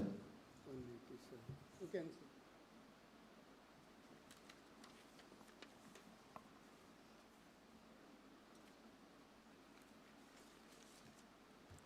Good afternoon, all the dignitaries and experts and resource persons in our expert topics. We all should honor you because you have been resourceful by sharing your expertise with our viewers and answering all their questions instantly. So thank you very much for the same. Now we have with us Mr. Vinod Tantri. He has come all the way from Bangalore. He is founder of Knowledge Bell Academy in Bangalore. They are educating in the field of share market and your financial market. Mr. Vinod Tantri, on behalf of all our viewers, you are welcome to our show. Then we have with us Shri Hanumantappa. He was region head in Karnataka Bank, Regional Office, Bangalore, presently National Head in Digital CASA. So, current account and saving account mobilization. So, you are also welcome to the show. CA Royson Anil Sikwera, young, budding and smart chartered accountant and eligible bachelor also. CA Royson Anil Sikwera. You are also there as a resource person for presumptive tax and exempt income under the Income Tax Act. You are also welcome to our show. We welcome our Uday Kumar R.Y. He is Dr. Uday Kumar R.Y. He was the former director of NIT Jaipur. Presently in NITK also. Sir, you are also welcome. ನೀವು ಈ challenges for younger generation and focus for self-management, you are there on that topic, and you know very well because in your campus all younger generation students are only there. So you know what are their challenges also. So then Srimati Lalita Malya, environment for clean, green, sustainable living. So she is educationalist as well as environmentalist. You are also welcome to this show. Then our Delampadi ಅವರು ಯೋಗರತ್ನ ದೇಲಂಪಾಡಿ ಅವರು ಇಲ್ಲ ಅಲ್ಲ, okay. ನೆಕ್ಸ್ಟಾ? Okay, ಸಾರಿ ನಾನು ಮುಂದೆ ಬಂದಾಯ್ತು ಈಗ. ಸರಿ. Sanur Narasimha Kamath. Sanur Narasimha Kamath, you are the director in this one ನಮ್ಮ KMF Mangaluru Dakshina Kannada milk union limited. ನಿಮಗೆ ಕೂಡ ಸ್ವಾಗತ. ಆಮೇಲೆ ನಮ್ಮ ನಗರದ ಪ್ರಖ್ಯಾತ ACP assistant commissioner of police Shrimati miss Geetha Kulkarni ಅವರು ಟ್ರಾಫಿಕ್ ರೂಲ್ಸ್ ಬಗ್ಗೆ ಡೂಸ್ ಆ್ಯಂಡ್ ಡೋಂಟ್ಸ್ ಕೂಡ ಹೇಳಿದ್ದಾರೆ. ಮೇಡಮ್, ನಿಮಗೆ ಕೂಡ ಈ ಕಾರ್ಯಕ್ರಮಕ್ಕೆ ಸ್ವಾಗತ. ಶಮಂತ್ ಸುವರ್ಣ, ಇವರು ಲೈಫ್ ಇನ್ಶೂರೆನ್ಸ್ ಎಕ್ಸ್ಪರ್ಟ್, ಆ್ಯನ್ಯುಯಿಟಿ ಬಗ್ಗೆ, ಇನ್ಶೂರೆನ್ಸ್ ಬಗ್ಗೆ, ಮತ್ತು ಅವರು ಗ್ಯಾರಂಟಿ ಕೂಡ ಕೊಡ್ತಾರಂತೆ. ನಾವು ಇಷ್ಟು ಅಮೌಂಟಿಗೆ ಇಷ್ಟು ಗ್ಯಾರಂಟಿ ಕೊಡ್ತೇವೆ ಅಂತೇಳಿ ಅವ್ರು ಹೇಳ್ತಾರೆ. ಬ್ಯಾಂಕ್ ಆದರೂ ಕೂಡ ಅವರು they are lending to the market. ಅವರ ಹಣದ ರಿಕವರಿ ಮೇಲೆ ಅವ್ರದ್ದು ಸ್ಟೆಬಿಲಿಟಿ. ನಮ್ಮದು ಹಾಗಲ್ಲ, we are all going as per regulated investment, we are more stronger ಅಂತ ಹೇಳ್ತಾರೆ.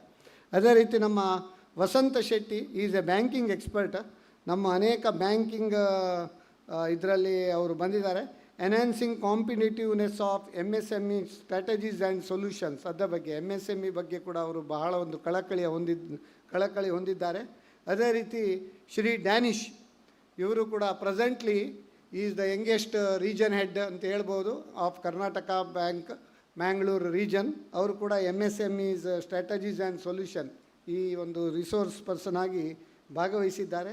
ಅದೇ ರೀತಿ CA Prateeksha Pai, she has addressed about unemployment issues, challenges and solutions. ನಿಮಗೆ ಕೂಡ ಈ ಕಾರ್ಯಕ್ರಮಕ್ಕೆ ಸ್ವಾಗತ. ಈಗ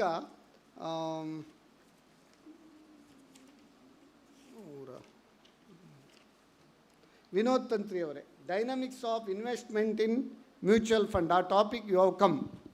Now that topic let us not discuss because it is a very laborious this. Knowledge Bell Academy, what you are doing, and there are some free courses also you told, no, which is sponsored by government and other things. That you can just brief in 1 minute so that you will get free advertisement also. Thank you for that. First of all, Knowledge Bell is a academy which is doing 90% of its programs are free. So first of all, just want to tell you what we do, what we have done. Last 9 years we have done 1,700 programs which are free programs, where we have trained 63,000 people on personal finance and financial education. Now we are trainers to SEBI, Securities and Exchange Board of India. We are also trainers to National Institute of Securities Market, which is nothing but a education wing of SEBI. SEBI is the regulator, most of you would know. Then we are also trainers for National Stock Exchange. What we do, I think just few minutes back we had a discussion saying that employment creation. What we are doing is we are telling colleges, one, there is lot of employment as well as self-employment opportunities available only in personal finance domain. There are definitely other domains. So we tell them there is lot of employment and personal employment, self-employment things are available. We do that one. Second thing what we do is we also create awareness about investments. So we are become westernizing, and we are earning 100 rupees and 110 rupees is our spending. It is not only fiscal deficit at country level, it is also at individual level. So we tell investors that why do they save and why to invest, where to invest, basically that one. Third thing, which is the most important part, we create self-employment in personal finance domain, saying that in financial services ಇಂಡಸ್ಟ್ರಿಯಲ್ಲಿನೇ self employment opportunities ಇದೆ. ಇಲ್ಲಿ Venkatesh sir ಅಂತ ಬಂದಿದ್ದರು, ಇಲ್ಲೊಬ್ಬರು sir ಕೂತ್ಕೊಂಡಿದ್ದಾರೆ. So there are businesses that you can start without any capital. So we train people on that, and I am very proud to say that last 9 months we have created 500 self-employed people, out of which 300 are housewives, and they have started earning also. So colleges not only should promote employment, they should also think about self-employment also. So that's what Knowledge Bell does, and we have an aim of touching 5 lakh employed, or say people who are knowing about personal finance by 2025. We have just touched 60,000, sir. With your help, I am sure that we can reach that number. So thank you very much. Always there was a question from our school days, who will catch the bell? Now we came to know that Knowledge Bell will catch the bell. Okay, bell the cat. Who will bell the cat? Yes. Now Knowledge Bell will bell the cat. Okay, very nice. Now we have with us Dr. Uday Kumar R.Y. He is the former director of NIT Jaipur and NITK. Presently he is in NITK also. Challenges for younger generations and focus for self-management. So what are the challenges of younger generation and how to face those challenges? Can you just brief? Yeah, right from morning I was hearing MSME people, industry people, business people talk about finance. My engineers are not worried about the finance. They are how to work out on the finance, they are not worried. They are worried about how the finance comes to them. And they suddenly wants to jump to the conclusion that the latest sector, how to make more money and what is the salary structure. But see, as a human being, anybody from 6 years onwards, nowadays, if they think of something luxury, that has to be brought into product. And this bringing the things into product has to be done by the engineers only. So the engineer should think of manufacturing sector. Any country's economy, most probably will agree with that, depends on the manufacturing system of the country, not getting imported or outsourcing to the Western countries or China. So this manufacturing sector, what I told, a old-aged person talks about how to hold a paper or how to hold a bottle, or if they are single, how to do the kitchen work. All those whatever kitchen gadgets you have are not user-friendly. So they think of that, oh, I should have a spoon so that I can reach it easily, hold it without it's getting slipping out of my mind. So how to do that? That has to be done by the engineers only. That's what I am telling. I am not degrading the other this thing. You are talking about engineers. So engineering students, the challenge is what they should do next and how they should help the society. That's what I tell to my students. Whatever projects you are doing, you see that whether it reaches the last person of the society. And nowadays it is more important that it reaches to the village, because the villagers are coming down to the city, forgetting whatever is happening in the village. So you reach the village so that the folks which have gone to city will come back and work for the agricultural sector or hygienic sector or health sector of the village. And 70% of the population of India is in villages only.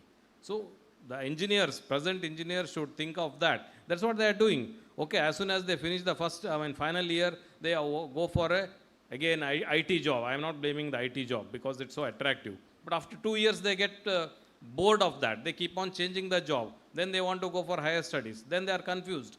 Higher studies abroad India or even in India. After that again PhD. Then again teacher ban jao. ऐसा नहीं हो सकता. I mean, you have to go to the society and help the poorest of the poor. I am not talking poor by money, poor by technology, poor by health, poor by hygiene. So that can be done in collaboration with the other sectors like medicine, commerce, arts also. So their challenging is think individually. Okay, that's what is your more important. Don't think of that what I can get the job. As sir was telling, ample opportunities there in business sector. There's ample opportunities there in the engineering sector also. They don't want to explore that. They simply complain on the government. Whichever government is good to them, they praise that. Whichever government is not good to them, they say that, oh, it's unemployment. They are not ready to work. That is a problem. They want easy money. To be frank, I think no students are there. It is not unemployment, it is unwilling employment. Unwilling employment. And parents should think of that also, instead of pushing him, no, hey, ಹೋಗು ಮಾರ್ರೆ, ಬೆಂಗಳೂರಿಗೆ ಹೋಗು, IT job ತಗೋ, ಲಕ್ಷಗಟ್ಟಲೆ ಹಣ ಬರ್ತದೆ, ಎಂತ ಮಾಡೋದು ಹಣವನ್ನು, ಏನು ಮಾಡಬೇಕಂತ ಗೊತ್ತಿಲ್ಲ. They don't know how to do the investments also. For your kind information, right from morning I was hearing, it's all the middle aged and above who are in the retiring people are worried about the financing and investing. No youngster is ready to invest. No, he doesn't know what is it. As I think some expert was telling, no, they don't know what is GDP, they don't know what is inflation, nothing, they don't know anything, they just know how to spend parents' money. So I keep on telling them, when you earn, you spend, then you will know. When you eat pizza of some puffed chapati paying 350 rupees your babka paisa, when you pay that, then you said, Dodo, we'll go for a Dutch system, you give half, I will give half, then again that pizza will be smaller pizza, mera itna hi 25%, I'll give that. That knowledge should come when they are in the engineering system only, and that is happening. Okay, the sir. national Thank you, education thank you, policy thank you. and the new education policy is towards that. Okay, thank you, sir, very much for enlightening this. As you told, younger generation, 100% what is the prevailing only, you have told. It is a reality. So now how to change, we will do one more episode with you only, so that how to change their mindset also, you have to guide. Okay. Now Lalita Malya, she is an environmentalist as well as educationalist. Let us now, because of paucity of time, let us brief everybody, should brief within 1 minute. Now Lalita Malya, environment for clean, green and sustainable living. So how to make it our environment clean, green and sustainable? Thank you, sir. In fact, how to make it, it is there. I have given a detailed one in the video, what is there, which we have done. Today, I would like to speak on something else. You said 1 minute. I would like to give some effective points here. Punching this. See, the first thing from morning we have been discussing about the money. How much 9 trillion or 15, whatever they said, within so many years, 20, 30, how much and all this. I am an educationist, I am an environmentalist. I would like to tell, what will we do with the money if the environment is not suitable for us? The nature has to be fine. Why don't we think of the nature? We will be earning in crores. If you are living in a polluted area, can your money reduce that pollution? No. So first think of the nature, how to save the environment. Point number 1. Point number 2, our children will be earning crores and crores and crores. If they don't have values, they don't know how to treat their parents, they don't know how to respect the teachers who have taught them. What is the use of money? They don't know how to use their money itself. Sir said they will be thinking only of, I do agree. Nowadays, the younger generation, they think of getting the best annual packages. But do they know what they have to do with the money? When they get higher packages, they spend it. Unnecessarily, they spend it. So, have the proper ethical values. The culture has to be there in the child, how to spend the money and respect the parents and all that. That will make a better life. So please, this too, being an environmentalist and educationalist, I emphasize only on 2 things today. The first thing is that please see that our nature, because nature of our future depends on future of our nature. Our future depends on nature. So let's protect the nature as well as to live happily, the happy mind. Every culture or what ethics every student should have, we have to inculcate in them. Thank you very much. Okay.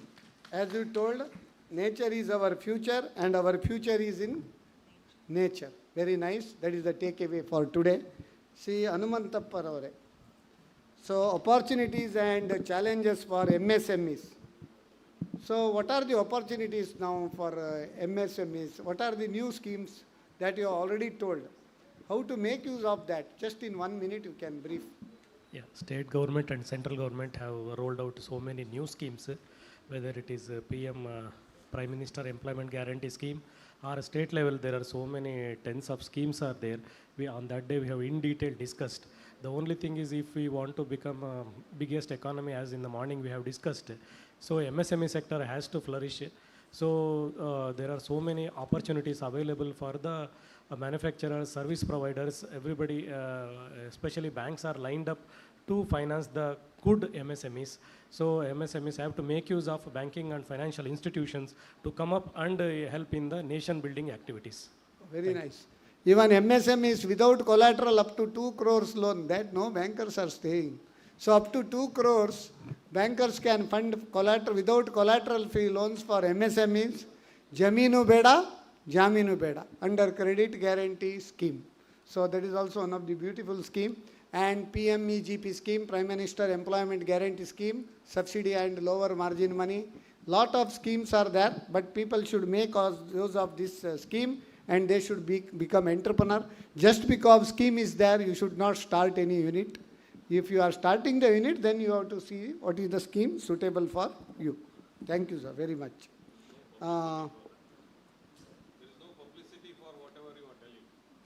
Publicity is there, but people should, our business tonic itself is publicity.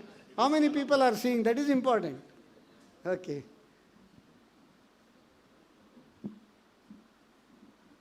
Sanuru Narasimha Kamath. Azadi Ka Amrit Mahotsav. Recently we have celebrated. Next 25 years Amrit Kala of India. So we have done the episode India at 75 with the 75 milestones. It was astonishing session. You are one of the patriots. You are the director in KMF Mangalore. Then you are director in various cooperative movements. And you are Panchayat President, which was awarded as the best Panchayat by Google and what not. So you are a patriot also. How to increase this patriotism? But nowadays what happens now? People they learn in India. Indian government spends crores of rupees on their education. Once they get qualified, they go to abroad. Then whatever money invested in them, it will be wasted. So what is your opinion? Whether any other opportunities are there in India only, so that people can do some livelihood in India, and so that they can become more patriotic? So India is one of the largest democracy, also as largest demography. In the sense, in the whole world, everybody is seeing towards India. But unfortunately, we are fascinated by the other countries. So to be in India, be Indian first. That concept should be developed from the childhood, and it should be continued in the education to the employment generation also. So it is being done in various aspects. So our business tonic, so last session, India at 2030, it also focused towards the Indian empowerment. It will lead to the patriotism. So by birth, we are all patriots. We should develop it. So patriotism should be taught from childhood. Childhood, it developed to the education. Okay. And we should be inculcate in every aspects of life. Excellent. ಯಾವಾಗಲೂ ನಮ್ಮ ಜನರ problem ಏನಂದರೆ ಅವರಿಗೆ ಧರ್ಮ ಮುಖ್ಯ, ದೇಶ ಮುಖ್ಯ ಅಲ್ಲ. ನಾನು ಯಾವಾಗಲೂ ಹೇಳೋದುಂಟು, ನಮಗೆ ದೇಶ ಮುಖ್ಯ, ಧರ್ಮ ಆಮೇಲೆ. ಫಸ್ಟ್ ದೇಶ, nation first, religion next. But ನಮ್ಮದು ಪ್ರಾಬ್ಲಮ್ ಏನಂದರೆ ಹೆಚ್ಚಿನವ್ರದ್ದು ರಿಲಿಜನ್ ಫಸ್ಟ್, ನೇಷನ್ ನೆಕ್ಸ್ಟ್ ಆಗಿದೆ.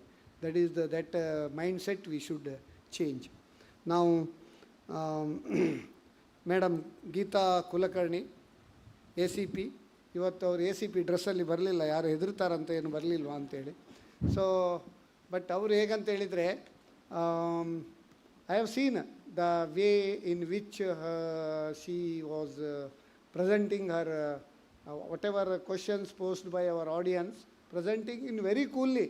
ಪೊಲೀಸ್ ಸ್ಟೈಲಲ್ಲಿ ಅವರು ಹೇಳಲೇ ಇಲ್ಲ, ಅವರು ಕೂಲಾಗಿ ಹೇಳಿದ್ದಾರೆ. ಅಂದರೆ ಅವರು ಏನಂದರೆ, ಜಾಣನಿಗೆ ಮಾತಿನ ಪೆಟ್ಟು, ಕೋಣನಿಗೆ ದೊಣ್ಣೆಯ ಪೆಟ್ಟು ಅಂತ ಹೇಳ್ತಾರೆ.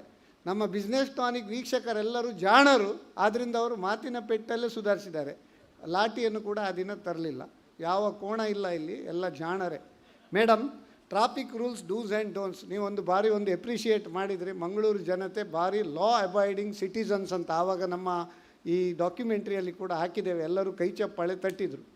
ಈಗ ಆದರೂ ಕೂಡ ಕೆಲವು ಸಾರಿ ನಾವು ನೋಡ್ತೇವೆ, ನೀವು ಇದು ಎಂಥ ವೀಲಿಂಗ್ ಮಾಡೋದು, ಇದು ಮಾಡೋದು, ರ್ಯಾಂಪ್ಯಾಂಟ್, ಸ್ವಲ್ಪ ಟ್ರಾಫಿಕ್ ರೂಲ್ ವಯೋಲೇಷನ್, ಸ್ವಲ್ಪ ನೀವು ಇನ್ನು ಸ್ಟ್ರಿಕ್ಟ್ ಆದರೂ ಒಳ್ಳೆದಿತ್ತ ಅಂತವರಿಗೆ ನಿಮ್ಮ ಒಂದು ನಿಮಿಷದ ಒಂದು ಕಿವಿ ಮಾತು. Sir, politeness, as the madam said, is I learnt education subject, and basically I was a lecturer So I used to teach more than punish less. So as the sir said, for the violators, rag racing, it's been reduced now.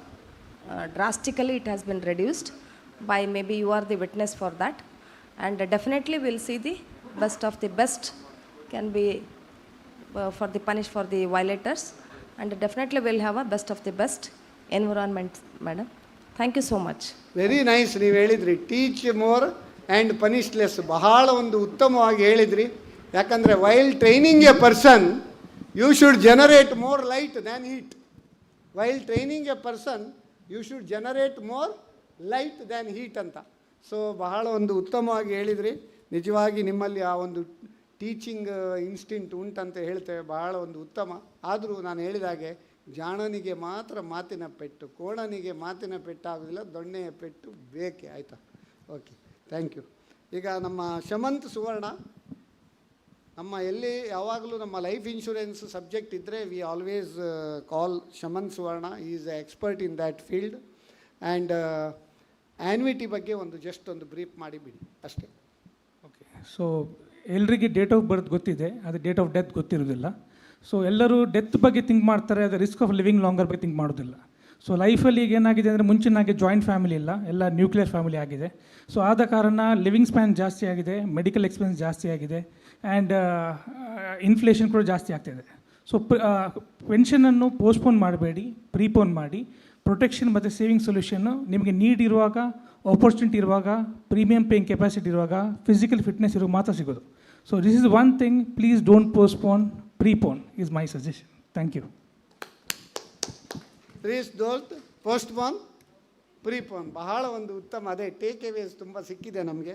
Vasant Shetty ಅವರು, ಇವರು banking expert, credit expert, MSME expert. ಹಾಗೆ ಅವರು expert ಆದ್ದರಿಂದ ನಮ್ಮ ಎಲ್ಲಿ banking subject ಉಂಟು ಯಾವಾಗಲೂ ನಾವು ಅವರನ್ನು ಕರಿತೇವೆ.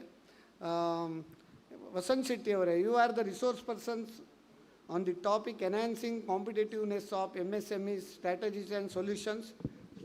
ನಮ್ಮ ಡ್ಯಾನಿಶ್ ಅವರು ಕೂಡ ನಿಮ್ಮ ಜೊತೆ Karnataka bank youngest region head of Mangalore region ಅಂತ ಹೇಳಲಿಕ್ಕೆ ಕೂಡ ಭಾಳ ಹೆಮ್ಮೆ ಆಗ್ತದೆ. ಅವರು ಕೂಡ ಈ ಒಂದು ಕಾರ್ಯಕ್ರಮದಲ್ಲಿ ಭಾಗವಹಿಸಿದರು. Enhancing competitiveness of MSE strategies and solutions. ಈಗ ಕಾಂಪಿಟೇಟಿವ್ನೆಸ್ ಆಫ್ MSMEs ಯಾವ ರೀತಿಯಲ್ಲಿ ಅವರನ್ನು ಅಪ್ಗ್ರೇಡ್ ಮಾಡ್ಕೊಳ್ಬೋದು, ಅದರ ಬಗ್ಗೆ ಒಂದು 1 minute ಬ್ರೀಫ್ ಮಾಡಿ. See, government has formulated various schemes for MSMEs. I have participated in 7 episodes of your business tonic up to 1 to 200. All are on MSMEs only. But almost all schemes we have discussed in detail during our this thing. Correct. But these schemes, it is to be an implementation part by the banks and customers. How they will accept the schemes of the bank. That's also very important. Now during the COVID time also, so many this GECL with 100% government guarantee. ಈಗ March 31 ಕೂಡ GECL ಉಂಟು, but ಯಾರು advertise ಮಾಡೋದಿಲ್ಲ, ಜನರಿಗೆ ಗೊತ್ತಿಲ್ಲ. Knowledge is not, nobody knows. ಅದು government guaranteed with the government guarantee. So all these schemes, banks should popularize properly. ಪ್ರೊಪೋಗೇಟ್ ಮಾಡಿ, target ಕೂಡಲೇ ಆಗ್ತದೆ ನಿಮ್ಗೆ. Even some banks have issued circulars also very late about this GECL extension and all, and COVID loan 10% and GECL 20 and 10% extension, that also nobody knows. These are the problems faced by the Hospitality MSMEs. sector 2020. Yeah, hospitality sector also some 10 crores loan scheme was formulated, that also nobody knows. That is a problem. Danish ಅವರೇ, all these government schemes, PME, GP, all these things are also there in your bank also, no? Karnataka Bank. Yes, it is there. Okay, how is the response in your region? Response is good. Wherever we are received, we see that people are experienced at least. To that extent, we are checking it, and their infrastructure facilities, we are checking it. How is their repayment track? Repayment track is good. Oh, very nice. Not everybody is not good, but at least majority of them repayment track is good. Even Swanidhi is also getting a proper response from the people, and we are also sanctioning it and supporting the government initiatives. Very nice. Thank you very much for enhancing the competitiveness of MSMEs. Karnataka Bank is also joining hands with all other banks. CA Pratiksha Pai, today you have released the e-book that is Fintelligent Investor. 1 minute video. All of you can subscribe for that. If you don't know anything, within 1 minute you will get So in our session 1.5 hours, that is only 1 minute. Okay, lot of information is given. Congratulations for that. Now unemployment issues, challenges and solutions. So how to resolve these unemployment issues? We have already discussed in length, including our Gokuldas Pai, our Dr. G.V. Joshi and all. We had a lot of discussion on that, Ullas Kamath also. So what is your takeaway for people in gist? The promise of an easy life converts a tiger into a cat. So when a tiger is in the forest, it will hunt every day. Keep it for 4 to 5 years in a cage and then leave it in the forest. First day itself, it will become the prey. So, and similarly, when there are trees in the forest, it will not complain. Those trees will not complain that nobody is watering it. But that same, if there is a plant in your garden, 2 days you don't water it, it will die. So it is how easy a life is promised and then given or not. Now, if you see on social media, when you are scrolling, on one side we are talking about 5 trillion GDP, on the other side we are talking about unemployment. So we are contradicting ourselves. How can we achieve 5 trillion if the full potential itself is not utilized? The topic from unemployment should now go to self-employment. We can start a business with 0 rupees, with 1 smartphone and internet. Every citizen of India has minimum of 2 phones today. Okay, 1 for WhatsApp, 1 for Facebook. Okay, so there is no there's no less of phones or something like that. We can start a business with 0. Only thing required is consistency. People should know their potential. Everyone is promised that there will be a red carpet for you at the end of college. It is not the reality. It is just a promise. But if that 4 years, we can tell the students that there is a red carpet if you are willing to put in your own hard work, if you are willing to put in the consistency, if you are willing to be creative, if you are willing to be unique, if you are willing to be different, then with self-employment, they themselves can create employment for others. And that itself will solve the situation of unemployment. Oh, very nicely said. There is no unemployment. Unemployment should be converted into self-employment. Hip hip. Hip hip. Hooray. Thank you all the resource persons for your bites today to take away. I request our LIC of India branch manager of our Mangalore, Sri R.K. Hegde, to come and do the honors.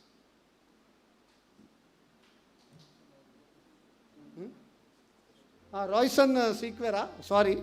Royson Sequera, I left. I told that young and energetic and speaking, only 1 minute. Royson Sequera, I am very sorry that. What was your topic? Presumptive tax. You tell me. Then presumptive tax is dangerous to chartered accountants. You need not have to audit. You need not have to do anything. Just presumptive and pay simplified and don't canvas like that. You just.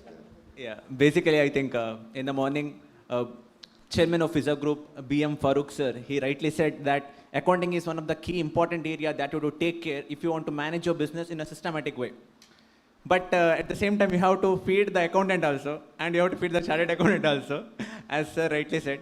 So government taking these into consideration, looking at the tedious things of a taxpayer into consideration as given presumptive taxation, based on the turnover on a required percentage if you could declare, and based on that you have to pay your taxes. So generally we know that below 2 crore, if it is there, 8% or 6% based on the applicability. And for the professional, if professional receipts are below 50 lakhs, again 50% you have to disclose and close. But yeah, as sir said, I cannot canvass it because it is dangerous for the chartered accountant in the income wise. But definitely to consider from the taxpayer point of view. But one thing is there, chartered accountant role is a must. Yes. In banks, if they fund 20 lakhs and above, compulsorily there should be an audit report for non-corporate borrowers. Okay. Yes. So again the role of chartered accountants will come. Will come back. Yeah. And bankers, they believe in chartered accountants very much, and with signature with the UDIN number. That's why chartered accountant scope is also there. Yes. Even though it is presumptive taxation, if any notices come, they are attending the notices and all these formalities, chartered accountant should support. Yes. Thank you very much. Thank you. Sri R.K. Hegde from LIC and Mr. Rajesh, please, you are requested to come. Our Leelaksha Kalkera. CA Royston Anil Sequeira for giving us his insights on presumptive taxation and also on tax planning and investment planning. A young chartered accountant and also an eligible bachelor, as rightly said by CASS Nayak. Thank you for sharing your knowledge. Shri Hanumantappa N for opportunities and challenges for MSMEs. Thank you, sir, for sharing your experiences and all the various schemes available for MSMEs. Shri Vinod Tantri for dynamics of investments in mutual fund. May you be able to reach your goal of training numerous young people in creating self-employment and making them entrepreneurs, making them job givers rather than seekers. Dr. Uday Kumar R.Y., thank you, sir. We indeed, as youth, will take a lot of takeaway from you. Mrs. Lalita G. Malya, nature is our future, and our future is in nature. Truly, a very beautiful quote to take away and realize the importance of Mother Nature. Shri Sanur Narsimha Kamath, a person who is a great leader, who knows how to go the way and show the way to all the young people, a role model. Ms. Geeta Kulkarni ma'am, indeed an inspiration and a role model for a lot of women over here. We take a lot of inspiration and motivation from you. Shri Samant Suvarna, a go-to person for all the insurance needs and insurance queries and clarifications that we require. Shri Vasant Shetty sir, an experienced and a seasoned banker who has all the queries, all the clarifications on the tips of his hands. Shri Danish for giving us insights on enhancing competitiveness of MSMEs, strategies and solutions. CA Pratiksha Pai for giving us insights on how to solve unemployment issues, the co-founder of the Fintelligent Investor. May you achieve many more successes. I thank all the resource persons who've come here today and accepting our invitation and felicitation. We indeed owe a lot. Our entire team of Karnataka Bank Business Tonic and Namakudla, thank you for sharing your knowledge and experience, as we have gained a lot, as we have taken a lot home from your knowledge. Thank you once again.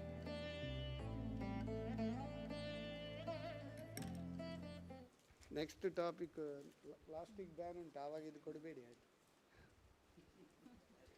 Yes. We'll be moving ahead with our last session for the third round. That is episode 188, Humor for Health and Happiness.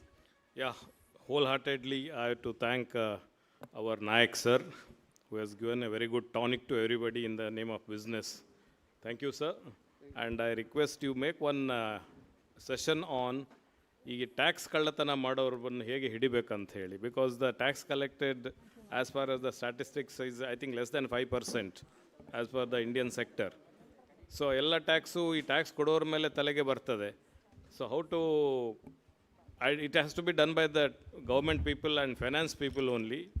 Tax ಕೊಡದಿದ್ರೆ ಏನಾಗ್ತದೆ ಅಂತ, ಅಥವಾ ಕೊಡದವ್ರಿಗೆ ಏನು punishment ಅಂತ ಸ್ವಲ್ಪ ಜಾಸ್ತಿ strong ಮಾಡಿದರೆ, so it will help the. We have also done the program on pay tax and be fine, otherwise pay fine.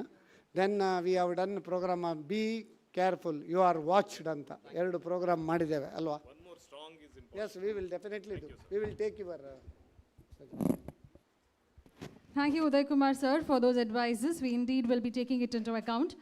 Moving ahead, the next episode for Humor for Health and Happiness, Professor S.M. Shivaprakash, Shri Tonse Pushkal Kumar, Srimati Sandhya Shenai. Be careful, you're being watched. CA Daniel Marsh Pereira, CA Royston Alan Sequeira. Tips for Personality Development, Shri Gunkar Ramdas, Professor S.M. Shivaprakash. Digital Media to Leverage Business, Dr. Anant Prabhuji, Shri Praveen Udupa. Evolving Startup Ecosystem of India, Dr. M.G. Anand Prasad, Dr. A.P. Achar. Planning for Better Future of Children, Mrs. Lalita Malya, Shri Venkatesh Rao. Recent changes in GST notices, CA Keshav and Ballakuraya, CA Shraddha Sangvi. Yoga and Ayurveda, India's gift to the world. Yoga Ratna, Sri Gopal Krishna Delampadi, Dr. Mohammed Iqbal. Dainandina Jeevanadalli Kaggada Sara, CA Anil Bharadwaj, Sri B. Suresh Rao Attur. Stress management, Dr. Prakash Tolar, Dr. Sneha V. Food and diet for living healthy lifestyle, Dr. Adarsh Gowda, Mrs. Udyavara Badya Indira.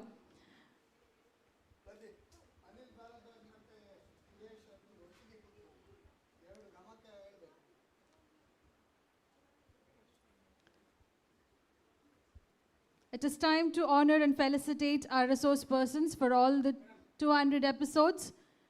We are indeed happy that you have all shared information with us. Over to CASS Naik. I think nobody is left now. All the resource persons. Adu Gurchi tegi.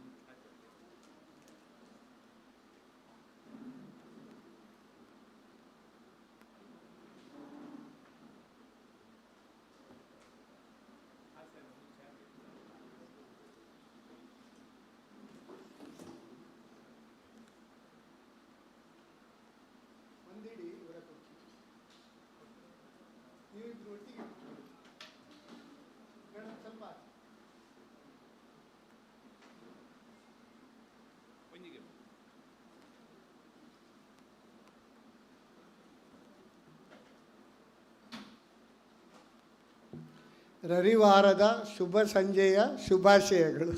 4 ಗಂಟೆ ಆಗ್ತಾ ಬಂದು ಆಯಿತು. ತಡವಾದ್ದಕ್ಕೆ ಕ್ಷಮೆ ಇರಲಿ. ಯಾಕಂದರೆ ನಮ್ಮ intention ಏನಂದರೆ all the resource persons who have contributed for spreading knowledge to our viewers, they should be properly recognised and honoured in this particular 200th episode celebration. So that is our intention. So we should thank you for making your precious time and coming here in spite of this Sunday. ತಡವಾದ್ದಕ್ಕೆ ಕ್ಷಮೆ ಇರಲಿ. ನಮ್ಮ professor SM Shivaprakash, ಇವರು doctor SM Shivaprakash, ಇವರು ನಮ್ಮ fisheries ಸೆಕ್ಟರ್ನಲ್ಲಿ tycoon ಅಂತ ಹೇಳ್ಬೋದು. ಈ was A dean in fisheries college Mangalore. ಬಹಳ ಒಂದು ಉತ್ತಮ ಒಂದು ವಾಗ್ಮಿಸತ. ಇವರು 2 ಟಾಪಿಕ್ನಲ್ಲಿ ಬಂದಿದ್ದಾರೆ. Humour for health and happiness, ಒಂದು ಹಾಸ್ಯವನ್ನು ಯಾವ ರೀತಿಯಲ್ಲಿ ಎಂಜಾಯ್ ಮಾಡ್ಬೋದು ಅದನ್ನು ಕೂಡ ಹೇಳ್ತಾರೆ. ಸಿಂಗರ್ ಕೂಡ ಅವರು. ವೃತ್ತಿಯಲ್ಲಿ ಅವರು ಡೀನ್ ಆಗಿದ್ರು ಕೂಡ ಪ್ರವೃತ್ತಿಯಲ್ಲಿ ಅನೇಕ ಹವ್ಯಾಸಗಳನ್ನು ಬೆಳೆದಿದ್ದಾರೆ. On the spot you can make ಭಾವಚಿತ್ರ ಯಾರಾದರೂ ಬಿಡಿಸುವಂಥ ಒಂದು ಉತ್ತಮ ಒಂದು ಕಲೆಯನ್ನು ಕೂಡ ಹೊಂದಿದ್ದಾರೆ. ಶ್ರೀಯುತ SM ಶಿವಪ್ರಕಾಶ್, ನಿಮಗೆ ಈ ಒಂದು ಕಾರ್ಯಕ್ರಮಕ್ಕೆ ಪ್ರೀತಿಯ ಹೃತ್ಪೂರ್ವಕ ಸ್ವಾಗತ. ಅದೇ ರೀತಿ ತೋನ್ಸೆ ಪುಷ್ಕಳ ಕುಮಾರ್, ಇವರ ವಿಷಯ ಅರಿಯದವರು ಯಾರೂ ಇಲ್ಲ. ಎಲ್ಲರೂ ತೋನ್ಸೆ ಪುಷ್ಕಳ ಕುಮಾರ್ ಬಗ್ಗೆ ಇಲ್ಲಿ ಕರಾವಳಿಯ ಕರ್ನಾಟಕದಲ್ಲಿ ಎಲ್ಲರೂ ಗೊತ್ತು. ಇವರು ಯಕ್ಷಗಾನದಲ್ಲಿರ್ಬೋದು, ಸಂಗೀತದಲ್ಲಿರ್ಬೋದು, ಅದೇ ರೀತಿ ಭಜನೆಯಲ್ಲಿ ಕೂಡ ಇರ್ಬೋದು, ಹರಿದಾಸರಾಗಿ ಕೂಡ ಮತ್ತು ಕೋಆಪರೇಟಿವ್ ಬ್ಯಾಂಕಲ್ಲಿ, ಭಗವತಿ ಕೋಆಪರೇಟಿವ್ ಬ್ಯಾಂಕಲ್ಲಿ ಕೂಡ ಮ್ಯಾನೇಜರ್ ಆಗಿ ರಿಟೈರ್ಡ್ ಆಗಿದ್ದಾರೆ. ತೋನ್ಸೆ ಪುಷ್ಕಳ ಕುಮಾರ್, ನೀವು ಕೂಡ ಈ ಹಾಸ್ಯದಲ್ಲಿ ಕೂಡ ನೀವು ಕೂಡ ಈ ಕಾರ್ಯಕ್ರಮ humour for health and happiness ಈ ಕಾರ್ಯಕ್ರಮದಲ್ಲಿ ಭಾಗವಹಿಸಿದ್ದೀರಿ. ನಿಮಗೆ ಕೂಡ ಸಮಸ್ತ ವೀಕ್ಷಕರ ಪರವಾಗಿ ಪ್ರೀತಿಯ ಸ್ವಾಗತ. ಸೊ ಅದೇ ರೀತಿ ನಮ್ಮೊಂದಿಗೆ ಇದ್ದಾರೆ ಪ್ರೊಫೆಸರ್ ಶಿವಪ್ರಕಾಶ್ ಆಗಿದೆ.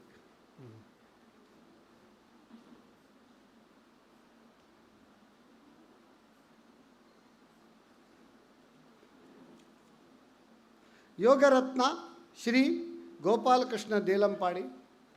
ಯೋಗವನ್ನು ನಮ್ಮ ಜಗದಗಲಕ್ಕೆ ಪಸರಿಸಿದ ಹಾಗೂ ಪ್ರಸರಿಸಿದ ಕೀರ್ತಿ ಇದ್ದರೆ ನಮ್ಮ ಯೋಗರತ್ನ ಶ್ರೀ ಗೋಪಾಲಕೃಷ್ಣ ದೇಲಂಪಾಡಿ ಅವರಿಗೆ ಸಲ್ತದೆ ಅಂತ ಹೇಳಲಿಕ್ಕೆ ಬಹಳ ಒಂದು ಹೆಮ್ಮೆ ಆಗ್ತದೆ. ಅವರ ವ್ಯಕ್ತಿತ್ವ ತುಂಬ ಸರಳ. ಯೋಗದನ್ನು ಜೀವನ ಶೈಲಿಯನ್ನು ಹೇಗೆ ಉತ್ತಮಪಡಿಸಬಹುದು, ಯಾವ ಕಾಯಿಲೆಗೆ ಯಾವ ಯೋಗ ಮಾಡಿದರೆ ಅದನ್ನು ಗುಣಪಡಿಸಬಹುದು ಅಂತ. ಮತ್ತು ಇವರು ಅನೇಕ ಆರ್ಟಿಕಲ್ಗಳನ್ನು ಅನೇಕ ಪತ್ರಿಕೆಗಳಲ್ಲಿ ಕೂಡ ನಾವು ನಿರಂತರವಾಗಿ ಯೋಗದ ಭಂಗಿಯನ್ನು ಮತ್ತು ಅದರ ಪ್ರಯೋಜನಗಳನ್ನು ಕೂಡ ನಾವು ನೋಡ್ತಾ ಇದ್ದೇವೆ. ರೇಡಿಯೋದಲ್ಲಿರ್ಬೋದು, ನಮ್ಮ TV ಮಾಧ್ಯಮಗಳಲ್ಲಿರ್ಬೋದು, ಅನೇಕ ಕಾರ್ಯಕ್ರಮಗಳಲ್ಲಿ ಅನೇಕ ಯೋಗ ಶಿಬಿರಗಳನ್ನು ಕೂಡ ಏರ್ಪಡಿಸಿದ ಕೀರ್ತಿ ಇವರಿಗೆ ಸಲ್ತದೆ. ಶ್ರೀಯುತ ಯೋಗರತ್ನ ಶ್ರೀ ಗೋಪಾಲಕೃಷ್ಣ ದೇಲಂಪಾಡಿ ಅವರಿಗೆ ನಿಮಗೆ ಸಮಸ್ತ ಯೋಗ ಬಂಧುಗಳ ಪರವಾಗಿ, ಸಮಸ್ತ ವೀಕ್ಷಕರ ಪರವಾಗಿ ಸ್ವಾಗತವನ್ನು ಬಯಸ್ತೇನೆ. ನಮ್ಮ ಗಮಕ ಬಹಳ ಒಂದು ಉತ್ತಮವಾದ ಕಾರ್ಯಕ್ರಮ. ಆ ದಿನ ಕಗ್ಗ, ದೈನಂದಿನ ಜೀವನದಲ್ಲಿ ಕಗ್ಗದ ಸಾರ. ನಾವು ಮುಂಚೆ ಒಂದು ಕಾರ್ಯಕ್ರಮ ಮಾಡಿದ್ದೇವೆ, ಗೀತಾ ಸಾರ ಇನ್ ಡೈಲಿ ಲೈಫ್ ಅಂತ. ಭಗವದ್ಗೀತೆಯಿಂದ ದೈನಂದಿನ ಜೀವನದಲ್ಲಿ ಯಾವ ಎಲ್ಲ ಒಂದು ಅನುಭವ ನಮಗೆ ಸಿಗ್ತದೆ. ಅದೇ ರೀತಿ ನಮ್ಮ ಕನ್ನಡದ ಭಗವದ್ಗೀತೆ ಮಂಕುತಿಮ್ಮನ ಕಗ್ಗ, ಅದನ್ನು ಅತಿ ಉತ್ತಮವಾಗಿ ಈರುವರು ಪ್ರಚುರಪಡಿಸಿದ್ದಾರೆ. ಅಗಾಧ ಪಾಂಡಿತ್ಯ, ಅದರ ಬಗ್ಗೆ ಒಂದು ವ್ಯಾಖ್ಯಾನ ಅದನ್ನು ಕೂಡ ನೀಡ್ತಾ ಇರುವವರು ಬಹಳ ಒಂದು ಉತ್ತಮ ಶ್ರೀಯುತ CA ಅನಿಲ್ ಭಾರದ್ವಾಜ್, ಗಮಕ ವ್ಯಾಖ್ಯಾನಕಾರರು, ಹಾಗೂ ಶ್ರೀ B ಸುರೇಶ್ ರಾವ್ ಅತ್ತೂರು, ಇವರು ಗಮಕ ವಚನಕಾರರು. ಬಹಳ ಉತ್ತಮವಾದ ಕಂಠ ಇವರದು. ಆ ಕಂಠದಲ್ಲಿ ಕೂಡ ಒಂದು ಕಂಠ ಸಿರಿ. ಅವರಿಬ್ಬರದ್ದು ಜುಗಲ್ಬಂದಿ ಹೇಗಿತ್ತಂತ ಹೇಳಿದರೆ, ನಾವು ಇಬ್ಬರು ಒಬ್ರಿಗೊಬ್ರು ಅಷ್ಟು ಒಳ್ಳೆ ಜುಗಲ್ಬಂದಿ ಇಂಟ್ರ್ಯಾಕ್ಷನ್ ಬಹಳ ಒಳ್ಳೆಯದಾಗಿದೆ ಕಗ್ಗದ್ದು. ಅದನ್ನು ಕೂಡ ಒಂದು ಉತ್ತಮವಾಗಿ ನೀವು ನಡೆಸಿಕೊಟ್ಟಿದ್ದೀರಿ. ನಿಮಗೆ ಕೂಡ ಈ ಕಾರ್ಯಕ್ರಮಕ್ಕೆ ನಮ್ಮ ಪ್ರೀತಿಯ ಸ್ವಾಗತ. ಅದೇ ರೀತಿ ಈಗಿನ ಒಂದು ಜ್ವಲಂತ ಸಮಸ್ಯೆ ಫುಡ್ ಅಡಲ್ಟ್ರೇಷನ್. ಮತ್ತು ಎಷ್ಟು ತಿನ್ನಬೇಕು, ಯಾವಾಗ ತಿನ್ನಬೇಕು, ಏನನ್ನು ತಿನ್ನಬೇಕು, ಏನನ್ನು ತಿನ್ನಬಾರ್ದು. ನಾವು ಏನು ತಿನ್ನಬಾರ್ದು ಹೇಳ್ತೇವೆ ಅದನ್ನೇ ತಿನ್ನೋದು, ಎಷ್ಟು ತಿನ್ನಬಾರ್ದು ಹೇಳ್ತೇವೆ ಅಷ್ಟನ್ನೇ ತಿನ್ನೋದು, ಯಾವಾಗ ತಿನ್ನಬಾರ್ದು ಅಂತ ನೋಡಿ ಆವಾಗಲೇ ತಿನ್ನೋದು. ಮತ್ತು ಅಡಲ್ಟ್ರೇಷನ್ ಅದು ರ್ಯಾಂಪೆಂಟ್ ಆಗಿದೆ. ಅದರ ಬಗ್ಗೆ ಕೂಡ ಒಂದು ತಿಳುವಳಿಕೆ ನೀಡಿದ್ದಾರೆ ಶ್ರೀಯುತ ಡಾಕ್ಟರ್ ಆದರ್ಶ್ ಗೌಡ, ಆಹಾರ ತಜ್ಞರು, ಸೈಂಟ್ ಎಲೋಸಿಯಸ್ ಕಾಲೇಜು, ಅದರ head of the department food and nutrition ಆಗಿ ಕಾರ್ಯನಿರ್ವಹಿಸ್ತಾ ಇದ್ದಾರೆ. ಹಾಗೂ ಅನೇಕ ಸ್ಟಾರ್ಟಪ್ಗಳಿಗೆ, ಫುಡ್ ಸ್ಟಾರ್ಟಪ್ಗಳಿಗೆ ಒಂದು ಮೆಂಟರ್ ಆಗಿ ಕೂಡ ಕಾರ್ಯನಿರ್ವಹಿಸ್ತಾ ಇದ್ದಾರೆ. ನಿಮಗೆ ಈ ಕಾರ್ಯಕ್ರಮಕ್ಕೆ ನಮ್ಮ ಹೃದಯಪೂರ್ವಕ ವಿನಮ್ರ ಸ್ವಾಗತ. ಅದೇ ರೀತಿ ಮೇಡಮ್ ಉದ್ಯಾವರ ಬಾಧ್ಯ ಇಂದಿರಾ, ಇವರು ನಮ್ಮ ಬೆಸೆಂಟ್ ವಿಮೆನ್ಸ್ ಕಾಲೇಜ್ ಇದರ food and nutrition department MSc PG studies ಅದರಲ್ಲಿ ಹೆಡ್ ಆಫ್ ದಿ ಡಿಪಾರ್ಟ್ಮೆಂಟ್ ಆಗಿ ಕೂಡ ಕಾರ್ಯನಿರ್ವಹಿಸ್ತಾ ಇದ್ದಾರೆ. ಇವರು ಕೂಡ ಆ ಒಂದು ನಮ್ಮ ಆಹಾರದ ಬಗ್ಗೆ ಉತ್ತಮವನ್ನು ಒಂದು ಮಾರ್ಗದರ್ಶನ ನೀಡಿದ್ದಾರೆ. ನಮ್ಮ ಸಂಚಿಕೆಯಲ್ಲಿ ಹೇಳ್ತಾರೆ. ಮೇಡಮ್, ನಿಮಗೆ ಕೂಡ ಈ ನಮ್ಮ ಸಮಸ್ತ ವೀಕ್ಷಕರ ಕರವಾಗಿ ಈ ಕಾರ್ಯಕ್ರಮಕ್ಕೆ ಸ್ವಾಗತ. ಈಗ ಪ್ರಪ್ರಥಮವಾಗಿ ಶಿವಪ್ರಕಾಶ್ ಡಾಕ್ಟರ್ ಮೊಹಮ್ಮದ್ ಇಕ್ಬಾಲ್ ಅವರು ನಮ್ಮ yoga and Ayurveda India's gift to the world, ಬಹಳ ಒಂದು ಉತ್ತಮ ಟಾಪಿಕ್. ಅದರಲ್ಲಿ ರಿಸೋರ್ಸ್ ಪರ್ಸನ್ ಆಗಿ ಭಾಗವಹಿಸಿದ್ದಾರೆ. ಇವರು ನಮ್ಮ ಡಿಸ್ಟ್ರಿಕ್ಟ್ ಆಯುಷ್ ಡಿಪಾರ್ಟ್ಮೆಂಟಿನ ಮೆಡಿಕಲ್ ಹೆಡ್ ಆಗಿ ಕೂಡ ಇದ್ದಾರೆ. ನಿಮಗೆ ಡಾಕ್ಟರ್ ಮೊಹಮ್ಮದ್ ಇಕ್ಬಾಲ್, ನಿಮಗೆ ಕೂಡ ಈ ಕಾರ್ಯಕ್ರಮಕ್ಕೆ ಸ್ವಾಗತ. ಕ್ಷಮಿಸಬೇಕು, ನಾನು ನಿಮ್ಮ ಕಾರ್ಯಕ್ರಮದಲ್ಲಿ ನಾನೇ ಆ್ಯಂಕರ್ ಹಾಗೆ ಸಡನ್ಲಿ ಗೊತ್ತಾಗಿದೆ. ಎಲ್ಲರೂ ಕವರ್ ಆಗಿದ್ರಲ್ಲ, ಓಕೆ. ಈಗ SM ಶಿವಪ್ರಕಾಶ್ ಅವರೇ, humour for health and happiness. ಯಾಕೆ ನಮಗೆ ನಮ್ಮ ಜೀವನದಲ್ಲಿ ನಾವು ಹಾಸ್ಯ ಪ್ರವೃತ್ತಿಯನ್ನು ಬೆಳೆಸ್ಕೊಳ್ಬೇಕು, ಅದರಿಂದ ನಮಗೆ ಏನು ಪ್ರಯೋಜನ, ಒಂದು ನಿಮಿಷದಲ್ಲಿ ನೀವು ಅದನ್ನು ಬ್ರೀಫ್ ಮಾಡಬೇಕು. ಹಾಸ್ಯಯುತವಾಗಿ ಒಂದು ಹಾಸ್ಯದ ಮೂಲಕ ಹೇಳಿದರೂ ಇನ್ನೂ ಒಳ್ಳೆಯದು, ಬಟ್ ಒಂದೇ ನಿಮಿಷ ಕಾಲಾವಕಾಶ. ಜೀವನದಲ್ಲಿ ಹಾಸ್ಯ ಇಲ್ಲ ಅಂದರೆ ನಮ್ಮ ಜೀವನದ ಉದ್ದೇಶವೇ ನೆರವೇರೋದಿಲ್ಲ. ನಮ್ಮ ಮನಸ್ಸು ಶಾಂತವಾಗಿರಬೇಕು ಅಂದರೆ, ಜಯ ಗಳಿಸಬೇಕು ಅಂದರೆ, ಸ್ನೇಹ ಗಳಿಸಬೇಕು ಅಂದರೆ ಹಾಸ್ಯ ಪ್ರವೃತ್ತಿ ಅತಿ ಅವಶ್ಯ. ಮಹಾತ್ಮ ಗಾಂಧೀಜಿನೇ ಹೇಳಿದರು, ನನ್ನಲ್ಲಿ ಹಾಸ್ಯ ಪ್ರವೃತ್ತಿ ಇಲ್ಲದೆ ಹೋಗಿದ್ದರೆ ನಾನು ಎಂದೋ ಆತ್ಮಹತ್ಯೆ ಮಾಡ್ಕೊಳ್ತಿದ್ದೆ ಅಂತ ಅವರೇ ಹೇಳಿದ್ದಾರೆ. ಹೀಗಾಗಿ ಹಾಸ್ಯವನ್ನು ನಾವು ಜೀವನದಲ್ಲಿ ಅಳವಡಿಸ್ಕೊಳ್ಳೇಬೇಕು. ಈ ಸಂದರ್ಭದಲ್ಲಿ ಒಂದು ಹಾಸ್ಯದ ಮೂಲಕ ಎಲ್ಲರ ಮನಸ್ಸನ್ನು ಹೇಗೆ ಗೆಲ್ಲಬಹುದು ಅನ್ನೋದಕ್ಕೆ ಒಂದು ಸಣ್ಣ ಉದಾಹರಣೆಯನ್ನು ಕವಿತೆಯ ರೂಪದಲ್ಲಿ ಹೇಳಲಿಕ್ಕೆ ಇಷ್ಟಪಡ್ತೀನಿ. ಹೂವು ಮೀನು ಮಾರಾಟ ಒಟ್ಟೊಟ್ಟಿಗೆ ಜಪಾನಿನಲ್ಲಿ, ಹೂವಿಗೂ ಮೀನಿಗೂ ಮೈಲು ದೂರ ನಮ್ಮಲ್ಲಿ. ಕೊಳೆ ದುರ್ನಾತ ಕಂಡರಾಗದು ಜಪಾನಿ ಜನರಲ್ಲಿ, ಹೇಗಿದ್ದರೂ ಸಹಿಸಿಕೊಳ್ಳುವ ಜಾಯಮಾನ ನಮ್ಮಲ್ಲಿ. ಆದ್ದರಿಂದಲೇ ಜಪಾನ್ ನಂಬರ್ 1 ವಿಶ್ವದಲ್ಲಿ. ನಾವು ನಿಲ್ಲಬೇಕಾದರೆ ಜಪಾನ್ ಜೊತೆ ಮೇಲ್ಪಂಕ್ತಿಯಲ್ಲಿ, ಬದಲಾಗಲೇಬೇಕಿದೆ ನಮ್ಮೆಲ್ಲರ ದೃಷ್ಟಿಕೋನದಲ್ಲಿ.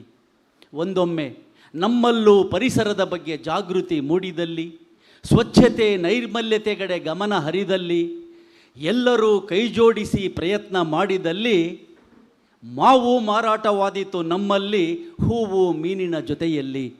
ಹೀಗೆ ನನ್ನ ಒಂದು ಮೀನುಗಾರಿಕೆ ಕವನವನ್ನು ಹೇಳ್ತಾ ಇನ್ನು 30 ಸೆಕೆಂಡ್ನಲ್ಲಿ ಇದನ್ನು ಮುಂದುವರಿಸೋದಾದರೆ, ನಮ್ಮ ದೇಶದ ಅದ್ಭುತವಾದ ಸಂಪನ್ಮೂಲಗಳನ್ನು ನೋಡುವಾಗ ಎಷ್ಟು ಸುಂದರವಾಗಿದೆ ನಮ್ಮ ದೇಶ, ಎಷ್ಟೊಂದು ಸಂಪನ್ಮೂಲಗಳಿವೆ ಅನ್ನೋದನ್ನು ಒಂದು ಕವಿತೆ ರೂಪದಲ್ಲಿ ನಾನು ಹಿಡಿದಿಟ್ಟಿರ್ತಕ್ಕಂಥದ್ದು.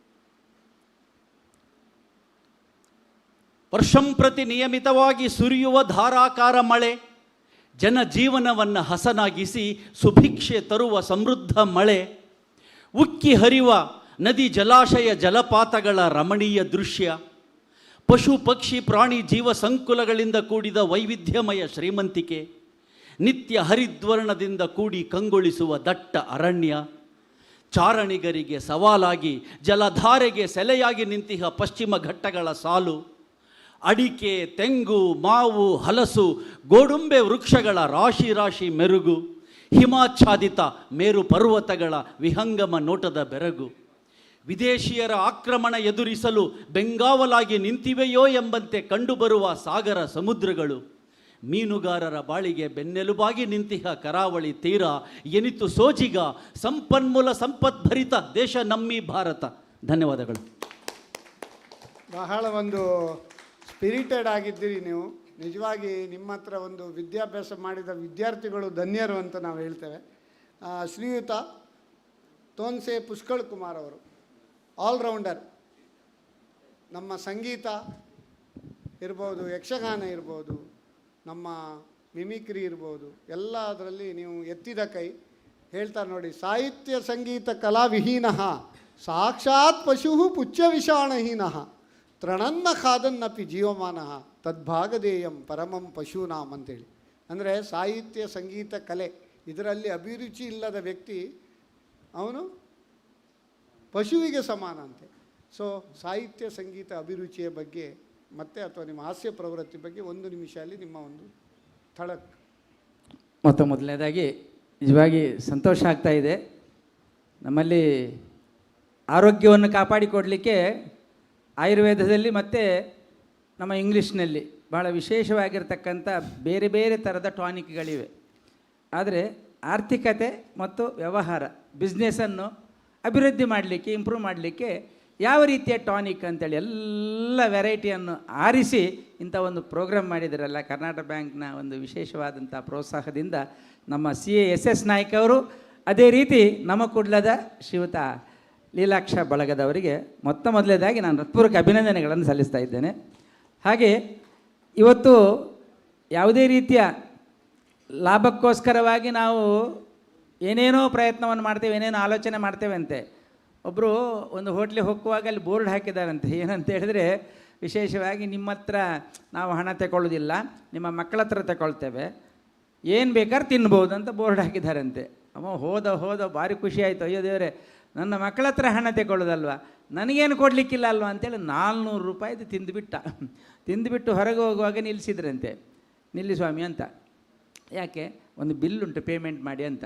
ಕಡೆಗೆ ನೋಡುವಾಗ 800 ರೂಪಾಯಿದು ಬಿಲ್ ಕೊಟ್ಟರಂತೆ. 800 ರೂಪಾಯಿದು ಅಲ್ಲಲ್ಲ, ನಾನು ತಿಂದದ್ದೇ 400 ರೂಪಾಯಿ, ಅದು ಕೂಡ ನಮ್ಮ ಮಕ್ಕಳ ಹತ್ರ ನೀವು ತಗೊಳ್ತೀರಿ ಅಂತ ಬೋರ್ಡ್ ಹಾಕಿದ್ದೀರಿ, ಇದು ನಿನ್ನ ಅಪ್ಪ ತಿಂದದ್ದು ಮಾರ, ಅದು ಕೊಡು ಅಂತ ಹೇಳ್ತಾರೆ.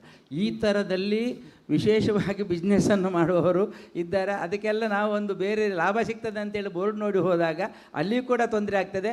ಮತ್ತು ಏನಂತ ಹೇಳಿದರೆ, ಕೆಲವೊಮ್ಮೆ ನಮ್ಮಲ್ಲಿ ನಮ್ಮ ಮನೆಯೊಳಗೆ ಕಮಿಷನ್ ಏಜೆಂಟ್ಗಳು ಹುಟ್ಟಿಕೊಳ್ತಾರೆ. ಯಾಕಂತ ಹೇಳಿದರೆ, ಹೇಗೆ ಅಂತ ಹೇಳಿದರೆ, ಪ್ರೈಮರಿ ಶಾಲೆ ಟೀಚರ್ ಹೇಳಿದ್ರಂತೆ, ನಾಳೆ ಏನೋ ಒಂದು ಶಾಲೆಯಲ್ಲಿ ಒಂದು ಸೆಲೆಬ್ರೇಷನ್ ಉಂಟು, 100 ರೂಪಾಯಿ ತರಬೇಕು ಅಂತೇಳಿ.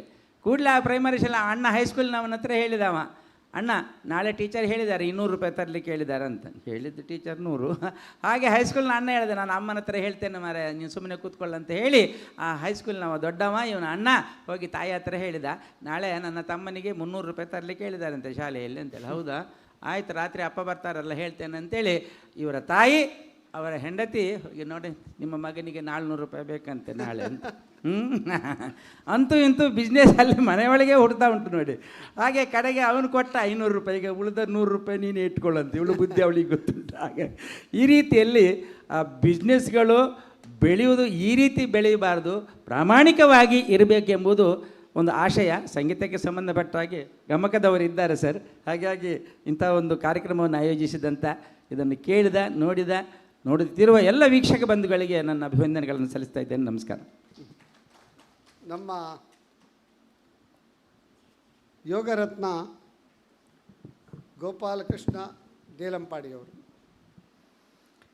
ನಿಮ್ಮ ವಯಸ್ಸಿಗೆ ನಿಮ್ಮನ್ನು ನೋಡಿದರೆ ನಮಗೆ ಹೊಟ್ಟೆ ಕಿಚ್ಚಾಗ್ತದೆ. ಯಾಕಂದರೆ ನಿಮಗೆ ಹೊಟ್ಟೆ ಇಲ್ಲ, ನಮಗೆ ಹೊಟ್ಟೆ ಉಂಟು, ಆದ್ದರಿಂದ ನಮಗೆ ಹೊಟ್ಟೆ ಕಿಚ್ಚು. ಈ ಯೋಗದ ಮೂಲಕ ಬೊಜ್ಜು ಕರಗಿಸುವುದು ಹೇಗೆ, ಮತ್ತು ಯೋಗದಿಂದ ನಮ್ಮ ಜೀವನ ಕ್ರಮವನ್ನು, ಉತ್ತಮ ಜೀವನ ಶೈಲಿಯನ್ನು ಹೇಗೆ ಅಭಿವೃದ್ಧಿಪಡಿಸಬಹುದು, ಕೇವಲ 1 ಅಥವಾ 2 ನಿಮಿಷದಲ್ಲಿ ಹೇಳಿ. ನಮ್ಮ ಕುಡ್ಲ ಕರ್ನಾಟಕ ಬ್ಯಾಂಕಿನ ಬಿಸ್ನೆಸ್ ಟಾನಿಕ್ಕಿನ ಈ ಒಂದು ಎಲ್ಲ ಕಾರ್ಯಕ್ರಮಕ್ಕೆ ವಿಶೇಷವಾಗಿ ಭಾಗವಹಿಸಿದ ಎಲ್ಲ ಗೌರವಾನ್ವಿತ ಬಂಧುಗಳಿಗೆ ಸ್ವಾಗತ ಕೋರುತ್ತಾ, ಹಾಗೆ ನಮಗೊಂದು ಉತ್ತಮವಾದಂಥ ಅವಕಾಶ ಕೊಟ್ಟಿದ್ದಾರೆ. ಇಲ್ಲಿ ಸ್ವಾತ್ಮಾರಾಮ ತಮ್ಮ ಹಠಯೋಗ ಪ್ರದೀಪಿಕೆಯಲ್ಲಿ ಒಂದೆಡೆ ಈ ರೀತಿ ಹೇಳ್ತಾರೆ: ಯುವ ವೃದ್ಧೋತಿ ವೃದ್ಧೋವ ವ್ಯಾಧಿತೋ ದುರ್ಬಲೋಪಿವ ಅಭ್ಯಾಸ ಸಿದ್ಧಿಮಾಪ್ನೋತಿ ಸರ್ವ ಯೋಗೇಷ್ಟ ತಂದಿತ. ಅಂದರೆ ಸತತ ಅಭ್ಯಾಸದಿಂದ ಯುವಕರು, ವಿಕಲಹೀನರು, ಮುದುಕರು ಎಲ್ಲರೂ ಸಹ ಯೋಗ ಮಾಡ್ಬೋದು, ತಮ್ಮ ಕಾಯಿಲೆಗಳನ್ನು ನಿಯಂತ್ರಣಗೊಳಿಸುವ ಅಥವಾ ಕಾಯಿಲೆಗಳನ್ನು ದೂರೀಕರಿಸುವ ಅಂತೇಳಿ ಹಠಯೋಗ ಪ್ರದೀಪಿಕೆಯಲ್ಲಿದೆ. ಈಗ ಸರಿ ಹೇಳಿದಾಗೆ ದೇಹದ ಬೊಜ್ಜು, ಕೊಬ್ಬು ಕಲಿಸಿಕೆ ಯೋಗಾಸನಗಳಲ್ಲಿ ಭಾಳಷ್ಟು ಯೋಗಾಸನಗಳಿವೆ.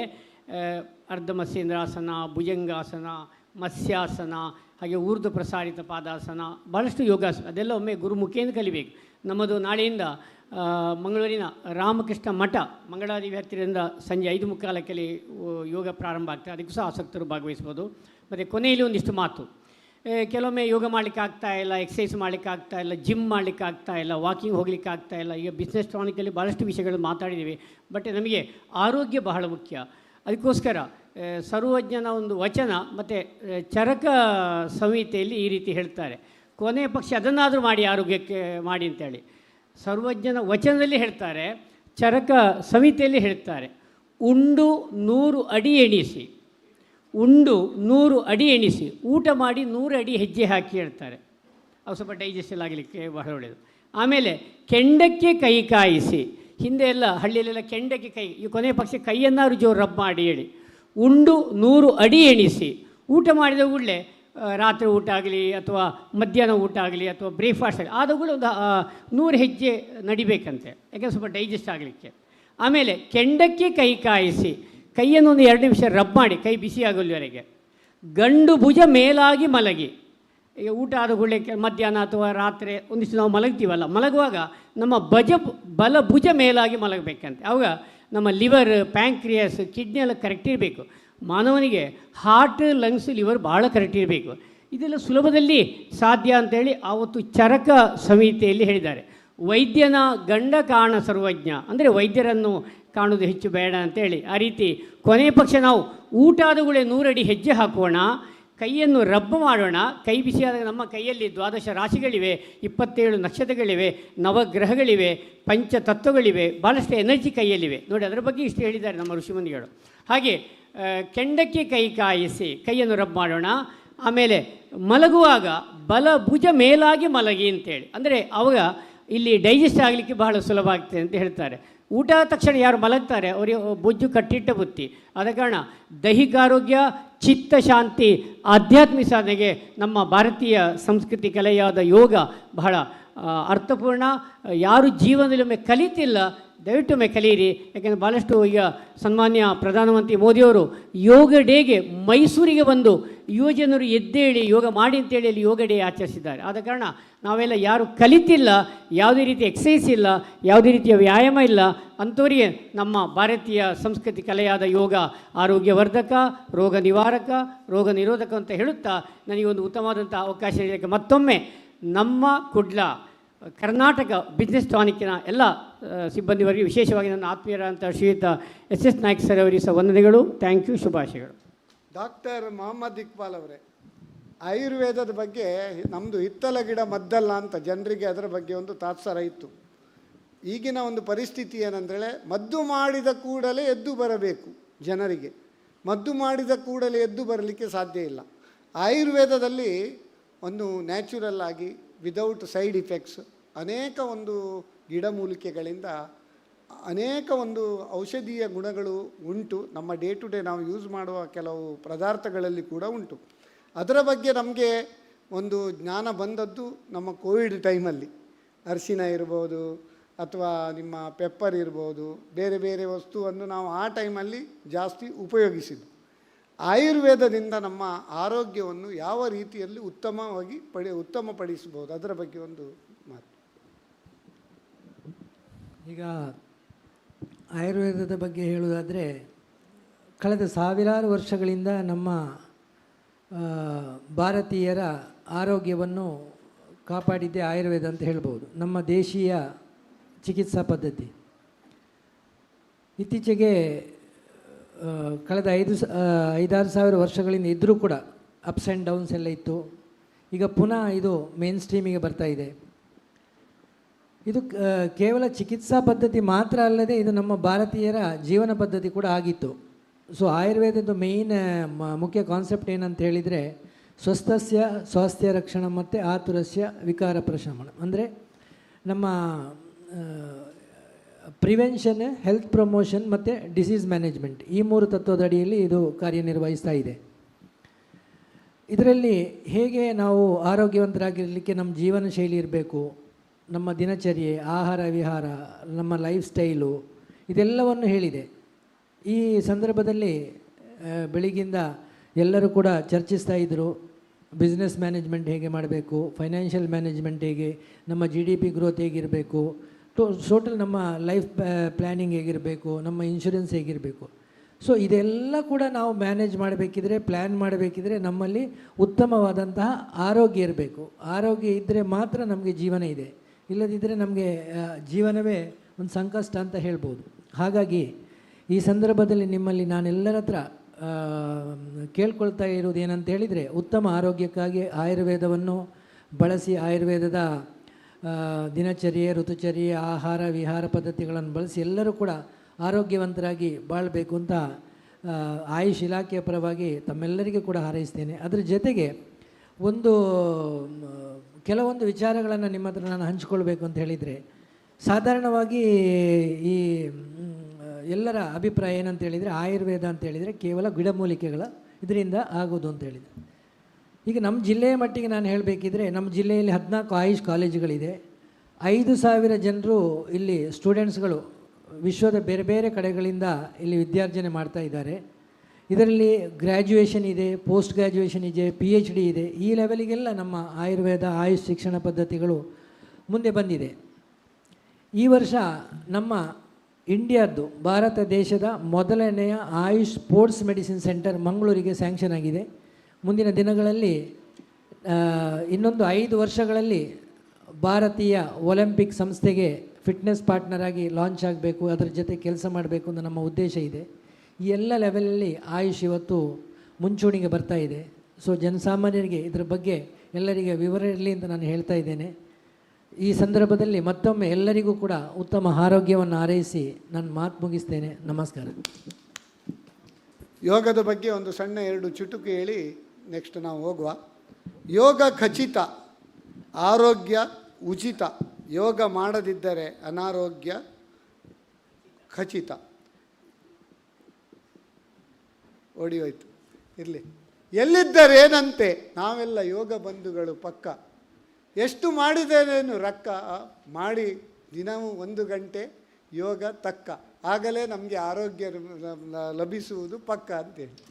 ಸೊ ಇಂದಿನ ಈ ಒಂದು ಕಾರ್ಯಕ್ರಮದಲ್ಲಿ ಇನ್ನೂ ಇಬ್ಬರು ನಮ್ಮ ಫುಡ್ ಅಡಲ್ಟ್ರೇಷನ್ ಬಗ್ಗೆ ಇಬ್ಬರು ಬಹಳ ಒಂದು ಉತ್ತಮವಾಗಿ ಮೊನ್ನೆ ನಿರ್ವಹಣೆ ಮಾಡಿದ್ದಾರೆ.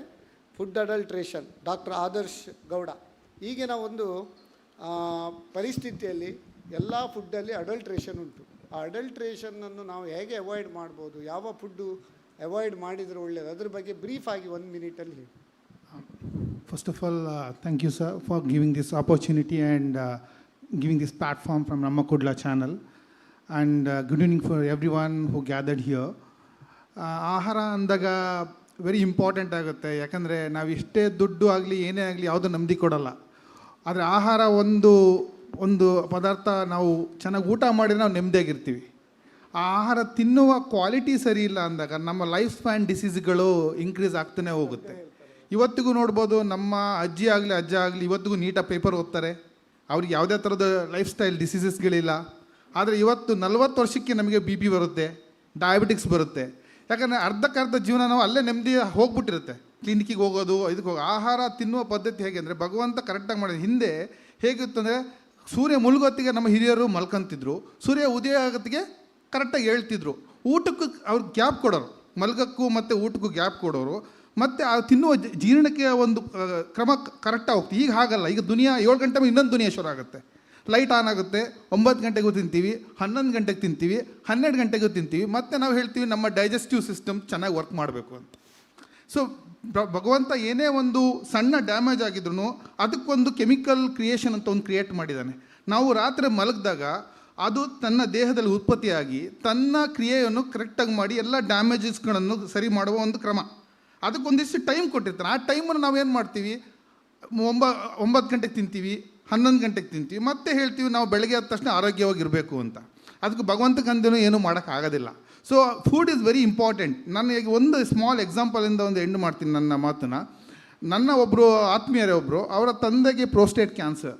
ಸೊ ಅವ್ರು ಏನಾಯಿತು, ಡಾಕ್ಟರ್ ಹೇಳಿದ್ರು 1 ವೀಕಲ್ಲಿ ಅವರು ಸತ್ತೋಗ್ತಾರೆ ಅಂತ. So he won't due no more ಅಂತ.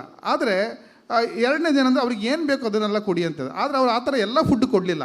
ಯಾವುದು ಇಮ್ಯೂನ್ ಸಿಸ್ಟಮನ್ನು ಡೆವಲಪ್ ಮಾಡುತ್ತೆ ಅಂಥ ನ್ಯಾಚುರಲ್ ಫ್ರೂಟ್ಸ್ ಮತ್ತು ಇದನ್ನೆಲ್ಲ. ಸೊ 1 ವಾರ ಬದುಕಲ್ಲ ಅಂದವರು 1 ತಿಂಗಳು ಬದುಕಿದ್ರು, 1 ತಿಂಗಳು ಬದುಕಿದವರು 1 ವರ್ಷ ಬದುಕಿದ್ರು, ಇವತ್ತು 1.5 ವರ್ಷ ಆದರೂ ಇನ್ನೂ ಚೆನ್ನಾಗೇ ಆ್ಯಕ್ಟಿವ್ ಆಗಿದ್ದಾರೆ. ಸೊ ಫುಡ್ ಇದೆಲ್ಲ ಒಂದು ಇಂಪಾರ್ಟೆಂಟ್ ಥಿಂಗ್. ಅದನ್ನು ತಿನ್ನುವ ಒಂದು ಬ್ಯಾಲೆನ್ಸಿಂಗ್ ಶೀಟ್ ನಮ್ಮ ಕೈಲಿರಬೇಕು. ಸೊ ಜಂಕ್ ಫುಡ್ ಆಗಲಿ, ಈಗ ನಾವೇನೋ ಒಂದು ಕರೆಕ್ಟಾಗಿ ಬರೆದ್ರೆ ಅದಕ್ಕೊಂದು 4 ಜನ ನಮಗೆ ಟಾಂಟ್ ಮಾಡ್ತಾರೆ. ಎಕ್ಸಾಂಪಲ್, ನಾನು ಇತ್ತೀಚೆಗೆ ಒಂದು ಮೈದಾ ಬಗ್ಗೆ ಬರೆದಿದ್ದೆ. ಮೈದಾ ಬಗ್ಗೆ ಬರೆದಾಗ ನನಗೆ ಕೆಲವೊಂದು company, I don't mention that companies, ಅವ್ರು ಹೇಳಿದ್ರು, ಏನು ಸರ್ ನೀವು ನಮ್ಮ ಕಂಪ್ನಿಗೆ ಇಷ್ಟೆಲ್ಲ ಪ್ರಾಡಕ್ಟ್ ಡೆವಲಪ್ ಮಾಡ್ತೀರಾ, ಆದರೆ ಮೈದಾ ಬಗ್ಗೆ ಯಾಕೆ ನೆಗೆಟಿವ್ ಆಗಿ ಬರ್ತಾರೆ? ಬಟ್ ಸತ್ಯನೇ ಅಲ್ವಾ? ಎಂಡ್ ಆಫ್ ದ ಡೇ ನಾನು ಅದನ್ನು ಹೇಳಲೇಬೇಕಾಗುತ್ತೆ. ಮೈದಾ ಯಾವುದೇ ಒಂದು ಆಹಾರ 24 ಗಂಟೆಗಿಂತ ಜಾಸ್ತಿ ನಮ್ಮ ದೇಹದಲ್ಲಿ ಉಳಿತು ಅಂದರೆ ನಮಗೆ ಖಂಡಿತವಾಗಲೂ ಡಿಸೀಸ್ ಬರೋದ್ರಲ್ಲಿ ಪಕ್ಕ. ಸೊ ಜೀರ್ಣಕ್ರಿಯೆ ಚೆನ್ನಾಗಾಗಬೇಕು ಅಂದರೆ ನಾವು ಉತ್ತಮ ಆಹಾರ ತಿನ್ನಬೇಕು. ಆಹಾರ ತಿನ್ನಬೇಕು ಅಂದರೆ ನಮ್ಮ ಸೆಲೆಕ್ಷನ್ ಬೇಸಿಸ್ ಚೆನ್ನಾಗಬೇಕು. ನಾವು ಏನೇ ಮಾಡಿದ್ರು ಎಂಡ್ ಆಫ್ ದ ಡೇ ನೆಮ್ಮದಿಯಾಗಿ ಮಲಗಬೇಕು. ರಾತ್ರಿ ನಾವು ಮಲಗುವುದೇ ನೆಮ್ಮದಿಯಾಗಿ ಮಲಗಲ್ಲ ಅಂದಾಗ, ಬೆಳಗ್ಗೆ ಆದ ತಕ್ಷಣ ಮತ್ತೆ ಕ್ಲಿನಿಕ್ಕಿಗೆ ಹೋಗ್ತೀವಿ ಅಂದಾಗ ನಾವು ದುಡ್ದಿದ್ದು ಕೂಡ ಏನಕ್ಕೂ ಯೂಸ್ ಇರೋಲ್ಲ ಅನ್ಕೊಂತೀನಿ. ಅದಕ್ಕೆ ಹೇಳ್ತೇವೆ ನೋಡಿ, if you don't eat your food like medicine, you may have to eat medicine like food ಅಂತ. We are what we eat ಅಂತ ಯಾವಾಗಲೂ ಹೇಳ್ತೀವಿ. Yes, thank you sir. Thank you very much. ಈ ಆಹಾರ ಕ್ರಮದ ಬಗ್ಗೆ ಕೂಡ ಬಹಳ ಉತ್ತಮ ಚರಕ ಸಂಹಿತೆಯಲ್ಲಿ ಕೂಡ ಉಂಟು. ನಿಶಾಂತೆ ಚ ಪಿಬೇತ್ ಜಲಂ, ಭೋಜನಾಂತೆ ಪಿಬೇತ್ ತಕ್ರಂ, ದಿನಾಂತೆ ಚ ಪಿಬೇತ್ ದುಗ್ಧಂ, ಕಿಂ ವೈದ್ಯಸ್ಯ ಪ್ರಯೋಜನಂ ಅಂತೇಳಿ. ತಪ್ಪುಂಟ? ಇಲ್ಲಲ್ಲ, ಅದನ್ನು ನೀವು ಇದ್ದ ಹಾಗೆ ಹೇಳಿಲ್ಲ, ನಾನು ಅರ್ಥ ಆಗುವ ಹಾಗೆ ಜನರಿಗೆ. ನಿಶಾಂತೆ ಚ ಪಿಬೇತ್ ಜಲಂ, ನಿಶಾ ಅಂತ ಅಂದರೆ ರಾತ್ರಿ ಎಂಡಾದ ಕೂಡಲೇ ನೀರು ಕುಡಿಬೇಕಂದ್ರೆ ಬೆಳಿಗ್ಗೆ ಎದ್ದು ನೀರು ಕುಡಿಬೇಕು. ಭೋಜನಾಂತೆ ಪಿಬೇತ್ ತಕ್ರಂ, ಮಧ್ಯಾಹ್ನ ಊಟ ಆದ ಕೂಡಲೇ ಮಜ್ಜಿಗೆ ಕುಡಿಬೇಕು. ಯಾವ ಮಜ್ಜಿಗೆ? ಮೊಸರನ್ನು ಗಿರ್ರು ಮಾಡಿ ಮಿಕ್ಸಿಯಲ್ಲಿ ಮಾಡಿದ ಮಜ್ಜಿಗೆ ಅಲ್ಲ. ಪುರಂದರದಾಸರು ಹೇಳಿದ್ದು ಮಜ್ಜಿಗೆ ಒಳಗಿನ ಬೆಣ್ಣೆ ಅಂತೆ, ಆ ಮಜ್ಜಿಗೆ ಕುಡಿಬೇಕು. ಅದೇ ರೀತಿ ದಿನಾಂತೆ ಚ ಪಿಬೇತ್ ದುಗ್ಧಂ, ರಾತ್ರಿ ಹಾಲು ಕುಡಿಬೇಕಂತೆ. ಕಿಂ ವೈದ್ಯಸ್ಯ ಪ್ರಯೋಜನಂ ಅಂತೇಳಿ, ವೈದ್ಯರ ಅಗತ್ಯ ಇಲ್ಲ ಅಂತೇಳಿ. ಮೇಡಮ್, ಈ ಫುಡ್ ಅಡಲ್ಟ್ರೇಷನ್ ಬಗ್ಗೆ ತುಂಬ ಜನರಿಗೆ ಅವೇರ್ನೆಸ್ ಬೇಕಿತ್ತು. ಯಾಕಂದರೆ ಈಗ ಪಪ್ಪಾಯಿ ನೋಡಿದರೆ ಅದು ಕಲ್ಲರ್ ಮಾಡ್ತಾರೆ, ಬಾಳೆಹಣ್ಣು ನೋಡಿದರೆ ಕಲ್ಲರ್ ಹಾಕ್ತಾರೆ. ಅದರಿಂದಾಗಿ ಬಹಳ ನಮ್ಮ ದೇಹಕ್ಕೆ ಹಾನಿಕರ ಅಂತ ಹೇಳ್ತೇವೆ. ಅಂಥದ್ದೆಲ್ಲ ಯಾವುದೆಲ್ಲ ಫುಡ್ ಅವಾಯ್ಡ್ ಮಾಡೋದು ಒಳ್ಳೆಯದು, ಜಂಕ್ ಫುಡ್ ಎಲ್ಲ ಅವಾಯ್ಡ್ ಮಾಡೋದು ಒಳ್ಳೆಯದು, ಯಾವುದು ತಿನ್ನೋದು ಒಳ್ಳೆಯದು, ಅದ್ರ ಬಗ್ಗೆ ಒಂದು ಹೇಳಿ. Good evening, one and all present over here. I'm sorry for my voice. No, a you bit can of talk in English. throat infection. No problem. So, as sir has rightly said, food is very important for all of us. So, coming to what foods to eat and what not to eat. Now, everything has been adulterated in today's market. Almost 90% of the foods have been adulterated. So, that's why many are again going back to kitchen gardening. What is that 10%? Please tell us, madam. 10%, well, like the ones who are more knowledgeable about as to whether they should eat or not eat, the researchers, the food analysts, and all of them. And now, since many are planning to go back to kitchen gardening, this is one of the ways wherein we can try to prevent having foods which are adulterated. And coming to junk foods, yes, everybody is very fond of junk foods. And these junk foods are very processed, have many of the preservatives which are not very good for our health. So we have to see to it that we reduce the consumption of the junk foods, and we have to increase the consumption of all the traditional foods, whatever we are actually having at our home. So the main person, or we can say that the person who can help in promoting health and making us disease free are women. So if the women of the family are educated regarding all this, the women will make sure that the health of the family is promoted, the health of the family is good enough. And in turn, the society is good. In turn, the nation is good. In turn, the world is good. So everything boils down to having the women being educated pertaining to why health is important, why disease should be avoided, and how the health can be improved by including the foods which are good for the health. In addition to that, why exercise is important and why leading a stress-free life is also important. Thank you very much, madam. Thank you. In spite of your throat infection, you have spoken very well. What food you can take for throat infection? Well, right now I'm having home remedies, Ayurveda, pepper, ginger, tulsi. Okay. So whatever is there at home. Okay, very nice. Thank you. Thank you. ಈಗ ನಾವು ಕಗ್ಗದ ಸಾರ ದೈನಂದಿನ ಜೀವನದಲ್ಲಿ ಯಾವುದು ಸಾರ ಕೇಳ್ತಾ ಇಲ್ಲ ನಿಮ್ಮ ಹತ್ರ. ಎರಡು ಉತ್ತಮ ಒಂದು ಕಗ್ಗವನ್ನು ನೀವು ವಾಚನ ಮಾಡಬೇಕು ಮತ್ತು ಅದಕ್ಕೆ ವ್ಯಾಖ್ಯಾನ ಮಾಡಿ ನಮ್ಮ ಈ ಕಾರ್ಯಕ್ರಮ ಇವತ್ತಿದು ಇಲ್ಲಿಗೆ ಮುಗಿಸ್ತೇವೆ. ಅದರ ನಂತರ ಎಲ್ಲರಿಗೂ ಹಾನರ್ ಮಾಡಿ ನಮ್ಮ ಕೆಲವರಿಗೆ ಹಾನರ್ ಮಾಡಿ ಮುಗಿಸ್ತೇವೆ. ಎರಡು ಗಮಕ, ಒಬ್ಬರು ವಾಚನ ಮಾಡಿ ಒಬ್ಬರು ವ್ಯಾಖ್ಯಾನ ಮಾಡಿ.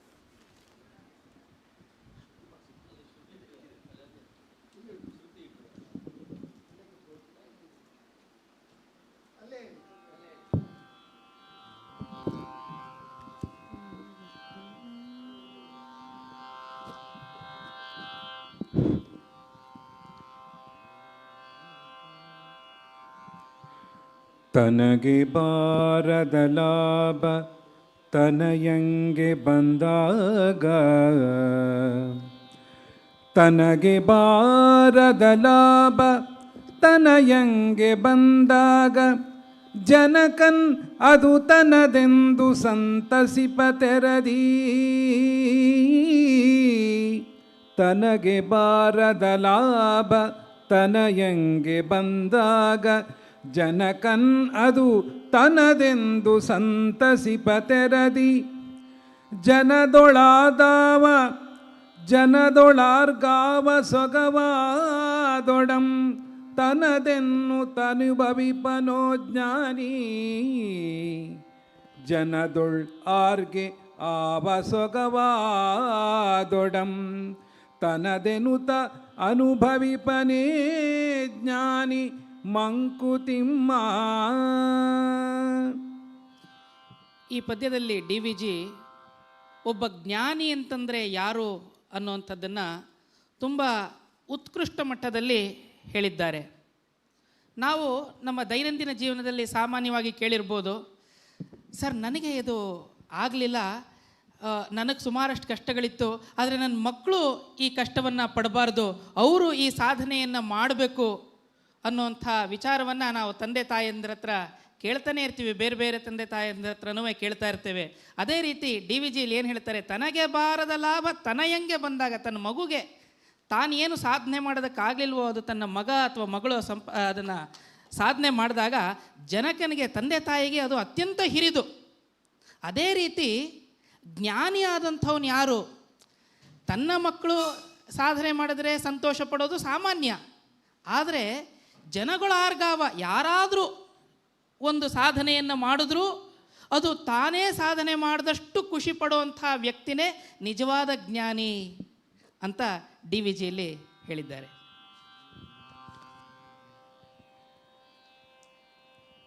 ಅನ್ನ ಉಣುವಂದು ಕೇಳ್ ಅದನು ಬೇಯಿಸಿದ ನೀರ್ ನಿನ್ನ ದುಡಿತದ ಬೆಮರೋ ಪೆರರ ಕಂಡೀರೋ ಅನ್ನ ಉಣು ಬಂದು ಕೇಳ್ ಅದನು ಬೇಯಿಸಿದ ನೀರ್ ನಿನ್ನ ದುಡಿತದ ಬೆಮರೋ ಪೆರರ ಕಂಡೀರೋ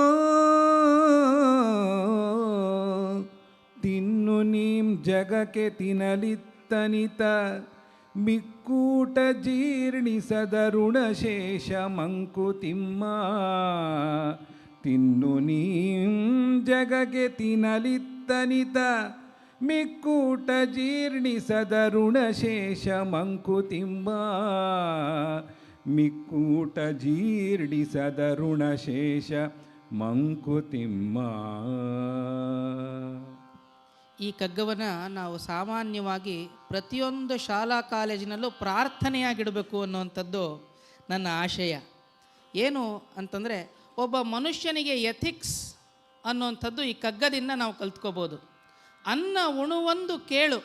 ನಾವು ಪ್ರತಿ ಹೊತ್ತು ಊಟ ಮಾಡಬೇಕಾದ್ರೆ ನಮ್ಮನ್ನು ನಾವು ಕೇಳ್ಕೋಬೇಕಂತೆ, ಅದನ್ನು ಬೇಯಿಸಿದ ನೀರು, ಅನ್ನವನ್ನು ಬೇಯಿಸೋಕ್ಕೆ, ಅಕ್ಕಿಯನ್ನು ಬೇಯಿಸೋದಕ್ಕೆ ಇಟ್ಟಂಥ ನೀರು ನಮ್ಮ ದುಡಿತದ ಬೆಮರೋ ಅಥವಾ ಪರರ ಕಣ್ಣೀರು. ಬೇರೆಯವನಿಗೆ ನಾವು ಕಣ್ಣೀರನ್ನು ಬರೆಸಿ ಆ ಕಣ್ಣೀರಿಂದ ನಾವು ಅಕ್ಕಿಯನ್ನು ಬೇಯಿಸಿ ಅನ್ನ ಮಾಡಿಕೊಂಡು ತಿಂತಾ ಇದ್ದೀವೋ, ಅಥವಾ ನಾವು ಶ್ರದ್ಧೆಯಿಂದ ದುಡಿದು ನಮ್ಮ ದುಡಿತದ ಬೆವರಿನಿಂದ, ಆ ಬೆವರ ನೀರಿನಿಂದ ಅಕ್ಕಿಯನ್ನು ಬೇಯಿಸಿ ಅನ್ನವನ್ನು ತಿಂತಾ ಇದ್ದೀವೋ, ಎಷ್ಟು ಬೇಕೋ ಅಷ್ಟು ತಿನ್ನಪ್ಪ, ಪ್ರಪಂಚದಲ್ಲಿ ಇರೋದೆಲ್ಲ ನಂದೇ ಅಂತ ಹೇಳಕ್ಕೆ ಹೋಗ್ಬೇಡ. ತಿನ್ನು ನೀ ಜಗಕ್ಕಿತ್ತಿನಿತ, ಜಗಕ್ಕೆ ಇರುವಂಥದ್ರಲ್ಲಿ ಇನಿತು ಮಾತ್ರ ನಮ್ಮದು. ಮಿಕ್ಕೂಟ ಜೀರ್ಣಿಸದ ಋಣಶೇಷ. ಯಾವುದು ಬೇರೆ ಇನ್ನೇನಿದೆಯೋ ನಾವು ಬೇಕು ಬೇಕು ಅಂತ ಎಲ್ಲೆಲ್ಲಿ ಬೇರೆ ಬೇರೆಯಿಂದೆಲ್ಲ ಗ್ರ್ಯಾಬ್ ಮಾಡ್ಕೊಂಡು ತಗೋತೀವೋ, ಹಾಗೆ ನಾವು ಅದನ್ನು ವಶಪಡಿಸ್ಕೋತೀವಿ, ಅದೆಲ್ಲ ಜೀರ್ಣಿಸದ ಋಣಶೇಷ. ಹಾಗೆ ಅದು ನಿನ್ನನ್ನು ಬಿಟ್ಟು ಹೋಗುತ್ತೆ. ಹಾಗೆ ಒಬ್ಬ ಮನುಷ್ಯ ದುಡಿಮೆಯನ್ನು ಮಾಡಬೇಕು, ಎಥಿಕ್ಸನ್ನು ಇಟ್ಕೋಬೇಕು ಅನ್ನುವಂಥದ್ದು ಈ ಕಗ್ಗದ ಸಾರ. ಒಮ್ಮೆ ಹೂದೋಟದಲ್ಲಿ, ಒಮ್ಮೆ ಕೆಳಕೂಟದಲ್ಲಿ, ಒಮ್ಮೆ ಸಂಗೀತದಲ್ಲಿ,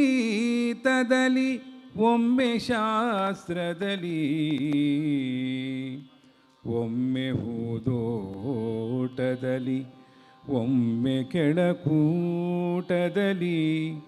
ಒಮ್ಮೆ ಸಂಗೀತದಲ್ಲಿ, ಒಮ್ಮೆ ಶಾಸ್ತ್ರದಲ್ಲಿ, ಒಮ್ಮೆ ಸಂಸಾರದಲ್ಲಿ, ಮತ್ತೊಮ್ಮೆ ಮೌನದಲ್ಲಿ, ಬ್ರಹ್ಮಾನುಭವಿಯಾಗೋ ಮಂಕುತಿಮ್ಮ. ಒಮ್ಮೆ ಸಂಸಾರದಲ್ಲಿ, ಮತ್ತೊಮ್ಮೆ ಮೌನದಲ್ಲಿ, ಬ್ರಹ್ಮಾನುಭವಿಯಾಗೋ ಮಂಕುತಿಮ್ಮ.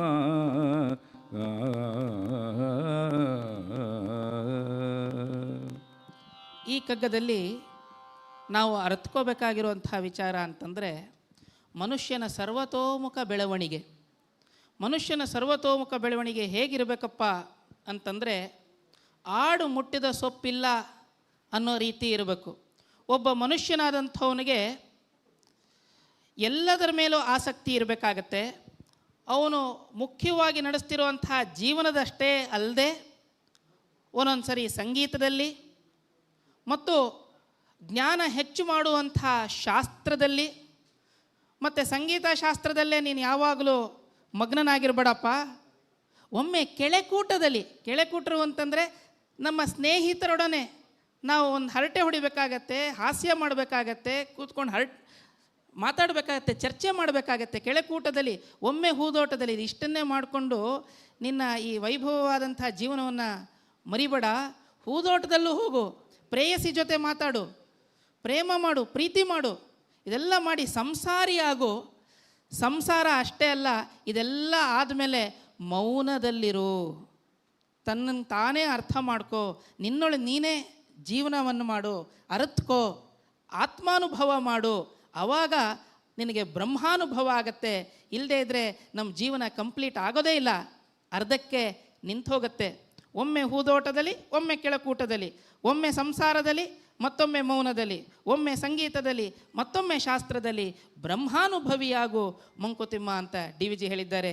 ಇಷ್ಟೆಲ್ಲ ಹೇಳಿರೋದ್ರಿಂದನೇ ನಮ್ಮ ಮಂಕುತಿಮ್ಮನ ಕಗ್ಗ ಕನ್ನಡದ ಭಗವದ್ಗೀತೆ ಅಂತ ಹೆಸರುವಾಸಿಯಾಗಿರುವಂಥದ್ದು. ಅದರ ಪರಿಚಯ ಮಾಡಿಕೊಟ್ಟು ಸುಶ್ರಾವ್ಯವಾಗಿ ಹಾಡಿದಂಥ ಸುರೇಶ್ ಅವರಿಗೆ ನಾವು ವಂದನೆಗಳನ್ನು ಸಲ್ಲಿಸೋಣ. ಈಗ ಈ ಒಂದು ಕಾರ್ಯಕ್ರಮ ಸಮಾಪ್ತಿ ಅದರ ಮುಂಚೆ ಒಂದು ಸಣ್ಣ ಒಂದು ಕಗ್ಗ.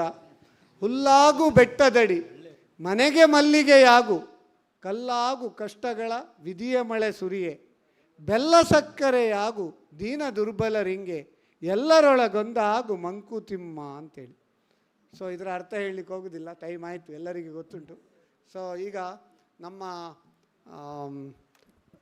KMF ಅದರ ಡೈರೆಕ್ಟರಾದ ಶ್ರೀಯುತ ಸಾಣೂರ ನರಸಿಂಹ ಕಾಮತ್ರವರು ಬರಬೇಕು, ಹಾಗೂ ನಮ್ಮ ಲೀಲಾಕ್ಷಕರಿಗೆ ಎಲ್ಲರಿಗೂ ಒಂದು ಗೌರವ ಸೂಚಿಸಿ ಮೊಮೆಂಟ್ ಕೊಡಬೇಕಂತ ವಿನಂತಿ. We are indeed thankful to all the resource persons who have come today for sharing your knowledge and your experiences.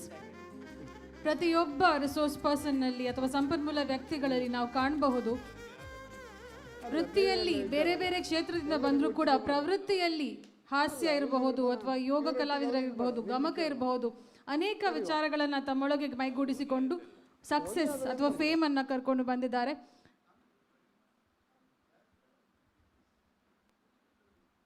Doctor Adarsh Gowda, food and diet for living healthy life style, ಈ ವಿಚಾರದ ಕುರಿತಾಗಿ ಯಾವ ರೀತಿ ನಮ್ಮ ಆಹಾರ ಶೈಲಿ ನಮ್ಮ ಜೀವನ ಶೈಲಿಯನ್ನು ರೂಪಿಸುತ್ತೆ ಅನ್ನುವಂತಹದ್ದನ್ನು ಹೇಳಿದ್ದಾರೆ. ಧನ್ಯವಾದಗಳು sir. We thank you very much for giving us a lot of takeaways about food and our diet. Dr. Mohammed Iqbal, District Ayush Officer, who has given us information about how Ayush, Ayurveda or Yoga, Unani, all these departments of medicine can help and cure a lot of diseases. Yoga Ratna Shri Gopal Krishna Delampadi, a person whom everyone knows, ಯೋಗದಿಂದ ಆರೋಗ್ಯ, ಯೋಗವೇ ಭಾಗ್ಯ ಅನ್ನುವಂಥದ್ದನ್ನು ನಮಗೆ ತಿಳಿಸಿಕೊಟ್ಟವರು. Professor SM Shivaprakash, humour for health and happiness ಹಾಗೂ tips for personality development ಎನ್ನುವಂತಹ ಕುರಿತು ಮಾತಾಡಿದ್ದಾರೆ. Shri Thonte Pushkal Kumar, humour for health and happiness. Mrs Udyavara Badhya Indira, food and diet for living healthy lifestyle. Shri B Suresh Rao Attur and CA Anil Bharadwaj for Dainandina Jeevanadalli Kaggada Sara. We're indeed honored. We take the pride today. We take that honor and thank you for being with us and sharing our happiness by accepting our felicitation on this bicentennial celebration of Karnataka Bank Business Tonic. ಈ ಒಂದು ಕಾರ್ಯಕ್ರಮದ ಅತ್ಯುತ್ತಮ ನಿರೂಪಣೆಯನ್ನು ಮಾಡಿದ ಶ್ರೀಯುತ ನಿತಿನ್ ಸಾಲಿಯಾನ್ ಹಾಗೂ Yashasvini, CA Yashasvini ಅವರು ಕೂಡ ವೇದಿಕೆಗೆ ಬರಬೇಕು, ಅವರಿಗೆ ಕೂಡ ಆನರ್ ಮಾಡ್ತಾ ಇದ್ದೇವೆ. ಹಾಗೆ ನಮ್ಮ ಈ ಎಲ್ಲ ಬಿಸ್ನೆಸ್ ಟಾನಿಕ್ ಸಂಚಿಕೆಯಲ್ಲಿ ಅತ್ಯುತ್ತಮ ಸ್ಲೈಡ್ಸ್ ಅದನ್ನು ತಯಾರು ಮಾಡಿದವರು ತೆರೆಯ ಮರೆಯಲ್ಲಿ ಮಿಸ್ ಭಾವನಾ, ಅವರಿಗೆ ಕೂಡ ಜೋರಾಗಿ ಕೈ ಚಪ್ಪಾಳೆ ತಟ್ಟಿ ಭಾವನಾ ಕೂಡ ವೇದಿಕೆಗೆ ಬರಬೇಕು.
ನಮ್ಮ ಕುಡ್ಲ ಚಾನಲ್ನಲ್ಲಿ ಕರ್ನಾಟಕ ಬ್ಯಾಂಕ್ ಬಿಸ್ನೆಸ್ ಟಾನಿಕ್ 200ನೇ ಸಂಚಿಕೆಯ ಸಂಭ್ರಮದಲ್ಲಿ ಇದ್ದೇವೆ. 200 ಸಂಚಿಕೆ ಅಂತೇಳಿದರೆ ಪ್ರತಿ ವರ್ಷಕ್ಕೆ 52 ವಾರ, 200 ಅಂತೇಳಿದರೆ 4 ವರ್ಷ ಆಗ್ತದೆ. 4 ವರ್ಷಗಳ ಸುದೀರ್ಘಾವಧಿಯಲ್ಲಿ ಪ್ರತಿ ಆದಿತ್ಯವಾರ 10ರಿಂದ ಸುಮಾರು 12 ಗಂಟೆಯವರೆಗೆ ಲಕ್ಷಾಂತರ ವೀಕ್ಷಕರಿಗೆ ಒಳ್ಳೆಯ ಮಾಹಿತಿಯನ್ನು ನೀಡಿದಂತಹ ಕರ್ನಾಟಕ ಬ್ಯಾಂಕ್ ಬಿಸ್ನೆಸ್ ಟಾನಿಕ್ನ ಲೀಲಾಧರ ಕರ್ಕೇರ ಮತ್ತು ಎಸ್ ನಾಯ್ಕರವರಿಗೆ ನಂದಿನಿ ಬಳಗದ ಪರವಾಗಿ ಲೀಲಾಕ್ಷ ಕರ್ಕೇರ ಮತ್ತು ಶ್ರೀ ಎಸ್ ನಾಯ್ಕರವರಿಗೆ ನಂದಿನಿ ಬಳಗದ ಪರವಾಗಿ ಅವರಿಗೆ ನೆನಪಿನ ಕಾಣಿಕೆಯನ್ನು ನೀಡಲಿಕ್ಕೆ ನಾನು ತುಂಬ ಸಂತೋಷ ಪಡ್ತಾ ಇದ್ದೇನೆ. ಅದನ್ನು ಅವರಿಬ್ಬರು ಸ್ವೀಕರಿಸಬೇಕಾಗಿ ವಿನಂತಿಸ್ತಾ ಇದ್ದೇನೆ.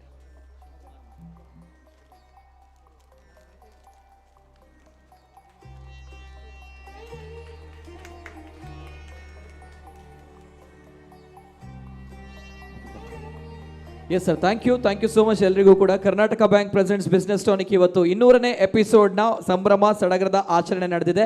ಎಲ್ರಿಗೂ ಕೂಡ ಧನ್ಯವಾದಗಳನ್ನು ಸಲ್ಲಿಸ್ತಾ ಇದ್ದೇವೆ. ಜೊತೆಗೆ ನಮ್ಮ ಕುಡ್ಲ ವಾಹಿನಿಯ ಮಾರ್ಕೆಟಿಂಗ್ ಮ್ಯಾನೇಜರ್ ಸುದರ್ಶನ್ ಅವರು, ಜೊತೆಗೆ ಎಡಿಟಿಂಗ್ ಸೆಕ್ಷನಲ್ಲಿ ನಿತಿನ್ ಕಲಡ್ಕ ಅವರು, ಇವರಿಗೆ ಕೂಡ ಧನ್ಯವಾದಗಳು. ಜೊತೆಗೆ ಅತಿ ಪ್ರಮುಖವಾಗಿ ಬೆಳಿಗ್ಗೆಯಿಂದ ಇಲ್ಲಿ ತನಕ ಕೂಡ ಈ ಕಾರ್ಯಕ್ರಮ ಸುಸೂತ್ರವಾಗಿ ನಡೀಬೇಕು ಅಂತ ಬಂದಾಗ ನಮ್ಮ ಸಿಬ್ಬಂದಿ ವರ್ಗ, ಕ್ಯಾಮರಾಮ್ಯಾನ್ಗಳು, ನಮ್ಮ ಸೀನಿಯರ್ ಕ್ಯಾಮರಾಮ್ಯಾನ್ ಶ್ರೀಕಾಂತ್ ಸರ್, ಅದೇ ರೀತಿ ನಮ್ಮ ಹೆಮ್ಮೆಯ ಶ್ರಮಜೀವಿ ದಾಮು ಅವರು, ಅದೇ ರೀತಿ ನಮ್ಮ ಶ್ರೇಯಸ್ ಪಟ್ಲ ಅವರು ಕ್ಯಾಮರಾಮ್ಯಾನ್, ಇವರುಗಳಿಗೂ ಕೂಡ ಧನ್ಯವಾದಗಳನ್ನು ಸಲ್ಲಿಸ್ತಾ ಇದ್ದೇವೆ. ಜೊತೆಗೆ ಮಾರ್ಕೆಟಿಂಗ್ ಹೆಡ್ ಅಮಿತಾ ಅವರು, ಜೊತೆಗೆ ದೀಕ್ಷಾ ಅವರು, ಎಲ್ರಿಗೂ ಕೂಡ ಎಂಟೈರ್ ಟೀಮ್ ಆಫ್ ನಮ್ಮ ಕುಡ್ಲ ಎಲ್ರಿಗೂ ಕೂಡ ಧನ್ಯವಾದಗಳನ್ನು ನಾವು ಸಲ್ಲಿಸ್ತಾ ಇದ್ದೀವಿ.